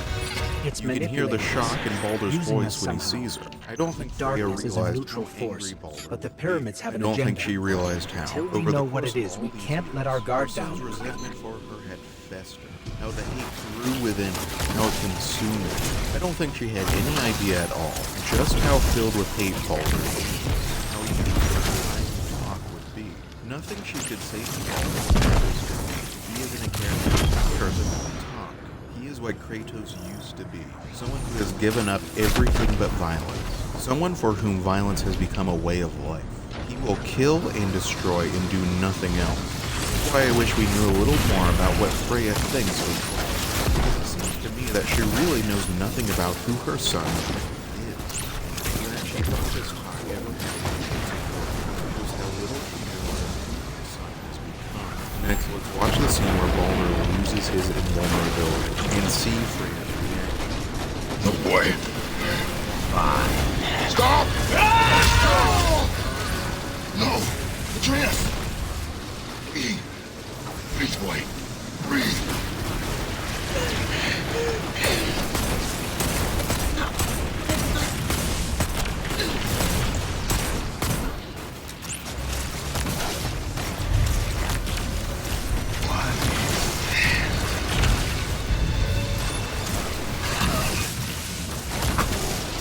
I can feel this.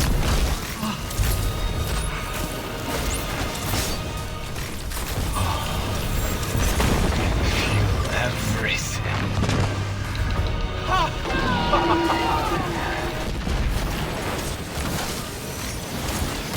Something must control these ships. We've never seen a pilot.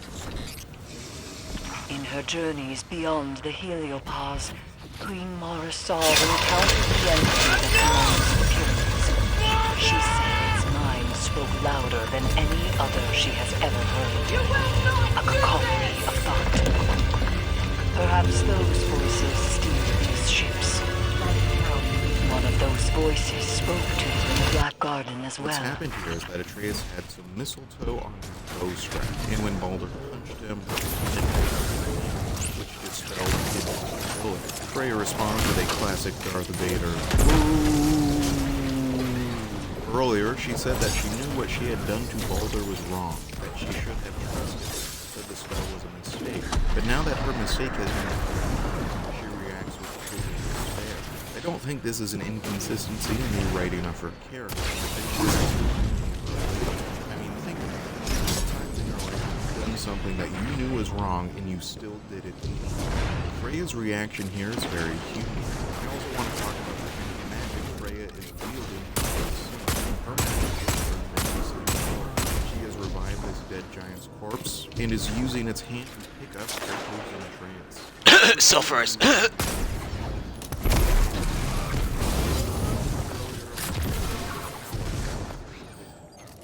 Her ability to hurt others, but rather from a narrow high ground. You can see that here.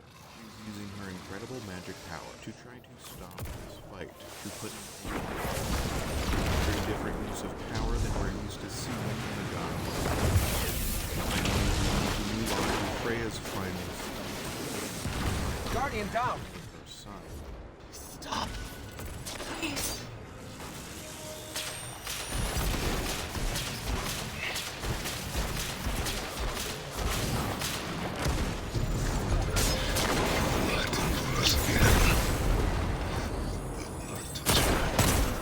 I don't need your protection.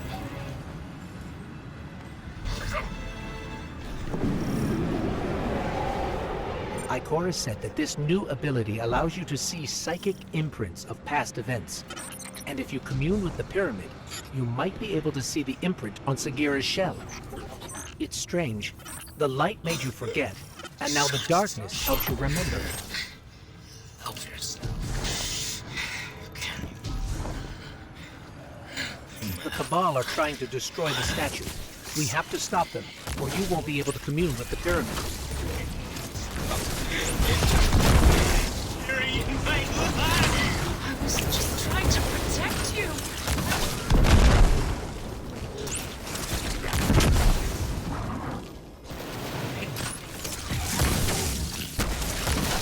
You're free. You have what you want. Try to find forgiveness. We can build something new.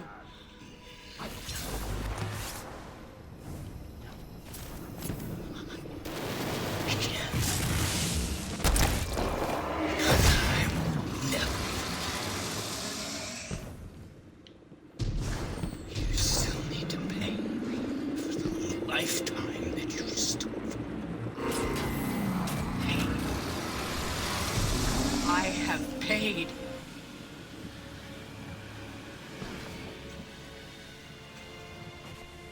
But if that alone.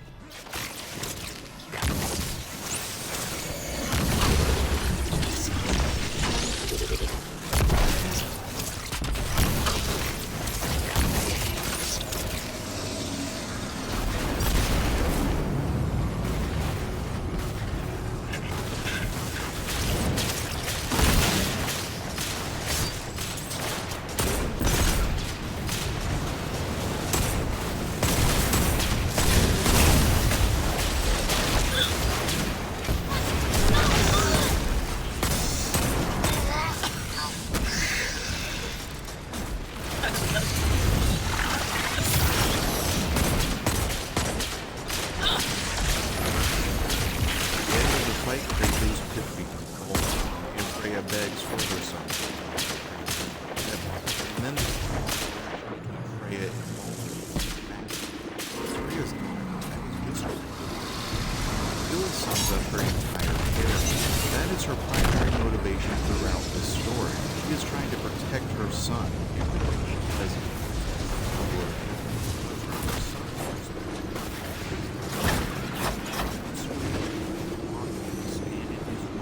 Freya is the overbearing parent, not allowing her child to make their own choices. Archetype is a common reality. There are a lot of parents out there in the world who care about their children, but their love is build something new. I find this very appealing in the sad one. Baldur Baldur could still have a relationship. I They can could feel it calling overcome to us. past mistakes. Be We careful, just watched Guardian. Kratos do exactly that. This is a world where people can change and grow. But Baldur is just so angry.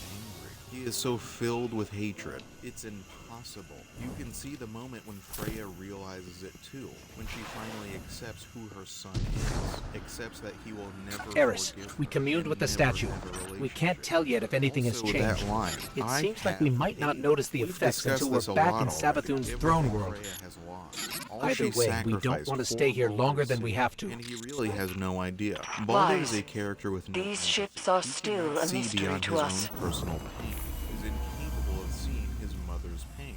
Freya accepts her destiny. At the hands of her son, she is willing to die. And the thing is, as crazy as it is, as inconceivable as it might be to us, the audience, that is her choice to make. We've already talked about how everything Freya has done was for the sake of her son, that his safety meant more to her than anything, that she sacrificed everything for his safety, that his continued life was the only thing that made her sacrifices worth it from her perspective. This is just one more sacrifice for his sake. And I think Freya, who cares so much for her son, probably no longer wants to live a life where she can never have a relationship with him, where he will never forgive her. From her perspective, that's not a life worth living. She would rather die than live that life.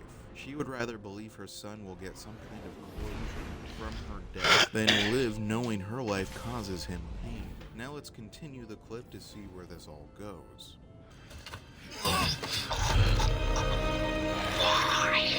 Why do you even care? You could have walked away.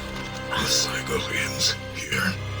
Must be better than this.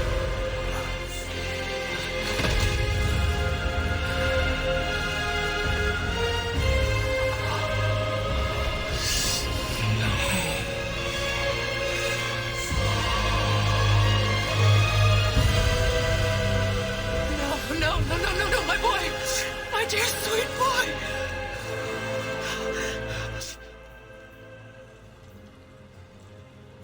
One, two. Freya.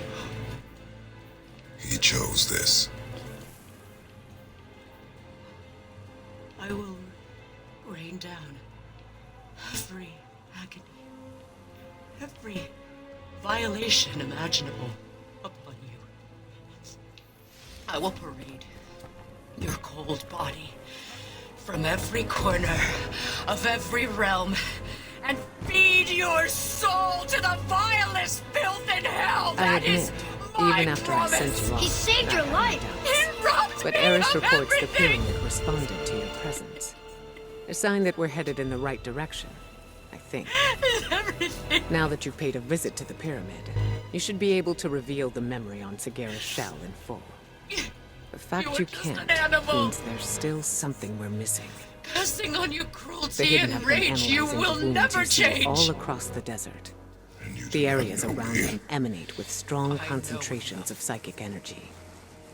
They've located a similar concentration inside the throne world. I've seen a lot of people I believe who are that's what we confused by need in Freya's order to make reaction. Savathun's They memory ask, fully why is she manifest. so upset? Kratos Take just Sagara's saved shell her there. life. She should Then be we'll see thanking if I'm her. correct. She shouldn't be this Hopefully, angry. I hope this that is how if we'll you watch finally this find entire some video answers. up to this point, you get it. You understand her reaction. She sacrificed everything for her son, and she made the choice to die here. She Carry the accepted light that with death. Then Kratos took that choice away from her, ironically sort of doing to her exactly what she had done to Baldur when she made a choice for him, a choice that affected his entire life against his will. From Freya's perspective, Kratos has undone all her sacrifice. I've said it 100 times, and now I'll say it again. She sacrificed everything for Baldur. In her words, she has paid. If Baldur dies here, what was the point of all that sacrifice? Of course, we the audience agree with Kratos in this moment.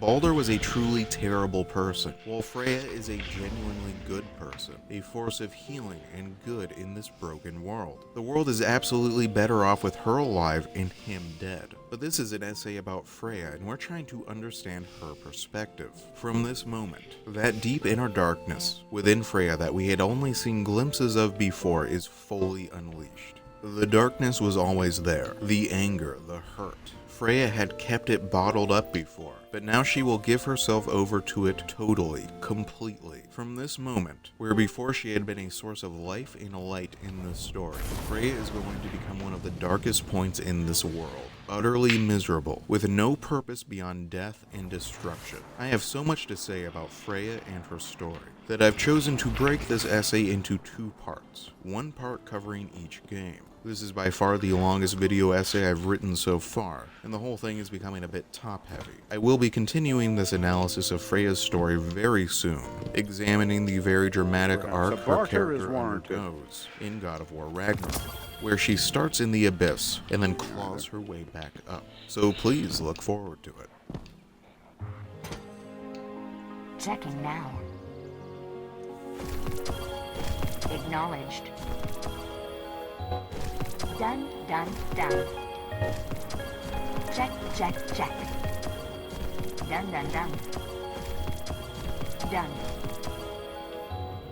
In God of War 4, Freya was at first presented as a character wielding an unfamiliar kind of power in the God of War series. Rather than power based on strength or prowess in combat, her power was moral, ethical. She possessed a sort of sympathetic magic to heal and to protect. For Kratos and Atreus, she represented a possible future, a different kind of god they could become, different than Zeus or Athena, different than Odin or Thor, a better kind of god. However, there was a hidden darkness within Freya, one which she kept well concealed. Freya had lost almost everything. She had lost her home, her family, and her freedom. She focused all of her hopes on her estranged son Baldur. Baldur had come to hate her for casting an extremely limiting protection spell on his body, for controlling his life. But Freya still loved her son, was willing to die for him. And when she watched Kratos kill her son, even though it was to save her life, that previously hidden inner darkness consumed her. This is where her character stands at the start of God of War Ragnarok. Her hatred and anger have completely possessed her.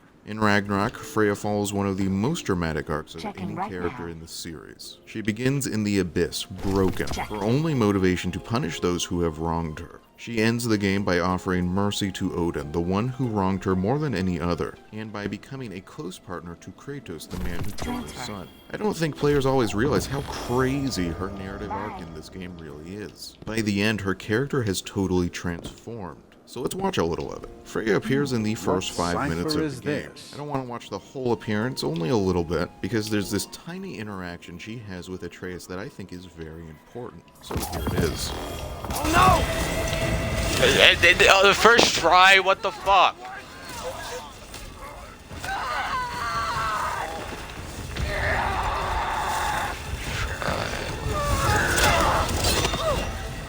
Please don't make me do this!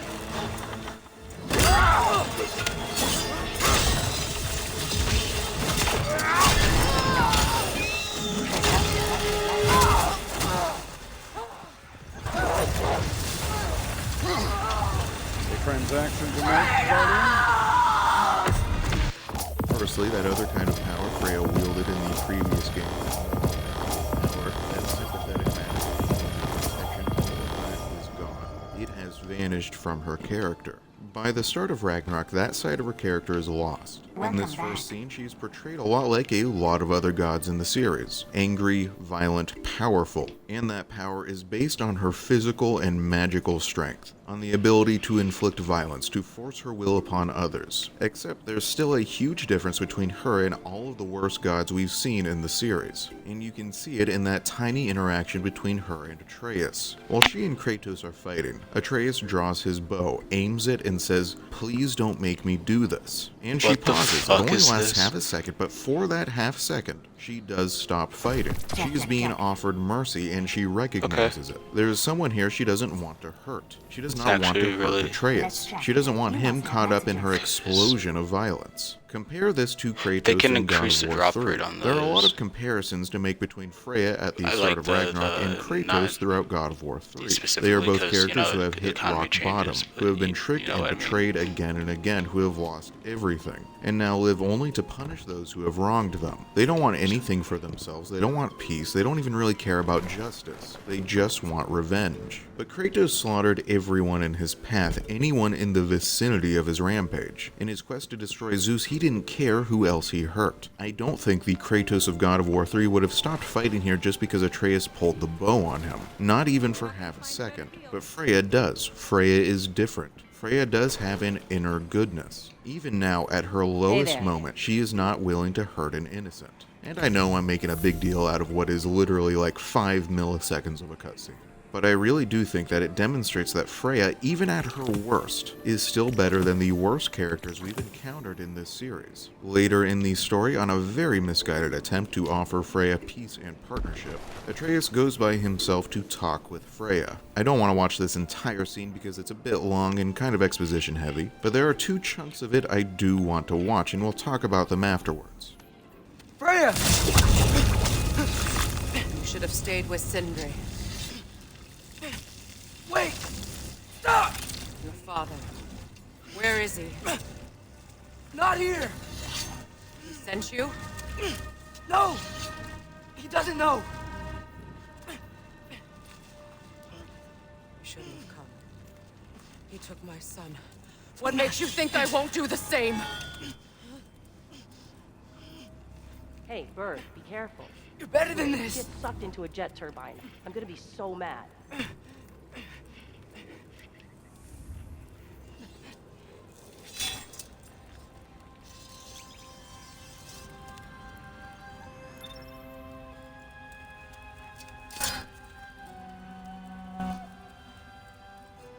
You would stake your life on it.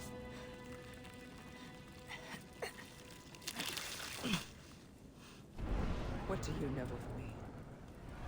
I know you haven't killed me yet. What we found here. Maybe if you spoke to him. Tyra's alive? Yeah. We broke him out of Svartalfheim. Impossible. The 9 realms are closed to all. No. He opened up the way. We just don't know where to go next. But if we all band together... Enough. Enough!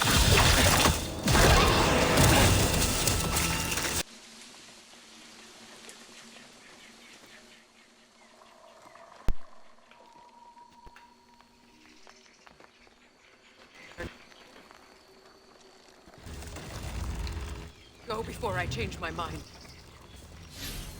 Do not expect the same mercy for your father. Okay, so Freya is really scary here. She is legitimately terrifying. They're But even relentless, if the she's scorn. tempted by it, she's still Fruitlessly not striving willing for to that Atreus. which they Atreus cannot didn't attain. kill her son. He Keep isn't it from fighting her, them. but is instead putting his life in her hands, trusting her. When she picks up that mistletoe arrowhead, the one that killed her son, which Atreus wears as some kind of memento to his first real victory, she is confronted by Atreus' involvement in her son's death. If there was ever a time when she was going to fly into a wild, violent rage and kill Atreus, it would be here. But she doesn't. She calms down. They talk. This is further evidence that Freya is different. That inner goodness is still within her. Her character has sort of reversed itself in this game. In God of War 4, she was a peaceful character with a hidden inner darkness that we only saw glimpses of. In Ragnarok, she has become a violent character with a hidden inner goodness that likewise we only see glimpses of, but that is very much still present. Her potential redemption is there for anyone to see. Now for the second part of this clip. Earlier, I described Freya as a character who had lost everything, her home, her family. But she's really lost 2 homes, 2 families. She of course lost Vanaheim, the home of her birth, but she's been exiled from Asgard too. We'll discuss it more later, but Asgard was a second home to her. She lost her birth family when she married Odin, but now she's lost her second family too. Her marriage with Odin has long collapsed. Balder, her only son, hated her, and then was killed right in front of her. She had to bury his body herself, alone. By the start of Ragnarok, she has nothing left. Just like Kratos had nothing left at the start of God of War 3, and so threw himself into his violent quest for revenge, because that hatred and sense of having been wronged was all that he had. Freya does the same thing in Ragnarok. Until, in this conversation with Atreus, she suddenly learns that she is leaving her home. She may not have lost everything. Look at her reaction when she hears that travel between realms has been opened. How she immediately ends their conversation. If she can travel between realms, then she can go back to Vanaheim. She can free herself of Odin's curse. She can be free again. I've mentioned that Freya's quest for vengeance really depends on her having lost everything. She devotes her entire being to the quest to kill Kratos because she has nothing else left. But if she can go home, if she can regain her home, maybe even regain her family, that's not true anymore. In this scene, Freya is suddenly learning that her future life could be something more than hatred and violence and loss and bitterness. She could get her life back, or more accurately, since her old life is definitely gone forever, she could build a new life. The possibility of recovery, however slight, has been opened by the information Atreus provides. She doesn't give up on revenge just yet. Kratos still killed her son. She can spare Atreus, but in her eyes, Kratos still deserves death. Which leads us to the next scene. Freya battles Kratos in full Valkyrie gear, wielding full Valkyrie powers. I haven't discussed it much in either of these videos, but Freya was the leader of the Valkyries, servants of Odin, a group of winged warrior women who guide the worthy dead to the halls of Valhalla to await the battle of Ragnarok. At one time, this was Freya's life. This was her identity. She had a central role in the mythos of Midgard and Asgard. She had companions. She had sisters in arms. The Freya we see in this battle is a very different character than either that calm and peaceful Witch of the Woods we saw in God of War 4, or that desperate, broken Revenger we saw at the start of Ragnarok. This Freya is controlled, determined, and focused. Look how different her movements are here compared to that first scene. In that first scene, she was flying all over the place, knocking over trees. In a rampage, wielding wanton destruction. Look how much more control she has over her body and her emotions now. And I think this new control is a direct result of her earlier conversation with Atreus, to discovering she may not have lost everything. In this battle, you can already see her restoring parts of her old self, regaining her composure. Now, let's watch how this battle ends, because I think it's one of the most important scenes in the game, and one of the most important for her character.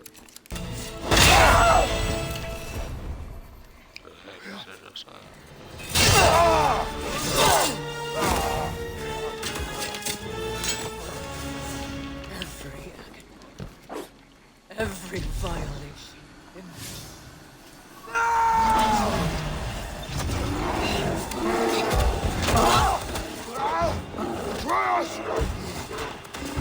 You do not want this! Exotic should not be seen as a violation, or like something that needs to be banned. Regardless, we're gonna go pull out Kavah stuff. She was our friend.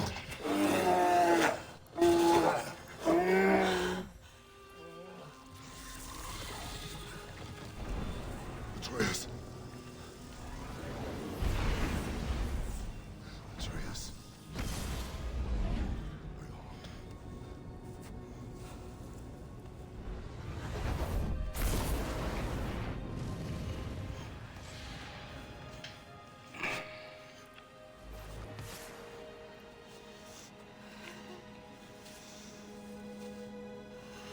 The hell's going on?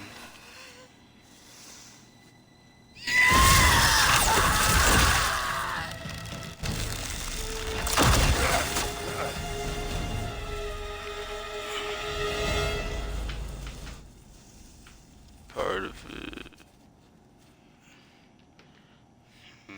Okay. Maybe. For the moment. You are of more use to me.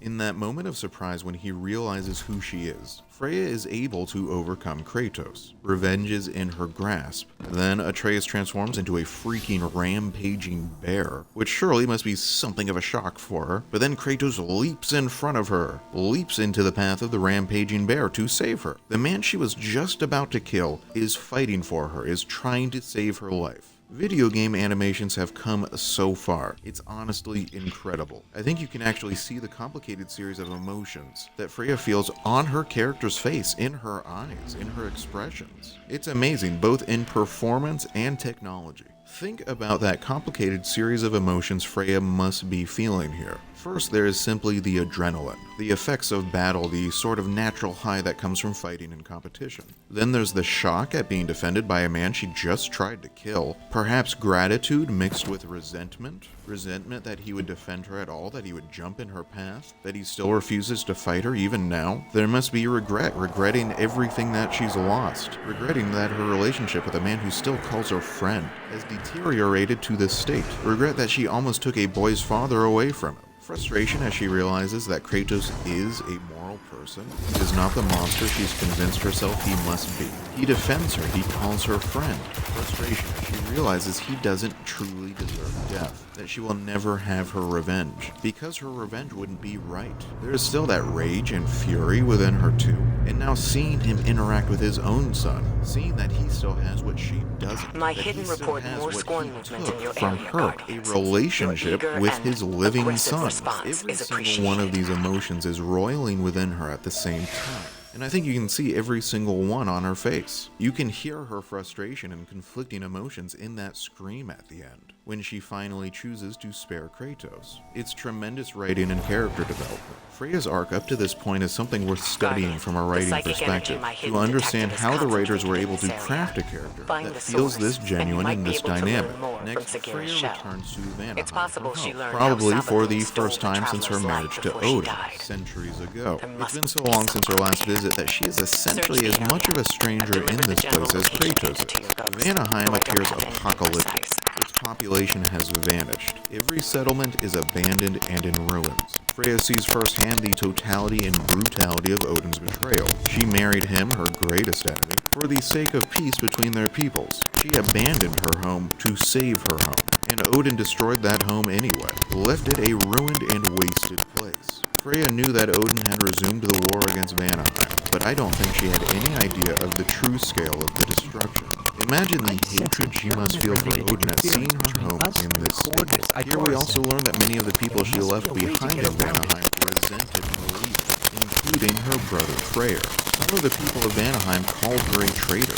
She led them, and then she left them, and then their world was destroyed. From their perspective, how could they not resent her? This as a we knew she lost her family and home, but here we learn that she lost her people's respect and trust as well. Something even harder to regain than the physical home itself. There's a brief meeting here between her and her brother Freyr, who she also hasn't seen in centuries, but I'm going to pass you right over it, because there's a more interesting scene between them later on. Her and Freyr's relationship is strained. It seems that she deeply resented her decision to marry Odin and go to Asgard, felt that she was betraying him. Harsh things were said between them at the wedding, and that was the last they ever saw of each other until now.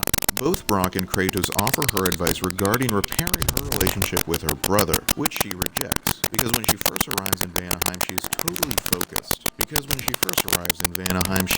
focused on breaking Odin's curse. Her brother is entirely secondary to this goal.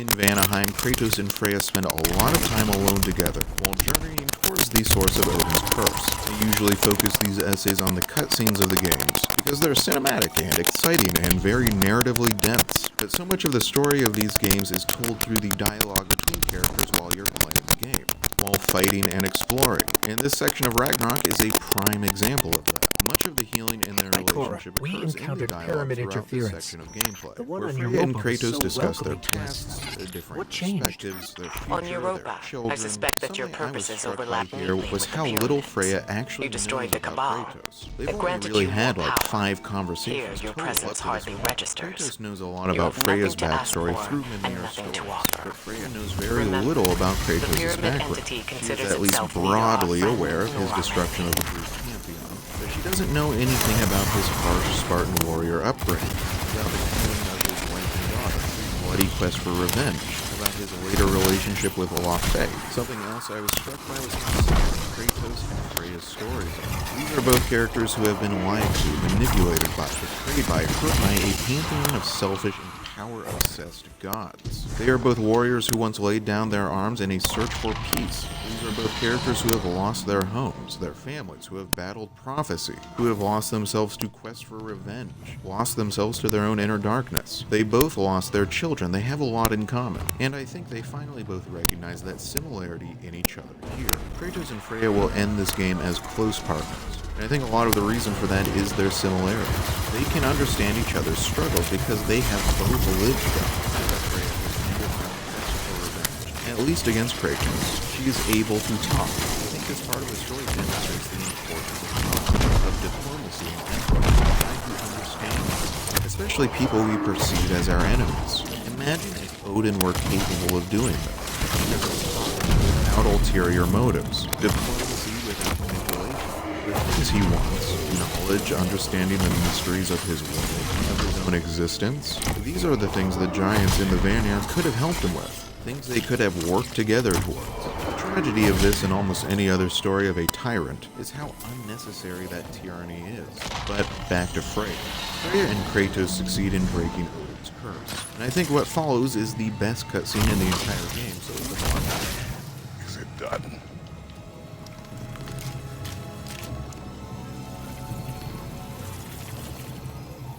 It's over.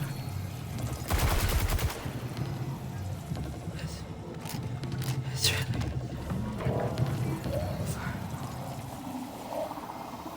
Now that you have what you seek.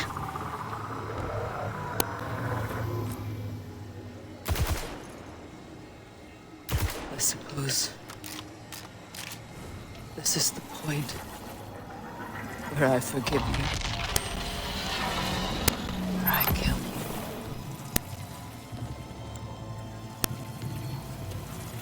Have you decided?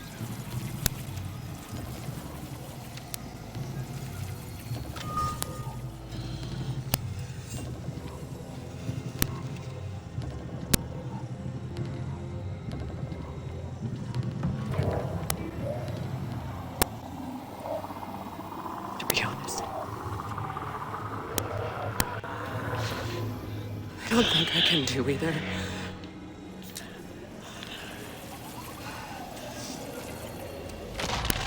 There's still a part of me that is so angry. And it'll always be. It'll always be angry.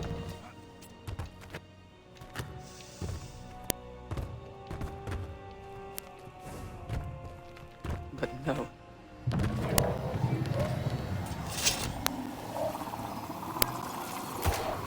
You are not.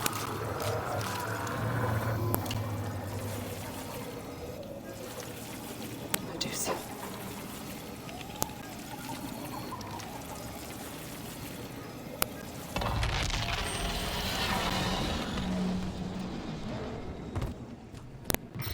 These old, half-forgotten pathways. Everything that's happened That power you're using is making them real again.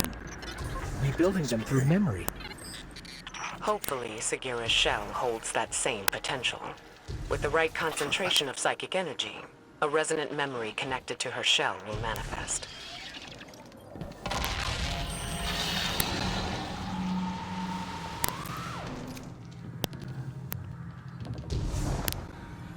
I do not regret saving your life. Never will.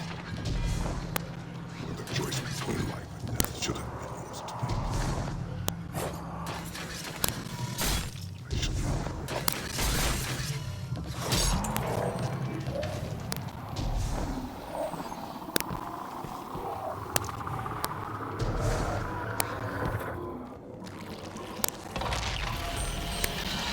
Something I really admire about the writing here is that the writers resist giving us a clean resolution to this conflict. So many video games use really good ones, have simple storylines in the sense that their stories conclude in some neat and very funny way.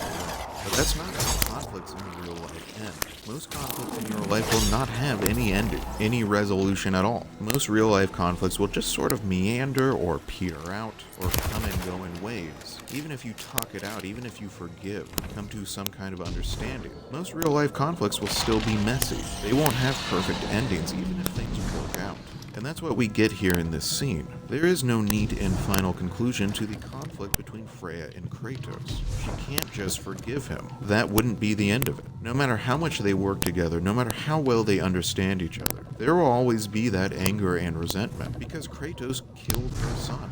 He broke her son's neck right in front of her. I don't think anyone ever gets over the death of a child, especially a violent death. That Freya is able to work with Kratos at all speaks to that tremendous moral power, which we saw within her in God of War 4. I also think that Kratos' response speaks volumes to the growth his character has undergone in these games. He understands the emotional conflict within Freya very well. He understands why she can't forgive him, why that anger will always be there. He speaks honestly and truly with her, treats her with respect as an equal. This analysis isn't focused on Kratos, so I'm not going to linger on it, but it must be noted that because of the growth he has gone through, he's able to inspire similar growth in other characters, and in these scenes he has been inspiring Freya. The next big scene is her reconciliation with her brother Freyr. Before I say anything about this scene at all, I want to watch it, and I want to ask a sort of writerly question. As you watch this next scene, does it seem like it has the same emotional weight as the previous scene between Freya and Kratos? Does it hit as hard emotionally as the previous scene?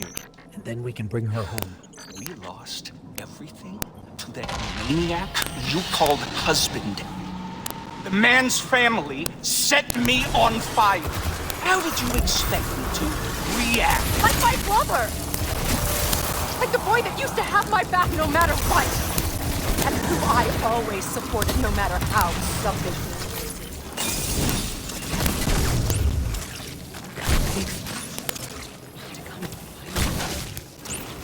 No matter how hurt or angry.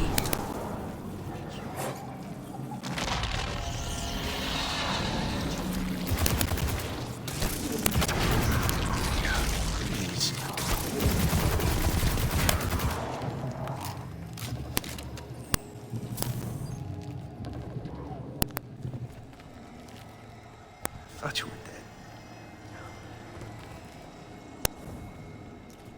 I had to live lifetimes. Those last awful words I said to you.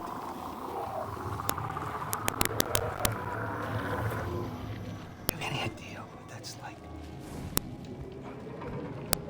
Knowing that your own selfishness hurt the person who hurt you. Abandon you. Oh, Freya. I mourned you.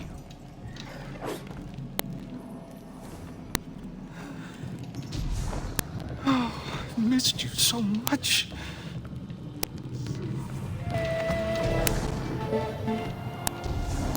And I...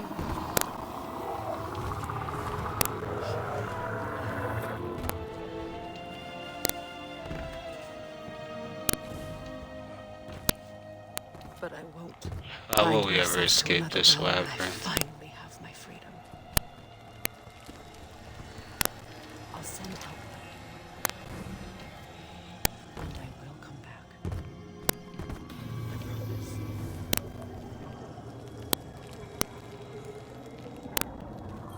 Hasn't been home for a long time.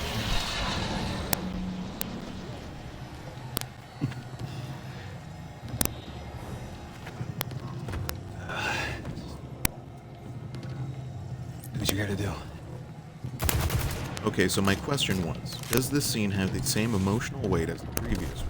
For me, it does not at all. The writing here is just as good as before. It has the same honesty, the same genuineness, the same raw quality to the emotions that made the previous scene hit so hard. And it's tremendously well acted. Both of these voice actors are completely nailing the scene. But even though it's just as well written, just as well acted, good in all the ways that the previous scene was good, I still don't think it hits nearly as hard as the previous scene. The problem is that I don't know Freyr. As a member of the audience, I haven't spent much time with Freyr. I haven't seen this conflict develop, seen it hurt these creatures. That scene between Kratos and Freyr is a payout of hours and hours of storytelling. 2 entire games worth of story and conflict. Getting to know both of those characters very intimately, to care about them, to want to see them do better for each other. The scene between Freya and Freyr does not have that weight built up behind it. Those hours of spending time with these characters, the hours of getting to know them. This is only the second scene Freyr has ever appeared in. I find God of War Ragnarok's story to be a bit rushed in places, especially when compared to how tight God of War 4 was. And this is one of those places. If we just had more time with Freyr leading up to this moment. I do like him. He reminds me of Nathan Drake from the Uncharted series. He has this sarcastic, nonchalant, pretty boy action hero style. It almost feels like he should be the main character of his own game where he goes on some kind of swashbuckling adventure. But let's get back to the analysis of Freya's character. For Freya, these two scenes are huge. She has regained her freedom, her home, her family. She has reconciled with both Kratos and Freya. Her life has taken a dramatic and sudden turn for the better. A little while ago, it seemed as if she had given up on living. She might as well have come back from the dead in these two scenes. Things aren't perfect, of course, which you can see in the dialogue here. I was surprised that Freya didn't agree to stay in Vanaheim to rebuild her home, to lead the Vanir. I thought that's something she would have wanted to do, and maybe an emotionally healthier Freya would have. Freya hasn't actually given up on her obsession with revenge yet. She's simply transferred the target from Kratos to Odin. She's much less desperate, much more in control of her emotions. But this obsession with revenge will remain her defining character trait until the end of the game. And as we'll soon see, this is to the detriment of those she cares about. Freya can't pursue Odin if she stays in Vanaheim. She doesn't want to rebuild yet, she still wants to destroy. Before we leave Vanaheim, we need to talk about the side quest. After you destroy Odin's curse, you can do the side quest in which Freya returns to the Odin's wedding, where she breaks various wedding trinkets to symbolically break her final ties with Odin. As she does this, she finds that breaking these things doesn't make her feel any better. It doesn't make her relationship with Odin feel any less over. It doesn't wash away the experiences she's had with her. So let's watch it.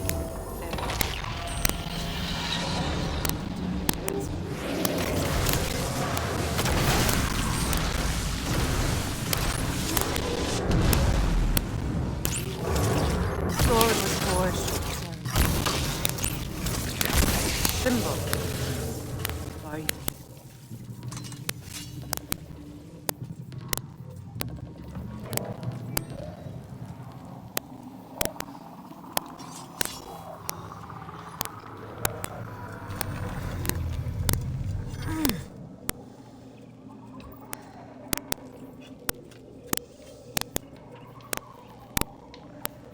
Mona.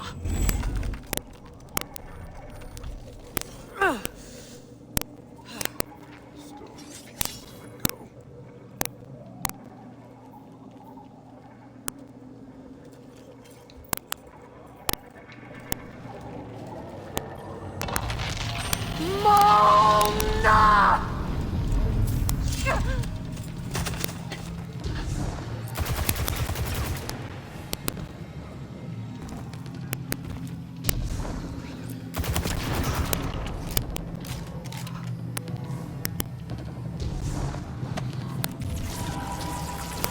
This wound's for yes, Pop. Master said it is part of the house. He's right.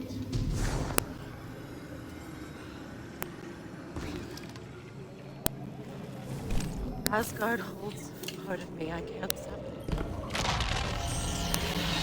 Bond of my son. The Valkyries.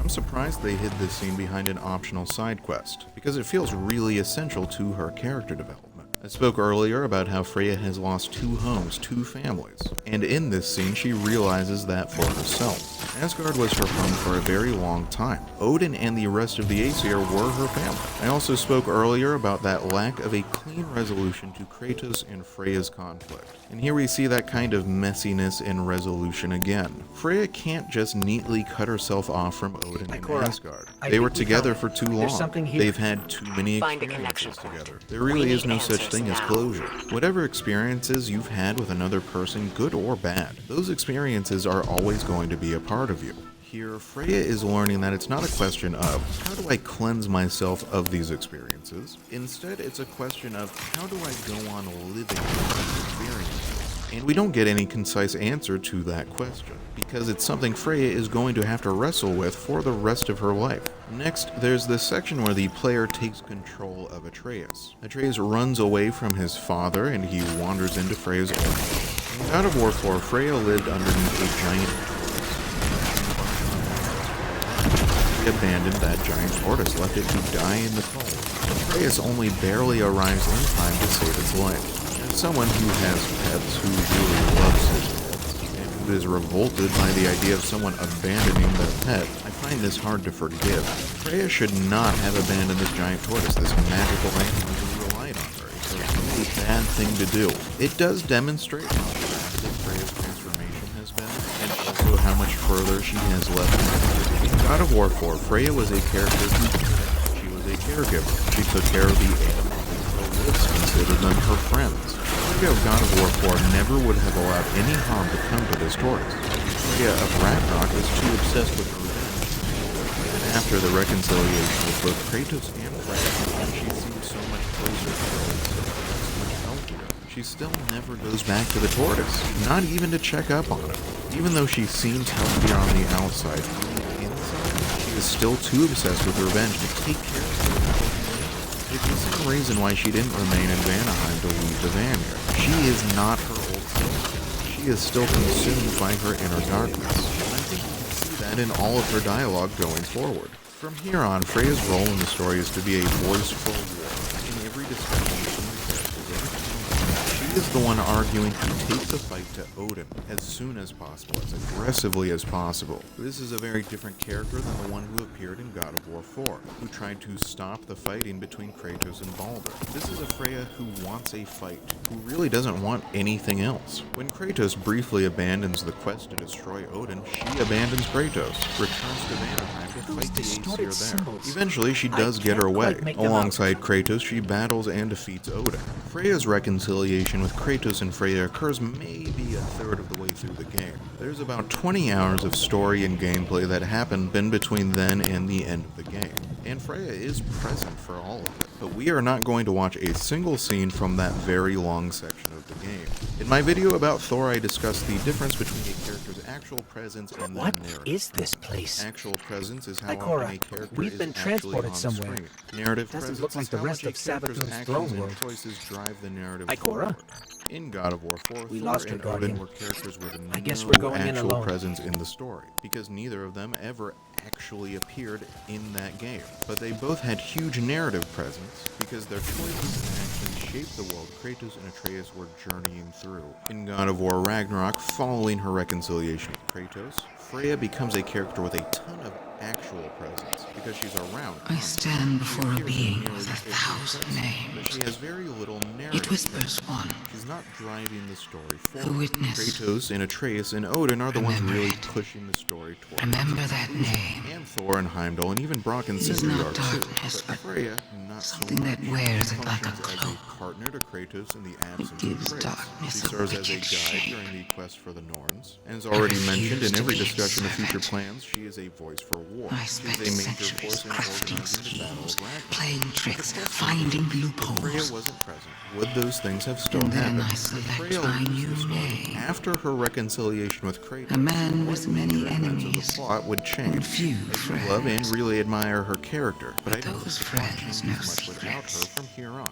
And I don't think she has a lot of About influence the on the light. story. Without her, I think Odin still manipulates About Atreus. new I think beginnings. Heimdall still eventually confronts Kratos under My different plan circumstances. takes I shape. think Kratos still ultimately leads the That battle came for from Ragnarok Sagira's again shell, under different like a circumstances. psychic imprint, This isn't a a memory. criticism of the writing. It's not a better or worse Savathun's story memory. depending on Freya's And if narrative that's what it presence. was, This is just an analysis it of means how she the used story is Ikora's functioning relationship and with how her Osiris character is to learn something functioning about the within it. light. That's not to say that Something nothing important dangerous. happens with her character during this time. When she meets the Norns and learns that it was her own nature, her own decisions, that led to the death of her son instead of just some unshakable prophecy, that's definitely very important for her character. Before that moment, she believed that the prophesied death of her son was absolute, that there was nothing she ever could have done to prevent it. From the Norns, she learns that if she had made different choices, her son might still be alive, which must be a hard thing for her to accept. It would be much easier to blame his death on fate instead of on herself, but she can't do that anymore. Then there's this scene where Odin stabs Brock and then Freya chooses to drop her sword so she can help Brock instead of pursue Odin. I think that's a really important moment for her character too. We've talked a lot about how obsessed Freya is with revenge, with killing Odin. But when the choice is right in front of her, when she has to choose between fighting Odin or helping someone in need, she chooses to help Brock. That inner goodness within her still wins out. This is evidence that Freya is still that healer and carer. I think when she chooses to recognize Kratos as the general who will lead them all in Ragnarok, that's another important moment for her character, particularly for her relationship with Kratos. This is Freya recognizing his competence, his judgment, his leadership abilities. She started this story hating him, and now she's asking him to lead her in battle. Can you imagine a greater sign of respect? When she turns the tables on Odin in the final battle, has him at her mercy, that's a huge moment for her character too. It's her physically most powerful moment in either game. It's the first time in her entire life that she's had real power over Odin, someone who has dominated her life for a very long time. She has this bit where she declares, "You have no hold over me anymore," and then she spreads her wings and it looks really cool. Odin tries this desperate and pathetic last attempt at manipulating her by claiming he always loved her. She doesn't fall for it at all, and it's very satisfying to see how little power Odin's manipulations have on anyone anymore. He's experienced a total collapse in standing, and he deserves it. The reason I'm kind of rushing through each of these moments is because, while well written and compelling and dramatic, I don't think any of them really tell us anything about Freya we didn't already know. We already knew Freya's choices in the right direction. I knew it. Shaped her son's fate. Okay, And she's spoken here's often the tip. enough about her regret Ever heard of that we Oryx? know she knows Taken it too. King? We know about Savathun's Freya's brother? enduring Yeah. inner goodness. Okay, we know I thought she so. respects Kratos. Savathun's got a Just look at temple how she fights side by dedicated to side him. with him for half the game. I We know look, I know Odin what is you're a thinking. Who pitiful cares, little right? cock in But comparison. we found Sagira's So I'm shell in a fast temple forwarding to dedicated one to of the the sister last scenes of Sivu. the game, to Odin's death, Imagine because what we here we could do find in finally Oryx's encounter temple. something new in Freya's Okay, character, as far as or how at we get in, least so it well, you seems at just first. leave that to me. Kratos, Atreus, and Freya together defeat Odin. Atreus puts Odin's soul in this little marble, and Kratos offers that marble to Freya so she can finally have her revenge on her hated enemy. And let's see how she reacts. What do we do with him?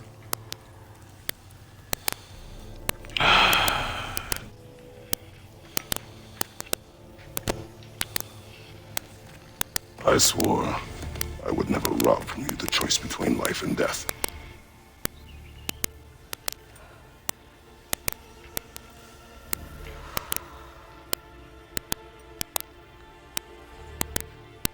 I have waited so long for this moment.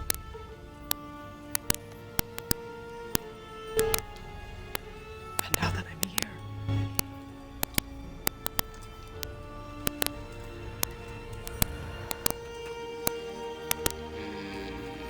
I forget what it is. I don't need this to make me whole. We stopped his madness. That's all that matters.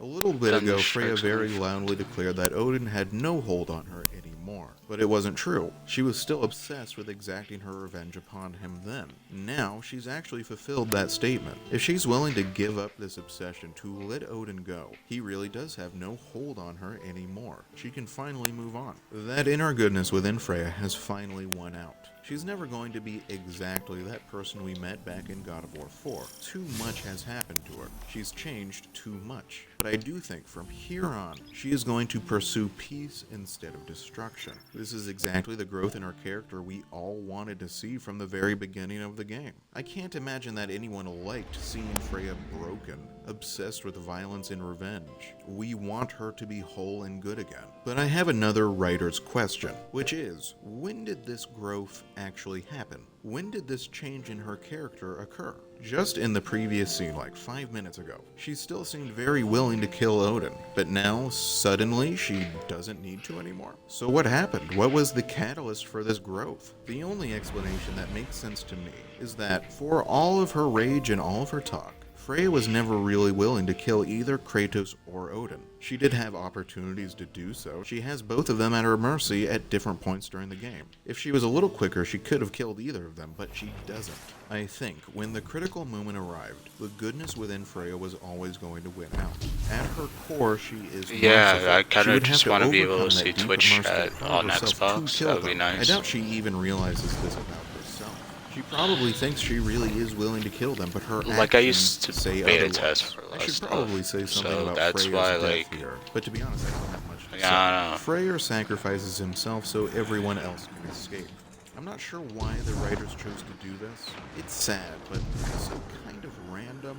I think it's meant to be some sort of fulfillment of an arc for his character, where he has gone from being a sarcastic non-confident to a true hero who is willing to sacrifice himself.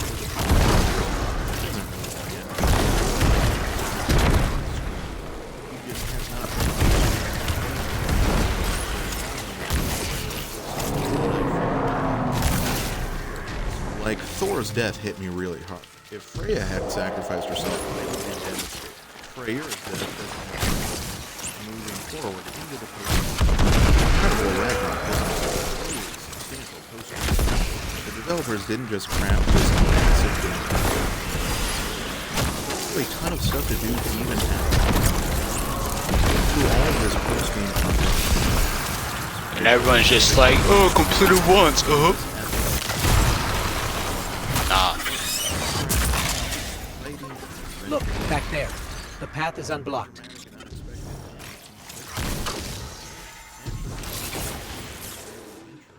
It's very different than the Kratos. With Atreus, Kratos was obviously the father, while Atreus was the child. Kratos was the obvious leader. He was in charge. On the other hand, Kratos and Freya are equal. So Savathun was impersonating Osiris, Ikora's friend and mentor, right?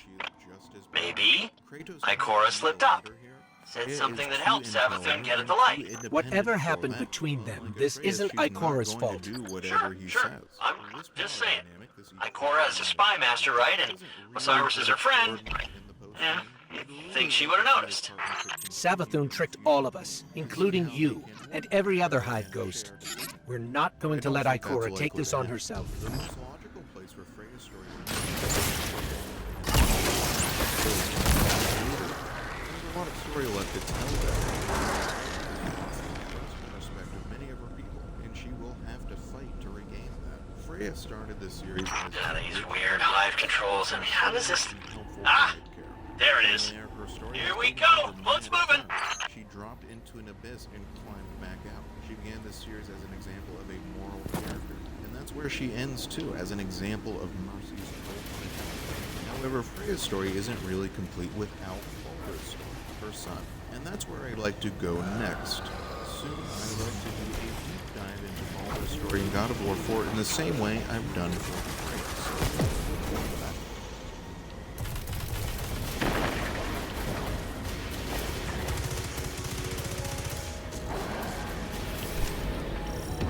You're perma-tagged, it's fine. No, don't go invisible. Yeah, I don't know. I didn't expect this. What? Just a little hiccup.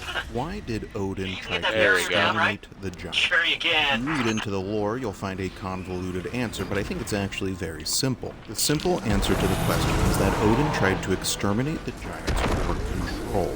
Control is probably the most basic and most common of all fantasy world motivations. Palpatine in Star Wars to Ganondorf in the Legend of Zelda series. What these characters have in common is that they pursue absolute and total control over everything and everyone, and are willing to do anything to take and keep that control. Odin is an interesting villain because he approaches the pursuit of control from a slightly different angle. Where Emperor Palpatine and Ganondorf seek control through power, Odin seeks control through knowledge, as he makes very clear in this little speech he gives to Atreus. Everyone's got me all wrong. You think war drives me, or power? Well,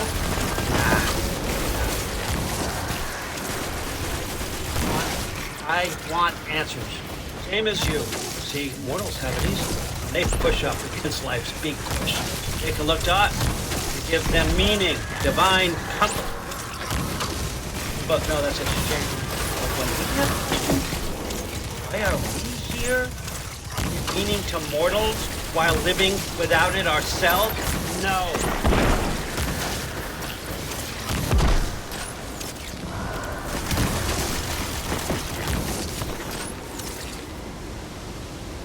What is it? It's what drives me. You'll feel it, don't you? It's like knowledge, truth, all truth, all the answers. Find out why we're here, learn how to change our fate. We're stuck again. Seriously, but Okay, you guys are it's lost in just this hive tech. I read a So book about archaic. Stonehenge, and in it, that author described a theory of the monument's purpose. And I know this seems like a weird digression that has nothing to do with a deconstruction of Odin's character, but just stick with me for 1 minute, I promise you'll understand.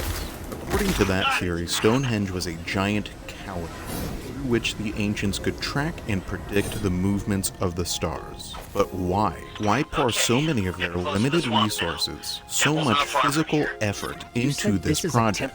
What could those builders have gotten out of knowing anything about the movements of the stars? Dumping all their time and energy into building Stonehenge wasn't going to get them clean water or food or heal their sick. Surely their time could have been spent more productively elsewhere, right? Well, this author said that the ancients, the prehistoric peoples, they were surrounded by so many questions that had no solid answers. I just can't so see many it. things they had no Maybe control there's a safe over. path They through. couldn't control or predict any natural phenomena. Not the weather, not storms, not natural disasters, not famines, not plague. But they could look up at the stars and see patterns up there. Patterns of movement. Patterns that, and this is the really important part, that they could predict. They could not stop a bacterial plague, but they could predict the passage of Venus, Mars, Jupiter, and Saturn through the night sky. This was a form of control for people who had no control over practically anything. By being able to accurately predict the movements of the stars, they possessed an intangible form of control over those stars, or at least they felt like they did. If they chose to read their fates or other important knowledge in the movements of the heavens, they could feel like they even had control over their destiny.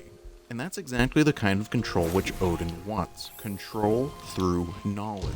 Odin doesn't just want to know how to predict the passage of Venus across the night sky. He wants to know everything so he can predict everything. Because if he knows everything, then he will feel like he is in control of everything. But just like those builders of Stonehenge who never really gained control over the stars, Odin's pursuit of control through knowledge is ultimately just as illusory and ephemeral. More than anything else, the thing Odin wants knowledge of, the thing he wants control over, is his own ultimate fate.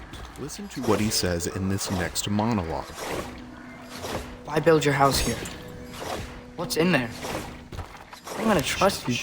I'm trying to tell you. In the wake of Amir's death, I saw something. like we're the all rift. clear, Finch. Possibly We're the heading in. birthplace of reality. I looked inside, and Guarding this something place? was there looking He's back an old rival at of me. Oryx, and he's no whispered to me joke. Pretty funny Things I that couldn't Savathun possibly has him guarding comprehend, Oryx's but I temple. knew they were true. And it blinded me. I thought it was over, that I'd never see inside again. And then I found this. And I knew that it would finally let me see the answers. You see, son, I don't know where I go when I go. There's no Valhalla for me. Ragnarok cannot be the end. I need to know there's something more than this. I need to know what happens to me. That's the truth, I swear. Last would I.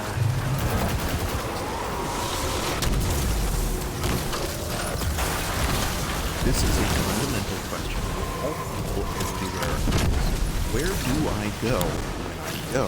If you know the answer to that question, or at least feel like you do, that's what Odin wants. More than control over the Nine Realms, more than control over the Aesir or the Vanir or the Giants. He wants to know his own fate so he can control it. This is part of what makes any villain a great villain. Motivation we can sympathize with because it's a motivation we've felt ourselves. Odin is all of us in this moment. Just one more guy staring into infinity and wondering, what is this all for? I'll get back to Odin's quixotic pursuit of knowledge in a bit, but before that, we need to look at how Odin controls the people of his own. It's not just his own fate that Odin wants to control, but everyone's. Odin controls people in 3 distinct ways throughout the game. Manipulation, and when that doesn't work, by subjugating. When that doesn't work, he moves on to destruction. Odin's preferred method of control is manipulation, because if he can manipulate someone, then he can get some kind of use out of it. We see a lot of this in his interactions with Atreus. He controls Atreus through manipulation, gets Atreus to do the things he wants him to do. To demonstrate exactly how he does this, here's a very long clip that is in Atreus' first meeting with Asgard. When the clip is over, I'm going to go over the dozen or so different ways Odin manipulates him in the scene. You made it! I am so honored. He reads minds for me. Boy, it's false offer. This young man is covered in mud. Care to explain?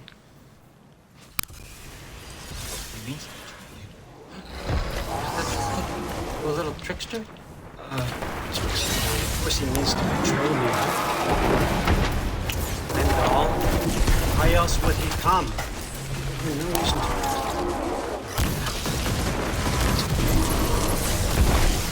So.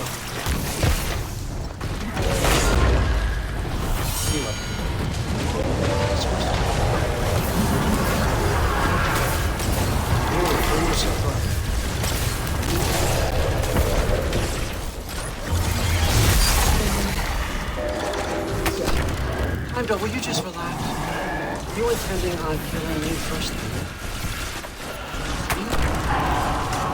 What, that's not good enough for you? Get out of here.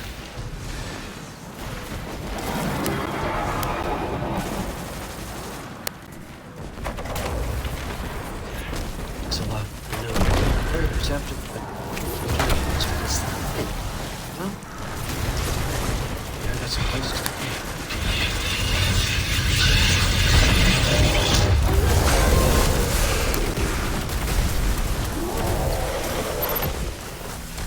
How'd your father take the news that you decided to do? I think we should talk about your father. Well, between my ex-wife and my disgruntled former employee, he's not exactly getting an unbiased view.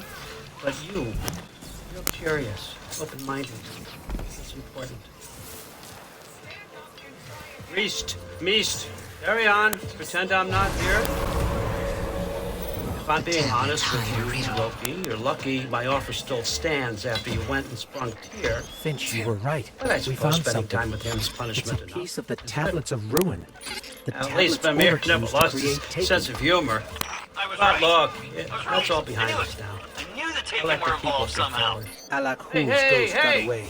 I want It that just left his body trained, not here. decapitated. Contingency Just plan. keep it We're below the learning. neck, all right? Is Stay a that step really ahead of what you. you do when I'm not here? Odin maneuvers through like tablet. 20 different That's the rhetorical important tricks over the course That of gets that us scene one in a step closer to rapid-fire taking down the succession so Witch both the Queen. audience and Atreus barely have time to focus on and process any single tactic. And each of those rhetorical tricks is designed to have a different effect. His first rhetorical trick is a kind of honesty, speaking in a very direct, seemingly forthright manner. Manipulation doesn't always equate to falsehood. A really good manipulator will use as much truth as they need to get their way, switching back and forth between honesty and falsehood depending on the current needs of the situation. Odin is honest about the fact he knows Atreus is there to trick him. That reveal immediately throws Atreus off his guard. How do you lie to someone who immediately says, "Hey, I know you're lying, and I know why you're lying, and I don't care, let's be best friends, here's my talking sword, her name is Ingrid, and she loves you"? The next rhetorical trick is humor, which Odin gets a lot of use out of. Notice that moment where he pretends not to know where Heimdall is behind him. Odin is the most powerful and most observant god in all of Norse mythology. He knows where Heimdall is. It's all a performance. Pretending that he Mythic doesn't, being warlord. goofy, being a little silly, that makes him seem like less of a threat, more likable, more approachable. Next is with promises, false or true. He promises Atreus, I have the answers to your big questions. Keep playing along with me, even if you know I'm manipulating you. You also know that I might Warlord's be trying able to tell give me you not what to you want. Odin also does a lot of mixing compliments with criticisms. Notice how in the same breath he both praises Heimdall for his perception and criticizes him for his short-sightedness. Or notice how he calls Atreus curious and open-minded, and then 20 seconds later criticizes him for freeing Tyr. Odin never compliments without purpose and never criticizes without softening the blow with a compliment. Except with Thor, who he criticizes constantly and viciously, but I'll get to that later. Finally, look back to how he says to Atreus, you're lucky my offer still stands after you went and sprung Tyr. There's a thread of violence here, underneath all the humor, the flattery, the apparent honesty and promises. With Odin, there's always a threat of violence. There's always the unspoken fact that, if you don't fall for his manipulation, he could just physically force you to do what he wants, or even just outright destroy you. He is powerful and dangerous, and everyone knows it, and he knows they know it, so he doesn't even have to come out and say it. All he has to do is suggest it, pepper the little threats in here and there. Odin is a master manipulator, but those manipulations don't always work. Sometimes people just refuse to play along with him. In those cases, Odin moves on to his second strategy, which is simple and brutal subjugation. When he couldn't manipulate Tyr into doing what he wanted, he imprisoned him, tortured him, and tried to force him into it instead. Same thing with Mimir. When he couldn't manipulate Mimir into doing what he wanted anymore, he imprisoned him, tortured him, and tried to force him into it instead. Odin's interactions with Thor are another example of this, but a little different. Odin doesn't seem to make any real attempt to manipulate Thor. He doesn't use any flattery, humor, honesty, or promises with Thor. He just emotionally bullies the big guy into doing anything he says. Thor was really great. I learned a lot from him. You learned something from him? Really now? Okay. What did you teach the kid? Nothing. What could I possibly teach him? Exactly. What are you going on about? I just don't get it. The mask. Bringing the giant that killed my sons. Why? I can explain it to you, but I can't understand it for you. Stop letting your wife think for you. No, it's about your limitations. Accept them and move on. Now go smash something, will you? Honestly, I left my This is another form of subjugation, a sort of verbal or emotional subjugation. Whenever this subjugation fails, Odin resorts to his final method, destruction. You can see this most clearly with Thor. When Thor finally stands up to his father and says no, Odin immediately kills him. Why isn't he dead? Are you talking? Who told you to do that? You don't talk! You don't think! I think! You kill! It's a simple fucking concept! Sif was right about you. I just didn't want to see it. What is this? Are you broken? I am your father. Take the hammer and kill who I tell you to kill!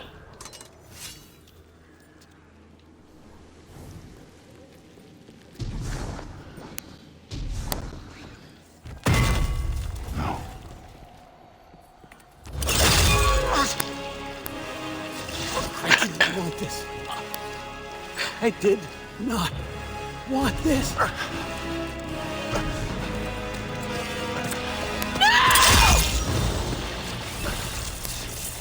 Dude, this was all their fault. They've done this to us, to our family. Because the one thing he cannot stand is to no longer be in control. Even if it is in death, he will still control Thor. You can also see this in the extermination of the giants. He couldn't manipulate the giants because they were too smart, and he couldn't subjugate them because they were too strong. Not just physically, but morally strong too. Almost every story we hear about the giants describes them as a race who cared about doing what was right. Unlike Thor, Odin could never bully the giants into committing wrong. so he destroyed them. Using these three methods of control, manipulation, subjugation, and destruction, Odin was in total and complete control of the 9 realms. That is, until Kratos. The arrival of Kratos in Midgard changed everything. Because unlike anyone else, Kratos was someone Odin could not manipulate, could not subjugate, and could not destroy. This is one of those what happens when an unstoppable force meets an unbreakable object sort of moments. When faced with this unmanipulatable, unsubjugatable, indestructible force that randomly wandered into his life and schemes seemingly from nowhere, how does Odin react? Well, at the start of Ragnarok, he tries manipulation anyway and fails, because Kratos refuses to play along. He is unimpressed by every single one of Odin's rhetorical tricks. Watch it happen in this clip. You know who I am? Back before winter set in, there were some misunderstandings. Regrettable ones. But I think we all have a better idea of who we're dealing with. Now, what you did to his boys. Self-defense. Dying is what we Aesir live for. And let's be honest, they were kinda useless. But Baldur, he had value. He was my best tracker, my closer. Yeah, his mind was gone, sure. But he had his uses, and now he's gone because of you. You follow me?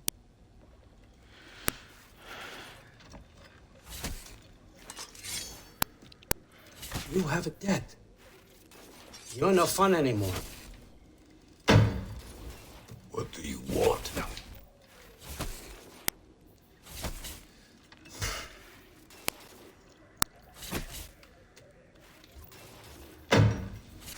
How about peace?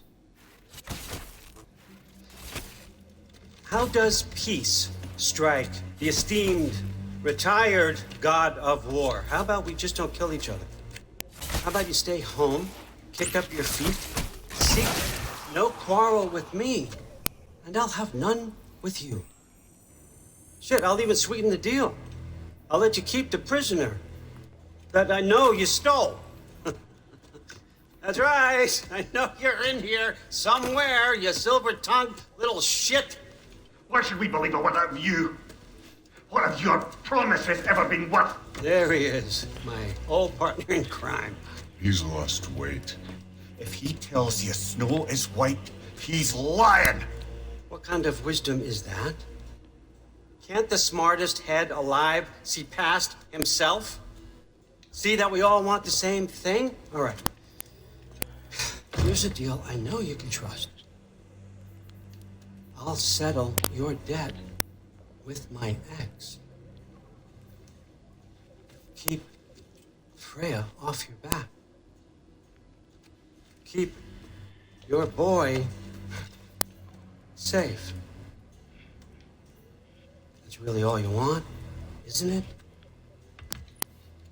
So what do you say?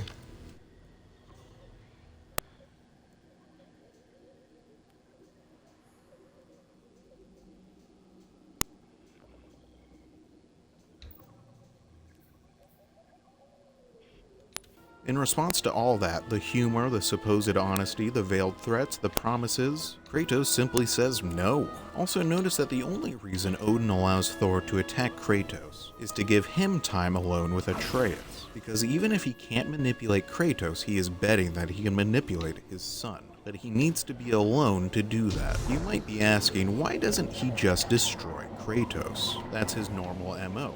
Manipulate until he can't, then subjugate, then destroy what he can't subjugate.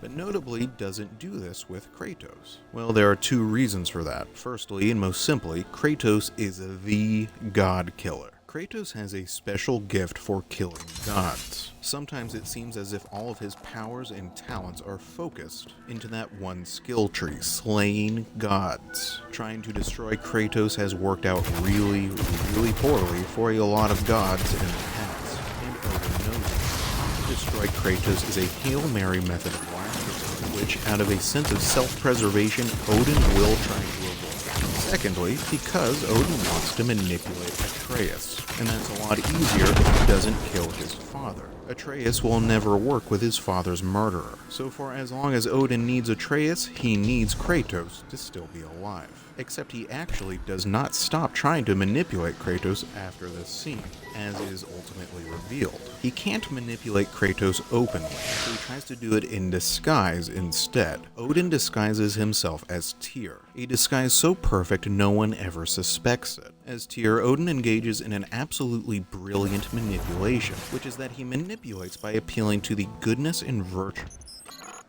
The portal that was here before is gone. We'll have to find another way forward if we want to manifest the memory. The tablet we found must be connected to how Savathun got the light.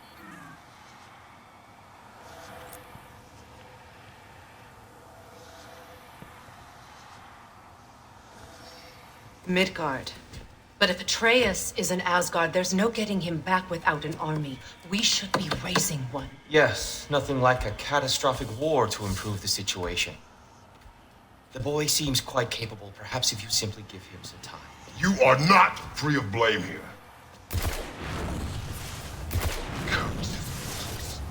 It's confusion. I do not see one. Pray if Odin has stolen my son, do not doubt the lengths I will go to. Your nature has always been clear, Kratos. But you, Freya. War is a first resort. It's not the Freya I knew. I hope the Norns can give you the counsel you need. Perhaps mine is no longer yours. Tyr, stop. This is no time to divide ourselves. What's so amazing here is that Odin is manipulating them by encouraging them to be their best selves, to avoid violence and bloodshed. Odin is manipulating them by encouraging them to do the right thing, because in this case, them doing the right thing helps Odin, because they won't kill him. The thing is, fake Tyr here would be correct like 99% of the time. 99% of the time, bloodshed and violence should be avoided at all costs. But if you take this to an absolute, declare that you will never fight ever, no matter what, then this desire for peace becomes self-destructive. Every now and then, an Adolf Hitler shows up, and then pacifism fails, because the only way to stop an Adolf Hitler is through violence. If Kratos and the rest refuse to ever fight Odin, then Odin will be free to continue slaughtering the Vanir, free to continue his extermination of any remaining giants, free to continue destroying Midgard. His manipulation is brilliant here because what he's saying should be right, but not in the exceptional circumstance of opposing a murderous tyrant. It's really, really smart. Odin only drops his near-perfect Tyr disguise a couple times. One of the most interesting moments I noticed was when Brock and Sindri reveal that they stole the self-replicating golden Draupnir ring from Odin. Notice how fake Tyr reacts to that revelation. Draupnir? I bloody knew these two had nicked it. And Odin blamed me for it disappearing. They stole Draupnir. We didn't steal nothing. We just ungifted what never should have been gifted in the first place. In that clip, fake Tyr gets up in Sindri's face and says, "That was you?" This is a bizarre reaction because Tyr really shouldn't care. It has nothing to do with him. But Odin, he would care a lot about learning who stole something from him. This moment shows how, despite trying to control everyone around him, Odin is often unable to control himself, his own responses. He's surprisingly hot-headed and impetuous. You can see this aspect of his character most clearly when he murders Brock. This is what I'm needed for. This is my purpose. One last time, I will pick up my spear and I will lead us to Asgard. Excuse me, but if you got a way to Asgard, where's that idea been this whole fucking while? Right. Answer a few questions on it. You would have gotten us all killed. And we needed to give Loki time to find his destiny. Here it is. All led to this. If we can get inside, I'm going after Odin. Stop him. We can do both. Spot on, brother. If the mask doesn't give us an out, we'll still have the drop on him. Works for me. Let's do it then. And quickly, before he sees us coming. Does hate surprises. Slow down, you damn spruce. I still want to hear the details on this, new way to Asgard you got. Spill it! It's an ancient path. We can't reach it from here. Where then? Let me collect my things and I'll show you. You ain't got no things. And where are you going with that mask, Brock? That belongs to the kid. He earned it. All you done was make passable dirt soup. Brock, it's okay. No, it ain't. This ain't right. All the pieces ain't welded together true. Like, what's with him calling you Loki anyway? You know that ain't his name. Hey! I'm talking to you! You never shut up! Hold his face. Let go of the boy and face me! Tell your brother to throw me the mask and you've got a deal. Freya? If he dies... Now. Wasn't part of the plan, but if he dies, we are square for Heimdall. And honestly, you got a bargain. I will kill you. Plan on that. So nice spending time with you again. Freya, please. Can't be in two places at once. I will never be the taken queen. I refuse to play second fiddle. I don't move, you don't move. Don't do anything you won't correct. I regret many things. Killing you will not be one of them. I am in control here. Fedorix is Throw me the map affected by violent now. power from the deep. Odin's I studied murder its of Brock is vernacular past. purposeless. It accomplishes I read nothing. It between doesn't the help Odin lines. in any way. It doesn't further The any of tablets his hide a riddle. plans or schemes. I think it is a The purely answer to this riddle is spontaneous, something unplanned greater murder. than The the only power reason to he take. does it is because Brock is annoying him. It is the This is a power moment where of a Odin appears to witness have lost control of to himself. move doing worlds something from without one reality to another. And notice how Odin shouts, This is I what am in control here. I will not Such a take. fascinating cry because of its I will desperation. give. He is not in control. I will He has grant not the only traveler lost control of the safe situation, haven away but lost from its control of enemies. himself. And that momentary loss of And control, once it giving hangs into in his the sky of my throne world, his casual disregard for the value of will life seal is it what away. ultimately leads him to a total loss of control over his own fate. Let's be clear here. If Odin hadn't killed Brock, Odin would not have died. After the final confrontation, Atreus, Kratos, and Freya all choose to let Odin live. It's Sindri who kills him, in revenge for the murder of his brother. If Odin hadn't lost control here, he would still be alive here. It's so fascinating that the man who cares more about control than anything is undone by being unable to control himself.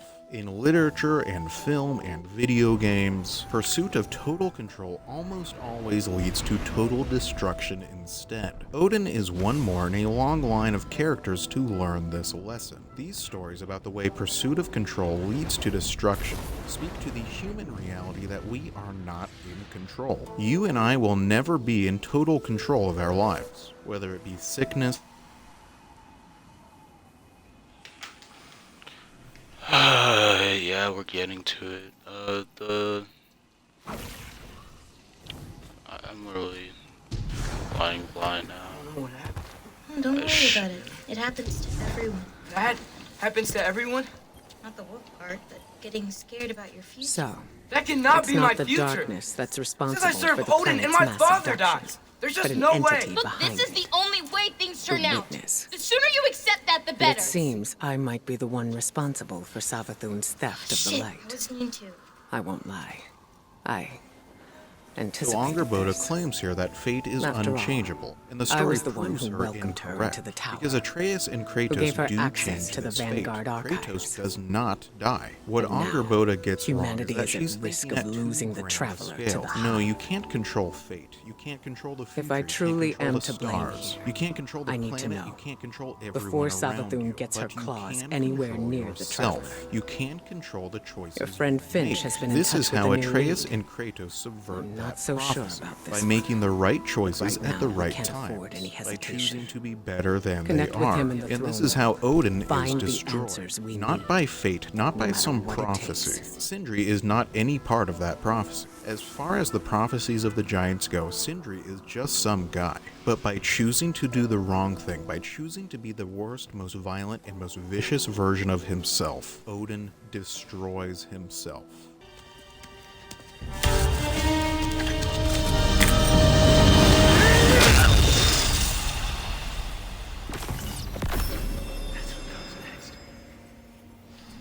May you find what you seek. That's what happens next. That's where you go when you go. That's your ultimate fate when you're a manipulative, murderous asshole.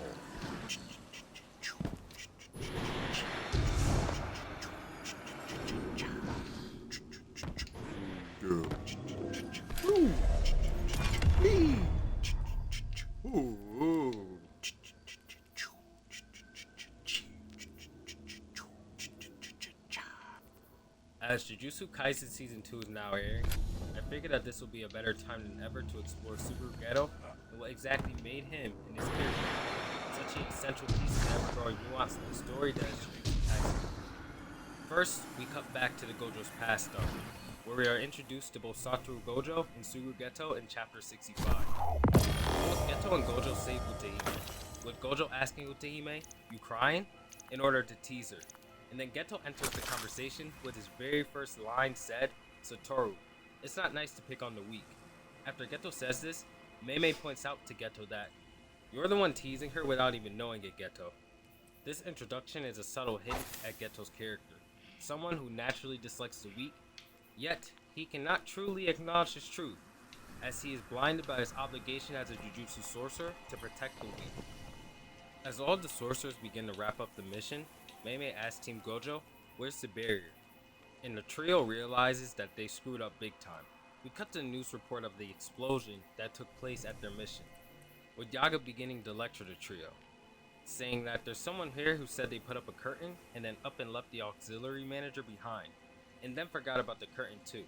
Fess up. As Gojo's team quickly rats Gojo out, he goes ahead and asks, "Are curtains really necessary in the first place? Does it even matter if normal people see us?" With Geto responding, "Of course it matters.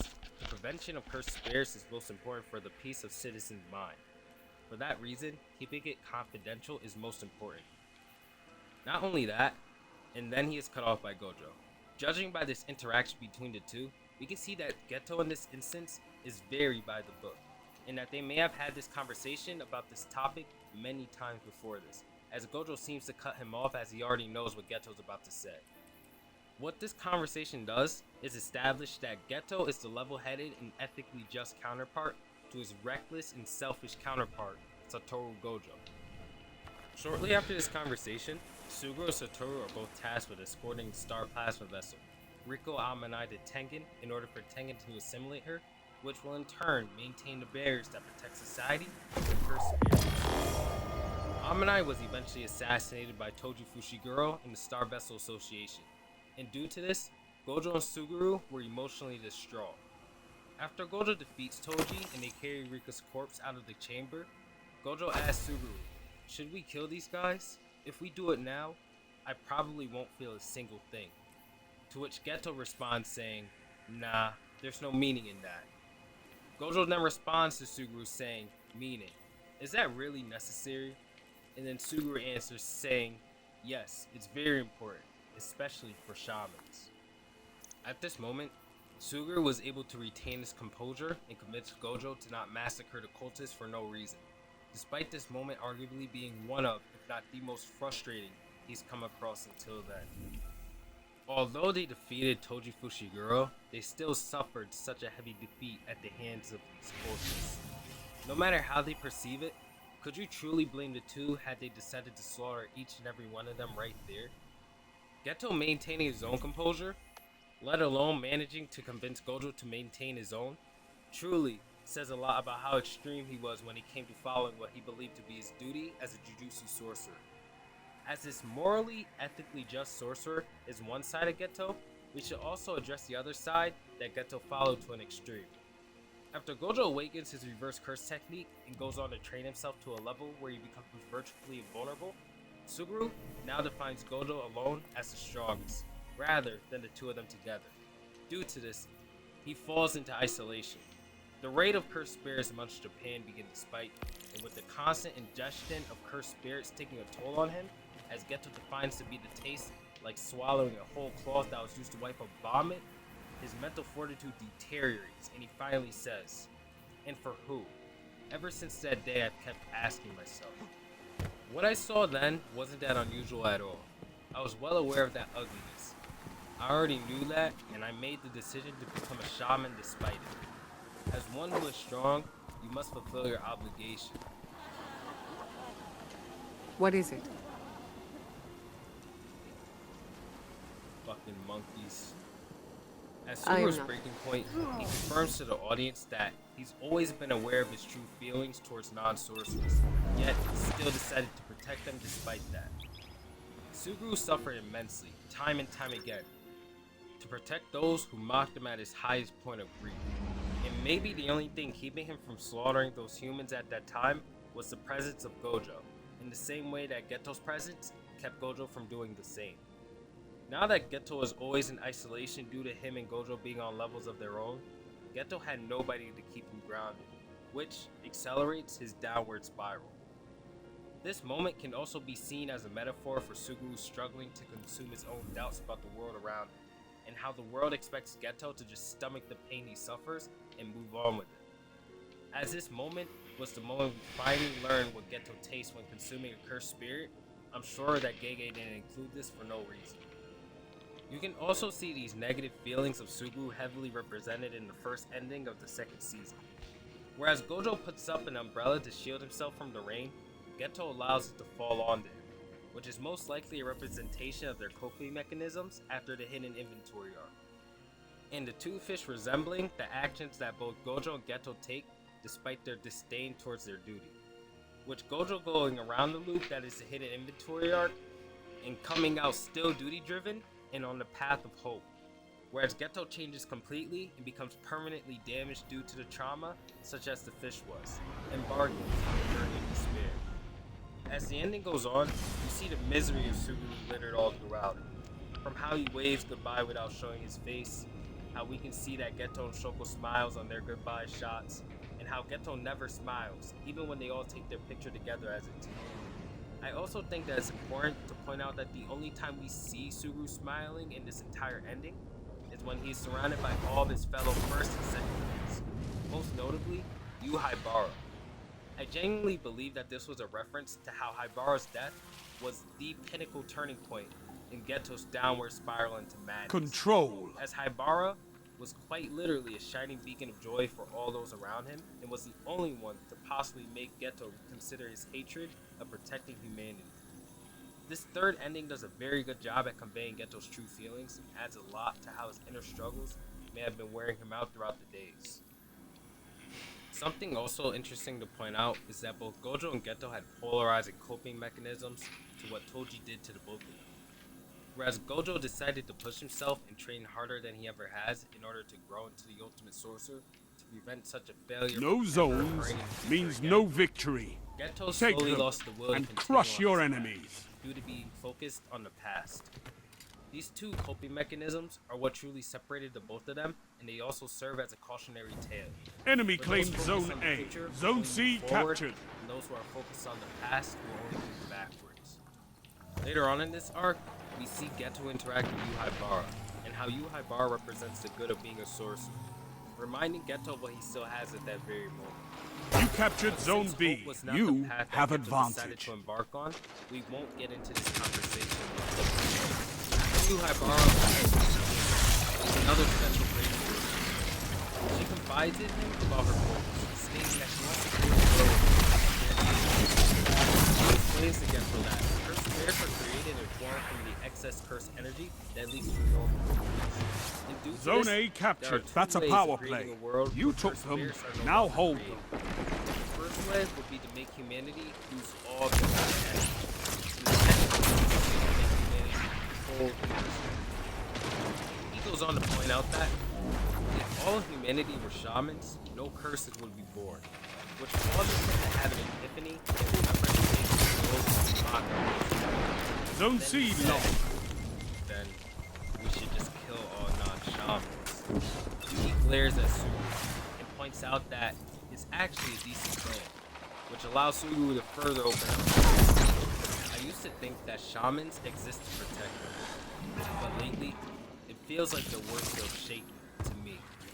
The preciousness of the weak and the ugliness of the weak, I've been unable to either separate or accept.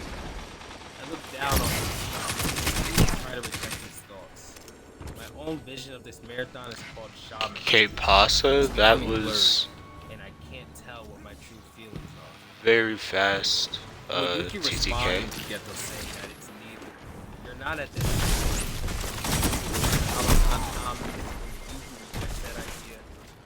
These are just possibilities. When you commit to being from now on, you will define your true feelings. Zone C captured. After seeing Power the play. man who represents Keep the hope pressure pass on. away before his eyes due to a Zone mission B he took as a lost. sorcerer to protect the weak. The same weak people who mocked them, and see how these same weak people treated the children sorcerers. Zone A lost. Zone B captured. Zone advantage is yours. He then slaughters the non-shamans. Enemy. After Gojo and Geto meet for the first time after Geto slaughters the village, Gojo tells Geto to explain himself. To which Geto says that there isn't much more than what Shoko has likely told you. Gojo then asks, "You're really going to just kill all non-sorcerers, even your parents?" Geto then says, "I can't go making exceptions for my parents, right? And those people are my only parents." Gojo then says, "That's not what I'm asking. I thought you were against killing, but there was no meaning to it." Geto then responds saying, but there's a meaning, a significance too. There's even a consequence." Gojo then says, "Brother, you want to make the world honest?" Zone B lost. Wait a second. Trying dumb stuff that you know doesn't work is as meaningless as it gets. Geto then says, "That's Is pretty it arrogant. advanced or modern? It's possible, No, right? it's modern. It's possible. You really go around telling people that it's impossible. Strength in numbers, Guardian. Excellent. Double down. Yes. You are the strongest. 3 down. If I could become you, even this foolish idea would be perfectly plausible, don't you think? I've decided how I want to go. Zone A captured. You have zone advantage. Power play. Keep the pressure on. There's a meaning to that. There are a couple of things to be taken out of this meeting with Gojo. First, it displays the progression of the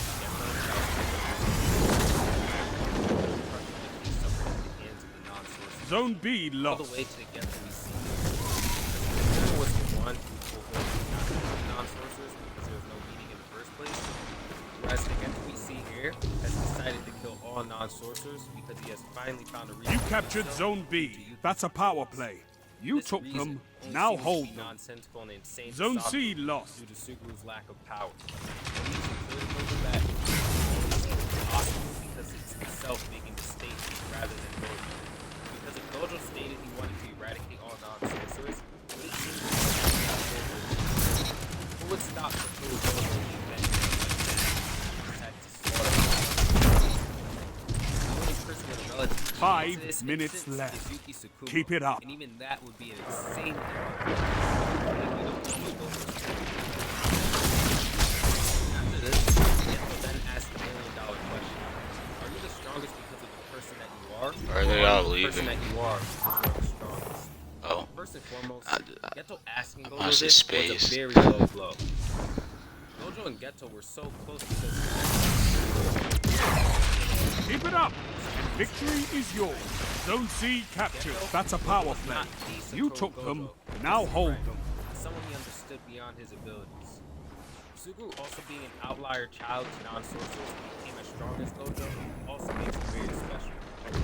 So he was more likely than anybody else that he'd be able to see Gojo as a normal person like the rest. When Geto says this, he questions both Gojo's identity and his sense of self. Victory is all I ask. Good. Another way to interpret this interaction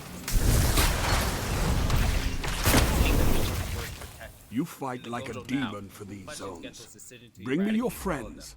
I In need this more instance, like you. Gojo is being a hypocrite. But since Gojo is the strongest there is, who can tell him that he's wrong? So Geto asked a question regarding Gojo's strength and identity in order to truly ask him. Do you think you're correct because you have the power to stop me? Or do you believe you're correct because you are truly morally correct in this instance? Do you make your decisions off of who you are as a person? Or do you make your decisions based off the fact that you can do whatever you want and believe whatever you want because you're the strongest? Which could be another attack on Gojo's identity. Moving past this, something I want to bring up here is that why did Suguru choose to define his feelings with slaughtering the non-shamans rather than doing literally anything else? Why did he always choose absolute eradication as the alternative to absolute protection when speaking about non-shamans? How can one struggle so much between these two answers, yet make no effort to create a middle ground?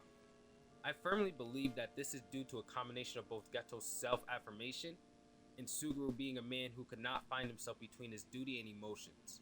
And in a way, his paradoxical choice of eliminating all cursed spirits by eliminating all non-sorcerers represents this. As Geto was someone who took both his duty and hatred to the extreme, I believe that they are both a core concept of himself. And if they weren't, he wouldn't have fallen into madness due to his conflict between the two. Despite the extreme difference between the Geto who followed his duty and the one who followed his emotion, there is a strong similarity between the two, and this is the self-affirmation that lies within both. Geto even brings this trait up himself, as he states in Chapter 4 of Jujutsu Kaisen 0, how selfish, but it's self-affirmation. After all, there's nothing more important in life. No matter which Geto we see in this story, he had always remained someone who prioritized his self-affirmation. Control. To a point where his self-affirmation and his duty led up to him ignoring himself in his most traumatic moments, and to another point, where his self-affirmation and his emotions led up to him challenging the entire world, eventually leading to his death. In most moments we have seen Geto, he was driven by this core trait. This trait he deems to be the most important in life. When Geto was traumatized by the non-shamans who mocked Riko's death, he came to realize that protecting these people, their value, is not as important as it first seemed. Capture and defend, Guardians. Between both his duty and emotion slowly wore him down, up until a point where he was unlucky enough to come across Yuki Tsukumo, who gave Geto a way to save the world without having to protect the non-sorcerers who began to hate so much. You captured Zone C. After this, enemy Geto claimed was then Zone able A. to snuff out the duty-driven Enemy side of claimed himself Zone B. and burst himself back. Following the motions, way to go. One up, not the absolute answer, like his duty once had him believe. He's showing Geto that there could be value in the alternative extreme of another non-sorcerer. He saw herself. After this, Zone C no lost. Your enemy has a power play. Slaughtering non-sorcerers at his own whim, and even becoming a religious leader. A man who claimed he would save the world by eradicating every non-sorcerer on it, and the same man who once claimed that all sorcerers must be captured Zone B. no matter what.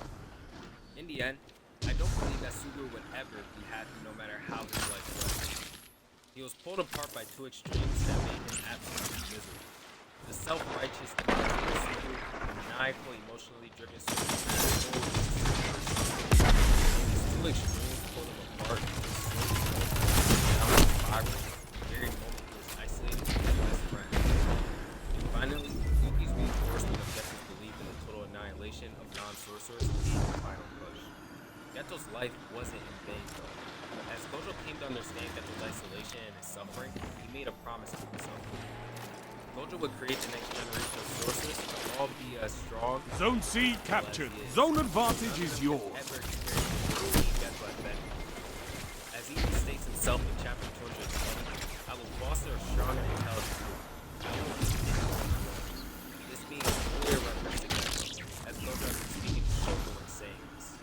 Suguru's tragedy is one of the strongest, most capable set of sorcerers we have ever seen. And due to this, such a tragedy will never be repeated again. With all this being said, this is obviously going to lead up to another Toji, as Toji is the man who was once rejected by fate, and in turn completely annihilates it. This ability to destroy fate and development, that's what he itself. I also want to use Geto Zone B lost. If you find yourself in isolation, try your hardest to get out. The negativity that is able to have a grasp on you can be very interact with others if you ever find yourself in this type of runs.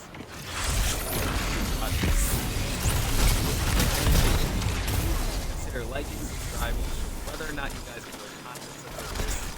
Thanks, and have a amazing day.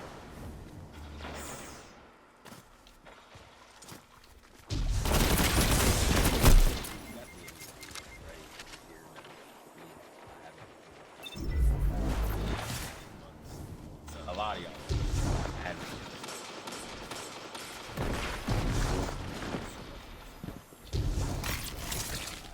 so much.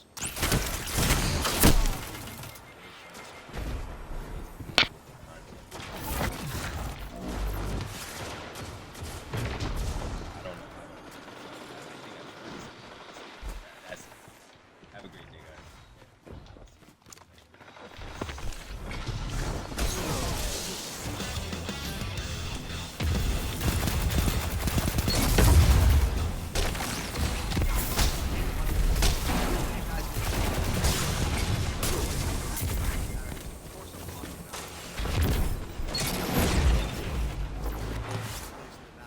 I believe this was in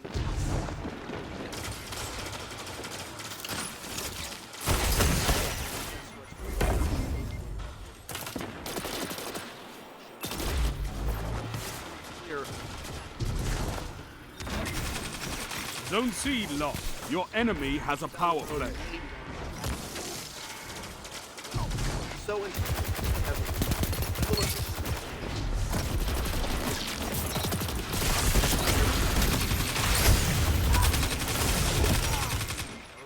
2000s, and it says here on this thing,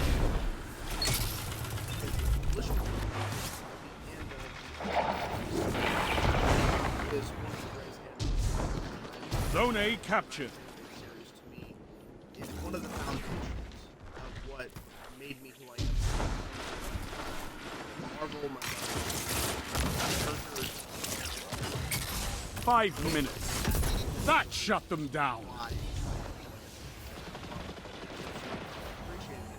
Back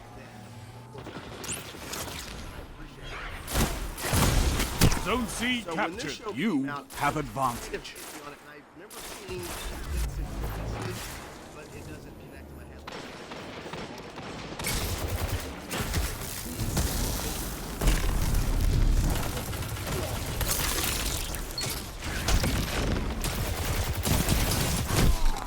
Regardless, I don't think I would have appreciated the show.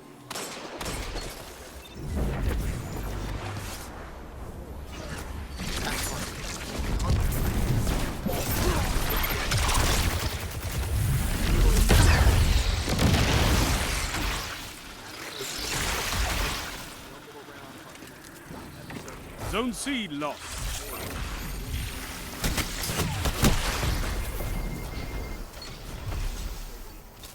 Regardless, so Strategy X first let's dive in, guys. Let's check it out and see what happens in the show. I'm excited to jump in. Zone C captured. You have zone advantage. Give this a chance.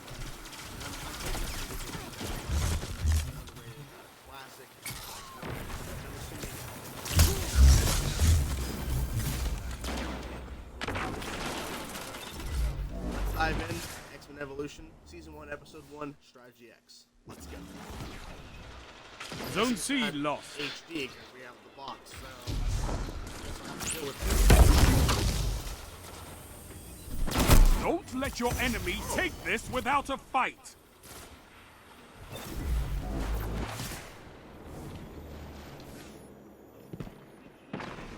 Zone B captured. You have advantage. 3 minutes left. That's Toad, right?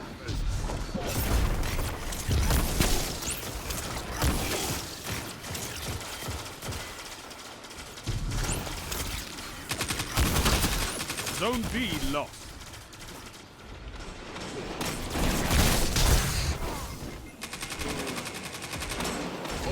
Oh, shit. Oh!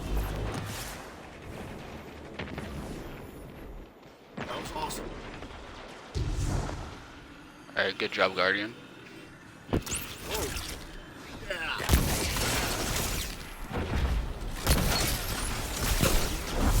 You're defeated. Fight again. Fucking cunt. Persistence is key.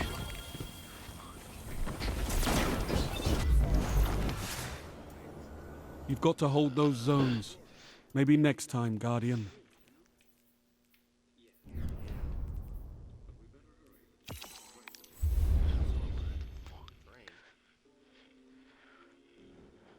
This is Wolverine. That's gotta be him, yeah.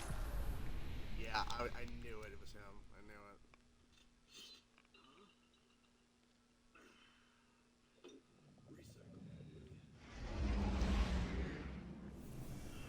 Oh shit. Oh shit, right away. Oh, don't cut away. Come on.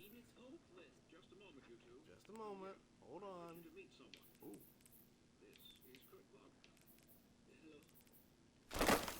Yeah.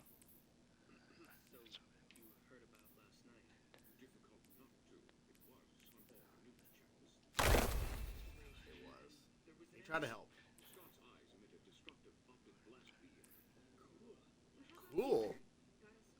Yes, he does.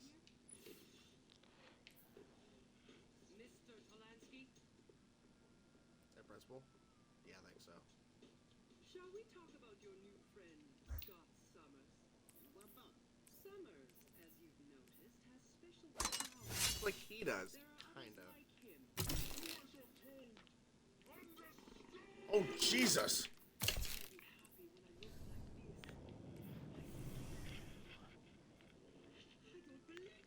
Oh, that's cool. Think otherwise. Actually, uniform. Right away, okay. That's quite a jump. Like it? Surprised you could see it through them smokies of yours. Here, let me... Hey! What's the matter, Summers? Well, as you can see, you and me, we got something in common.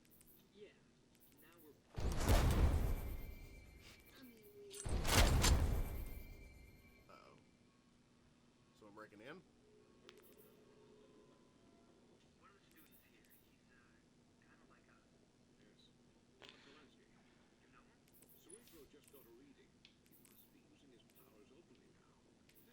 He's in a suit.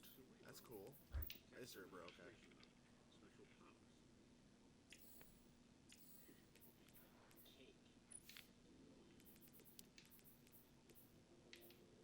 Oh, I like her suit. Mm-hmm. Oh, shit. Oh, God. Be careful. Oh, jeez. Uh-oh. Oh, now that he's seeing him?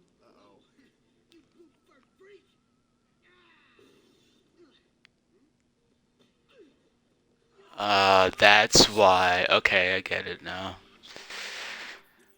But he shouldn't be in your school.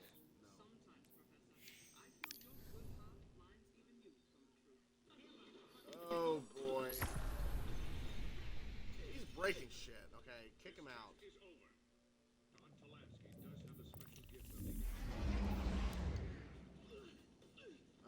Oh, boy. Yep. Oh, okay. You go, we're just gonna go to the Enclave. Oh, shit. The training room. It's gonna kill him.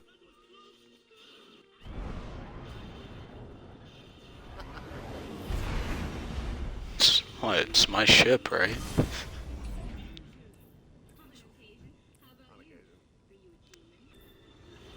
Oh my god. Okay, shut down. Oh shit.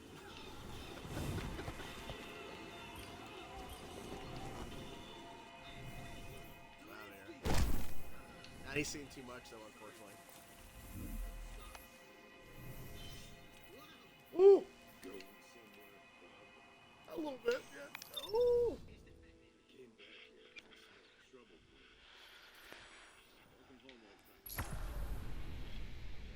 Sabretooth's still probably tracking him, probably.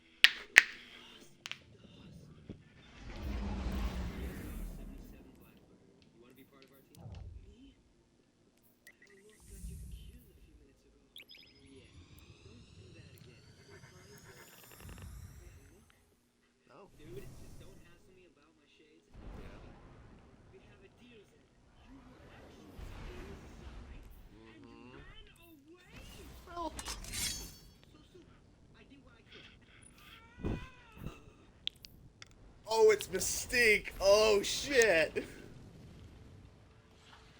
Damn. Okay.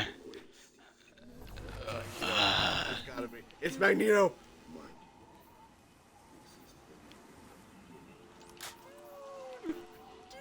Dude. And that was the first episode of X-Men Evolution. Wow, what a first episode. I thought it was Chris Wings, but now we just went to Warline Zero.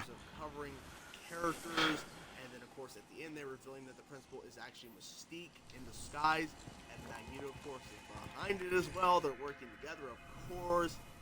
A lot of stuff. Okay, so let's start off with I think the main plot of the episode, which really is Nightcrawler being implemented into the school and everything, and meeting all the characters, because essentially, even though it didn't open with him there, he showed up soon after, and it was all about, you know, him kind of like meeting everybody, and then of course kind of introducing kind of the main core characters, at least for now, because there were some other characters we haven't introduced yet that was in the intro of the episode.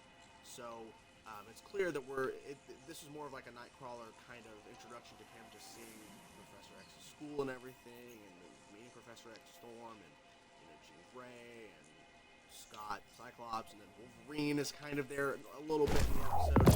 Let's talk about first the opening of the episode. We'll kind of go as much in order of the episode as possible to kind of cover some of the big points. So it seems that a portion of the characters are going to be still in a high school setting. It seems like Storm's a little older. She's not in school, at least. It seems, because she was with Professor X the whole time in the episode, so I guess she's not in school, so she's a little bit older.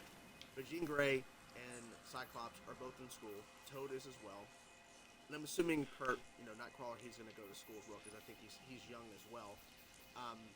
But we see the football game, and then, of course, these three football players, you know, stealing wallets, taking money. So they're justified in a kind of, not to the point of beating the shit out of him, I guess maybe since he's stealing money from people taking wallets. But that's when, of course, you know, Cyclops Scott steps in, because he's like, you know, leave him alone, whatever, because he knows that, because I think he knew at this point that this guy's a little bit different, he's a mutant as well. But then, okay, Scott wasn't going to use his powers. He wasn't going to use his abilities. He was just going to throw those guys off, and then that's, unfortunately, when he gets hit, slams into, they're under the bleachers, slams into one of the, like, the actual, like, you know, beams or whatever, because Jean Grey distracts him, and then, of course, sunglasses fall off. And Jesus Christ. Tank is brutal. Okay, yeah. And this is what I really appreciate about seeing his powers early on, and showing how destructive this show can be. Of course, we see a little bit later in terms of the danger room, but we see how destructive it can be out of control, because he wasn't prepared for his glasses to fall off, so they just slam him. Boom. Big explosion. Of course, football player doesn't remember. And then we already have kind of changed the mind of the cop who was there. He was thinking, oh, maybe. Oh no, it must have been a leak from the tank. Leak from the propane tank. It's fine. Then they go and they get Kurt, who arrives on train, and then we see Cyclops and Jean meet him, and they right away show Kurt. He's kind of, you know, standing off, and she doesn't want to get too. He finally shakes hands with Scott. His face, which I think the design of the character. I think all the character designs are really, really good in terms of what I think of when I think of those characters. A version of these characters that I definitely believe is to be the characters. He shows his abilities. It's really cool to see that. A mighty invasion force, perched on Earth's doorstep. No doubt enabled by a ritual using your stolen light. If we don't shut this down now, the Lucent Hive will retake the Scarlet Keep. And you will have traded Xivu Arath's forces for those of her sister. Better the devil we know. Shut down the Hive ritual, and stop this invasion before it begins. You've got backup coming, Guardian. Cabal backup. Work together to take these Hives down.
Guess we can forget about the element of surprise.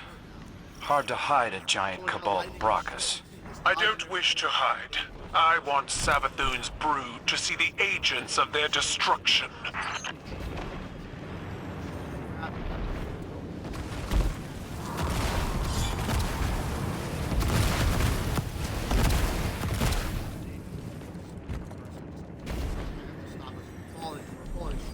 This ritual is the engine that stabilizes their portal. All Hive rituals involve some kind of tithe. Target their tribute bearers and we'll shut it down.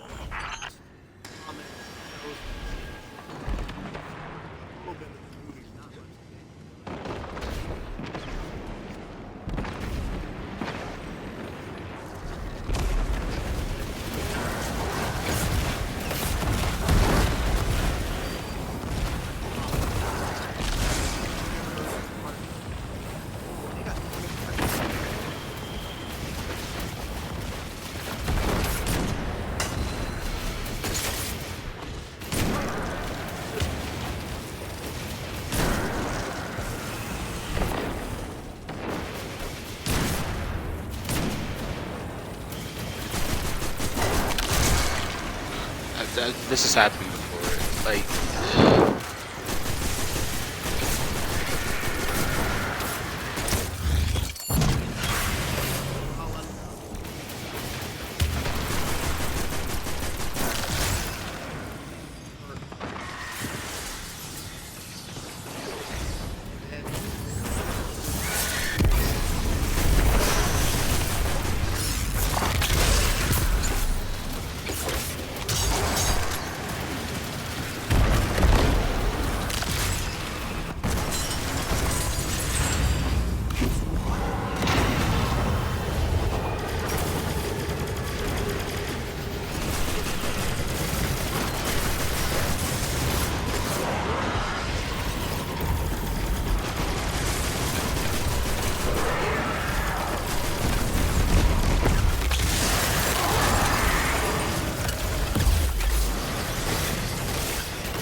but at the same time,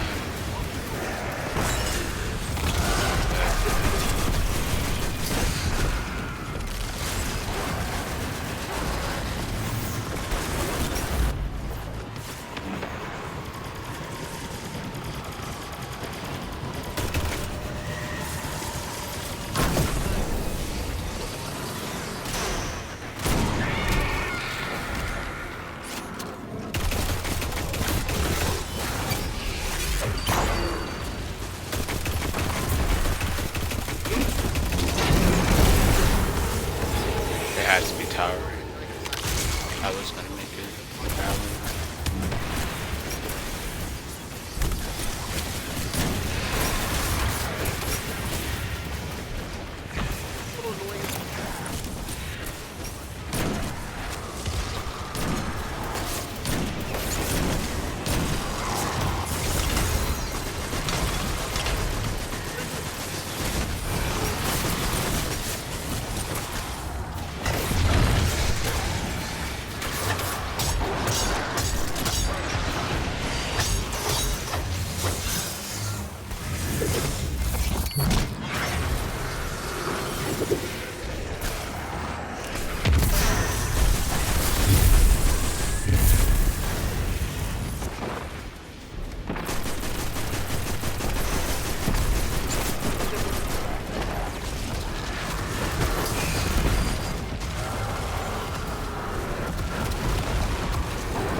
form and her like thing. I'll try to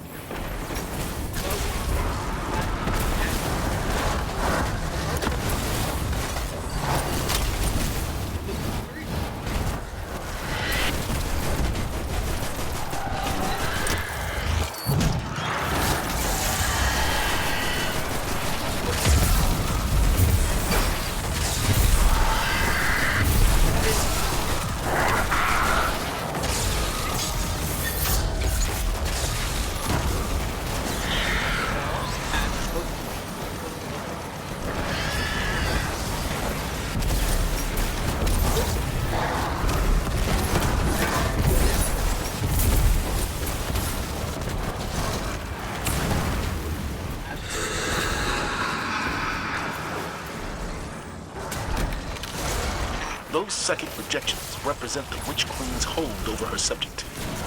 Use the synaptic spear to sever her connection.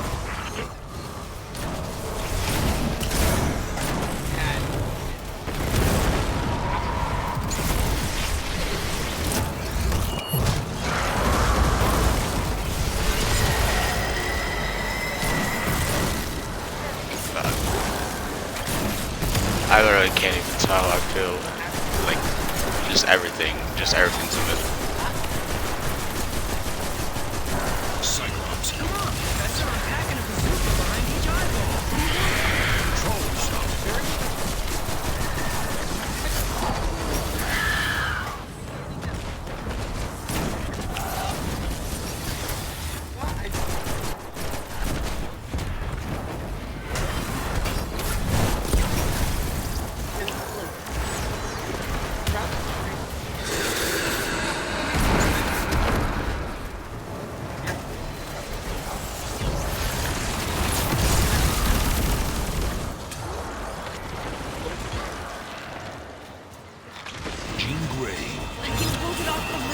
Why doesn't she get a Cody? Because the main Marvel girl is like,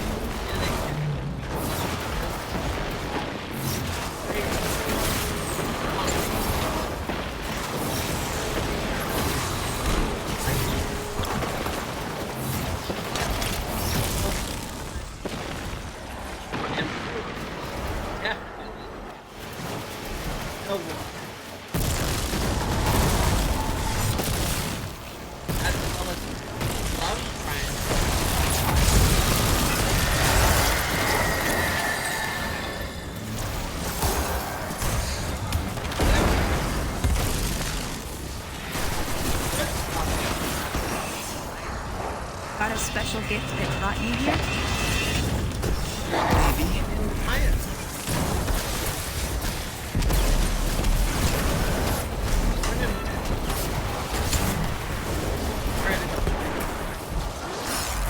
Monster! What have you done to him? Kurt is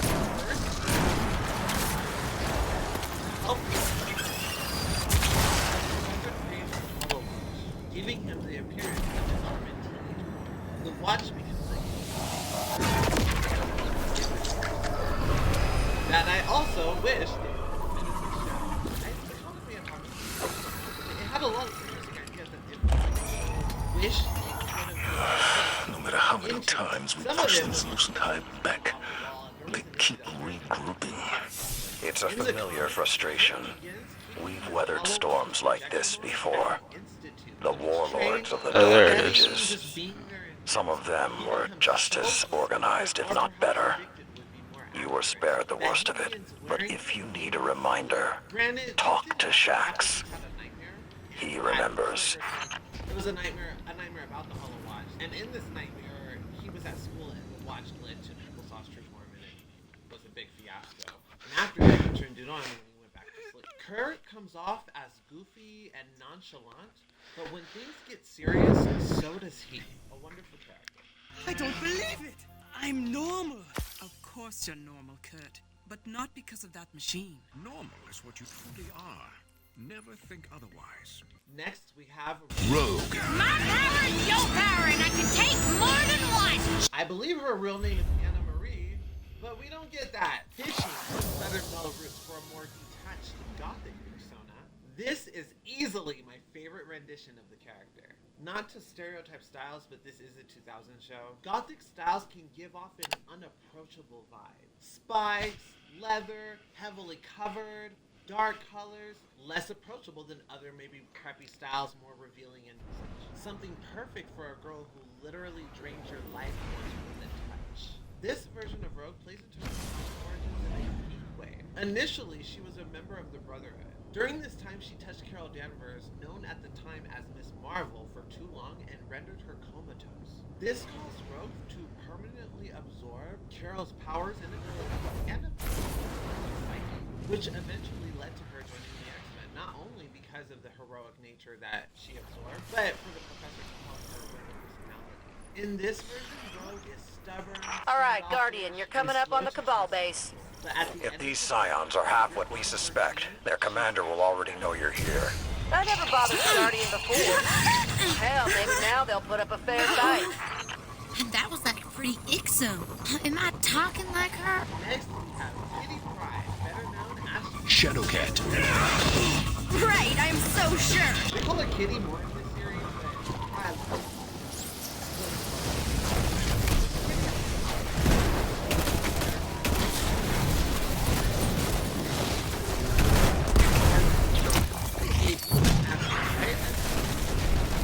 And then going through numerous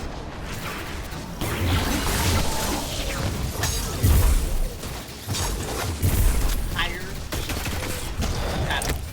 it literally has actual names. Catherine, Kitty, Cat, Shadowcat, and feels strangely appropriate for a girl. She begins as the reluctant Valley Girl girl.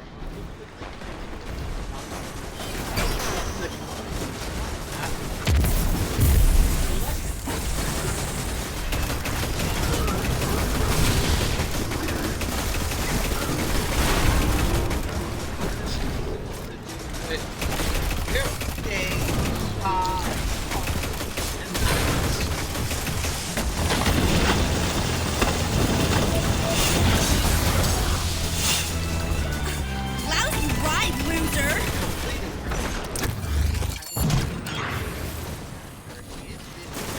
And I mean, Evan Spike. Why don't you stick around for a while? Evan's power is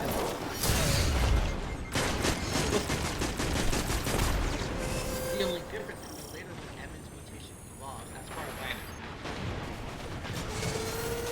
And some might say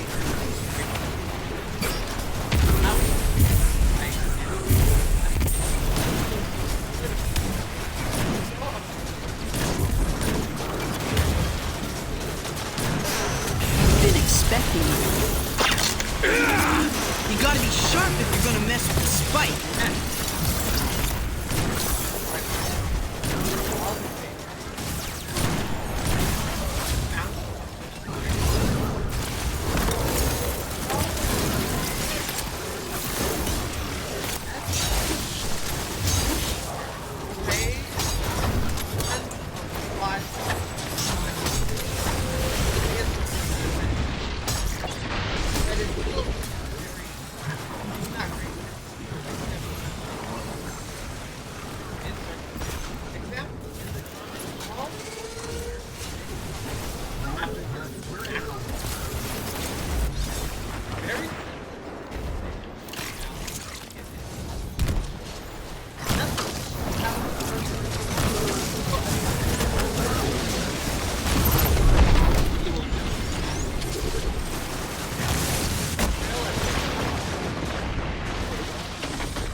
It's time you remembered why they call me Hostages to the Storm. Cabal Empire. But even now, with the Empire in ruins, they fight to the death for Keitel. Yeah, they're playing a bad hand as best they can. No excuses. Eliminate them at will, Guardian. Storm, but that doesn't make her presence any less powerful. She's a guiding light for most of the first generation. And the show and comics wonderfully display her claustrophobia. She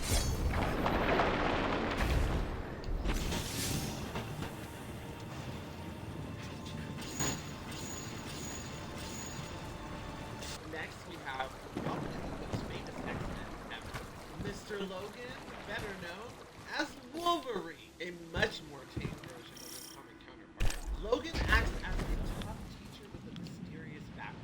Out of all of the instructors, I'd say he's but that definitely he is cool. He is cool.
Oh, did I talk too much about Osu? What the fuck? No, no.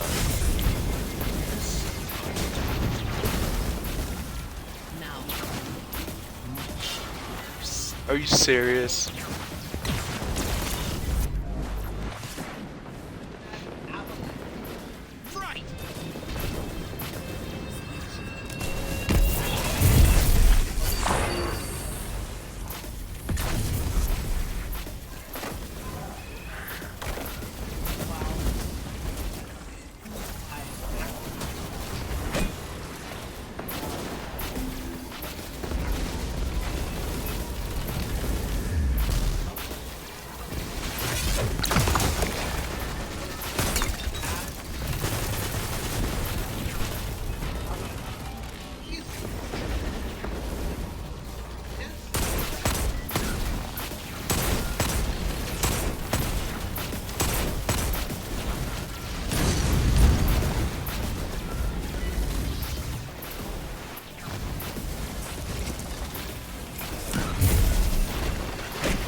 bad vibe. Hey, watch it. Watch her. Come on. Not a competition. What is the doctor?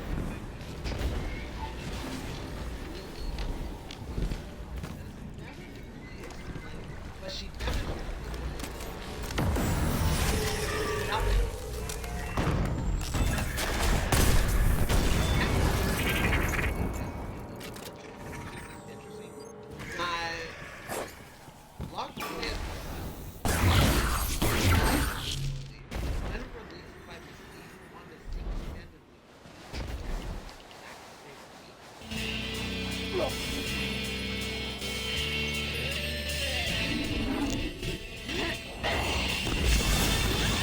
Some notable side characters we'll be talking about throughout the series are Warren Worthington, say that 5 times fast, better known as Angel, and one of the first X-Men ever made of the first 5.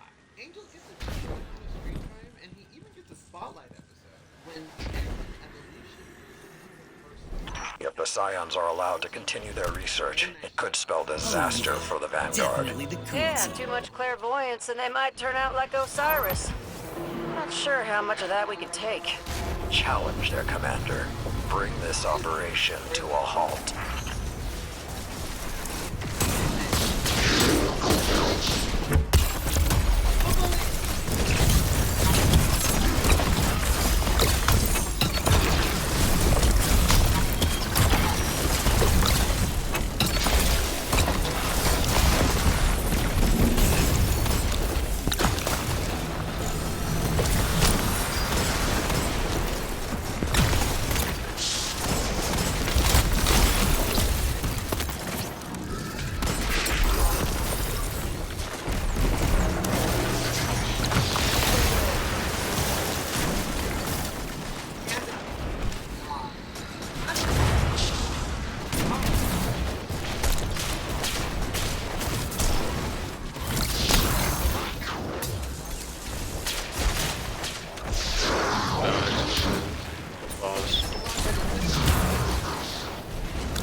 Thought these Scions were supposed to know the future. Well, they didn't see that one coming, did they? You inspired us.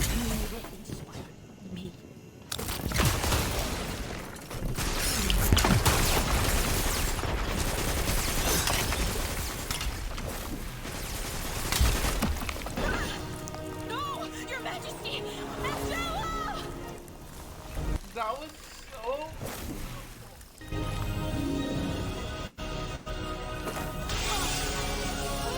I don't even think the characters make goofy faces in this. Like, they may do a goofy expression, but not like anime where it's like an exaggerated, out of style expression.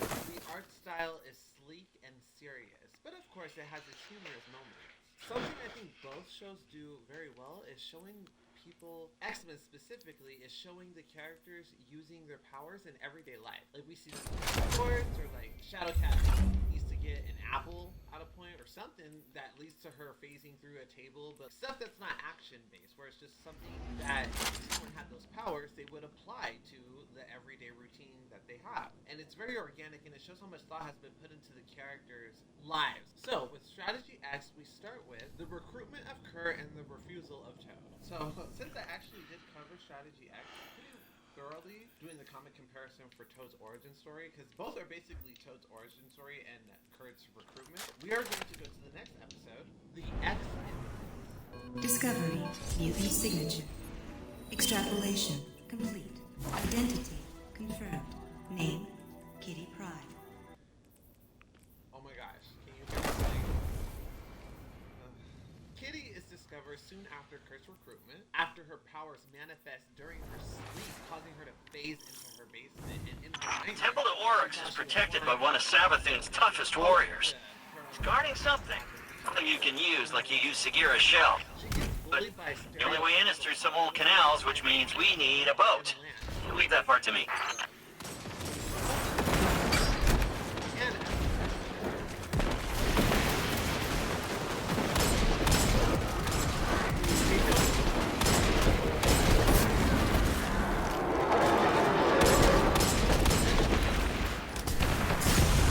Hey, that's our guy. The one guarding the temple. What's he doing away from his post? This could be our chance.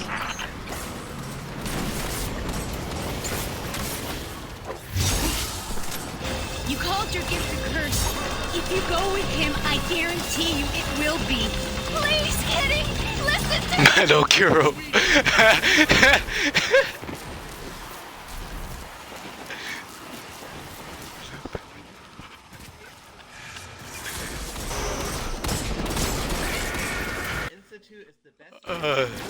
Hold on.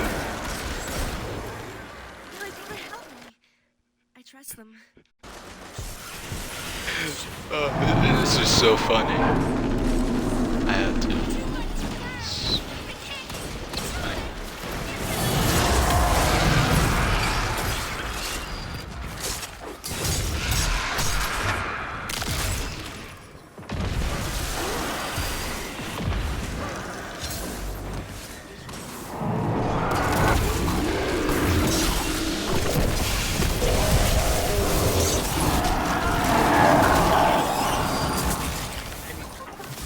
Back there.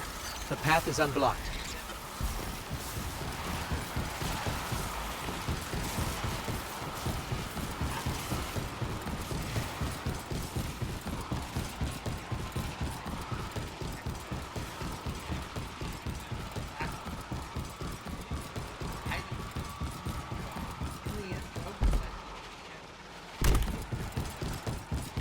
There's your ride. You just hop on and I'll handle the rest.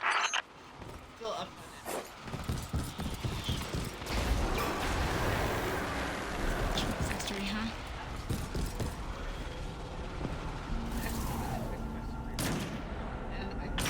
Yeah, we kind of are going through technical difficulties. There it is. Here we go. Boat's moving.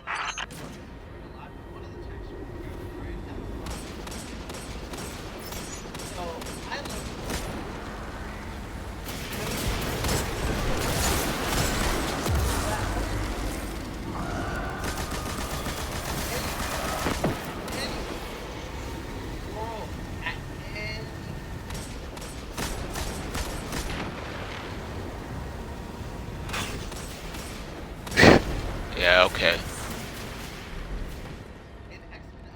God damn it.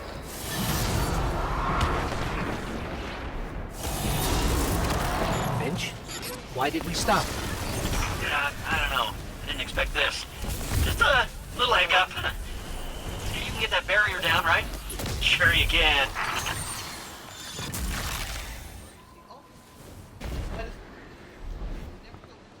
Especially when I literally don't know, like, we're literally playing in Halo. Hey, you did it! Good job. Boat's on the move again. Where characters end up stranded. Yeah, also.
Finch, we're stuck again.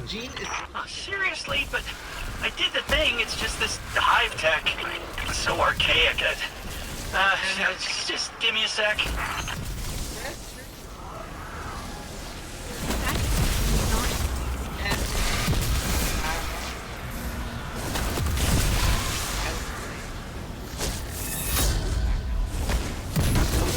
Got it.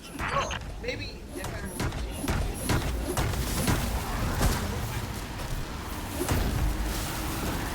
Okay, we're getting close to the swamp now. Temple's not far from here. You said this is a temple to Oryx? Yeah, I that's have right. responsibilities. And that means I brother. can't go with you right now. The Taken King himself. Now be careful here. Something happened to this place. It's overgrown with darkness. I can sense light here, though. I just can't see it. Maybe there's a safe path through. Leave her alone, you yahoo! What you gonna do to me? My power is your power, and I can take more than one! now. The reason why she saved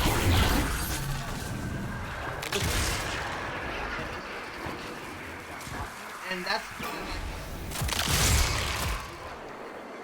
because they never really bring it up, and they don't specifically say why Rogue helped. The Gene did show extreme kindness, and they have their connection with the community. So maybe that's why Rogue. You can't hurt me! I'm the Blob! Nah, Looks like you're we're just all clear, garbage that Finch. wanted a We're date. heading in. Now tell you what, I'm taking you out! Guarding this place? He's an old rival of Oryx, and he's no joke. Pretty funny that Savathun has him guarding Oryx's temple, though.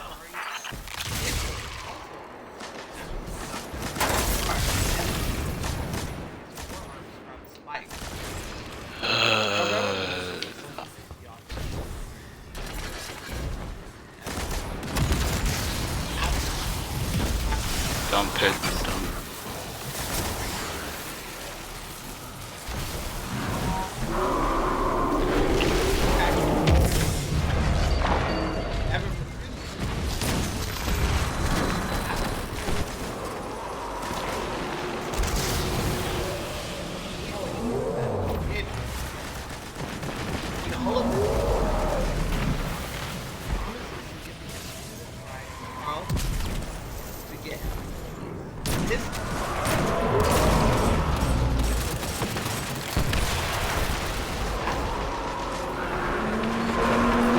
Trials of Osiris.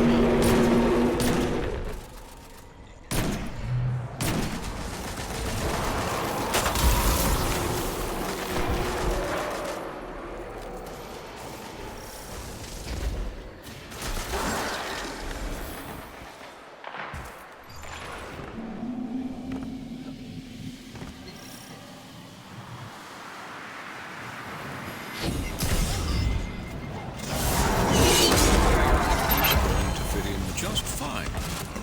Let One must wonder, is that a good thing?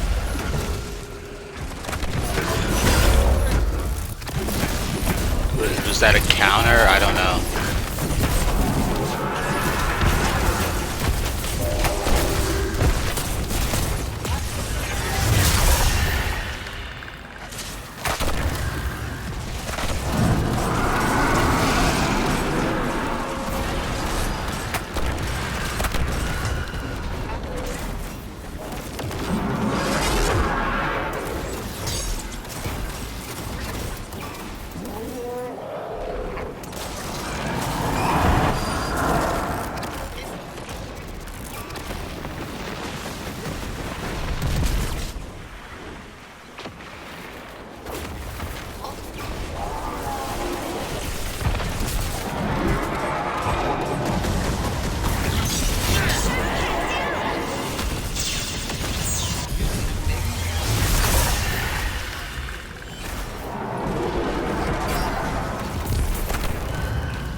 Okay, so now what do you say we head home, gear up, and run a level 3 training sim in the danger room?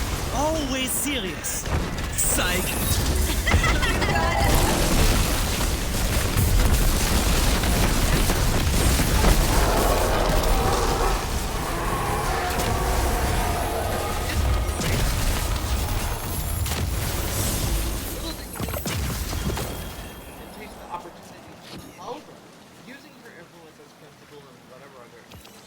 She gets Jean kicked off of a field trip that she seems to be pretty excited to be going on in favor of getting Rogue to go.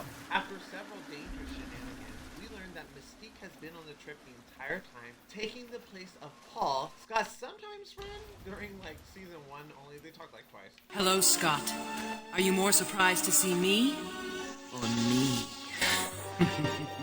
Principal Dark, you're Mystique? Fed up with the games, Rogue grabs Mystique's hand and finds out the truth, absorbing her memories and powers. I love it when Rogue says it. Your powers are mine. Your memories are mine. Unable to accept defeat, Mystique begins to viciously attack them, first throwing a boulder at them, and then transforming into a wolf and stalking them down the mountain. This leads to a wonderful moment and a very tense moment where the instructors find out that Scott is in danger, but they can't locate his exact spot because he needs to be using his powers for Cerebro to help. He does, however, shoot his optic blast straight into the air to simulate a flare that the instructors are able to locate. Rogue and Scott get rescued, and with the truth out in the open, and after bonding with Scott, Rogue decides to officially join the X-Men, completing our leading roster. Welcome to the X-Men.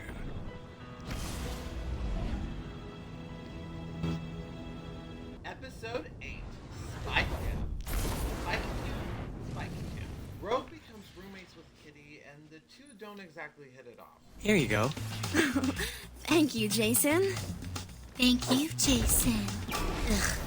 We learned that their school is performing the play Dracula, and Kitty wants to audition in order to get put for a voice she likes. Something that I literally did in high school.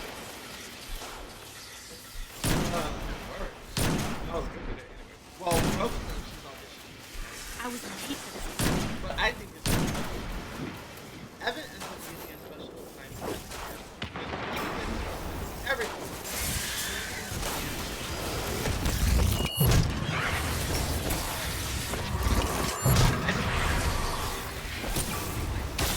Don't even have it's worded.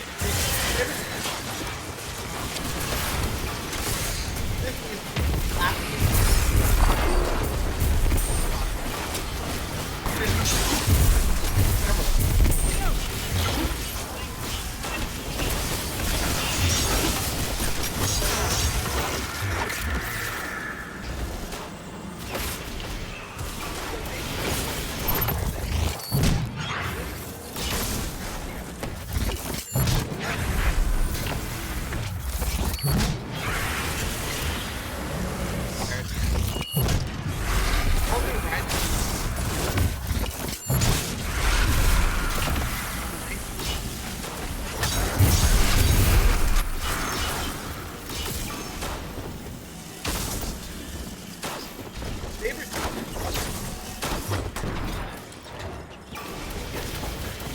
like every issue making favor to hold on to.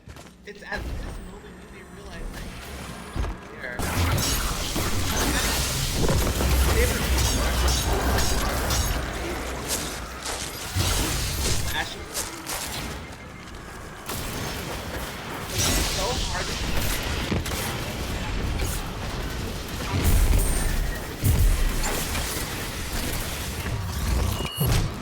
but friction.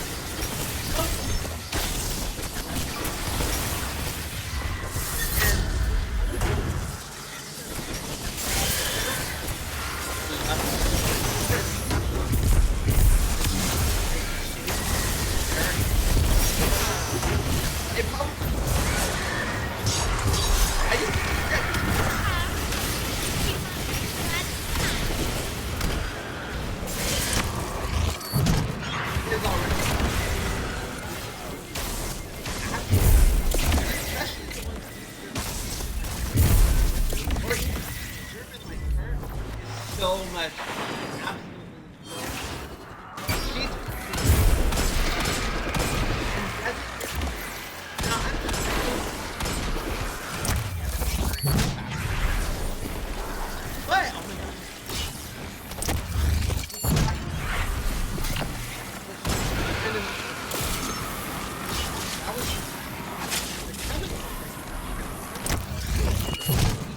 now, for all we know, that way, but it was like.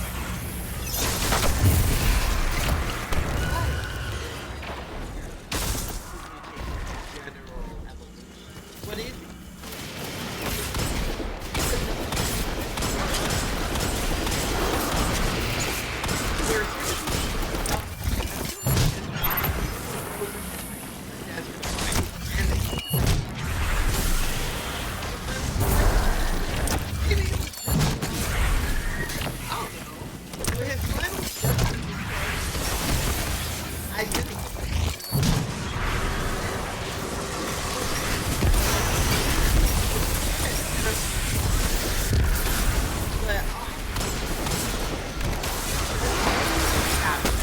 That's what being a family's all about. Hanging tight through the good times and bad. And these guys always hang tight.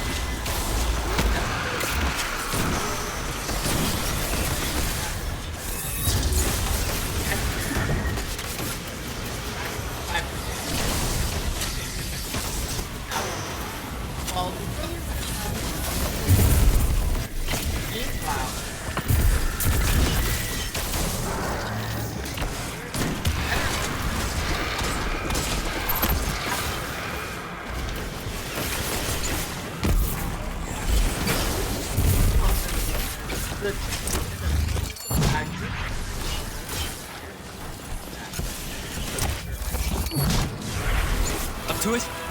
Let's go.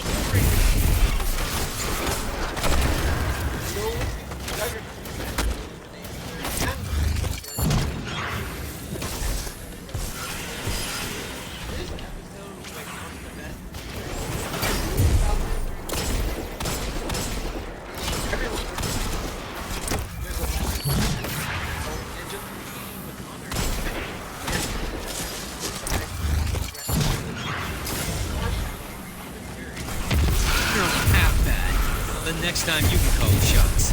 Trust me, there won't be a next time.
Battle?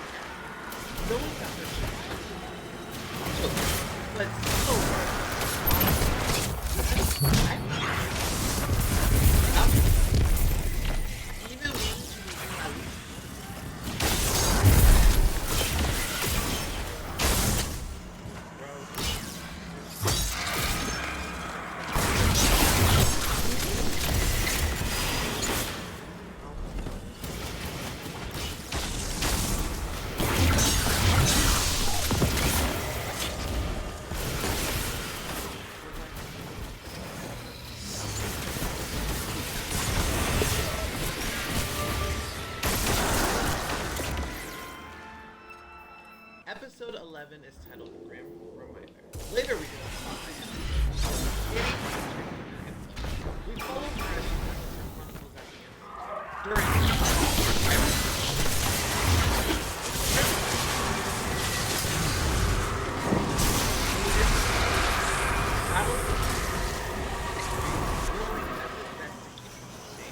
Can you transport us to the ground? Yeah, right. Like, picture this. Bumpity, bumpity, bumpity, bumpity, splat! Too high up and way too fast. But succumbs and ends up teaming up with Sabretooth to capture them. Easily avoid the rabbit affair, and eventually Kitty uses her sincerity to reach the It's me! Kitty! You're fighting it! You can win! Do you really want to hurt me, Mr. Logan? Wolverine and Shadowcat are extremely close. He even trained her. They blow up the lab operating the mind control chip and return home. Apparently, they surgically remove the mind control chip, which I find problematic for 2 reasons. First, how did they perform the surgery with his healing factor? Second, why didn't Kitty just phase it out? And a third that I just thought off the top of my head, how did they get through his adamantium skull? Now, Kitty may not be experienced enough to get the chip, so I can believe that. But later in the show, we do understand that she can do this, and she runs through Hank and accidentally leaves her toothbrush inside of him, and then she runs back and easily takes it out. She didn't even have to, like, see where it was. She just knew where it was, reached for it, and grabbed it out, and he seemed to be fine. So she can do this. Just maybe that was later at the series in which she was much better. So perhaps she's just not that good yet. The episode ends on a positive entry into Kitty's journal, and it's very sweet. But I think I'd like miss bumping into everyone. It's just part of the deal when you're a part of a family. Season 1 finale, episodes 12 and 13, The Cauldron. So, fans of the comics, and especially Bay Scott Summers, might remember he has a younger brother, Alex Masters, who will eventually go by Havoc. He makes his debut after Cerebro detects the first use of his powers. Charles gathers Logan and Scott, and the trio head to Hawaii to reunite the long-lost brothers. Unbeknownst to them, Magneto has already taken an interest in this young, promising mutant. Elsewhere, Jean is ambushed by Toad and effortlessly defeats him.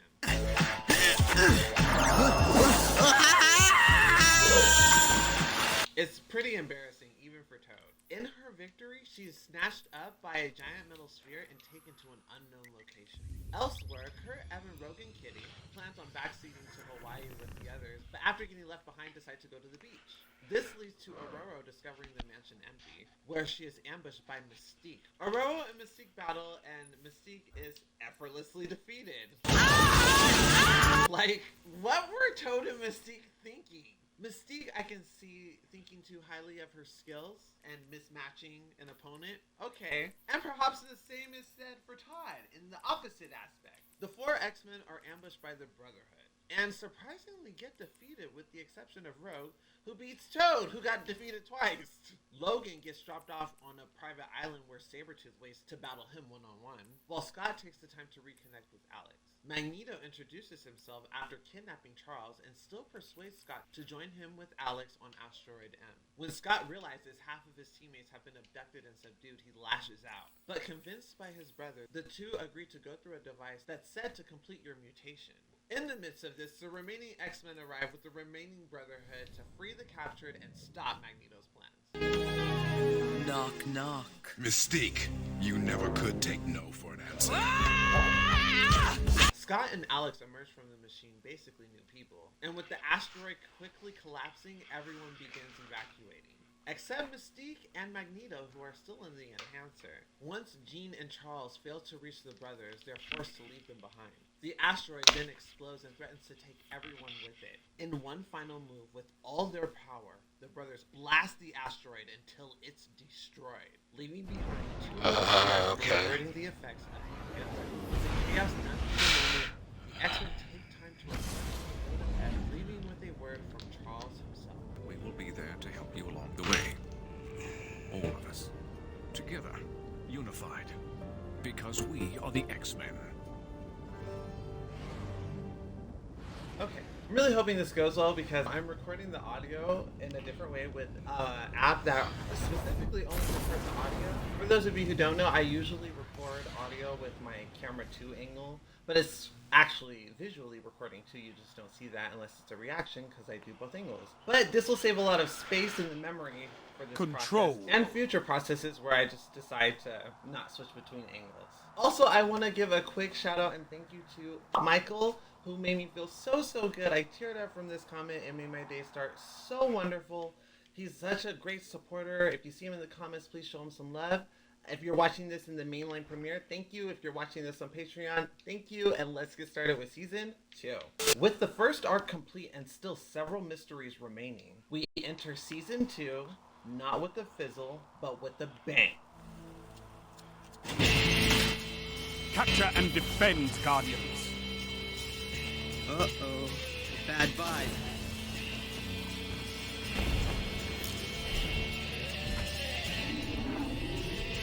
Enemy claimed Zone C. You captured Zone A.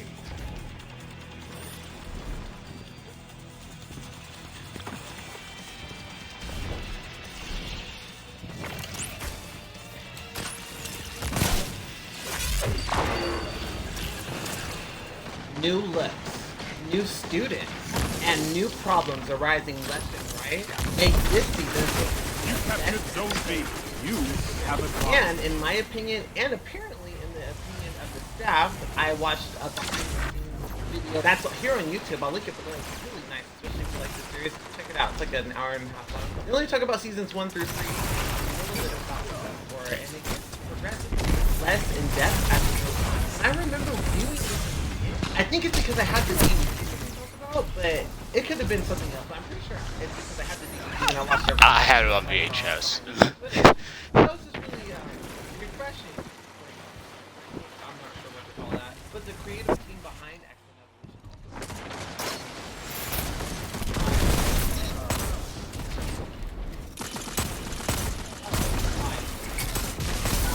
I do need to do a rewatch of it though, so we are gonna have like watch parties like as well, but that's basically what all my streams are at this point. So let's just go ahead and get started. Season 2, Episode 1 is titled Road. Without proper authority to keep the Brotherhood in check, as Magneto are missing, they decide it's time for mutants to reveal their existence to the world during a prophecy I broadcasted. This episode is when we're also introduced to Chris, who I thought was just took the lead my whole life until doing this retrospective and watching the show with subtitles twice. Zone B lost. Enemy has advanced. No, her name was Risty. And I thought it was Mystique because I thought it was like Mystique being petty. And she's like, I'm Mystique, so I'll say my name is Mystique. I thought it was petty. Risty is Mystique disguised as a new student since she's been exposed as Principal Darkhold, at least to the X-Men, which is pretty significant. During the soccer game, Lance takes it upon himself to announce exposing the X-Men, and of course, a fight. You captured Zone C. You have advantage. I'm about to feel really big and stupid, if you know what I mean.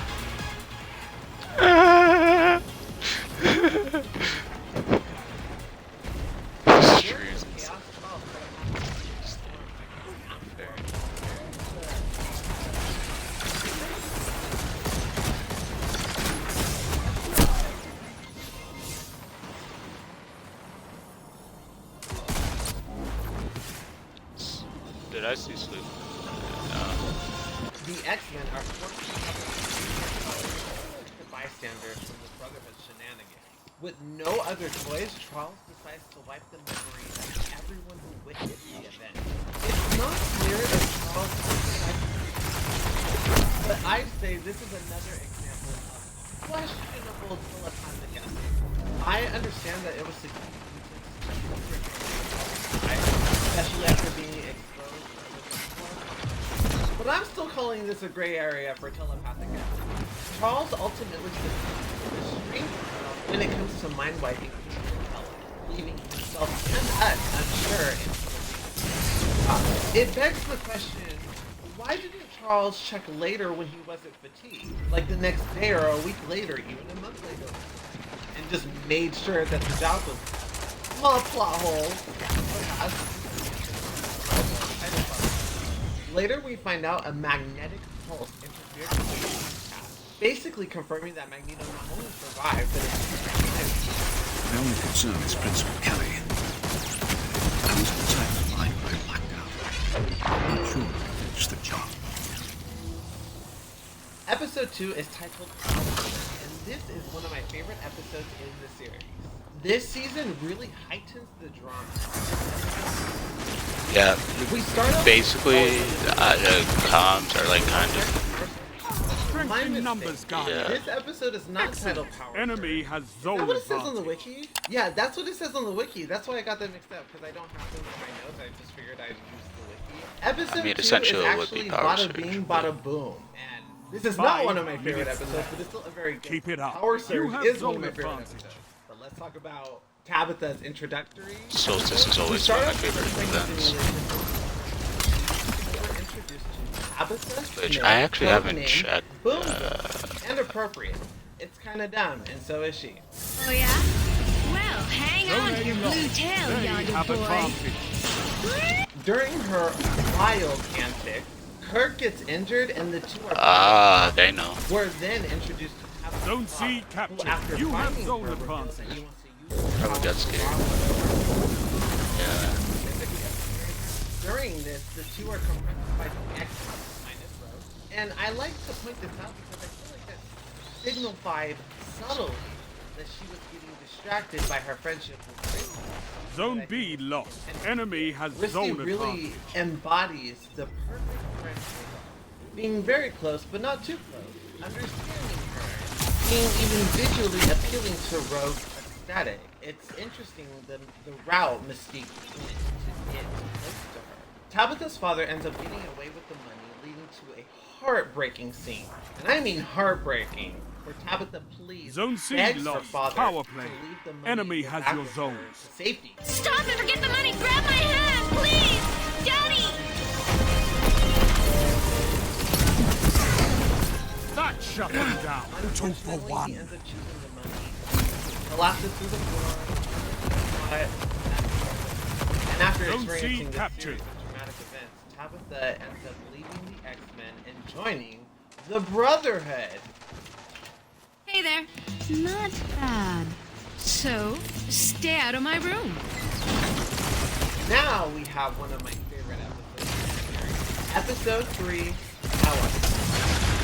Zone B captured. You have zone advantage. 3 minutes remaining. This episode truly began to solidify that Jean and Scott are more than just skinny love on a surface level. They are soulmates. I know you better than anyone ever has, or ever will. Come on, you can do this. Scott? Zone C In the beginning, lost. Jean is Enemy voted has MVP zone for the advantage. accomplishment.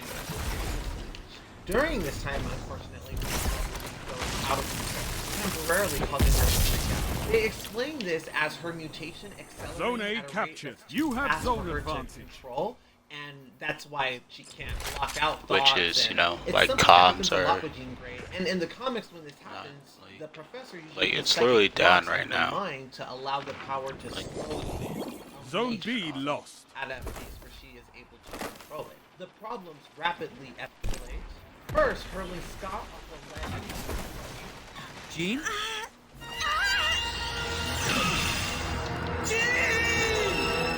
Then putting several people in fatal danger when her telekinesis loses control during a track practice.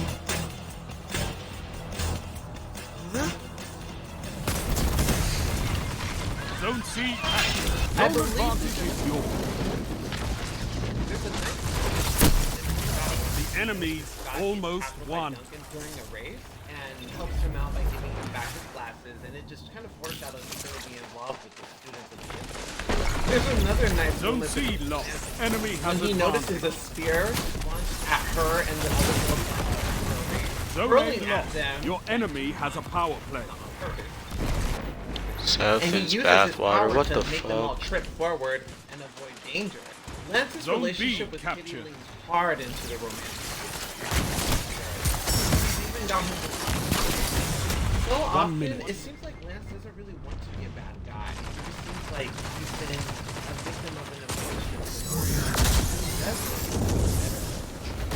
A, Captain. You have thrown the front. Your So now we're at a enemy has point where defeated Gene's powers are evolving so fast. I just want Banner here. Gene! Fun. Drones are your life now. It's fine. Look at As I said earlier, I believe this suggests that the professor may have put psychic blocks in her mind from this point forward, because we do see a drastic increase in her telepath, actually her powers in general. This is never stated, it's just my assumption. When things are looking extremely bleak, Rogue suggests using her power to drain some of the intensity off of Jean, literally spiraling out of control, caught in the middle of a swirling vortex of telekinetic energy. With no other options, the team accepts this and they move forward. After Rogue makes contact, Her telekinesis seems to be rearranging matter on a molecular level. I fear we haven't much time. Clock's running. Let's move! her power in combination with Jean's allows Jean to telepathically speak to Scott through Rogue and calmly in her swirl of telekinetic madness. This allows Scott to get loose and save her. At the end, Scott questions why Rogue was willing to risk so much to save her, and Rogue sheds some light on the situation. Me and Miss Popularity. Lots of power. The danger we face is clear and present. Then I realized something. She'd do the same thing for me. It really demonstrates how together the X-Men are. No matter how different, no matter what they're going through, they really are a family, and all they really have is each other. They can win, and this really showed that. This is not a threat. Probably Not the an most if, different people. but when. Believe it. Episode 4 is titled Fun and Game. Another one of my favorite episodes. Charles calls his first generation students together and informs them that he must take a trip to reassure that Juggernaut is not able to A force of Aurora evil away who and seeks to tear the world apart, Charles is piece by piece. What is To him, every ally is It a doesn't weapon, take long for the other every bystander a shield. back, and soon after we are introduced to Arcade. I think I'd say the most fascinating one-off character that doesn't have animation. Not the most fascinating human character, I'd say. Makarov. My Joker smile, you know who the villain is. Just so you remember who you dealing with. Basically orchestrates this whole event so she can get access to Cerebro. Arcade gaining access to the mansion's security system, and initiating DEFCON 4 was more of an afterthought. We witnessed Arcade and the X-Men play a game of cat and mouse that is literally so much fun. He's basically playing a game with them, operating the dangerous tools of the danger room to move them through certain locations, and they have to use their powers to navigate through the underground basement to get to him, to stop him. It's so much fun. In the end, Arcade is convinced that the whole experience was just a game, so there was no need to wipe his mind, which they are so ready to do in this series, and they allow him to go home, and that's where we leave the episode. Someone orchestrated all of this, including my trip away. So now it's up to us to find out who it was. And what they were after. Episode 5 is titled The Beast of Bayville. If you couldn't tell from the title, it's time for Hank McCoy, better known as Beast, to join the X-Men. I lost him! Evan gets caught ditching Hank's class, which ultimately leads them to developing a bond that's never referred to again. Evan does I don't go think I've on a played trip these yet, with actually, Hank's students in a later episode, so maybe that's why he was included in that. Because I always thought it was weird for Evan to be included in that trip, other than the fact that he visually fit the point. Spike fits the point. Oh gosh. But perhaps that's why. They may like to do subtle connections more so, like with Jean's communicator, and allow you to come to conclusions yourself. Or these are forgotten plot points that they never decided to elaborate on. Either way, it's still really fun. It's also worth noting that they're placed on the same team during the final event, so maybe their bond is hinted at more than I initially thought. Hank begins to lose control of the beast within him, and as a scientist tries to remedy the solution, like a scientist would. And through the formulas that he concocted, ended up morphing his outer appearance to match the appearance of the beast he felt within. After a chase that takes the X-Men all over Bayville.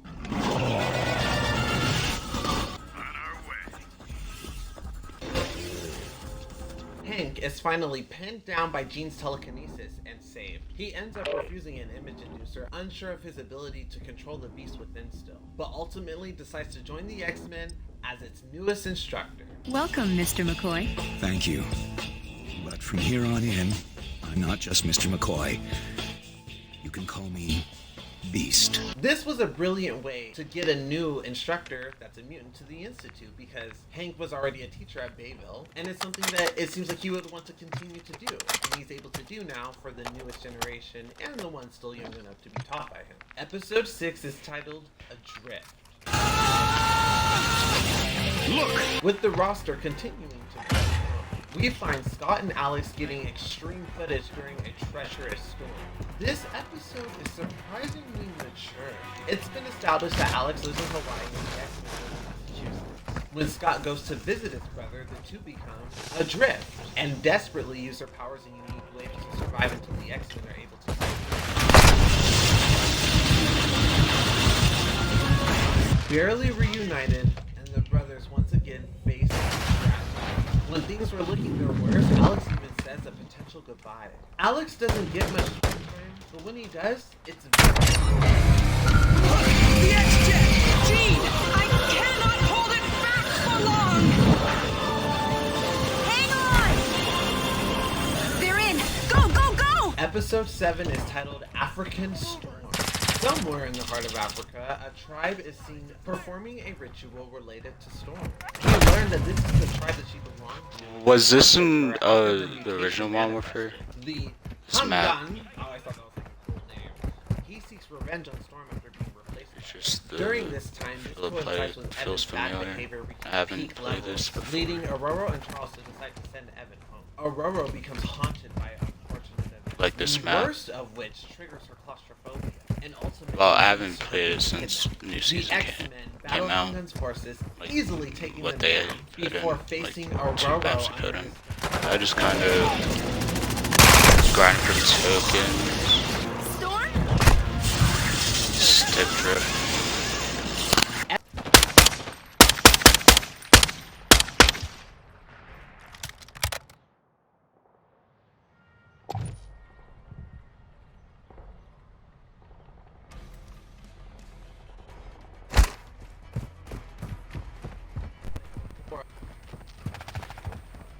All of the tribes' designs, Africa in general. I always thought it looked so cool how Kitty phased through one of the it like unravels itself around her torso, and the way she phases through it, just I don't know, it seems very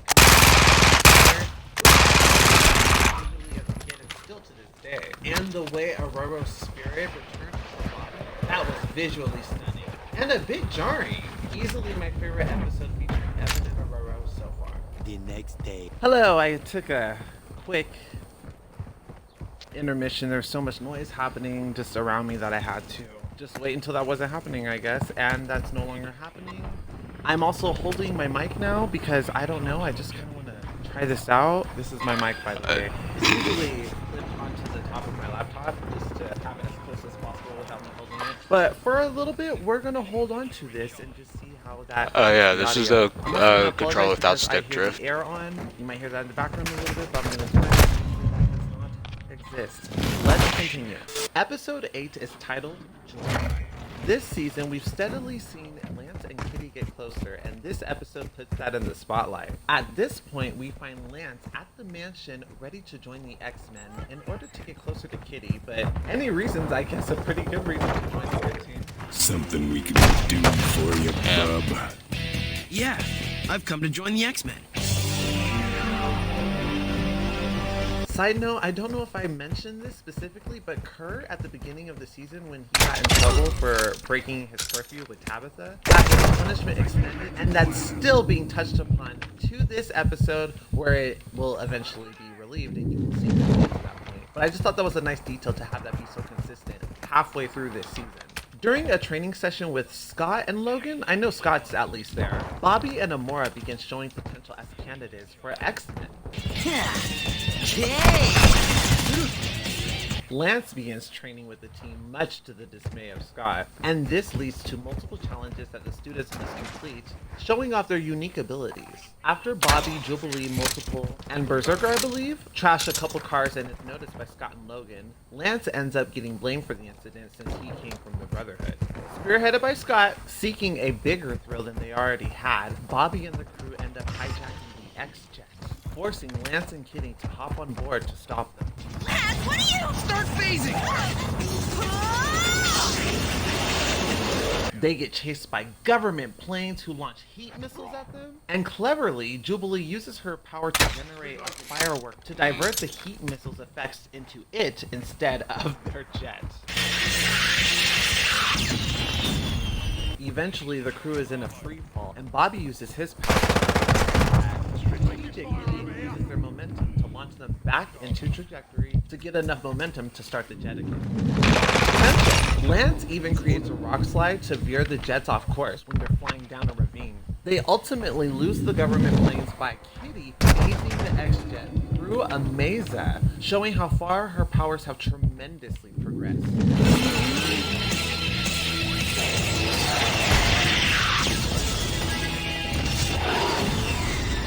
In the end, even when Lance's name is cleared, he ends up leaving the team to join his brother, but not before Kitty leaves him with a kiss, and still a little bit of hope that one day he'll change his mind and join her with the X-Men. A truly adorable scene that locked this couple in the ship tank.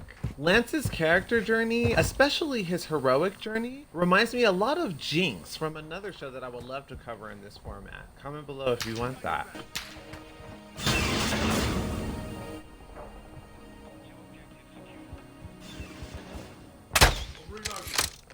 Episode 9 is titled On Angel Wing.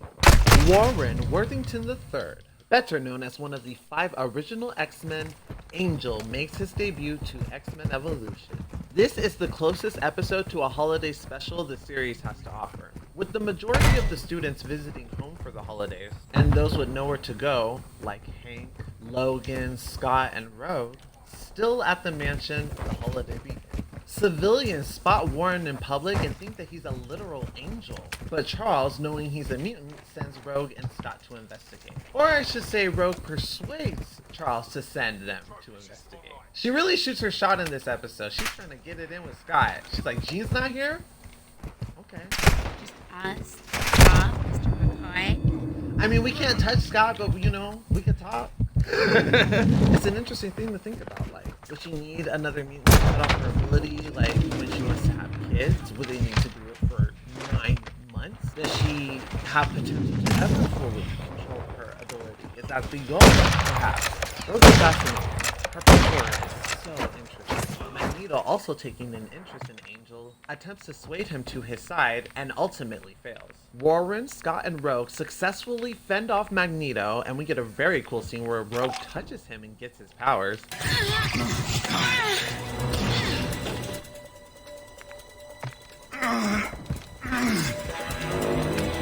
And offer him a and ultimately he declines. Another interesting refusal, I thought. Havoc, or I should say Alex, Scott's brother, I was so sure when I was a kid was going to join the Institute, and did not, and neither did Angel. But Beast did, and it almost made you think at this point, like, who's actually going to accept the invitation, since not everyone is inclined to, even if they don't necessarily want to be on Magneto or Mystique's side. Not the greatest episode in my opinion, but it was still very fun, especially since we got to see Angel get hyped. And that's something I want to know too, like if she touches Angel, will she get wings? She does in the comics. Well, does she in Evolution? I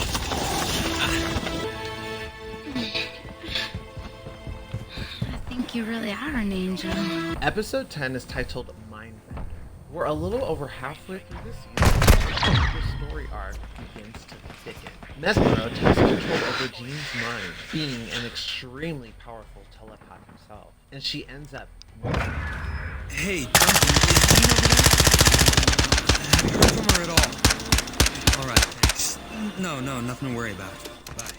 The X-Men scatter the city looking for her. Evan checks the police station. Rogue checks a music store. I don't really know. I think they sold CDs.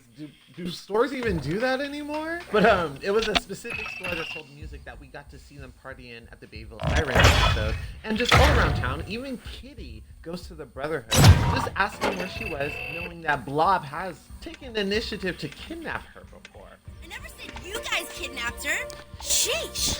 As if one of you had tried it before. But she was legitimately just checking to see if they happened to see her. After failing to catch up with Jean, Evan, Kurt, and Kitty eventually fall under the same hypnosis as her. In my opinion, this seems to foreshadow the events in the finale with the 4 Horsemen of Apocalypse. The hypnotized team succeeds in stealing several rings with increasing difficulty and security guards before being confronted by the X-Men, Hank, Rogue, Scott, Logan, and the Professor. Come on, Kurt! Don't fight me! Look out! Would you knock that off? Charles faces Mesmero in telepathic combat, a very cool scene, and ultimately beats him, but is overpowered when he senses the immense might of Apocalypse. Mesmero ends up getting what he wants and releases his hold of the students, taking the next steps closer to his ultimate goal, freeing the first mutant ever. Apocalypse.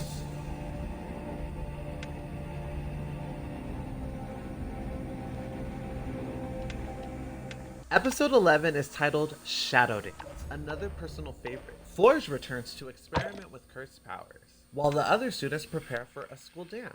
Here we get to see several romantic and platonic relationships flourish. Something I like to point out is I initially thought this was the Sadie Hawkins dance because all the girls were taking the initiative to ask the guys. Would you go with me?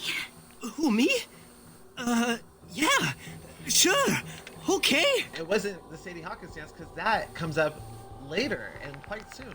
So I thought this was super interesting that this show is progressive in that way, where it's not the guys have to ask the girls, which I hope is super dead by now because it was basically dead when I was in high school. And we get to see the girls take initiative and ask the guys on dates. Jean planned on asking Scott, but Taryn gets in there first and ends up going with Scott, forcing Jean to go with Duncan. Rogue secretly wants to go with Scott but settles for her fake friend Risty, while Kitty adorably asks Lance.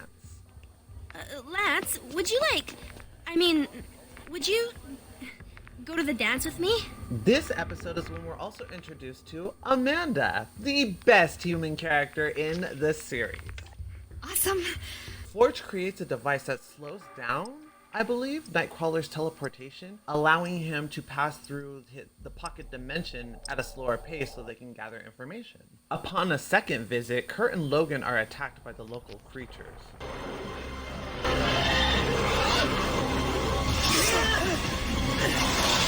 These trips have been leaving rifts in the dimensions that allow these creatures to pass from their dimension into the X-Men. And since this happens to be where Kurt was porting, he ended up porting to the school dance, and where do you think this creature showed up? Come on, let's get out of here! Luckily, the X-Men and the Brotherhood are able to fend them off successfully and secretly, until Forge sends them back to where they came from with the device that he was introduced with, but modified to send them back to where they came from instead of the pocket dimension of basically purgatory. We end with Kurt revealing his true form to Amanda, who accepts him with open, loving arms, becoming the best human character in the show, ending this episode on a fantastic note. One of the best in this series. I don't like what you see up close. Let me decide that. Well, Did you know that blue is my favorite color? Episode 12 is titled Retreat. This episode is particularly special to me. I know I've said that a few times at least, but I remember watching this often as a kid over and over again because it highlighted a few new characters alongside Kitty and Evan. Those new characters being Sunspot, Wolfsbane, who I don't think we get to see very much after this at all. We do see her like in a few minor instances, but nothing as notable as her she-wolf form in this. And Bobby, of course.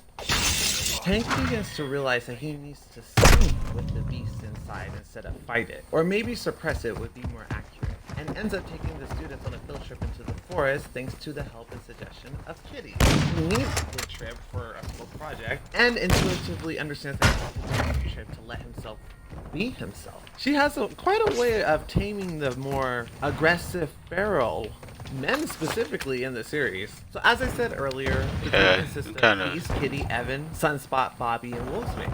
I don't know Sunspot and Wolfsbane's real names right off the top of my head right now. And what I find interesting about this combination of people is nearly everyone's mutation alters their physical appearance, with the exception of Kitty. But I kind of count her because hers is so visual and connected to her body, it seems fitting. Her power is also used as a visual gag to freak people out in this series, so I think that plays into the physical aspect of the mutation taking an effect on the person. I'd also like to point out how amazing OST is, especially when they're rescuing Hank from the flood. Come on, give me some sun!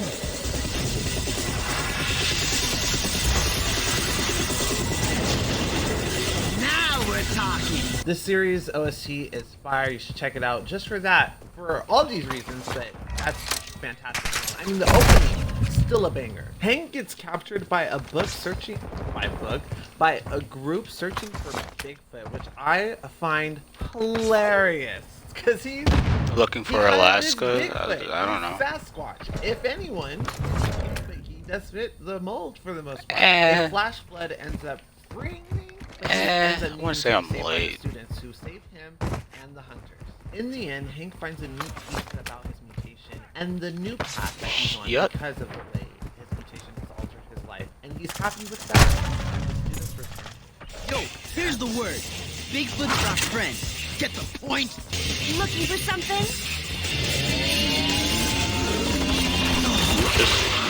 Episode 13 is probably my second favorite episode in the entire series, titled A Walk on the Wild Side. And it's also the first reaction you can find on the channel. Like I said earlier, Mutant Crush was the first thing I ever did. But if you go back to the beginning, you will find the trailer, which I don't really count because it's just a trailer. So if you want to check that out, it's very cringy, but go ahead. We're going to gush about it in this. It's such a good episode. Normally, I'm not for the girl power episode because it does more harm than good, in my opinion. I state in that video why I think that, but to give you a brief synopsis, I believe that you should incorporate all genders as equally as necessary for the story to progress, and that should be apparent enough to not feel the necessity of the girl power episode. However, there is a lot of fun to be had with this trope, whatever you want to call it, and I feel like X-Men Evolution handled this extremely maturely because the men in this series, especially the younger men like Scott, have had a bit of a viewpoint on the women. It's so strange to me that has happened with the X-Men because the women, especially in Evolution, are just so outstandingly powerful, but I digress. Their commentary on the fact that they are treated differently just based on their gender in the girl power episode just seems extremely fitting and helped balance the necessity of the episode. A quick side note, this is when we know the Sadie Hawkins dance is happening because Duncan has a bit of a moment where he buys the Sadie Hawkins dance tickets for Jean. I got us tickets to the Sadie Hawkins dance next month. Excuse me, Duncan, but aren't girls supposed to ask guys to that dance? Well... You know, I just don't know what I'd do if I didn't have you guys around to make my decisions for me. Even though they're a couple, and I kind of understand that you would assume, but still, in that specific scenario, for that specific dance, the girls were specifically supposed to ask the men. I digress. And another thing I would like to point out about the reason why the girl power episode in this series feels organic and welcome, as opposed to a lot of other patronizing versions of it, is because the leading cast is gender split equally. There's 3 men and 3 women, which is something you rarely see in superhero teams and in shows in general still to this day. And on top of that, the females, everyone in this cast gets their own personality and storylines that aren't inherently connected to anyone's gender, which I feel is important and was very ahead of its time. We begin the episode with Scott showing his more sexual side.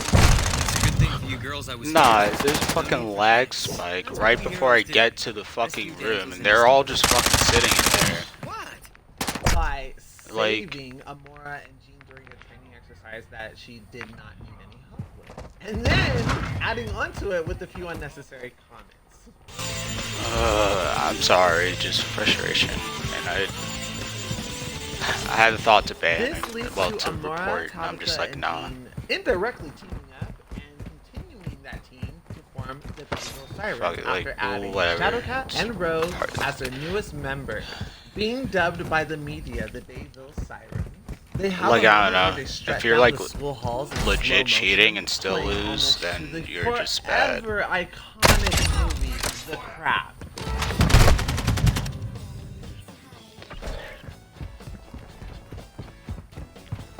Something that I knew since I was a kid because I was watching it as much as I watched this show over and over. I was like, this is the exact same thing in The Craft. Like, the kiss. I was like, even Amora is in the black girl's place. It didn't even feel petty to me. I thought it was weird that Katie threw the kiss. I thought that Rogue should have done that. If anyone should have been standing in Nancy's place, it should have been Rogue. But whatever. It's still fantastic overall that they even decided to do that, and not many people noticed it. The 5 girls get whole new badass looks for this episode and end up fighting crime at night, unbeknownst to their team members. Tabitha is the only person to bring this look back, and it is such a shame because all the girls look so good, clad in leather and black. Scott and Kurt end up pursuing the girls one night, and during the chase, Katie ends up facing the car through a train. A visually stunning animation. Triangle Especially boom. the headlights as they narrow down when the car got closer. A beautiful touch. The girls are ultimately caught and disbanded by the police, not knowing that it was actually Mystique in disguise, and stopped being the Basil Sirens. I believe Mystique did this because in her secret agenda, she wants Rogue to be less involved with the X-Men and more involved with her, not only so she can get information, which we see her do several times in this series, but that's just one less opponent that they have to worry about. Her brother, or whatever. And I kind of think she was frustrated that she wasn't invited to the party. To someday.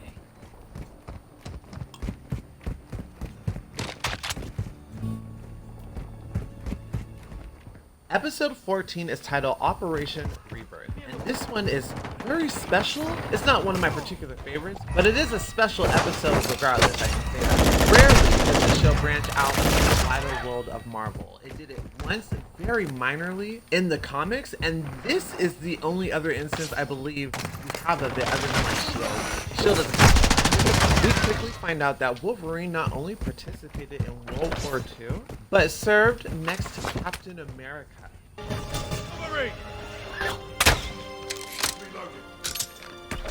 And during this time, saved Magneto as a child as well. Elsewhere at the school, we get another instance of great telepathic influence, and this time it's from Jean. Kurt and Rogue get harassed by a bully, and this leads to Kurt's true form being revealed, and Jean makes the student forget that. You're going to forget.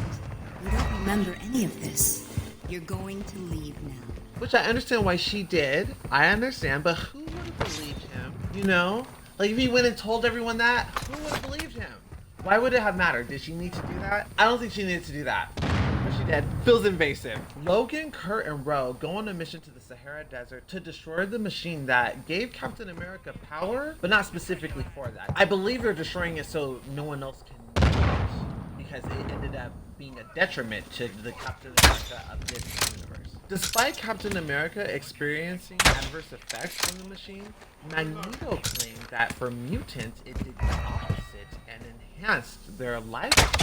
Magneto convinces Kurt not to destroy the device long enough for him to undergo the procedure, but in the end it is destroyed by Wolverine so no one can use it in the future. They never show Magneto in hand-to-hand combat after this, but it would have been nice to see how the enhancer affected that. After being spared by Kurt and remembering childhood, he allows the trio to escape, and that concludes the episode. Another one that's not one of my favorites, but I see why it could be so special to people, especially if you're just a huge fan of the wider Marvel world and like that it was referenced at all, or if you're a fan of Captain America and X-Men. That makes this situation extremely cool, so I see the potential of the cool factor. Episode 15 is titled The Hex Factor.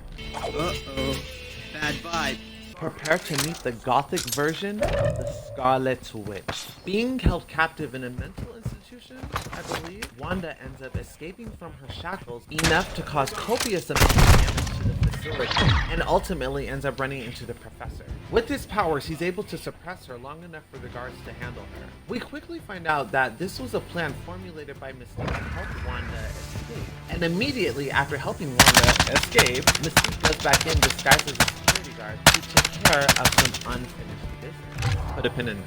Also, let's just take a moment to appreciate Mystique's new look, because this is my favorite look the character has ever had. I love the two-piece. The black two-piece is so fire. I love the sleekness of her design. The yellow eyes, the red hair. She looks so good. You may notice Christy suddenly disappears from this point onward, after being in nearly every episode, even if it was just a little. In my opinion, this is basically part 1 of the finale.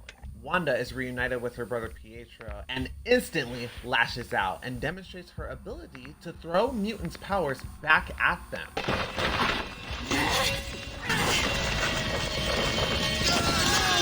During a confrontation at the mall, the X-Men effortlessly defeat the Brotherhood in embarrassing fashion, but are no match for Wanda. Not even close.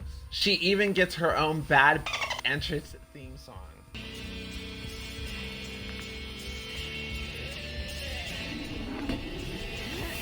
I love this interpretation of Wanda. Her powers are never fully defined, but she's clearly powerful. And despite entering later in the series, she gets some of the most interesting storylines and depth in the cast. You know, handling defeat is as much a mark of your character as coming home the victor. And from what I see, this was a lesson apparently much needed. Season 2 finale, Day of Reckoning parts 1 and 2. After doing everything in their power to make sure mutant kind remains hidden from the public, the X-Men's worst nightmare begins to see fruition. Things get ramped up to 1,000 in this 2-part finale. We find out pretty quickly that Mystique is disguised as the Professor, but it's nice to notice the breadcrumbs they left behind. Having Jean use Cerebro for such an important matter, she's trying to locate Wolverine, who was just kidnapped. By the way, that happens at the beginning of the episode. It's such an important thing, I couldn't understand, even as a child, why Charles had Jean do that instead of himself. The X-Men are taken through their most intense training sequence we've seen so far. We're gonna rush them.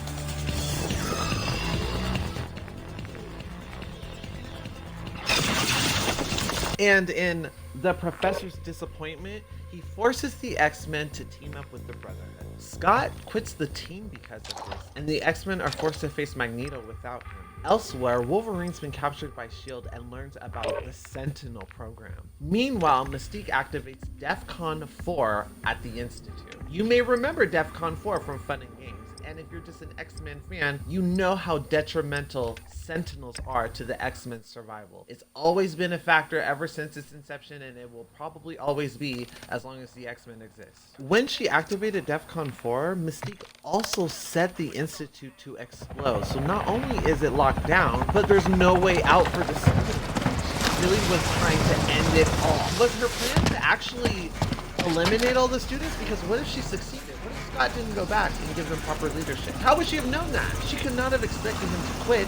She may have thought he would, but there's no way she could have predicted the events of him saving the students. So I believe she really intended to end them. Amora ended up escaping and finds Tabitha, who was forced to leave the Brotherhood after Mystique returned. They end up finding Scott to warn him about the Institute that's gone under lockdown, and when they all return, find the students just in time to get them into Cerebro so they can survive the blast. Elsewhere, the X-Men and the Brotherhood face Magneto and Acolytes? I don't know how to say that word, but Magneto and his squad. Acolytes. I'm gonna say Acolytes, and if it's wrong, they stop to fight.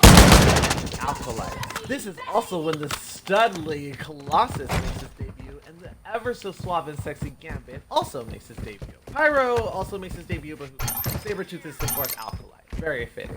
Having Gambit and Colossus as Acolytes always felt so fascinating to me when I was a kid. And when I was watching behind the scenes commentary, this was intentional on their part because they wanted to shake up the image of Magneto's squad and some of the X-Men you're used to seeing. Because Gambit does have a bit of a shady past. He's done some very awful things against mutant kind in general. And he was also a thief, so him doing something a bit shady in X-Men Evolution is ever so fitting. And Colossus is just kind of fun to see on Magneto's side. It was interesting to me because of the metal effect. Like, I always thought, like, why doesn't Magneto just, like, hold Wolverine next to him and say, do whatever I want all the time? Like, It doesn't seem like we even take much effort. We do eventually find out that Colossus is working for Magneto because he's being blackmailed, which seems fitting because he is just so altruistic. And they do let his altruistic nature shine a bit in the show, and I thought that was so fun. Magneto's plan ends up being revealing mutants' existence to mankind, and in this moment, a Sentinel is unleashed on the Brotherhood and X-Men,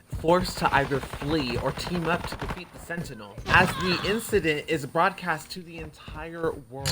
Many are captured, but most escape, retreating to the Institute only to find it destroyed. Quickly, they discover that the students survived thanks to Scott, but in a tunnel vision of rage, Scott pushes Jean to the side, grabs the professor, and hurls him to the ground. This is when Mystique decides to reveal her true identity to the group, and reveals that things are about to get much worse.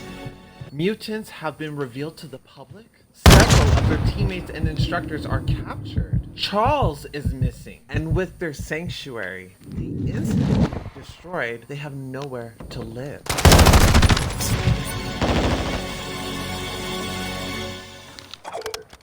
Over an hour and a half later, and we're not even on season 3, but we are over halfway through. Season 2 is the longest. I've decided to make this a two-part event. Part 2 is we worked on. It'll be out as fast as possible. I just want to say thank you for watching. I hope you've learned something. I hope you come back for part 2 to learn even more. And I want to take the opportunity to say thank you to my patrons who have been so dedicated and helped me continue to do this YouTube journey. Without them, I would not be able to do this, and I could be a patron. The link is in the description box down below. You get features early and a lot of other stuff. I usually do reactions, so the deep dive is a little different, but I am going to be doing more of those. And as each piece of the deep dives are complete, they are put on Patreon. So that's the perk you can look forward to the most over there. And I just want to thank you for watching up to this point. If you want to help me in a non-monetary aspect, hitting the like button, commenting, sharing, and just watching all. Oh, and of course, subscribe to see more, and I will be working on part 2 that will be coming out very, very soon. And I hope to see you for the next one. Check out some of my reactions until then, and I hope you have a wonderful day here. And part 2 is coming soon. I love you. Thank you for watching.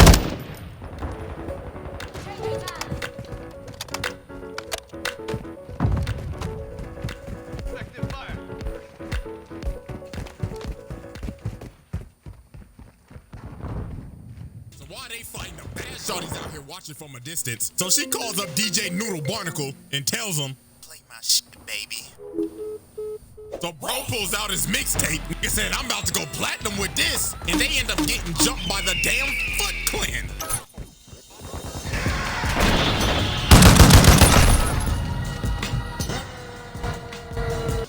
Alrighty, ladies and gentlemen, it is time to return once again to the round table of Black Air Force activity, a series that we observe and analyze 2D niggas going to beat the shit out of other 2D niggas for our joy and entertainment. And ladies and gentlemen, without wasting time, I'm just go ahead and tell you. Today we is going over one of the coldest niggas to ever grace a manga panel in animation itself. And not to mention the niggas Riz is unspoken.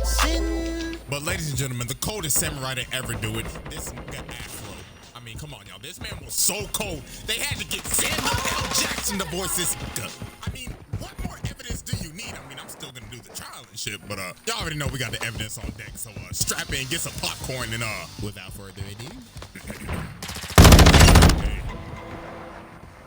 Yeah, alrighty, ladies and gentlemen. Now, to understand how this man became the coldest nigga to ever walk the earth, we gotta go back to the past. Now, as we can see, Afro is a little ugly ass shit. I ain't even gonna lie to you. You cannot tell me that Afro is not the ugly ass NPCs from Sonic Unleashed. That big ass bobblehead, this nigga is a Funko Pop. Cold as a mug. So Afro's dad has the #1 headband. And you see, the #1 headband in this world basically means you was the coolest man. Is him. But that comes some baggage with it. Because everybody's your op. Everybody wants a goddamn headband. But you have to have the #2 headband. So Afro's dad is about to face off against the #2 headband. Now you see, the holder of the #2 headband is this man named Justice. But to be honest with ourselves, this is literally Freddy Krueger. Bro decided to make a guest appearance. So this man Freddy wasted no time. Bro pulled out the dual revolver for a reason. He started blitzing, bro. Had this man on his heels tiptoeing back to Elm Street. So but unfortunately, Freddy had tricks up his sleeves. He decapitates this nigga right in front of his son.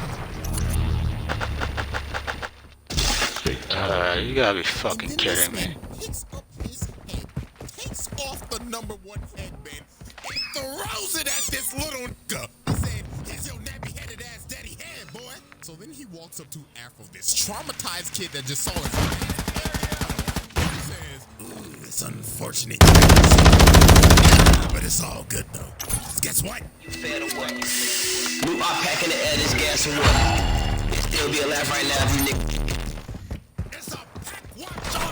Straight nigga. So after Afro just witnessed Freddy Krueger put his dad in a pack and smoke it right in front of his face, his quest for revenge. Now I ain't gonna lie, the man went through some tough times. Bro got jumped by some bandits while they was playing with his dad's skull. Bro said, "Fetch little nigga," and sends him flying and leaves him for dead. But he was informed by Gene, and he ends up getting raised in a sword fighting orphanage and trained in sword fighting under his master. It's going to be very important later on. So one day Afro's out with Gino when a suit is selling some fruit, and he ends up overhearing these dudes talking about, "So is #2 really back in town?" Yeah, man. Apparently he's back from smoking all the I'ma go jump this nigga. So later on, he runs up on bro, beating some cheeks in the room. Hey yo, what the fuck? He runs up on him like, "What, #2, nigga?" And bro's like, "Hey bro, chill. You see me busy up in here, don't ya?" Yeah, fuck all that. Her booty stank anyways. Where's #2, nigga? And bro tried to pull out the strap, but Afro slips his skirt, makes his shorty pass out. Murders bro. Cock blocked the dude in. Basically gave him the death speech. You should have gone for the head and knows himself. So later on, bro's crew ends up pulling up on Afro and all the kids, because they trying to slide back and straight up surround him. They are really about to jump a little kid. They said, "Slide to 384. Afro said, "I didn't bet." So he started drinking his lemonade, threw the lemonade at bro, and used it as a distraction to take his sword and decapitate bro. Spat his hot ass his own teammate, slices this grown ass man in half, but then Fallout. saying, "My precious." But then this ugly butt right here, this Pirates of the Caribbean region looking motherfucker, and bro starts stepping on him and saying, "Yeah, we slotted for our nigga Reg, cuh." But one of the kids ends up throwing a spear at him and cutting off his ear. This nigga's Mike Tyson. Then Afro jumps up and shoves his blade in bro's neck.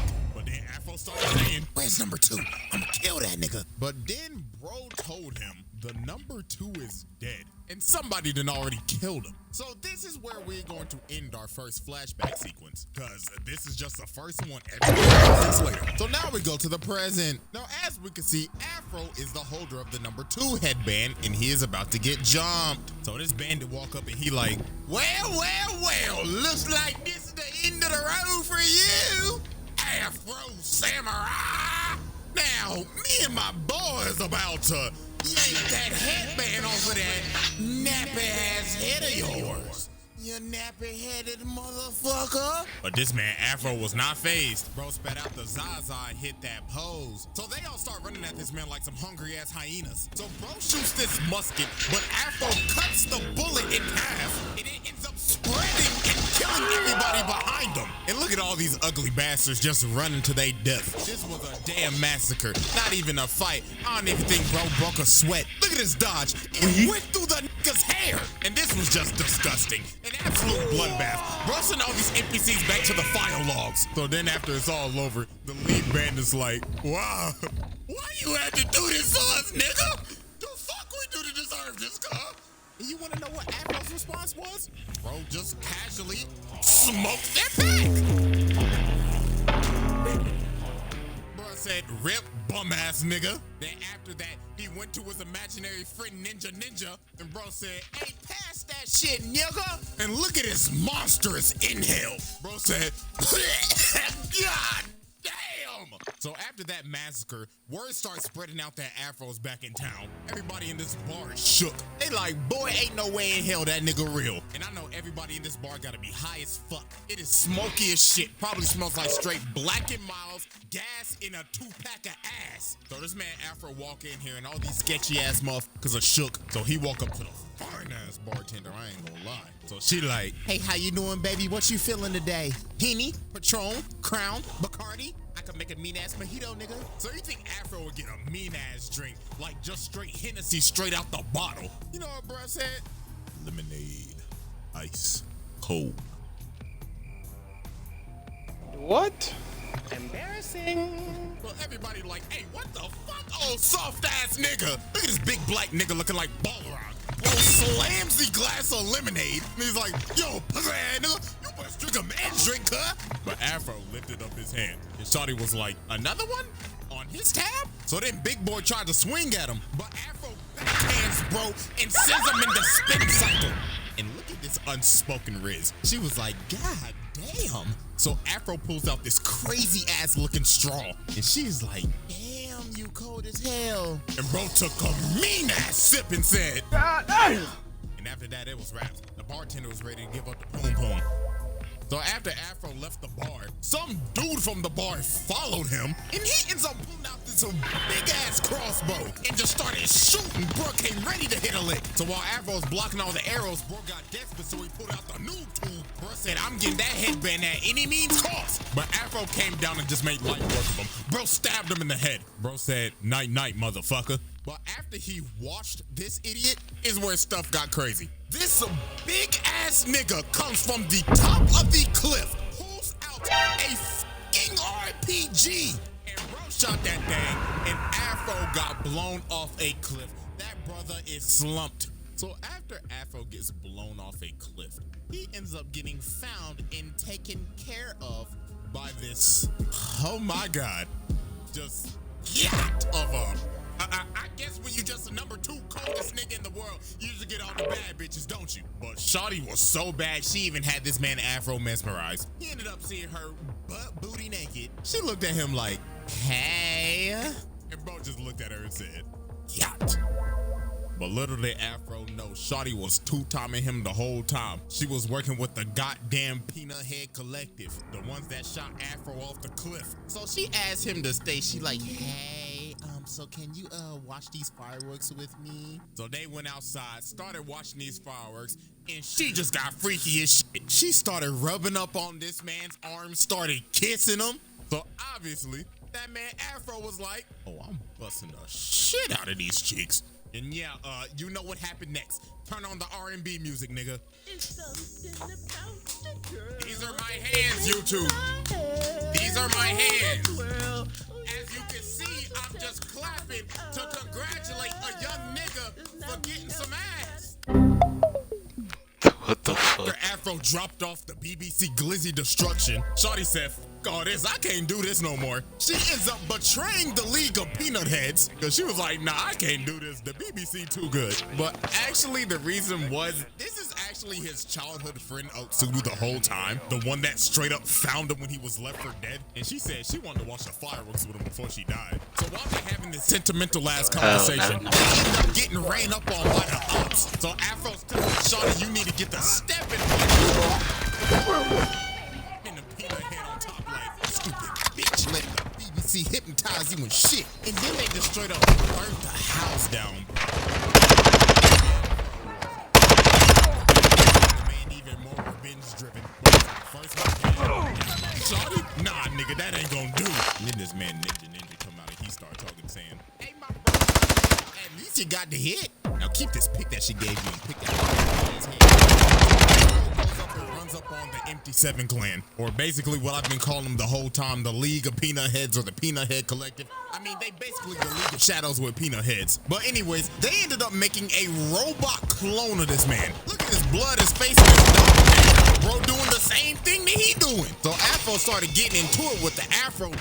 But I ain't gonna lie, Afro was getting whooped. And then the peanut heads on top like, yes, my brothers, Witness that nappy-headed ass nigga get his ass whooped. But that man Afro had to lock in, so that man had to unlock the earliest form of Ultra Instinct, but we ain't know what the hell to call this back in 2007, so he unlocked the power of bob and weave. And look at his elegant ass jump. Then he just slices bro right down the middle. Made light work of that phony ass AI. So later on, while he's basically raiding their palace, he ends up running up on this one peanut head, and bro is just sitting there with some damn headphones on his head. I don't know what bro listening to, but it sounded like he listened to some party leaks. Bro saying, She suck on my dick. I put out her back. Look at the plug. Look that BBC. Then bro just starts pouring some tea, then just starts bowing down saying, please just let me listen to my Cardi leaks in peace. So after Afro passed him, he ends up running up on the big ass dude that shot him off the cliff. But Afro made short work of this bozo. Bro came from the roof and said, this is for my shorty. But then dude spawned more peanut heads from his backpack. This nigga is Cell, bro just pooped out the Cell Juniors. So they straight up surround him. So this one run at him, but Afro shoves the sheath of the sword in his chest, and he just throws him at the other dude. And bro's like, oh shit, get off me, brother five. But Afro just picks up their sword and just makes a peanut kebab. So about 5 minutes later, he walks into this next room, and Blood right here think he playing Splinter Cell. Bro thinks he's camouflaged in the bodies with his night vision, but this man probably had the most brutal death in this entire show. So he trying to sneak him, but then he looking in the thing, he like, wait a minute, where'd he go? Afro pokes this man's eyes, then shoves the thing in his eye sockets. Oh my goodness. But nah, what's even more crazy, this damn Afro bot came back. So then they start having the fight of the century. This whole goes up to Kingdom Come, and then they just start fighting while falling through the clouds. But that man Afro got a good stab on him, and the robot was like, oh shit, danger, danger. And Afro just slams the robot back into the palace. And then the sword comes down right into its head, and the robot ends up blowing a load. Pause, but literally. It said, that felt good. So after Afro cooked the entire League of Peanut Heads and spun back for a shawty, he ends up running up on a teddy bear on his head. And he's like, I've been waiting a long time for this, Afro Samurai. This nigga is breathing and sounding like Darth Vader. This man Samuel L. Jackson must have loved that role as Mace Windu, because this entire fight was a Star Wars reference. But this man Afro does not draw his sword, and he just starts running away. And then he started getting cooked a little bit. So Teddy Bear Darth Vader's like, how dare you mock me, nigga? I mean, you're already one with the dark side, are you not? Hey, nigga, that's kinda racist. Quiet, you ignorant imbecile. I'm just speaking the facts. Then he jumps up and just slams him through this entire building. So then he ends up taking off the teddy bear mask. And this is his other childhood friend, Gino. So now we end up moving to our second flashback and how this man Afro actually got the #2 headband. So do you remember his master that took him in and raised him and trained him in sword fighting? Yeah, Brody had the #2 headband the whole time. But this man Afro said, I do not care if you are my master. I need that musty ass headband, nigga. And he's like, do you dare fight me, boy? I raised you. I was the father that stepped up. But all these bandits end up running up on them and all they students, because everybody wants that #2 headband. But it was a literal bloodbath. All of Afro's friends just started dying. Gino got his back blown out. And then after this, taking effective fire. Bro, do you want this paid? And of course Afro was like, yeah. So Afro just straight up offed his master. Bro said, you are not my dad. Gino got up and he was like, Afro, what have you done? You're my brother, Afro. I mean, you're the dark side. My bad, cuz. And that man Gino fell off a cliff. That day, Ninja was born to help Afro cope, and Gino was found by the League of Peanut Heads and turned into Darth Teddy Bear. So after Afro sheds Ninja from his conscience because bro was like, I gotta tap in, Afro finally got serious and they started really scrapping. But this man Afro said enough of this bullshit and hits this man with a critical hit. That man though you was my brother, you could still get cooked. Rest in piss, bozo. So finally, after all the long years in the rampage this man has gone on, Afro is now about to slide for his pops. This man Justice, aka Freddy Krueger, just sitting here looking malnourished as fuck, looking like a dried sponge. Start saying, about damn time. But it looks like your black ass is finally came to spin for your pappy. So Freddy jumped up and shoot him and told him, get ready to join your daddy, nigga. Bro, this man just started blasting, bro. This nigga has a infinite mag. He hasn't reloaded once. But that man Afro got in close and cut off his arms. But this man Freddy said, you've fallen into my trap, dumbass. And it is finally revealed how this man killed Afro's dad. Bro has a third arm in his back. But Afro counters it and slits bro's throat, and that nigga's head is hanging on for dear life. But obviously, it's not that easy to kill Freddy. Bro reattaches his head and earth bends this nigga to heaven. So bro thinks he stabbed him through the head, but bro's aim is garbage. He stabbed him through the afro. So Afro comes down and shish kebabs this nigga. Fatality. And that man Afro finally became the coldest nigga in the land. For now. Alrighty, ladies and gentlemen. Now, as you can tell, that was a long-ass Exhibit A. Because to be honest, that's only shit for a minute. But Exhibit B stands for bonus. I mean, come on, who doesn't want a little bonus exhibit from yours truly? So after you know the whole main story happens, there's a movie after this where some bad bitch comes and tries to fuck up this whole nigga's life. And she is also another one of Afro's childhood friends. Why is all of his childhood friends trying to kill him? So she ends up taking the #1 headband from him and ends up resurrecting this man's dad. But what we are going to be focusing on is actually none of that. There is a certain fight in this movie that will deadass make you question your morals. And you will realize, even though this man Afro is the protagonist, this man is no damn hero. So since Afro lost the #1 headband, Afro had to go and search for the #2 again. So later on, while he's on his journey, he runs into some motherfucker looking like he just got off the set of Pocahontas kidnapping some kid. But obviously, bro started shitting bricks when he realized, oh shit, nigga, that's Afro. So bro tried to shoot him with his shorty, but that man got cooked in like 0.5 seconds. Blood got his face sliced off. So then this man's dad comes, and he's like, hey bro, I appreciate you saving my kid and everything, dude. Judging by your appearance, are you here for Rolling Loud, brah? What? You got to be. Come on, bro. Let's go get some drinks before the concert. And this man was not lying. While Afro was getting drinks with this man, these motherfuckers is dead ass having a music festival. Look at the dude right here, bro, like, yo, y'all know what the fuck going on? It's your boy DJ Noodle Particle in this motherfucker. Make some motherfucking noise! I want all your bitches and niggas to get the fucking jumping. Let's get it!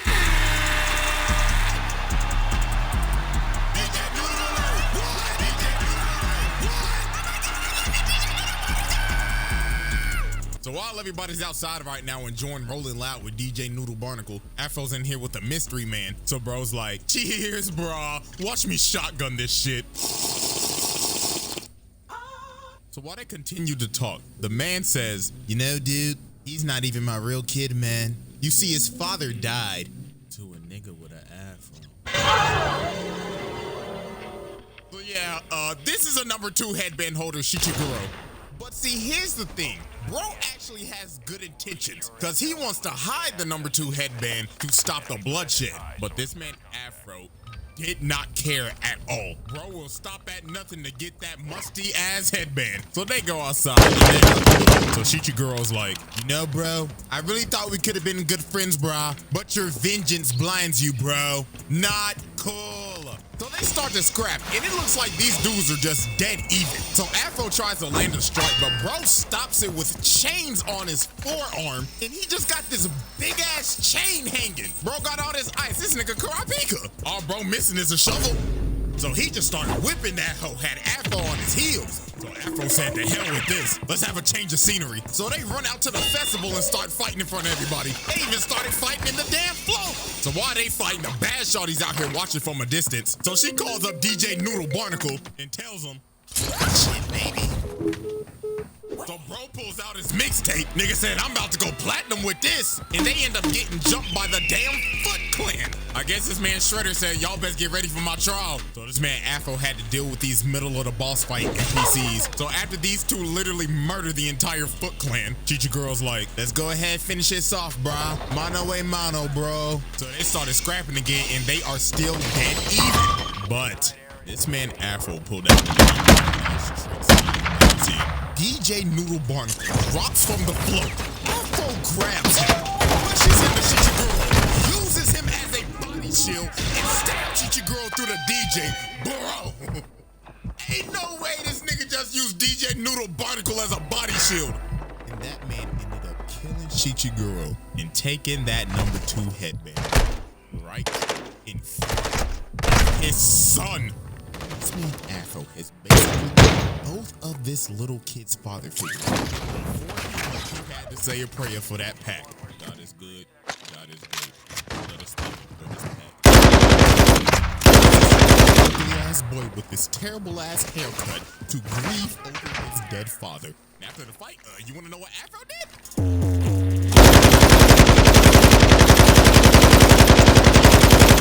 This man basically killed his Frankenstein-ass father and got the ended up following him. And Afro mean mugs little bro and hands him the number 2 headband and tells him to get it back in blood. He did this kid. Yeah, don't get rid of same Boston. way Justice did him all those years ago. And the cycle no, bro. This nigga's a demon. That's a dark way to end off a video. Well, at least it can't possibly get worse than this. A little longer than a few minutes later.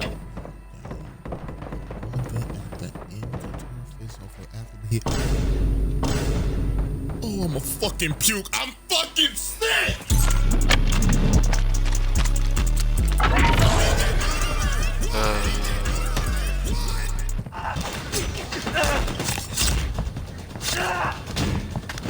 Kurt Wagner was born to the shape-shifting mystique in Bavaria. However, he was taken by his father, Azazel, who thrust him into the care of a sorceress in a small circus. But fate had more in store for our blue-skinned hero. Sold to a millionaire circus, Kurt's resilience shone through as he escaped his drugged imprisonment and stood up against his captor. Back in Germany, he faced a madman's rampage